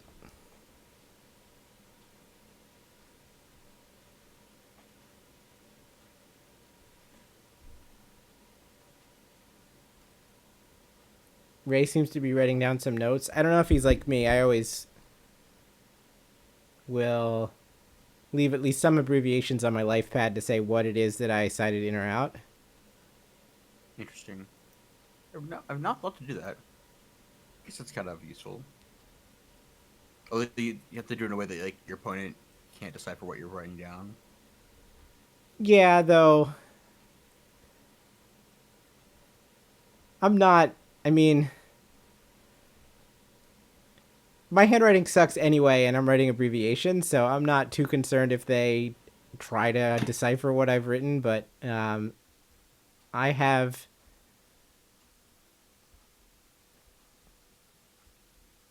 never seen...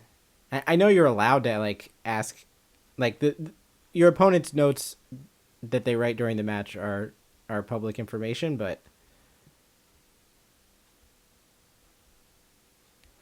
Like, what the hell did that middle thing say? It just looked like a wavy line. I do not know.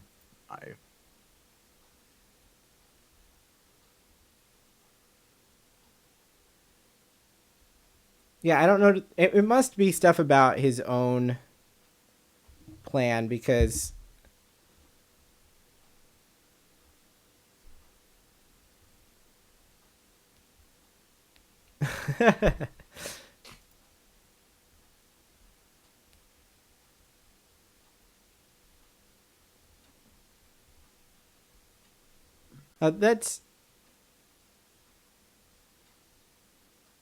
That's good to know, Shay.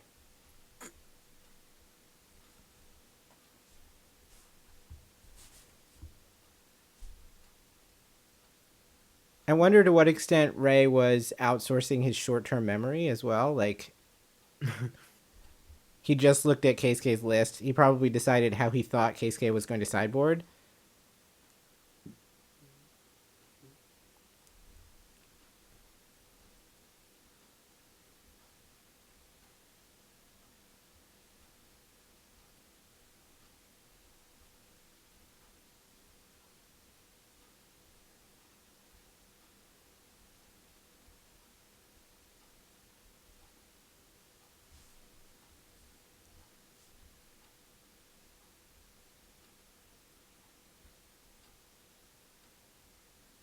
Mogg, you're allowed to see the opponent's list between games and before game one starts. Like, there's a minute where you're allowed access to them, but once sideboard starts, the lists are put away and you're not allowed to look at them again. We've got there are 2 lands in in Ray's hand. There's a Seed Core and a Ganjo, I think.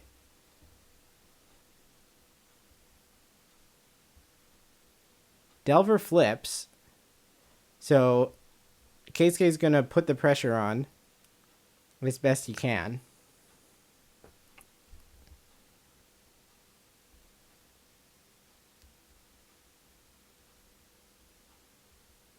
Go, Delver, go. Oh. There's another Seed Core as well. So Ray's going to be able to operate.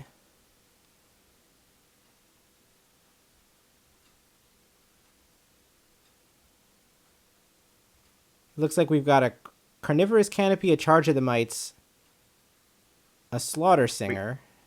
Wait, really? You couldn't write down... You couldn't make notes about what cards you've seen? Really? That's wild. In draft? That seems insane.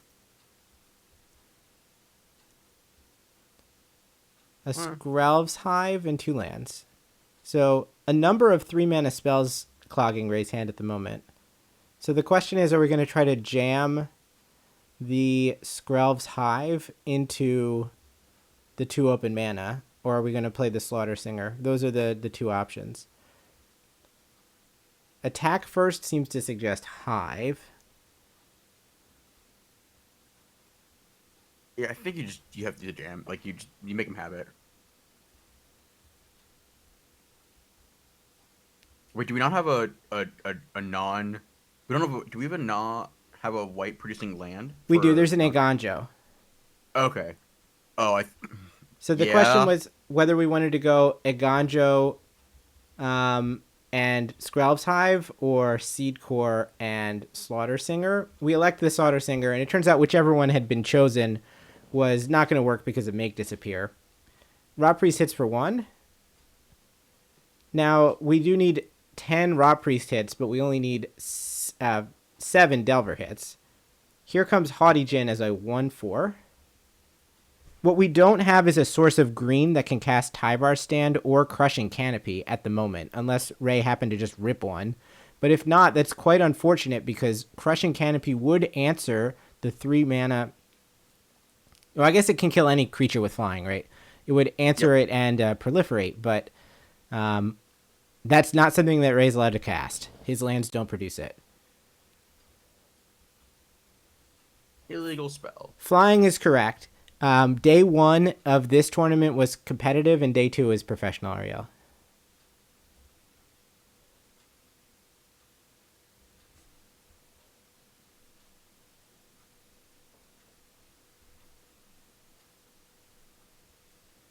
All right, so there's the Aganjo, which is the only 3rd land, and here comes the Rot Priest. So now, are we going to put the... Read on? Yeah. So land first into attack. As far as spells that can be played mid-combat, the only ones we have to worry about are the white ones. Right. Which are... Charge of the Mites, which is irrelevant. Lantern Flare, which is irrelevant. Destroy Evil, which would have been cast in any situation. Yep. So it looks like the block is relatively free if Keisuke knows the list well. I mean, the attack is also relatively free because, like, what is this Rot Priest going to do? It can't block. Yeah, I guess not. So Keisuke did block, right? He's still at 1 poison? Yeah. And we're going to lead off with a 1-mana Impulse. I did not realize that Keisuke does not have matching impulses. That surprises me. We see land, Flow of Knowledge, Thirst for Discovery, and another Haughty Djinn.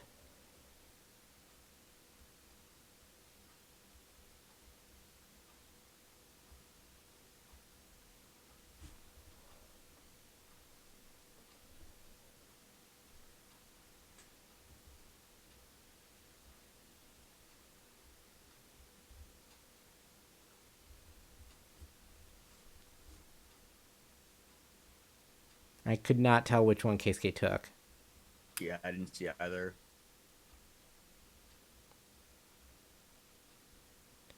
Both creatures are getting in for 5 total. Ray is going to go down to 9.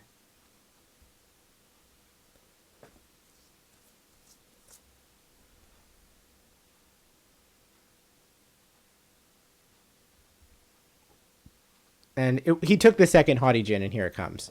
Okay. So I would guess Charge of the Mites is the play on end step, making 2 1/1s. That now Ray is 100% dead if he doesn't find the green source for the Crushing Canopy right now. But even if he does, it's possible that that's not going to be good enough. And he did not find it. He found another Skrelv's Hive. But Jesus. Yeah, that is painful. I think that the top card in his hand was an Annex Sentry, though. Okay, yes. That does a thing. So not that's well, going to clear Haughty Djinn, allow 3 to come through. Keisuke will go to 4. So what's your guess? Is Ray dead? I think you're dead. He's going to have to put 4 spells in the bin to get him there. We know there's a Flow of Knowledge, which can put 3 of them there. The Flow plus the 2 cards that you discard. Flow of Knowledge is castable off Haughty Djinn right now. It would use 100% of his mana. And he has an Impulse. So I believe he's dead if the top of the library is spells. Which, I mean, it probably is. It could not be, but it probably is. Now, am I right that the third spell in hand is Flow, is my question? Or is it... To be honest with you, it is late. My eyes are, like, not the best at this moment. I'm going to throw some water over my face after the match, but I'd love to see what's in the hand if they would, show us, but... I guess if it was Flow of Knowledge, then he would have just fired it all off, so... I consider it is, in fact, a consider. Okay. So that will make this a little bit more interesting. Yes. So right now, Keisuke has 5 damage in the air. The consider is going to make it 6. The impulse is going to make it 7.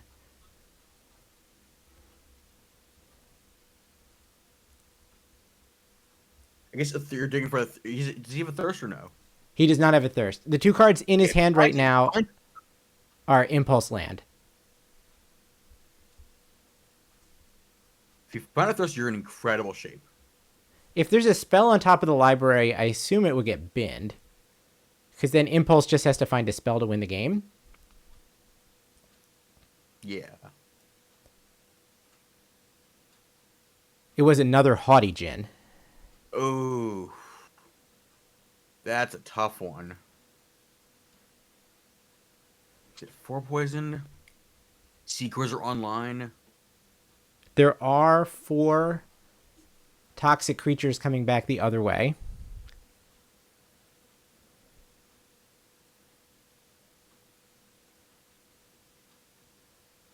Two Mites, the Annex Sentry, and the Rot Priest.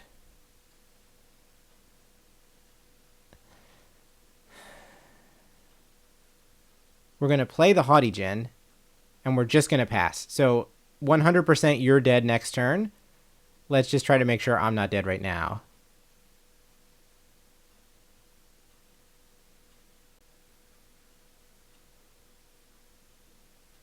The draw was a Slaughter Singer. Not a bad one. Don't think it's gonna be enough though. No. That's like pivoting towards the damage axis, but we've only done 4 so far. Well, Hive is online. Do we have a Hive? No, Hive is not online. There are Hives in hand. He's at 4 poison though. So he does have some life gain. I wonder to what extent, so if you play Hive, then you're going to gain 4 life off the attack and go to 13. We know that Keisuke is going to be able to cast Impulse on end step, and then that will present 11 damage. And so just between Impulse and the top of the deck, he has 5 looks at finding 1 spell that would represent lethal. But on the other hand, what is a Slaughter Singer going to accomplish here? Yeah. Kaivar's Stand and Carnivorous Canopy are uncastable because the 2 Seed Cores can only cast Phyrexian spells for color. And that has been very awkward Yeah, there's no other play. I think you just have to go to 13 and hope the top of the... Well, first of all, hope that the card in Keisuke's hand is a land. But if you knew it was an impulse, then, okay, you have to hope that the top 5 cards of Keisuke's deck are all islands. / Haughty Djinns. / Tolarian Terrors. / Delvers.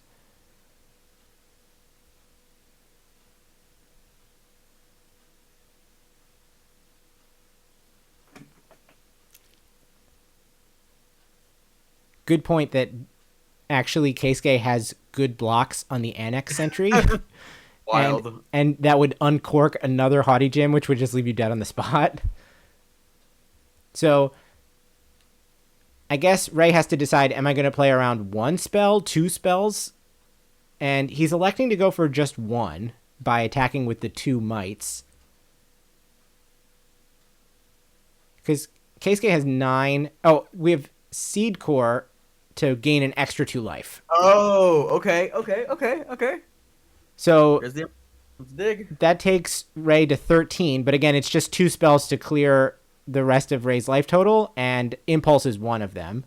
Well, those were not spells that he can cast. No, he found a Scatter Ray and a... I think it was Spell Pierce. Yeah. So there was not a castable spell among them. So now it comes down to the top of the library.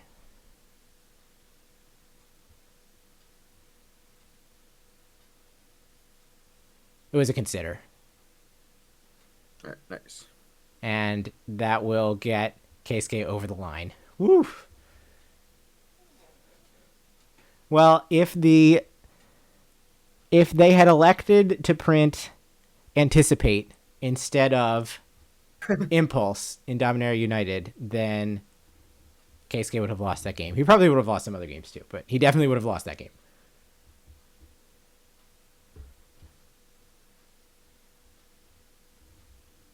I mean, we have Anticipate Consider now. We have the what's it called?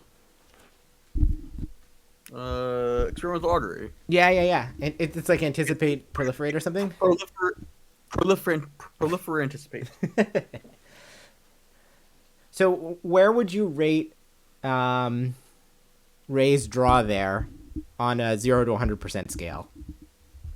I think that's just not even above anywhere near 0. It's so bad. It's like that's the problem with these decks where you usually don't have. What's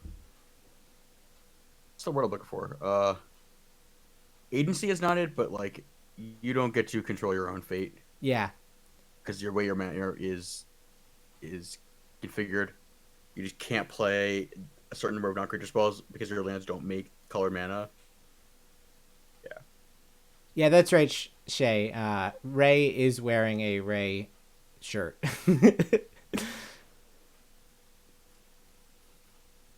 This is not the first time in this tournament that we saw a Toxic player get just totally got by drawing multiples of the Phyrexian lands and not enough actual mana producing lands.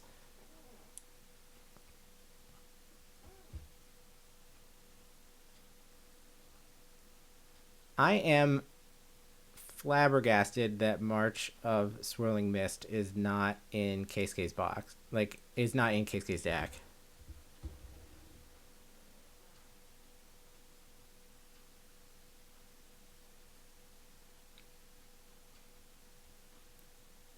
Why is it surprising to you? Based on the way that we saw Keisuke maneuver that game a few rounds ago against Mono Red, where he was able to use the March as a time walk. So I think March is a fundamentally serves a different purpose in that matchup because it's not the white threats. You can't trade efficiently on the mana to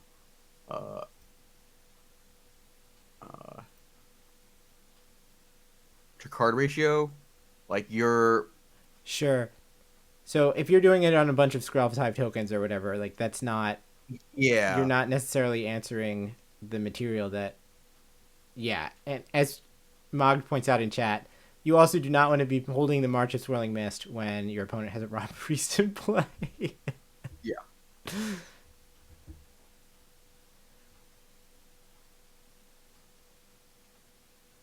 Though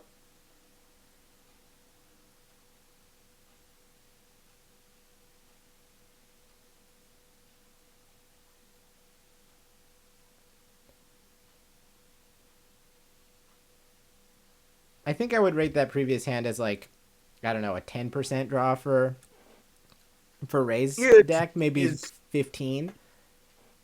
I think screwed by your mana base. Like, that's just normal Magic. It happens. I think Ray's 50%ers beat Keisuke's 80 or 90%ers. Like, I don't know exactly what the gap is that's necessary for Keisuke to get to play, especially on the draw, to have a real chance, but it's probably relatively sizable. But it is certainly Magic, and we have seen the fail rate on the Toxic deck be non-zero. Like, Ray still has to draw a reasonable curve of cards. Exactly.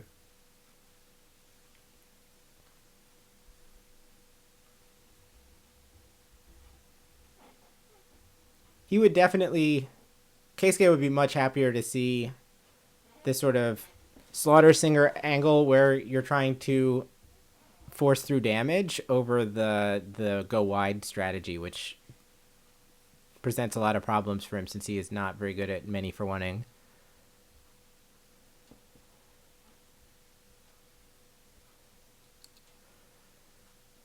Well, speaking of, here's 2 Slaughter Singers and no Hive, right? Mm-hmm.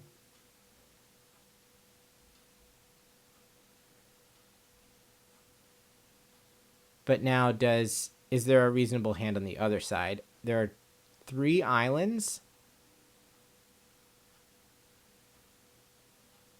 Not great. All right, both players are going to keep.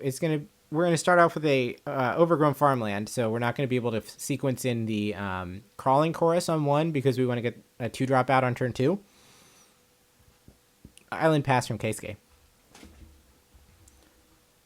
So do we have a second 1-drop, or we're just going to lead on Slaughter Singer? Oh. Now we're going to lead on Jawbone Duelist. That's pretty good. Okay. That's pretty good. Does K-State have a 1?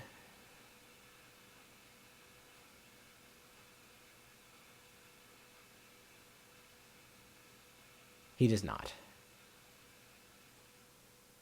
The draw is Haughty Gen. Witness Protection. Ooh. Into Delver of Secrets. Okay, Ooh. okay. So now the follow-up from Ray was going to be multiple Slaughter Singers, and that's not going to pump this thing, so it's getting in for 1 regardless. It is just an ordinary business person. But the top deck was Hive. I see. Spellbreeze on the top. Feels bad. Right on time. So Insectile Aberration is put over the Delver of Secrets, and the bug flies in for 3. No third land for Ray. So I don't know that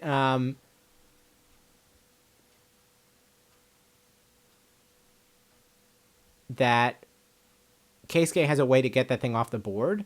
At least for the next couple of turns, it's just going to deal damage to Ray. We have to find a way to get the first couple of Toxic through. Rot Priest the draw, but still not a land. So he's got Slaughter Singer that he can still use. Business Person in for 1. And ultimately there is a Carnivorous Canopy. Okay. That will answer either some flyer down the line.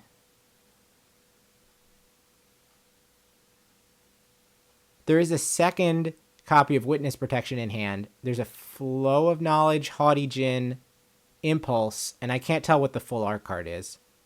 But here come the 1-drops. So it's Rot Priest into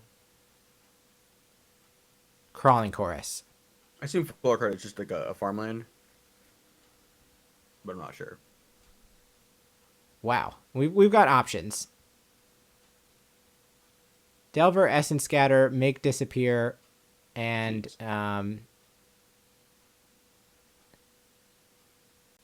Fading Hope? Actually, I don't know what card number 2 is. That is Make the Spear. Okay. Fading. Slasher, it's World's Invite for top 2. So this game is to go to the World Championships. Yep. No stakes. Just kind of small ball.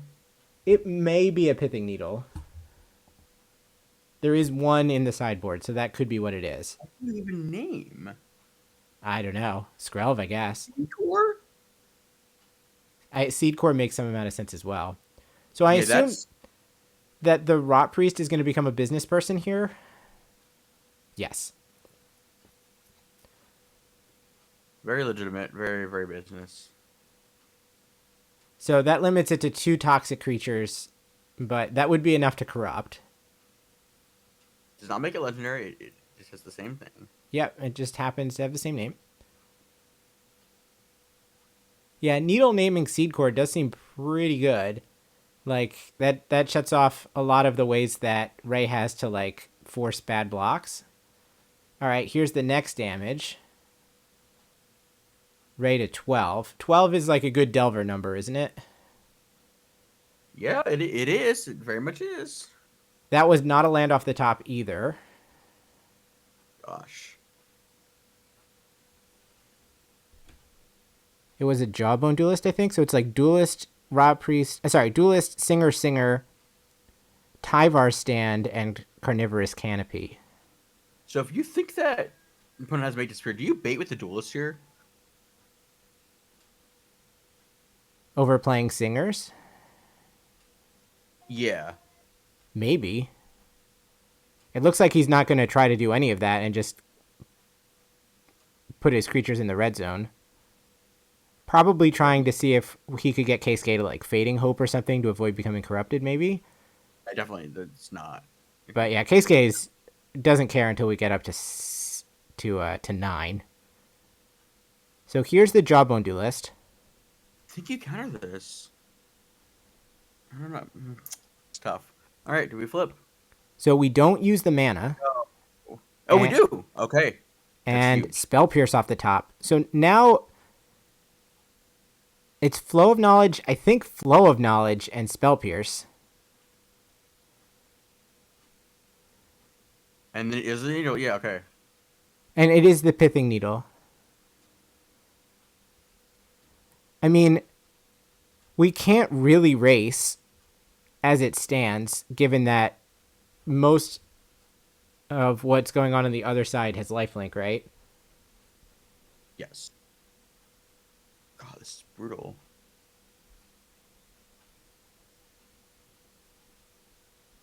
If we attack for 6, we're going to get hit back for 4 with Toxic, so it would be a net gain of 2, kind of 3 because of the Skrelv's Hive. Yeah, that doesn't work. Just the math doesn't work out. Oh, that other token is in play. I get confused between the conga line and what's actually in play. It would only be a net gain of 1 damage. Yeah, but that means then you've taken 4 toxic though. Yeah. And that's you can't trade 5 because the Jawbone Duelist is double strike. 5 toxic for 1 point of damage on the other side, right? Game.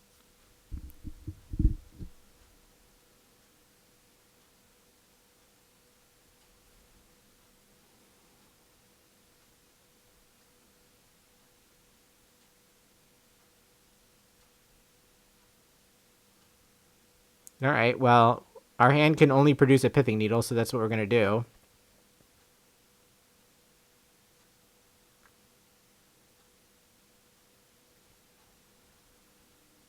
All right, what we got?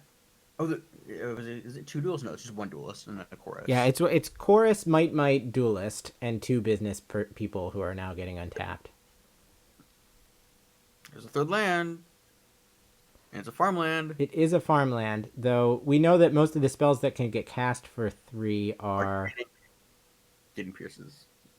Pierced. On the other hand, the Slaughter Singers, which have been patiently waiting in Ray's hand, are going to be amazing here because they make the Delvers very poor blockers.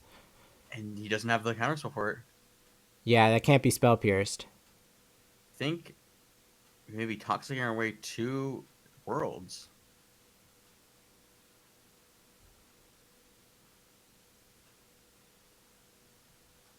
there's not really any point in attacking with the business people.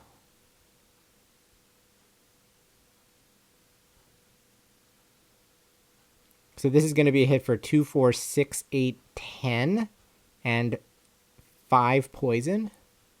Sheesh.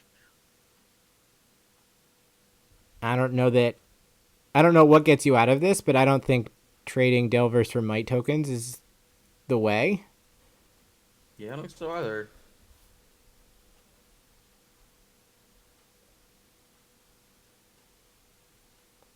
It's hard to imagine what is going to get Keisuke out of this, except possibly that one copy of Consuming Tide, which is castable. It's a 4-drop, right? I believe so. Yeah, it's 2 UU.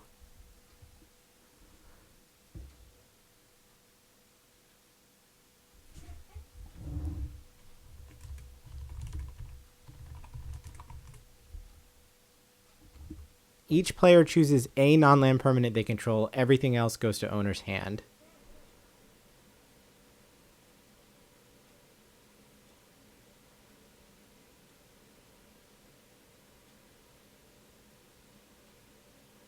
All right, so we're going to trade.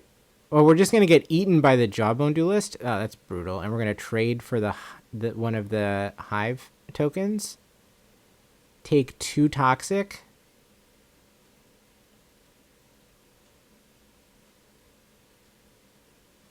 Delver not doing its best to work in here, but No, that's a rough way for the blue 1-drops to go, isn't it?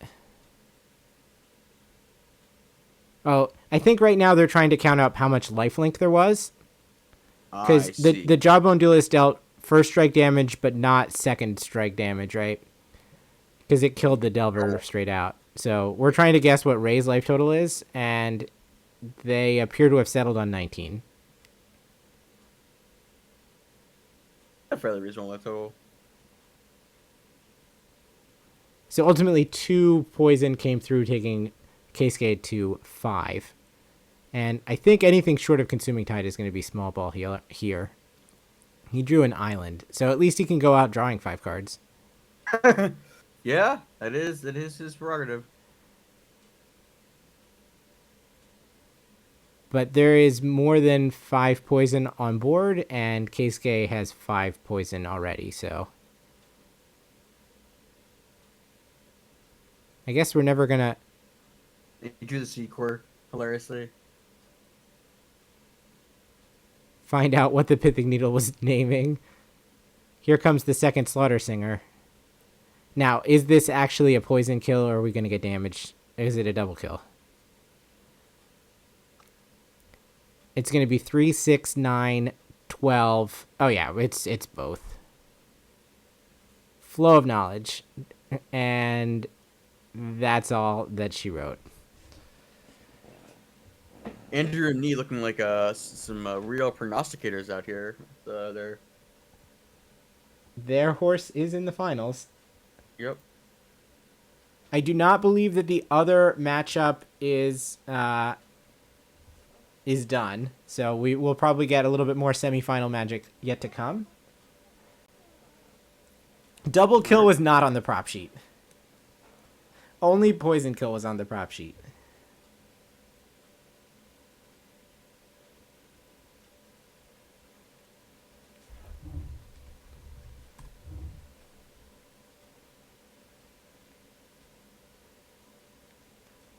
So you're going to have to help me, chat, keep track of this, because one of the things that we're supposed to be looking for is the final spell that resolves in the finals.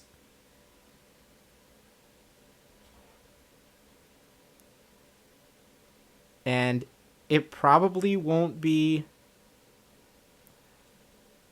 hard to tell, but sometimes the game ends with a concession before you're totally sure when it's going to happen, so help me try to keep track of that. But first we have another semifinal to decide.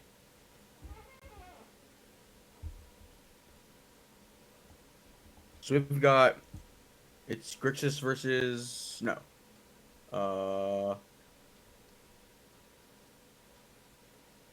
Esper versus Grixis, yeah. Yeah, it's Esper versus Grixis.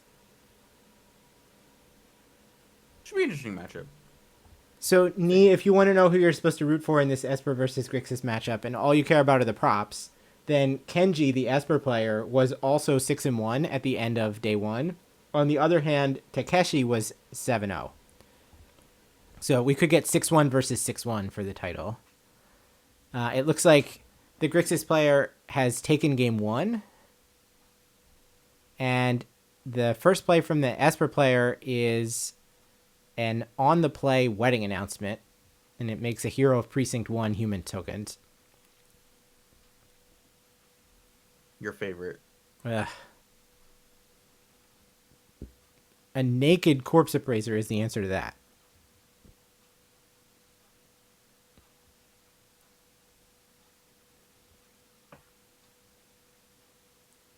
So I can't tell what the back... It's Adeline, Thalia, Urtai? No land.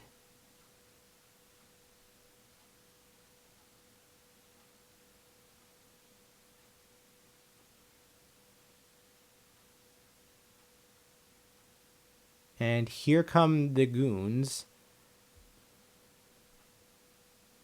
Kenji's going to go from 17 to 12. And another naked corpse appraiser.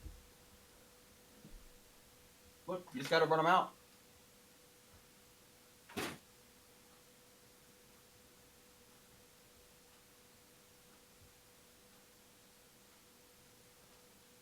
Skrelv is the play, and now we've waited long enough for the announcement to turn into festivity. So now there's some hope of tendering some reasonable blocks. The corpse appraiser got throated. I assume that Kenji's plan was to have shields up for Shieldred, and Kenji snaps off the blocks that would clear the board. Wow, Parasitic Grasp, the limited was it was it called Cleave? Yeah, we didn't need to cleave it because it went after a human, right? Yep. Exactly.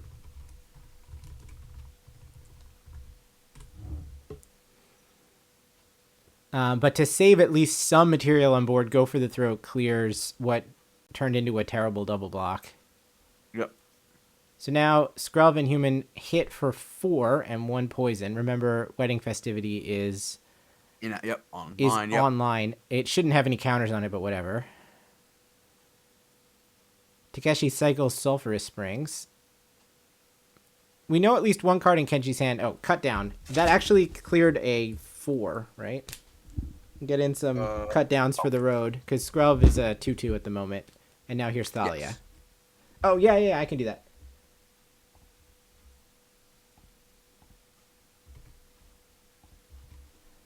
The decks are going to go to the blue versus toxic list.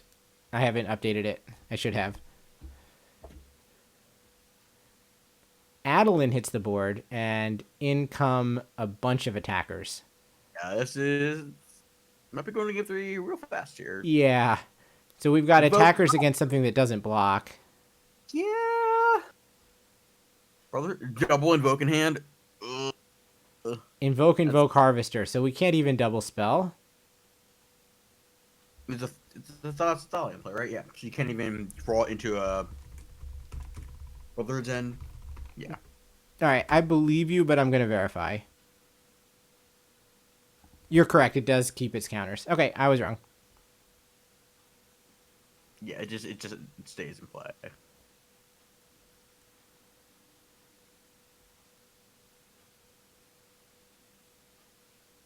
Well, it did get mopped up as the enchantment off of the Invoke Despair, but, I mean, there's still material in play. Finally, land number 4 is going to allow Kenji to deploy the Urtai, which must seal the game. Oh, wait, did he just decide to hold that Iganjo? Well, the problem is, there's an Iganjo in play. Oh, no, there's an Iganjo in play. Yeah! That's a problem when you construct your mana base like this with a bunch of legendary lands. That is really awkward. Yep. All right, will it matter? I think the answer is no, it's not going to matter. So Takeshi can only produce a couple of blockers. Yep.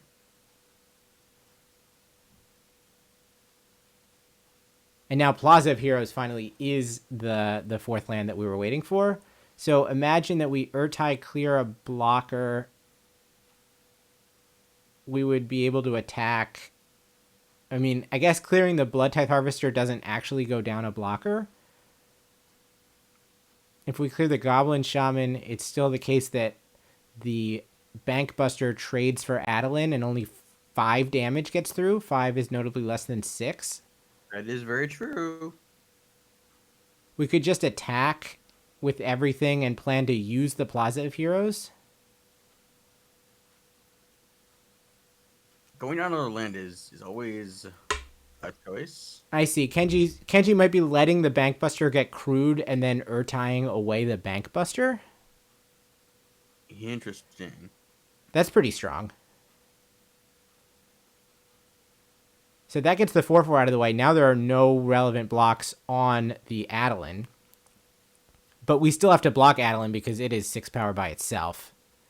So we do that, take 5, go to 1. Now Brotherhood's End doesn't even get you out of this, right? Like,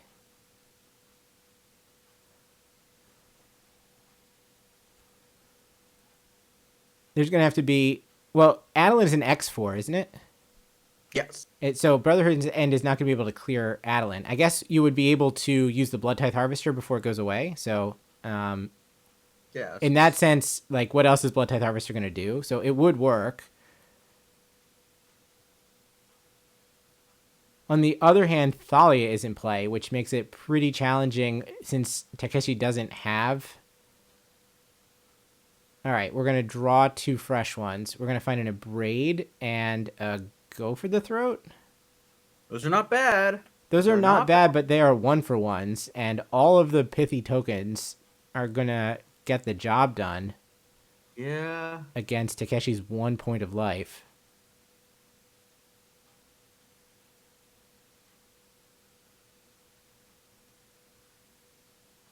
Now, the last card in hand is a Parasitic Grasp, which does gain life, but I'm trying to find a way to have that be enough to, like, can you grasp Thalia?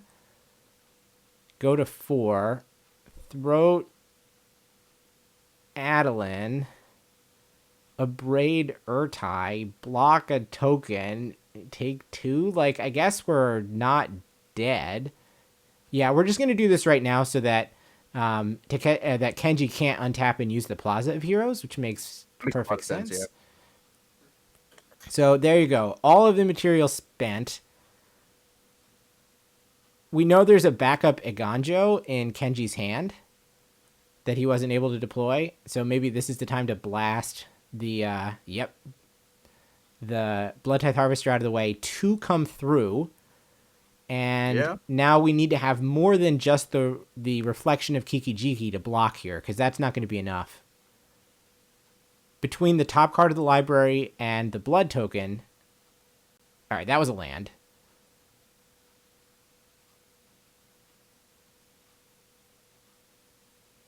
Away goes Sulphurous Springs, and he found a blocker. Okay, so the game at least could continue. Do we have something like a Rafine? Oh, is that an Urtai? Ooh. It is a Dominaria United showcase card. It might be an Urtai. Is there one Red Grabic in this? No, it is an Urtai, yeah. Yeah, it is Urtai clearing the reflection. So now we get a new set of top decks, right? We can look at this card. Here they come.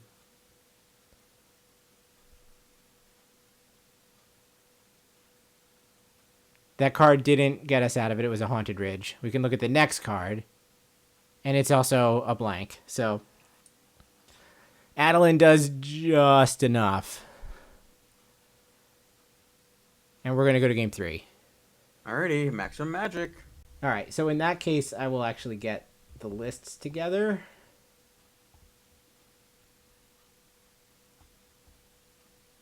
This is Kenji Seigo playing Esper. 2, 7, 4, 5-6 against Takeshi Ozawa playing Grixis. Got close with Machine Gun is like the most fun thing to do in Magic, and God, it was close.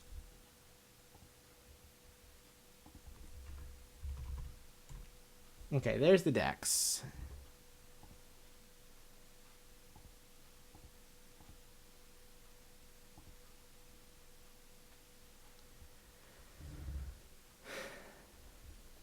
Takeshi on a pretty standard looking Grixis list.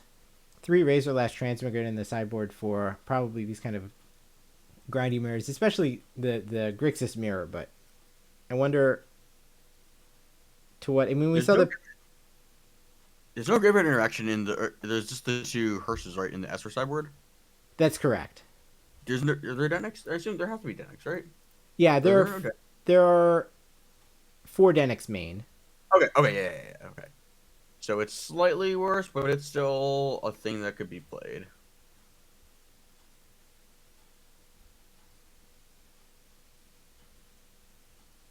We saw the wedding announcements come in.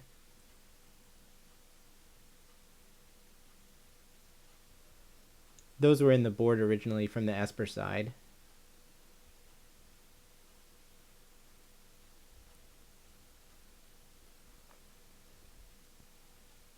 Wedding announcement Dahlia deck.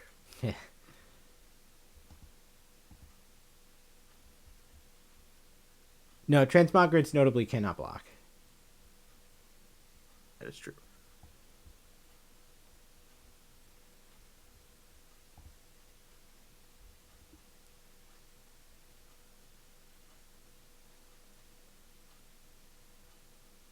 So Grasp seems fine from Takeshi. I guess depending on how you want to arrange your removal spells, like, are you happy with a Braid? Would you rather have Cut Down since it can answer a Rafine that's just come down immediately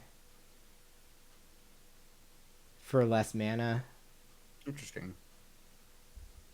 There's some ability for him to maneuver. I don't know exactly how he approaches the matchup.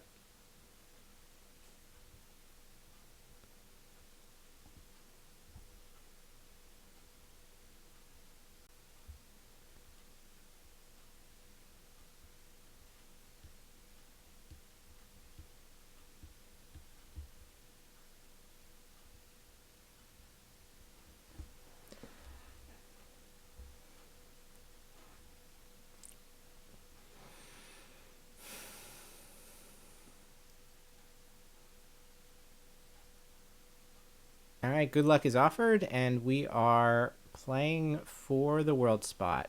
So we did get pretty much maximum magic here, right? Since the first match completely finished during game 1 of this one. Yep. 4 lands, Urtai, Wedding Announcement, and Shieldred is the Esper keep, and the draw off the top was Disdainful Stroke. So they're not doing much for the first couple of turns of the game.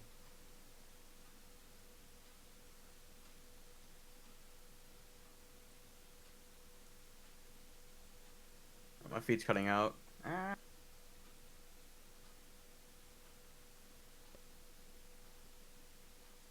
The first play from Takeshi is a Blood Tithe Harvester. Alright, I'm back.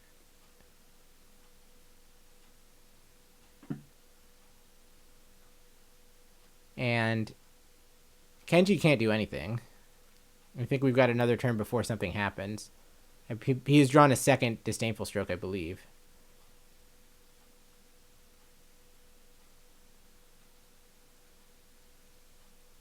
So this is going to be like maximally awkward because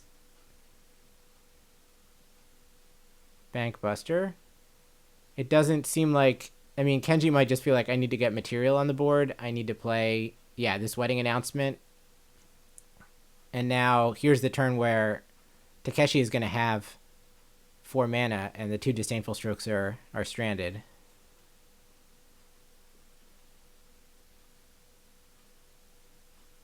Not looking great. Not looking great at all. So we'll see what Takeshi has to work with. If he can push this advantage? And the answer is no, he doesn't have a 4th land. So I'm a little surprised we didn't try to bank bust. I guess we have cut down and Abrade that we're trying to hold up. Yep. So that kind of, I don't know if it's given up 100% of the play, but it gave up most of the play. Mm-hmm. Ben, we are watching the semifinals, and Rei Sato playing Toxic is waiting for the winner here. Yep.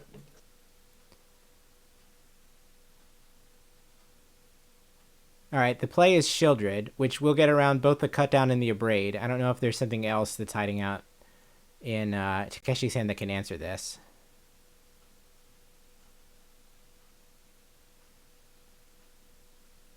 No, and since the plan is just to draw a card, we need to do that now. And we, I think, have drawn an Unhinged Swamp. Beautiful Swamp, but not the best card to draw here. That was the draw. And now we've got a Blood Tithe Harvester. So I guess we can try to gang up on the Shieldred with a lot of blood tokens and one of the other removal spells. It works. I mean, I guess you just need the current Blood Tithe Harvester, right? Like that plus the cut down will get it done. It's not pretty, but it is effective.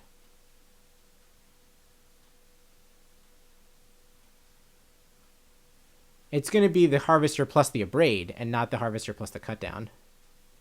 And then we'll follow up with another Blood Tithe Harvester. That does line up well against Kenji's hand because Kenji does have Adeline coming, and this will... The Blood Tithe Harvester will clear the X4. Adeline is great.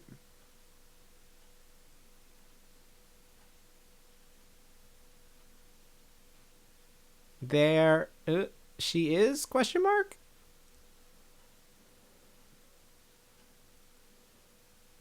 I mean, like, we have Adeline with stroke backup. Like, I... Yep. We're just going to play our Shieldred, though. Yeah. Like, the lengths that Takeshi had to go through to answer the first one were pretty severe. And now if he has to do something similar on this turn, which I think he does, then the Wedding Festivity has come online. So, like, if he has to sacrifice the Blood Tithe Harvester, use another spell, he is going to go to 6. That is not the plan, though. And we have found a Go for the Throat, which is, like, pretty punishing.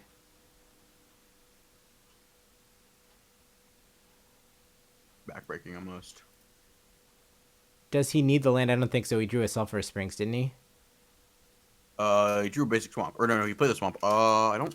I think there's a white border Sulphurous Springs in his hand. Yeah. Oh, that's painful to look at. I don't like looking at that card. Jeez. So... Like, I understand if you like that the old art, but... Yeah, not for me. He's considering taking the 3rd Blood Tithe Harvester, actually. Which, I mean, either one will kill the Shieldred. Yeah. I guess the Blood Tithe Harvester can't get Spell Pierced, but I don't know that that's actually something that we have to worry about, but that is the line that we're taking. I mean, this also does just put a 3rd Blood in play, right? Not 6, but there are 3 in play, which could be relevant further and further down the line. Yeah, the option, if he didn't play Shieldred, was to go Adeline with Disdainful Stroke held up. Now, as it turns out, it was Corpse Appraiser into a 2-drop, so like the Disdainful Stroke wouldn't have hit anything, but that was the play if he hadn't put the Shieldred out. Here's the Adeline, and so now 4 2/2s are getting in there. Blood Tithe Harvester is going to accrue, and 2 of them are going to go down. That's going to take Takeshi down to 8. Draw goes to 6. I don't... The draw is Invoke Despair. Yeah, it's not. I mean, obviously we know that it's a stroke, but... Yeah, that must look pretty good to Takeshi, though. All right, Blood Tithe Harvester is going to clear Adeline. And we're going to run the Invoke Despair. Oh. How much damage are you taking yourself? Yeah. Bang. Kenji wants to know how many pain lands were needed to get all the black mana for that, and it looks like the answer was 1. So Takeshi goes to 7 to get that card disdainfully stroked. It's an Urtai that he drew for turn. Jeez, yeah, I think this game is... It's been a back and forth, but the Shieldred was... All right, so we're attacking again, and now we're going to, I think, make the same play we made in the previous game of Crew Bankbuster, respond by blowing the Bankbuster up with Urtai before you're allowed to block. 4 damage comes through. Takeshi to 3.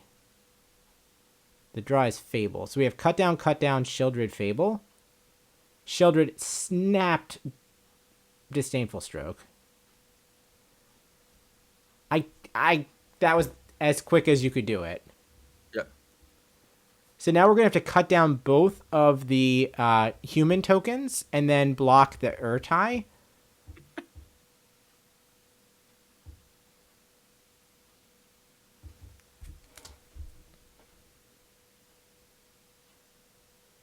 No, we're going to save the second cut down. No, now we're not. Now that we know that the Corpse Appraiser is not going to survive, we're going to just throw away the... Oh my god, we drew a Scrub. Oh my goodness. Wow. That's it. All right, so now we have a lot of blood that we get to work through from the sequencing earlier. And we have 2 cards that we have to answer. Wait, Brotherhood's End is the draw we're looking for, right? Yes, Urtai is an X3, a 4-3, I believe, at the moment. So Brotherhood's End would accomplish it. Fable in hand will produce a blocker, assuming that Skrelv is not in the way. Yeah, Skrelv.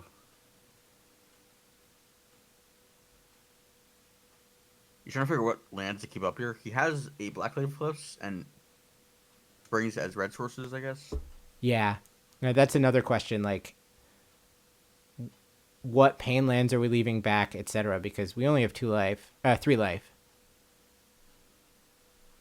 The 2 that I said was because there's a 2 on the blood token. And we're going to pitch the Sulphur Springs first. The draw is go for the throat. Skrelv does not have a throat. Kenji is Hellbent. That is correct. But clearing the Urtai and playing the Fable as a blocker, now both players are Hellbent. And Kenji does not have attacks at the moment. Yeah, so Takeshi will get a redraw next turn. What is the card that we've drawn? It is Lauren of the Third Path. Sheesh. Another lethal threat. Yeah. Ooh, okay, so now we again are in the position of having a bunch of redraws, but now Skrelv is active. Bankbuster is just not really what you want here. You gotta just dig. That is pretty slow, isn't it? Yeah, you do not have time. It's 4 mana. You left over with 1 mana or no, you have 6 mana. Yeah, 2 mana just leaves you with so few options. It just is not going to let you get out of this hole. You just have to start digging.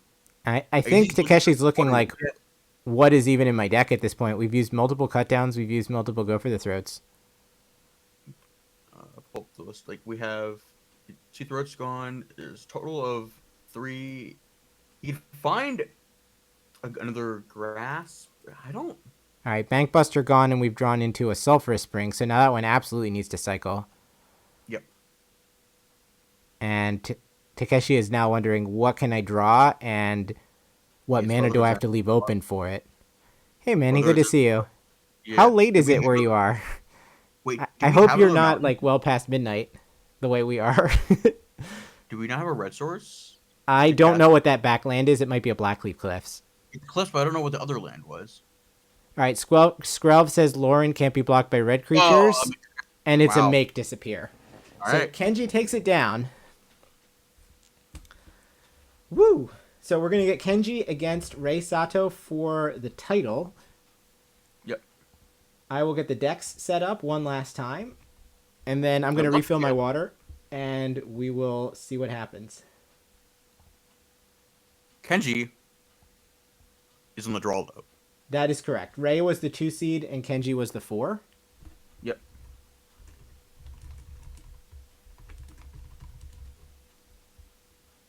I'm also gonna get some water. I'll be right back. Catch your breath, chat. We got one more round to go. Manny, it's 2. So that game was for the Worlds. Ooh. Edit.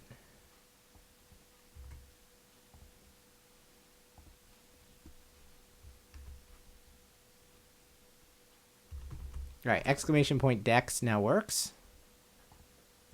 Did these two players play each other earlier? No, they were paired in round 12, the final round of Swiss, and they ID'd.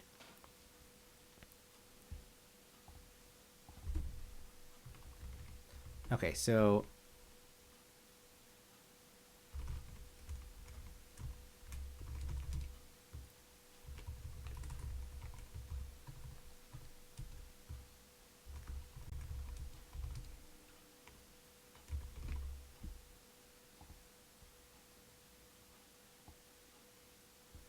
I don't even think I can make this as small as I want to make it.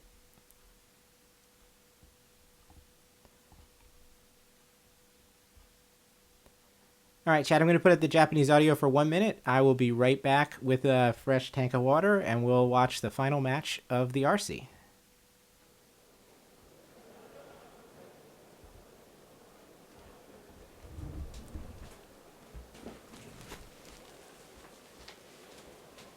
はい、ということでここから決勝戦の模様をお送りいたします。ここから決勝、私実況石川と、そして解説安岡さん、そして松本さんでお送りしていきます。よろしくお願いいたします。よろしくお願いします。安岡さん、はい、決勝が聖郷健二選手のエスパーレジェンズ、そして佐藤玲選手のセレズニア、ポイズン、アグロという形になりましたけども、このマッチアップが決勝で相まみえるということはちょっと予想できましたか？いや、なかなかね、やっぱり始まる前は誰もね予想しなかったと思う。予想してなかったですよね、これは。まさかね、セレズニア、ポイズン、こんなね、ファイアクシャー出た限定公式みたいなデッキがまさか強かったとは。そうですよね。いやー、これはそう、なるほど、アトラクサとグーアが消え去った、鏡割りのグーアなしというこの2つのデッキが、今回マッチアップということになります。はい。しかもどうですか、この今フィーチャーでありましたかね、このセレズニア VS このエスパーレジェンズ。いや、ないと思いますね。と思いますね。じゃあここで初のこう戦いが見られるということになります。The casters are trying to remember whether or not we've seen this specific matchup throughout the tournament. I don't think we have. そしてもう刀スリーブアルティメットガード様よりいただいております。1年分誰が手にするのかというところですね。はい。今ですね、瀬古さんはちょっと少々休憩して戻る予定ということなので、はい。まあ長い試合でしたからね、かなり。いや、そうですね。時間無制限でお送りしておりますから、目いっぱいやるということになっております。はい。ここから休憩の模様を。はい。刀スリープで言えば、なんか今日佐藤さん、Bathroom cam. I guess we have an extra minute to wait. 普通のスリープ使ってて、消耗してしまったから、今日もう一番いいの買おうということで、刀スリーブの一番ね高いの買って、今日まだ負けなしということで。あら。切りに切ってるってことですね。切りに切ってますね。いや、そっか。 We're pointing out that among the winners' prizes are a year's supply of katana sleeves. 今回やっぱりね協賛してもらってるっていうことで、まあやっぱそのパワーもね借りてくるっていうの大事ですからね。なるほどなるほど。もうこれはじゃあしっかりと力をためて勢いつけてきたというところですが、いや、それはそれでまた別の話、もう瀬古さんが勝っちゃうぞみたいなこともあるかもしれませんから。そうですね。どうなるでしょうか。ここなんか注目ポイントってどういうところになりそうですか、このエスパーグロー。基本今回佐藤さんが上位抜けなので先手になるので、やっぱ先手2ターン目にダニバナを置けるかとか、逆にエスパーが先行の場合は2ターン目サリアを置けるかどうかで、基本サリアを置かれてしまうとかなり厳しいマッチなんですが、ただ先行がね今回佐藤さんにとって後手のサリアやれば、無視して戦うこともできるので。All right, I've returned. I've had water thrown in my face, and I've had a little bit of protein, so I'm ready to cast this finals. ちょっとエスパーレジェンドが後手番なのでちょっと要求値があるんですが、綺麗に回ったらもちろんエスパー側も全然ね戦えるので、あとはその水戸代側もねすごい安定してるわけではないので、まあ、先ほどランド詰まってしまったりすると、はい、エスパー側はその記憶が早いので、まあ、一瞬でね行かれたりするんで、まあ本当にどっちが綺麗に回るかみたいなゲームになると思いますね。Today, I would prefer sleeves. So the problem is, I really don't like prepackaged like food. I know I'm a college student, but I really don't like the instant noodles. It's just like I prefer taking the time to cook the actual thing. Like I'm not that bad at time management that I like cook instant noodles like in like 2 minutes. I'm a little more of an elitist and purist when it comes to pasta. So yeah, no, I'm taking the sleeves every time. You know, that's probably true. Yeah, that is true. I just don't like the texture, per se, of, like, crunchy things in my pasta. Like, I prefer, like I'll, like, make, like, chicken and throw chicken into my pasta, like, all the time, like, with vegetables. I just... Alright, looks like Kenji is back from the restroom, so we should be getting underway in a minute. Well, what I would do, I would just sell the sleeves to players. Like, is what I would do with the Year Supply sleeves. I just turn it into cash. Is that not the line? Like, am I wrong? Like that's the play.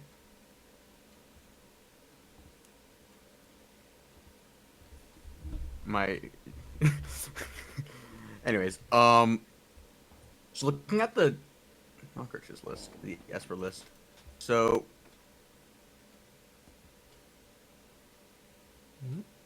this list has Unctus. Yes, it has one copy of Unctus Grand Metatact. We all cool chat with what Unctus Grand Metatact does.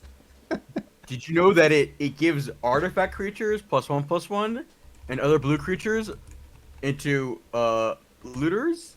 And you can also pay Phyrexian mana or blue mana to make target creature you control a blue artifact. So it gets both abilities. Yeah, I mean, Unctus is, I guess, potentially pretty sweet alongside Toulouse Clever Conductor, right? It's true. It's also a 3 mana 2/4, so it does block. Yes. It's kind of important. I would Unlike say... the Raven Man, which makes 1/1s that do not block. I would say a reasonable way to look at Kenji's deck, at least in terms of like how well is he setting up to deal with Toxic, is that he is playing 3 mana X4 tribal. Yeah, that is a real thing. Like the first, I mean, obviously it's gonna be 3 Lorans in Snap, 100%, as alongside the 4 cut down. So, likely we're gonna see minus Raven Man. I think AO is just too slow for the matchup. It just doesn't matter. Mm-hmm. So what is it? 4. Probably gonna trim on like a Toulouse because you don't really have time to do that per se. And seeing as there's no real interaction, like the only interaction in the green white deck is the 4 ring creatures, right? Ray's list is playing 3 Annex Charge of the Might and 3 Charge of the Mights. Those Okay, are the two ways that it has to actually get something out of the way. Yeah, Denick is like not amazing, but it's a lifelinker, so like you may see some of those trimmed, but this seems fairly problematic for the Toxic deck. Being able to leverage the Slaughter Slingers and is going to be like just extremely important for Ray's path to victory, because this is going to be an uphill climb. It's going to be tough. I'm not confident that he can. Oh, Seacor too. Yeah. Ben, it's been a pleasure. I'm happy that people have been enjoying it. I'm glad people have been willing to put up with my nonsense for upwards of 16 hours over the course of the weekend. I look forward to doing the next one. It's going to be in late June. The question is, will we see more packs crack before the final match? I think we got to the bottom of the box that we were working through of set boosters. I don't believe we ever found that Atraxa. That's really unfortunate. I really was hoping that they would open an Atraxa because we didn't see any on camera in top 8.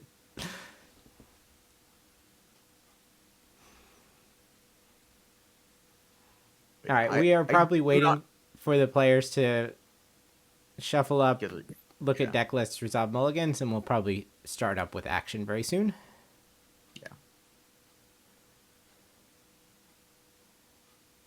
Yeah, you would think that before the final round here, they would just get to go ham with all of the like display products that they have at the front of the table, but I that complete edition open. Yeah, I think that those were just there for show, and they're going back to the big Magic booth after this. Yeah. Hey, well, at least they can sell boosters at that this event, unlike at SCG. Apparently, they couldn't give draft boosters as prize packs or something. Oh no.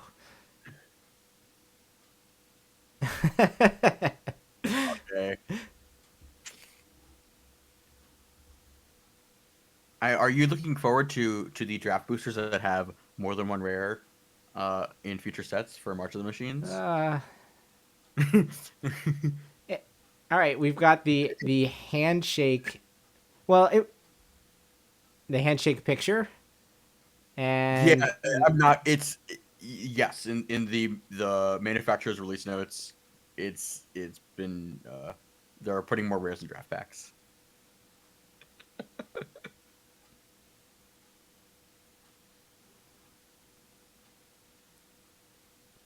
So again, Rei Sato on Toxic is the 2 seed, so he will be on the play in this match. Kenji was the 4 seed. And remember, Kenji is the only person in the top 8 that was also in the top 8 in the previous Japan Regional Championship. Yep. So he is 2 for 2. Pretty impressive run, really. Yeah. He's gone from 1665 ELO to 1781 after that top 8, 1866 after 10-6ing the Pro Tour. And probably will be well north of 1950 now. Maybe even over 2000. That's wild. That's kind of a meteoric rise. Yeah.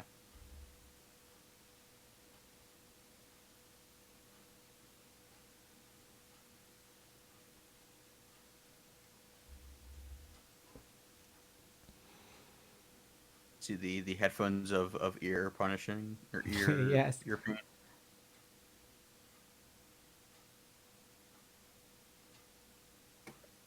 Though honestly, it looks like the Table Spotters headset has a bigger earpiece than the one that Shota and Yuki are using back in the booth.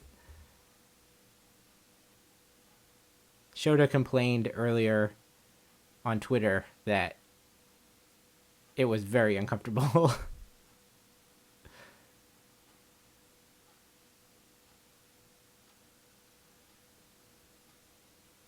My yellow is in the tank. Jeez.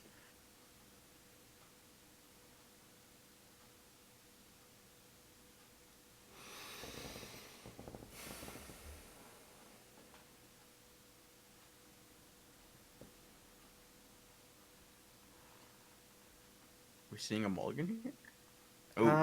It's possible that a sleeve. Yeah, I think Takeshi might have broken a sleeve. He might be checking to make sure that he had de-sideboarded from the last match. I don't know. Sure, that makes sense. Or he might have broken one sleeve with the way that he put, like, trying to mash the two halves together, and now is checking to make sure nothing else is broken. That makes sense. I do that a lot. There was an energy where I broke a sleeve every freaking round. In Chicago, the last one, playing Pioneer, just every round I broke a sleeve.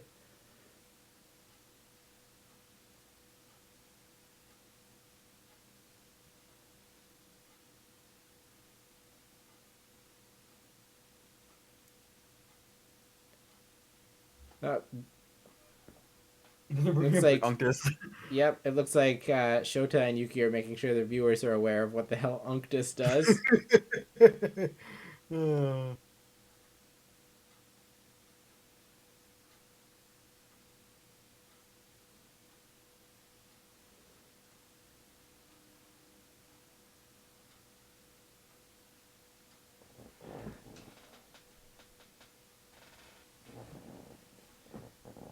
Ray's shirt is so wholesome. I don't know if you caught what the little sticker on it says, but it says, "Enjoying competitive MTG with all my might." Oh, that's great. Oh no, you dropped your card.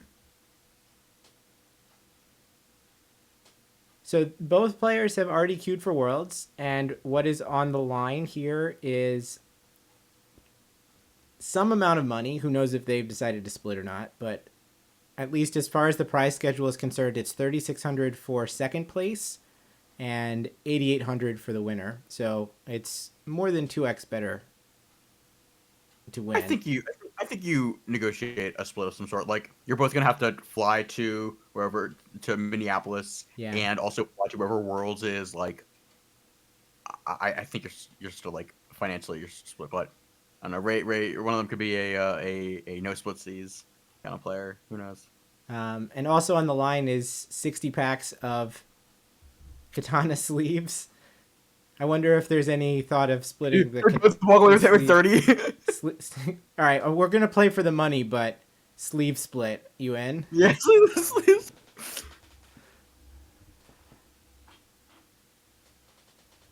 Do they give you money for World Sam? I don't think they do anymore. I have no idea if there was a noodle split. Now that I've considered that noodles could, in theory, be split. Well, this hand looks like it. We have 4 lands. I see 3 on Ray's side. It seemed fine. I see the Unctus. Unctus is here. Unctus is here. It looks like 3 lands, 2 Adeline, Unctus, and a 4th card that I couldn't process fast enough. Okay, well, the green white hand is double Scrub. Oh, it's a Razor Verge, Contaminator, and Charge of the Mites. This hand is not good. I think you mulligan this. The last card that was in Kenji's hand that I couldn't process was Dark Slick Shores or Underground River or whatever. So it was actually 4 lands, Adeline, Unctus, and I don't think that plays. Yeah, that does not spark joy. That does not make me want to. Knowing what my opponent's on, it's not where I want to be. I mean, 1/4 tribal, or X4 tribal, I guess. Adeline would eventually become a 2/4, so 2/4 tribal as it is. Well, one can only hope that Unctus will get on the battlefield and/or be activated, so that I will have to say it more times. I like activating Unctus multiple times with my blue lands. I did actually want. I paid 6 life once to turn my white creatures into blue creatures, so I could just loot a bunch. It was I died, but it was fun. It looks like if you had the meta prop of which day's stream would end later, day 2 is actually going to make it, since day 1 ended at about 4:35 a.m. for me, and we're at 4:15 and counting. Little Uncty. It's like the. No, I'm not gonna. No, not gonna go there. Well, this Esper hand is All right, so now we've got what? Rafine, 3 lands, Thalia, and we're. Oh, just more. Oh, he's throwing those back in. Okay. He's on the draw, but like Esper doesn't have a way to get hard card advantage. It's just all card filtering. This deck does not function well on 5. You need a critical mass of like cards in a certain order. Just don't think that this is. I didn't get a great look at that. It second was hand. Double Rafine, Tower, blue black land, black white land, something else. I thought there was also a Thalia in that hand. Oh, it may have been Thalia. Yeah. I'm a little surprised that Thalia and Rafine wasn't considered. Thalia on the draw though is like not incredible. Yeah, given... I agree with that. I'm looking at it more as like 2-drop into Rafine. Like at least that hand kind of plays Magic. Maybe it doesn't play a great game of Magic, but. Alright, this hand looks reasonable. Yeah. Yeah, we've got Skrelv, Denick, and Rafine. And 3 lands. And so now we have to decide how much of that curve we want to hold on to. I do not think I would put the creature that cannot block in this matchup in play. Yeah, I think this is it's Adeline. Nee, I assume that this is the most you've watched coverage ever because of the prop bets, right? In which case the prop bets did their job. I'm the decision to keep Adeline over. I guess that kind of makes sense to get the one drops, but don't know what's in the green white hand. All right. Well, Ray kicks it off with Razor Verge Thicket into Hive off the top. Skrelv. Skrelv gets in for 1 and 1 poison.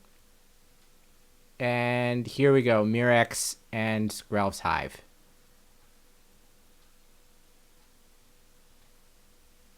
All right. Denick comes down on curve thanks to an underground river. That should have taken Kenji to... That is a Dark Six Shores. Oh, it's a Dark Six Shores. Damn. I'm not good at telling the Phyrexia lands, the fast lands apart from the pain lands yet. You got a Contaminator. Loaded Contaminator. Yikes. All right, no attacks this turn. Hand, which is a colorless card, and therefore cannot be protected from. Yep. And we can even sequence the Skrelv in and still have Iganjo up, even if something happens. So that is the play.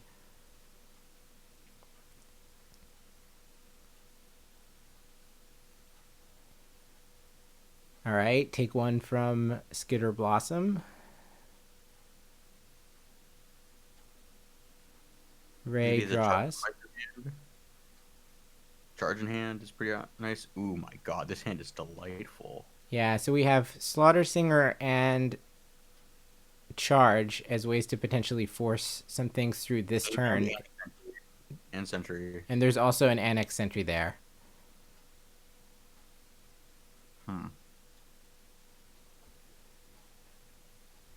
Plenty of ways to actually very interesting. There's a line where you just pass and just play Charge of Might on end step. Just try to put like 9 creatures in play. So it's +3 attackers the following turn. Play the on top. Play Slaughter Slinger. Have Skrelv like protection up. Like I think that he's just supposed to sit back and go wide. The Slaughter Singer, like if you go wide on specifically the next turn, then the Slaughter Singer plus Skrelv will close the game very fast, right? Like that's a lot of toxic. And you have to wonder, like Ray has looked at the deck list. There's so many 3-drops, and you played a Skrelv, like you have to have some piece of interaction, and it's likely going to be of some answer because you have the 3 legends in play. So there's going to be the discounted Otawara, Ganjo, etc.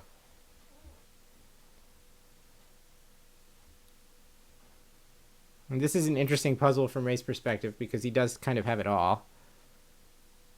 And I guess if we're looking at it as like some of his plays are 3 mana ones, either the Bloated Contaminator or the Charge of the Mites, then we can still force through a point of damage, a point of poison this turn. I guess maybe even 2 points of poison by activating Skrelv for life. We know that that's going to get met by Iganjo, but he doesn't. How would you feel if you got blown out by Iganjo? How would you feel if you got blown out by Otawara? Like, these are all on the table right now. For Skrelv to force something through... Yeah. He's not even going to risk the Contaminator, it looks like. For Skrelv to force through damage, it is going to have to come from calling white, which means that Go for the Throat would still be active. Now, the Contaminator is just going to get in by itself. Well, so you can't Go for the Throat a Might token. That is true. So presumably Might can't be blocked by white creatures. Yep. Or it could be blue because Skrelv can't block. No, Skrelv cannot block. Skrelv is also a Might in its own right. And we're going to Iganjo the Bloated Contaminator. It's going to succeed. So Might comes through for 2 toxic. Remember, Skrelv grants an additional toxic 1. So and this works because now you get the end step charge and yep, smash for a ton. You could also just see a Annex Sentry here. Take down the Skrelv. Yeah, it looks like we don't want to get into We'll check. Yeah, because that thing can block. It's like, do we want to deal with the ability to interact with future interaction, or do we want to just take the blocker out of the way? Well, he has another sentry in hand, so he definitely wants to take the scrub here. Yeah. All right, the play is Adeline. Here come the human tokens. And Denick attacks since Skrelv was not going to let it block, I guess. I'm a little surprised to see it getting in there. I guess Adeline holds back the Annex sentry just as well. He just wants the 1/1 in play, so he's forcing the decision, like, do you want to eat the 1/1, or like I think you're supposed to eat the 1/1 so that it's not able to chump or trade with future tokens. Like, this is very heads up. I guess the question is, does Ray want to respect a possible follow-up at Ganjo? The answer is no. Adeline token down, 2 lifelink, puts Kenji back up to 18. But I don't think that's the axis that this one's going to fight over. No, I think this game may already be over. There's just 1 card in hand, and I believe it's another Adeline. I think that was Hive 2 off the top. Oh, there's another charge. Note that block did gain 1 of the 2 life back for Ray, since Kenji is corrupted, so the team does have lifelink. There are 5 creatures in play, so this Charge of the Might is going to clear Adeline, and the coast is clear to smash. Get a poison. Gain 5. Yeah. 4. It's 4 and 4 life, but whatever. Yeah. There was another check land, or slow land, or whatever it's called. Alright, this Might can attack. That Might is new this turn. Draw is Toxic Rot Priest. Or Venerated Rot Priest.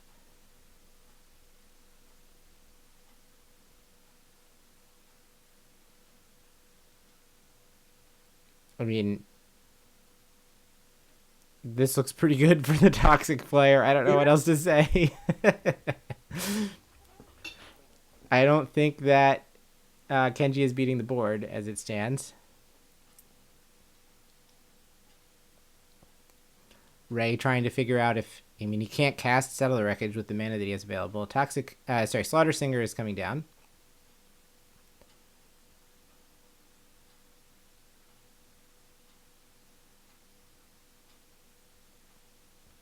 Yep. Enough toxic creatures get in the red zone to poison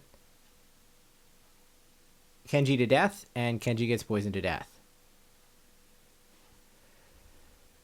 Alright, chat, one more time. Let's look at the decks.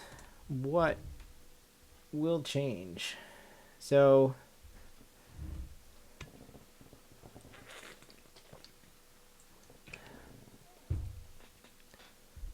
from Ray's side, I would guess that if the plan is to interact, then the Destroy Evils seem pretty good. Like, if your goal is to try to deal with the X-Force. Yep, exactly. Lantern Flare, not really what you want to be doing. Yeah, it's not like...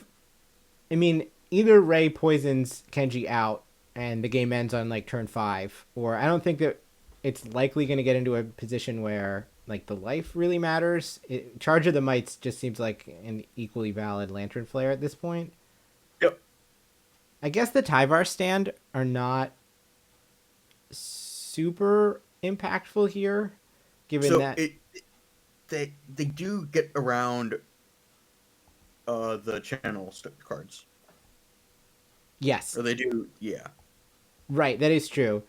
That even though Kenji does not have any like spells in his deck dedicated to interaction, he does have some ability to get stuff out of the way. Exactly. I wonder to the extent that means Ray's gonna like go down on them, or versus like removing them completely. It feels like it's the kind of card that you would probably find a spot for the first one, but maybe the second one isn't particularly exciting. As we've seen earlier, Ray will shuffle his entire sideboard in and then pull stuff out, so it's not always clear what his initial intention was. But it looks like the sideboard is, not shockingly, the carnivorous canopies, the wedding announcements. It looks like the lantern flares are not in. I would not expect to see unlicensed hearsts in. Ray, I just looked up his ELO project profile a minute ago, Shay. Ray actually played in a GP in 2004, so he can't be that young. I mean, he could have played in it when he was like 11, but like that puts a floor. I haven't looked up what his actual age is.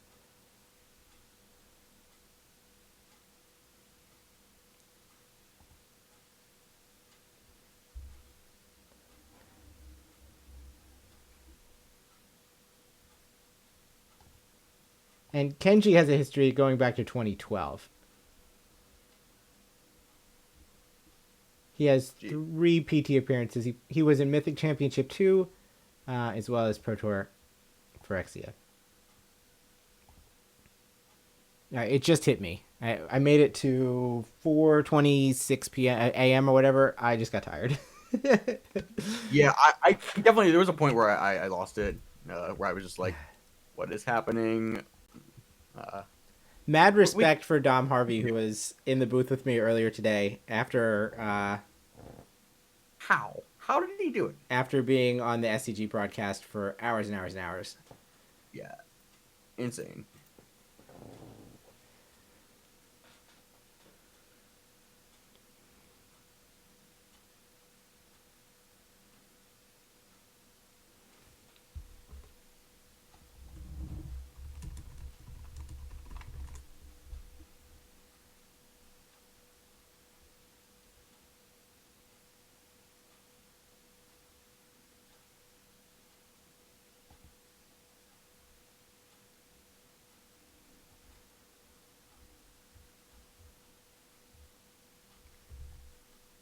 I guess we could potentially... Oh, but all the links are broken. I was going to say we might be able to figure out if we like find a tournament that Ray top 8'd and then go find the coverage page.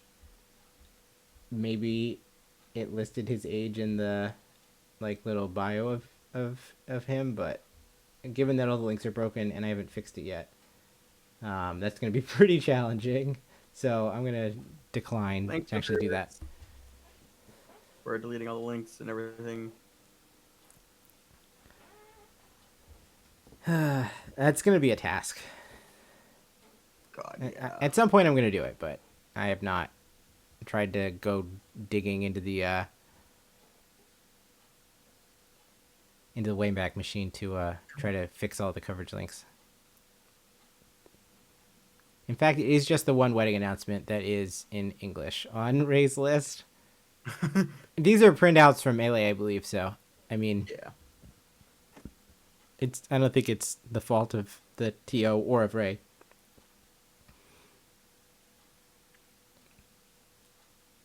It looks like it's just all the DFCs, right? Denik is also in English on Kenji's list.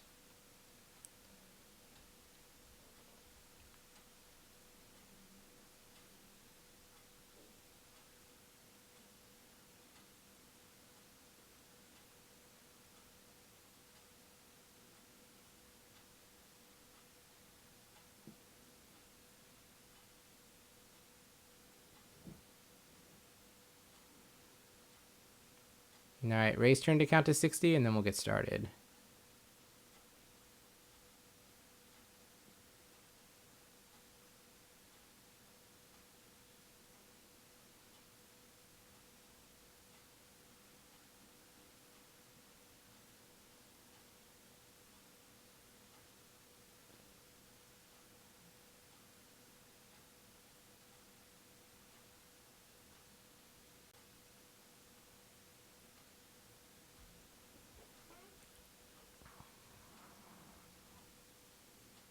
Hopefully, we won't see a Model 5 this game. That was unfortunate. That was unfortunate.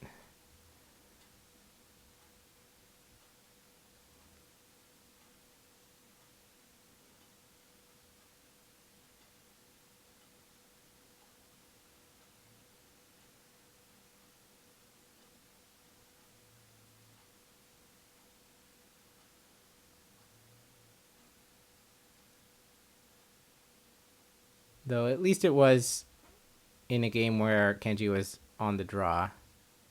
You'd hope that he'd be able to keep something functional and force a game 3 here. For sure.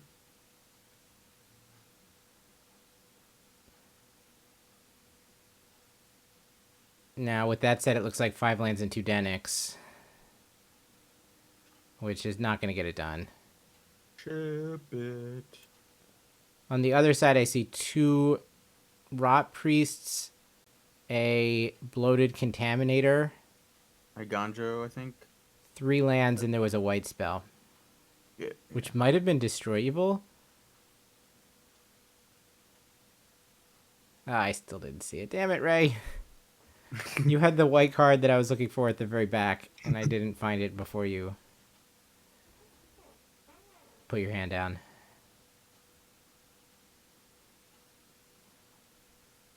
So he kept a 7.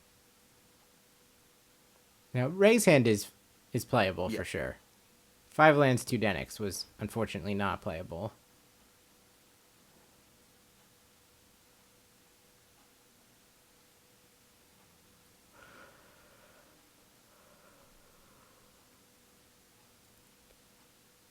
All right, let's try again. We got a Rafine, a Cut Down, a Thalia, and 4 lands. Maybe that was the Raven Man. There's no way the Raven Man is in post. No, I hope not. Isn't that the Raven Man? Oh, it's a Dark Shores, I think. I don't see Raven Man. I don't see one. All right, well, we're going to lead on Dark Lake Shores Pass, Overgrown Farmland. There is the black 2-drop. Okay, but you're right. The Raven Man is still in, I guess. All right, Murex, and that's going to allow Ray to deploy a pair of Venerated Rot Priests.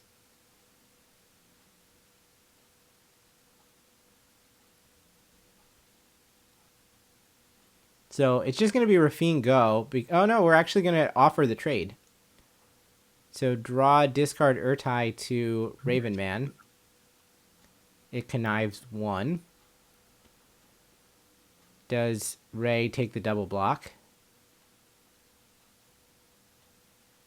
Yes. Yes, he does.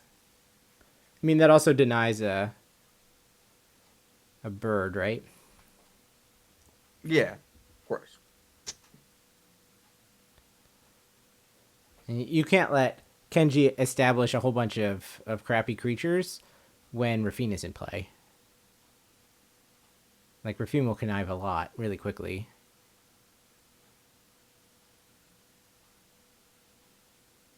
All right, Rafine versus Ray's turn 3 play, which is Destroy Evil.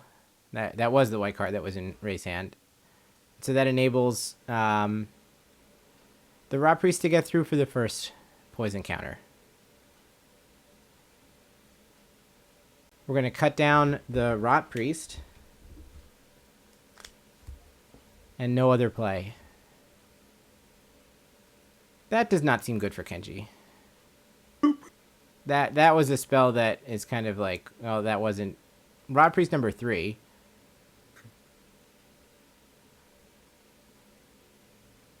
That was mana that kind of needed to be used for backup Rafine or Adeline or something.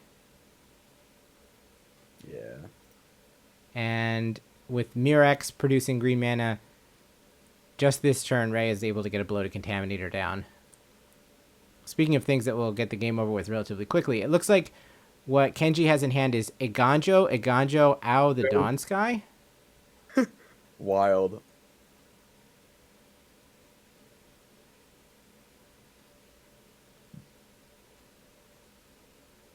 I don't know if we win this game if we don't play our dragon. So here's the Dawn Sky. It's big. I mean, I would say it tussles with the Bloated Contaminator, but it's not...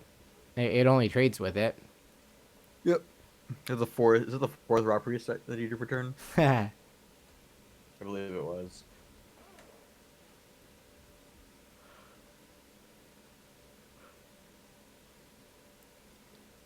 Oh, interesting. It's actually A-O-U. It's like 3 beats in Japanese, despite the fact that there's only 2 characters in English. Interesting. A-O.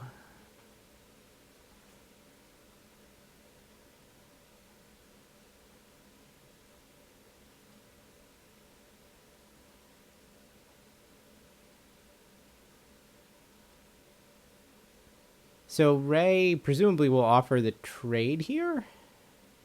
Yeah. I think so. I think you're supposed to.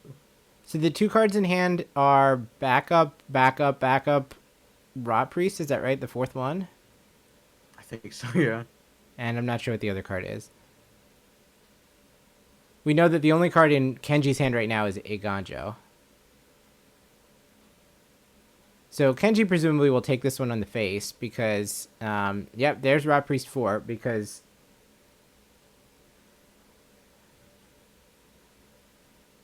Eiganjo will answer the Bloated Contaminator next turn.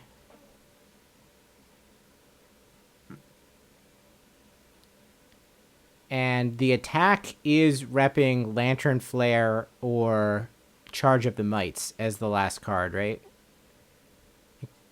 Yes. There's no green mana, so it can't be a Tyvar stand. Very true. Is he realizing this now? So it's kind of like, how do we feel about taking a bluff 1 poison at this stage? The Bloated Contaminator connecting is going to do 2. So he will do it. And he'll show it is actually a Destroy Evil. And we'll spin the Owl Wheel. So we can take any number of non-land permanents with total... Wait. Yeah, any number of non-land permanents with total mana value 4 or less. So we could find a pair of 2s. We could find a Shieldred. A Skrelv plus a... plus an Adeline or something. So Shieldred is the hit. That will also stop the Bloated Contaminator, won't it? Shieldred's attacking. Ray goes to 16. And we know we've got Eiganjo. Oh, we've got actually a pair of Eiganjos. And we're going to be able to fire them both off because we possess a legend. Yep. Ray's playing off the top.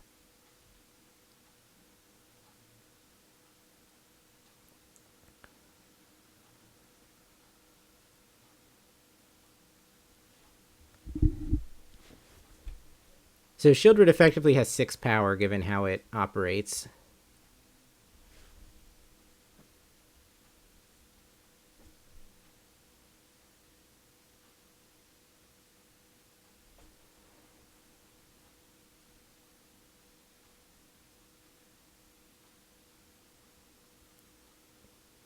Yeah, the fact that he's got Eiganjo, and not cut down is the only reason why this game is continuing at the moment. So, assuming that Ray has drawn a blank, if he decides to get in there, the 2 Eiganjos are going to clear 2 of the 3 creatures. So first the Bloated Contaminator. So we'll see, do we have a Tyvar stand or a Lawrence Escape or something? We do not. Now we'll clear this one of the Rot Priests. That also clearly works. So we only take 1 damage, 1... And it is just a Razor Verge Thicket.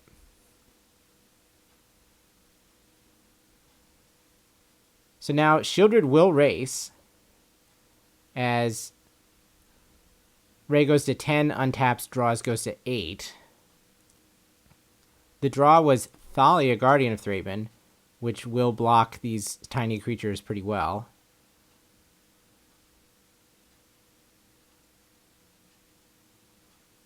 We don't really have the quantity to force enough through over the Shieldred.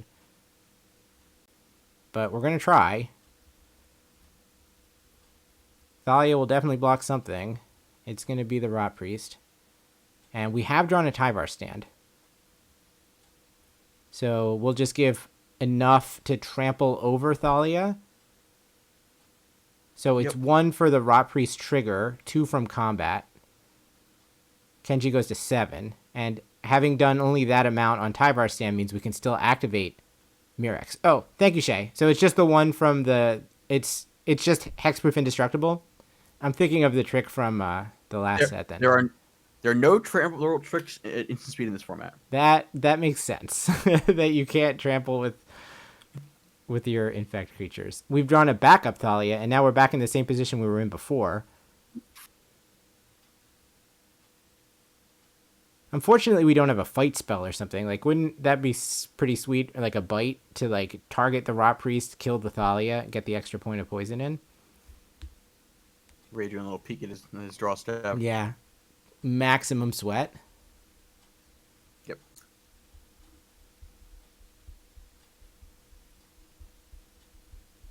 Yeah, Gaia's Gift would have been better than that Tyvar stand for 1 and a green there, wouldn't it? But not typically as good. Not as flexible.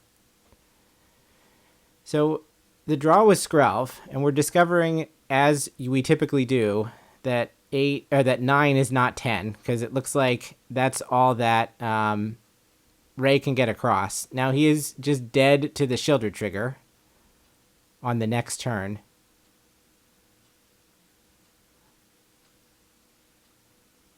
It seems difficult for Kenji to mess this up.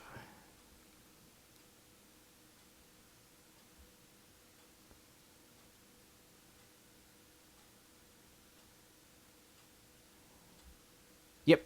And Ray agrees. There's no way out of this. Shieldred is the apocalypse. We go to game 3. Oh, yeah.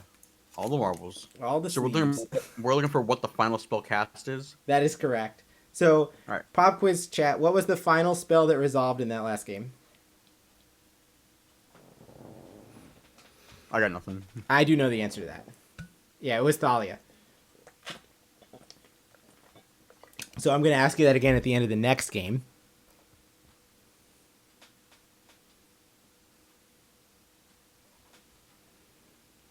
Do you actually think I'm going to remember?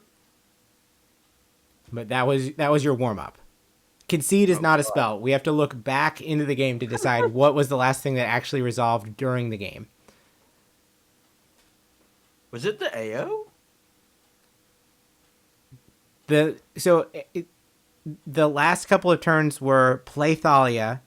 Thalia blocks, Tyvar stand was cast. Ah, yes. Backup Thalia. And then the backup Thalia is the one that... And then Ray drew Skrelv, looked at the board for 75 seconds, and scooped. So Thalia was the last one that resolved.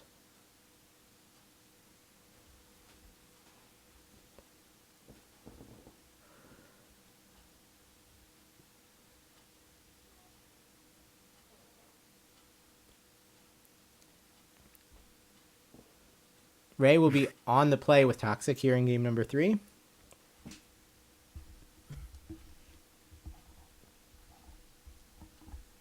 That was a mull to 6 for the Esper player, right?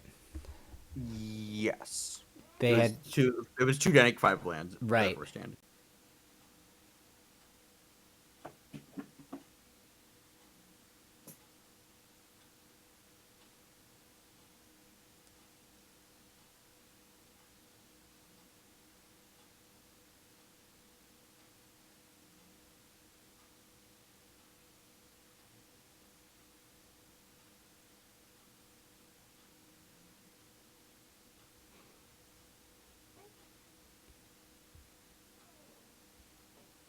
I agree, Shay. To recognize that attacking with Shieldred with opponent at 20 life, like that you were capable of kind of putting them to the test. I don't think that that's super obvious.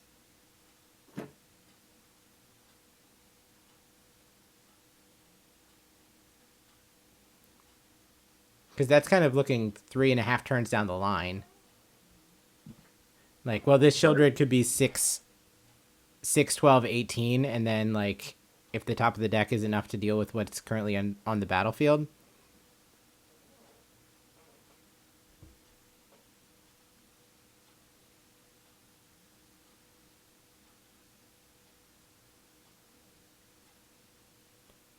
I think if you're afraid, I mean, yeah, that was the turn where there was the attack and the plan was to double a Ganjo.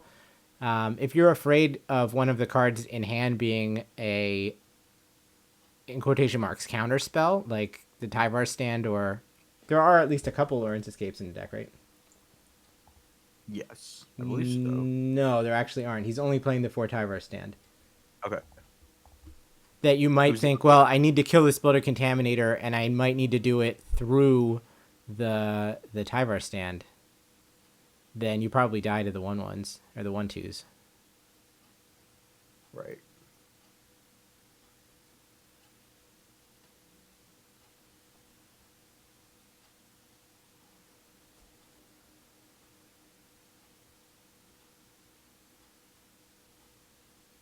Well, I mean, the top of the deck did beat Tyvar stand.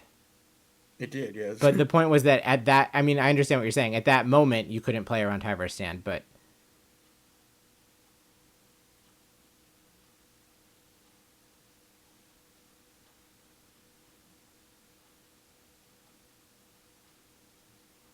All right, we've got 2 lands, 2 Go for the Throats, Cut Down, Danik, and Rafine. Seems pretty good. No blue mana. Danik's uncastable, though. Yeah, Danik is not castable, so it's just a bunch of removal spells at the moment. We'll have to find some blue source. So it's Razorverge Thicket into Venerated Rot Priest against tapped Shattered Sanctum. And we've got the turn 2 Skrelv's Hive. So 1 down, 9 to go.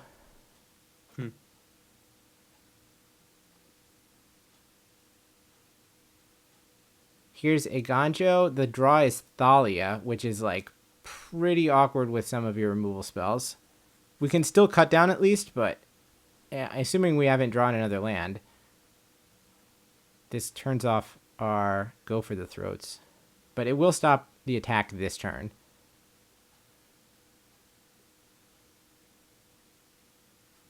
Yeah, so if you drew another Ganjo, that doesn't count as drawing another land, right?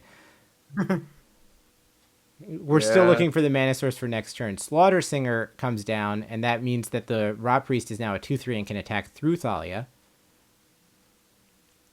I mean, the next play is kind of... It needs to be to kill the Rot Priest, right? Because otherwise, all of these removal spells are going to poison him anyway. Yep.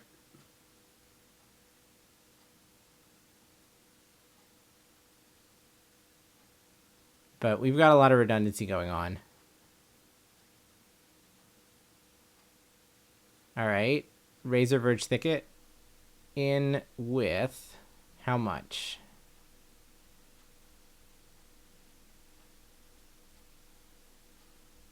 Looks like we've got Lantern Flare Tyvar stand. Oh, we did bring the Lantern Flare stand. Yeah. I think Kenji isn't going to get run over here. I don't know if it would have mattered if he had played... I mean, I guess, like, if he had drawn Darkslick Shore's Rafine here, it might have been slightly different, but here's Lantern Flare to clear Thalia, gain 4 for whatever that's worth. Yeah.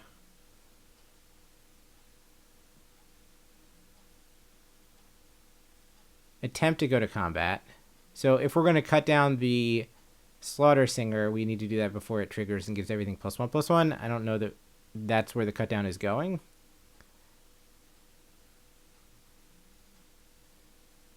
Do not catch a glimpse.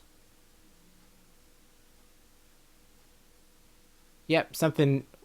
A throat is going to be gone for. Trying to make sure Ray's life total is correct.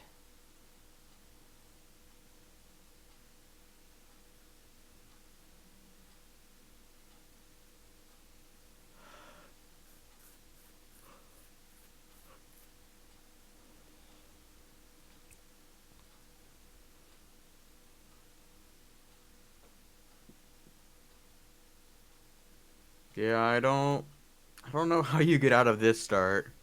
So we're actually going to go for the throat on the Slaughter Singer. It did have Toxic 2 instead of clearing something with Toxic 1, but I mean, I think it amounts to the same thing this turn, right?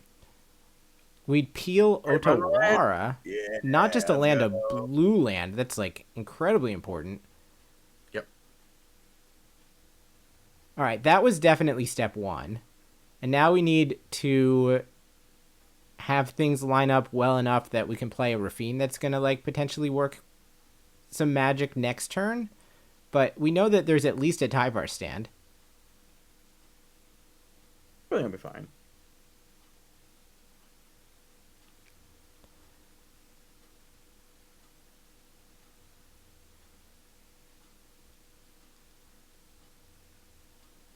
Yeah, I don't disagree with you, Light Sentry. If the point of this untapped Shattered Sanctum is that we're going to cut something down,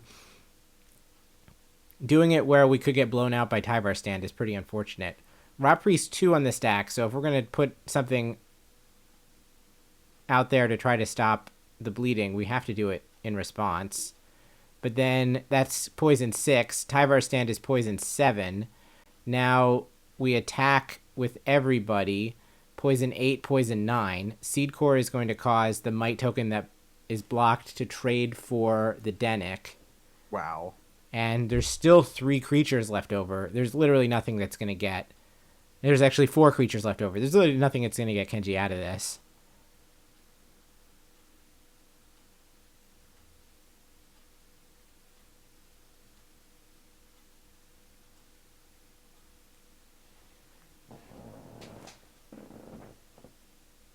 Verifying that it is in fact 9 poison. Verifying that in fact we do have to block literally everything for the entire rest of the game.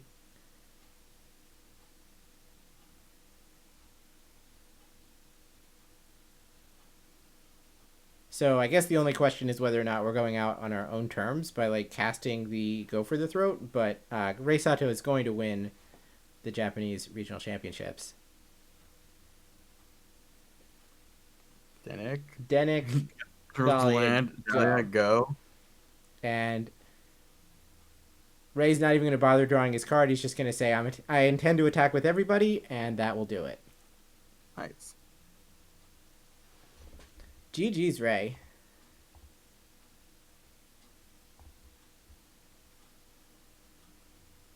So thank you, Jason. The last turn was Thalia and Denic, but it was Denic first, Thalia after that, right?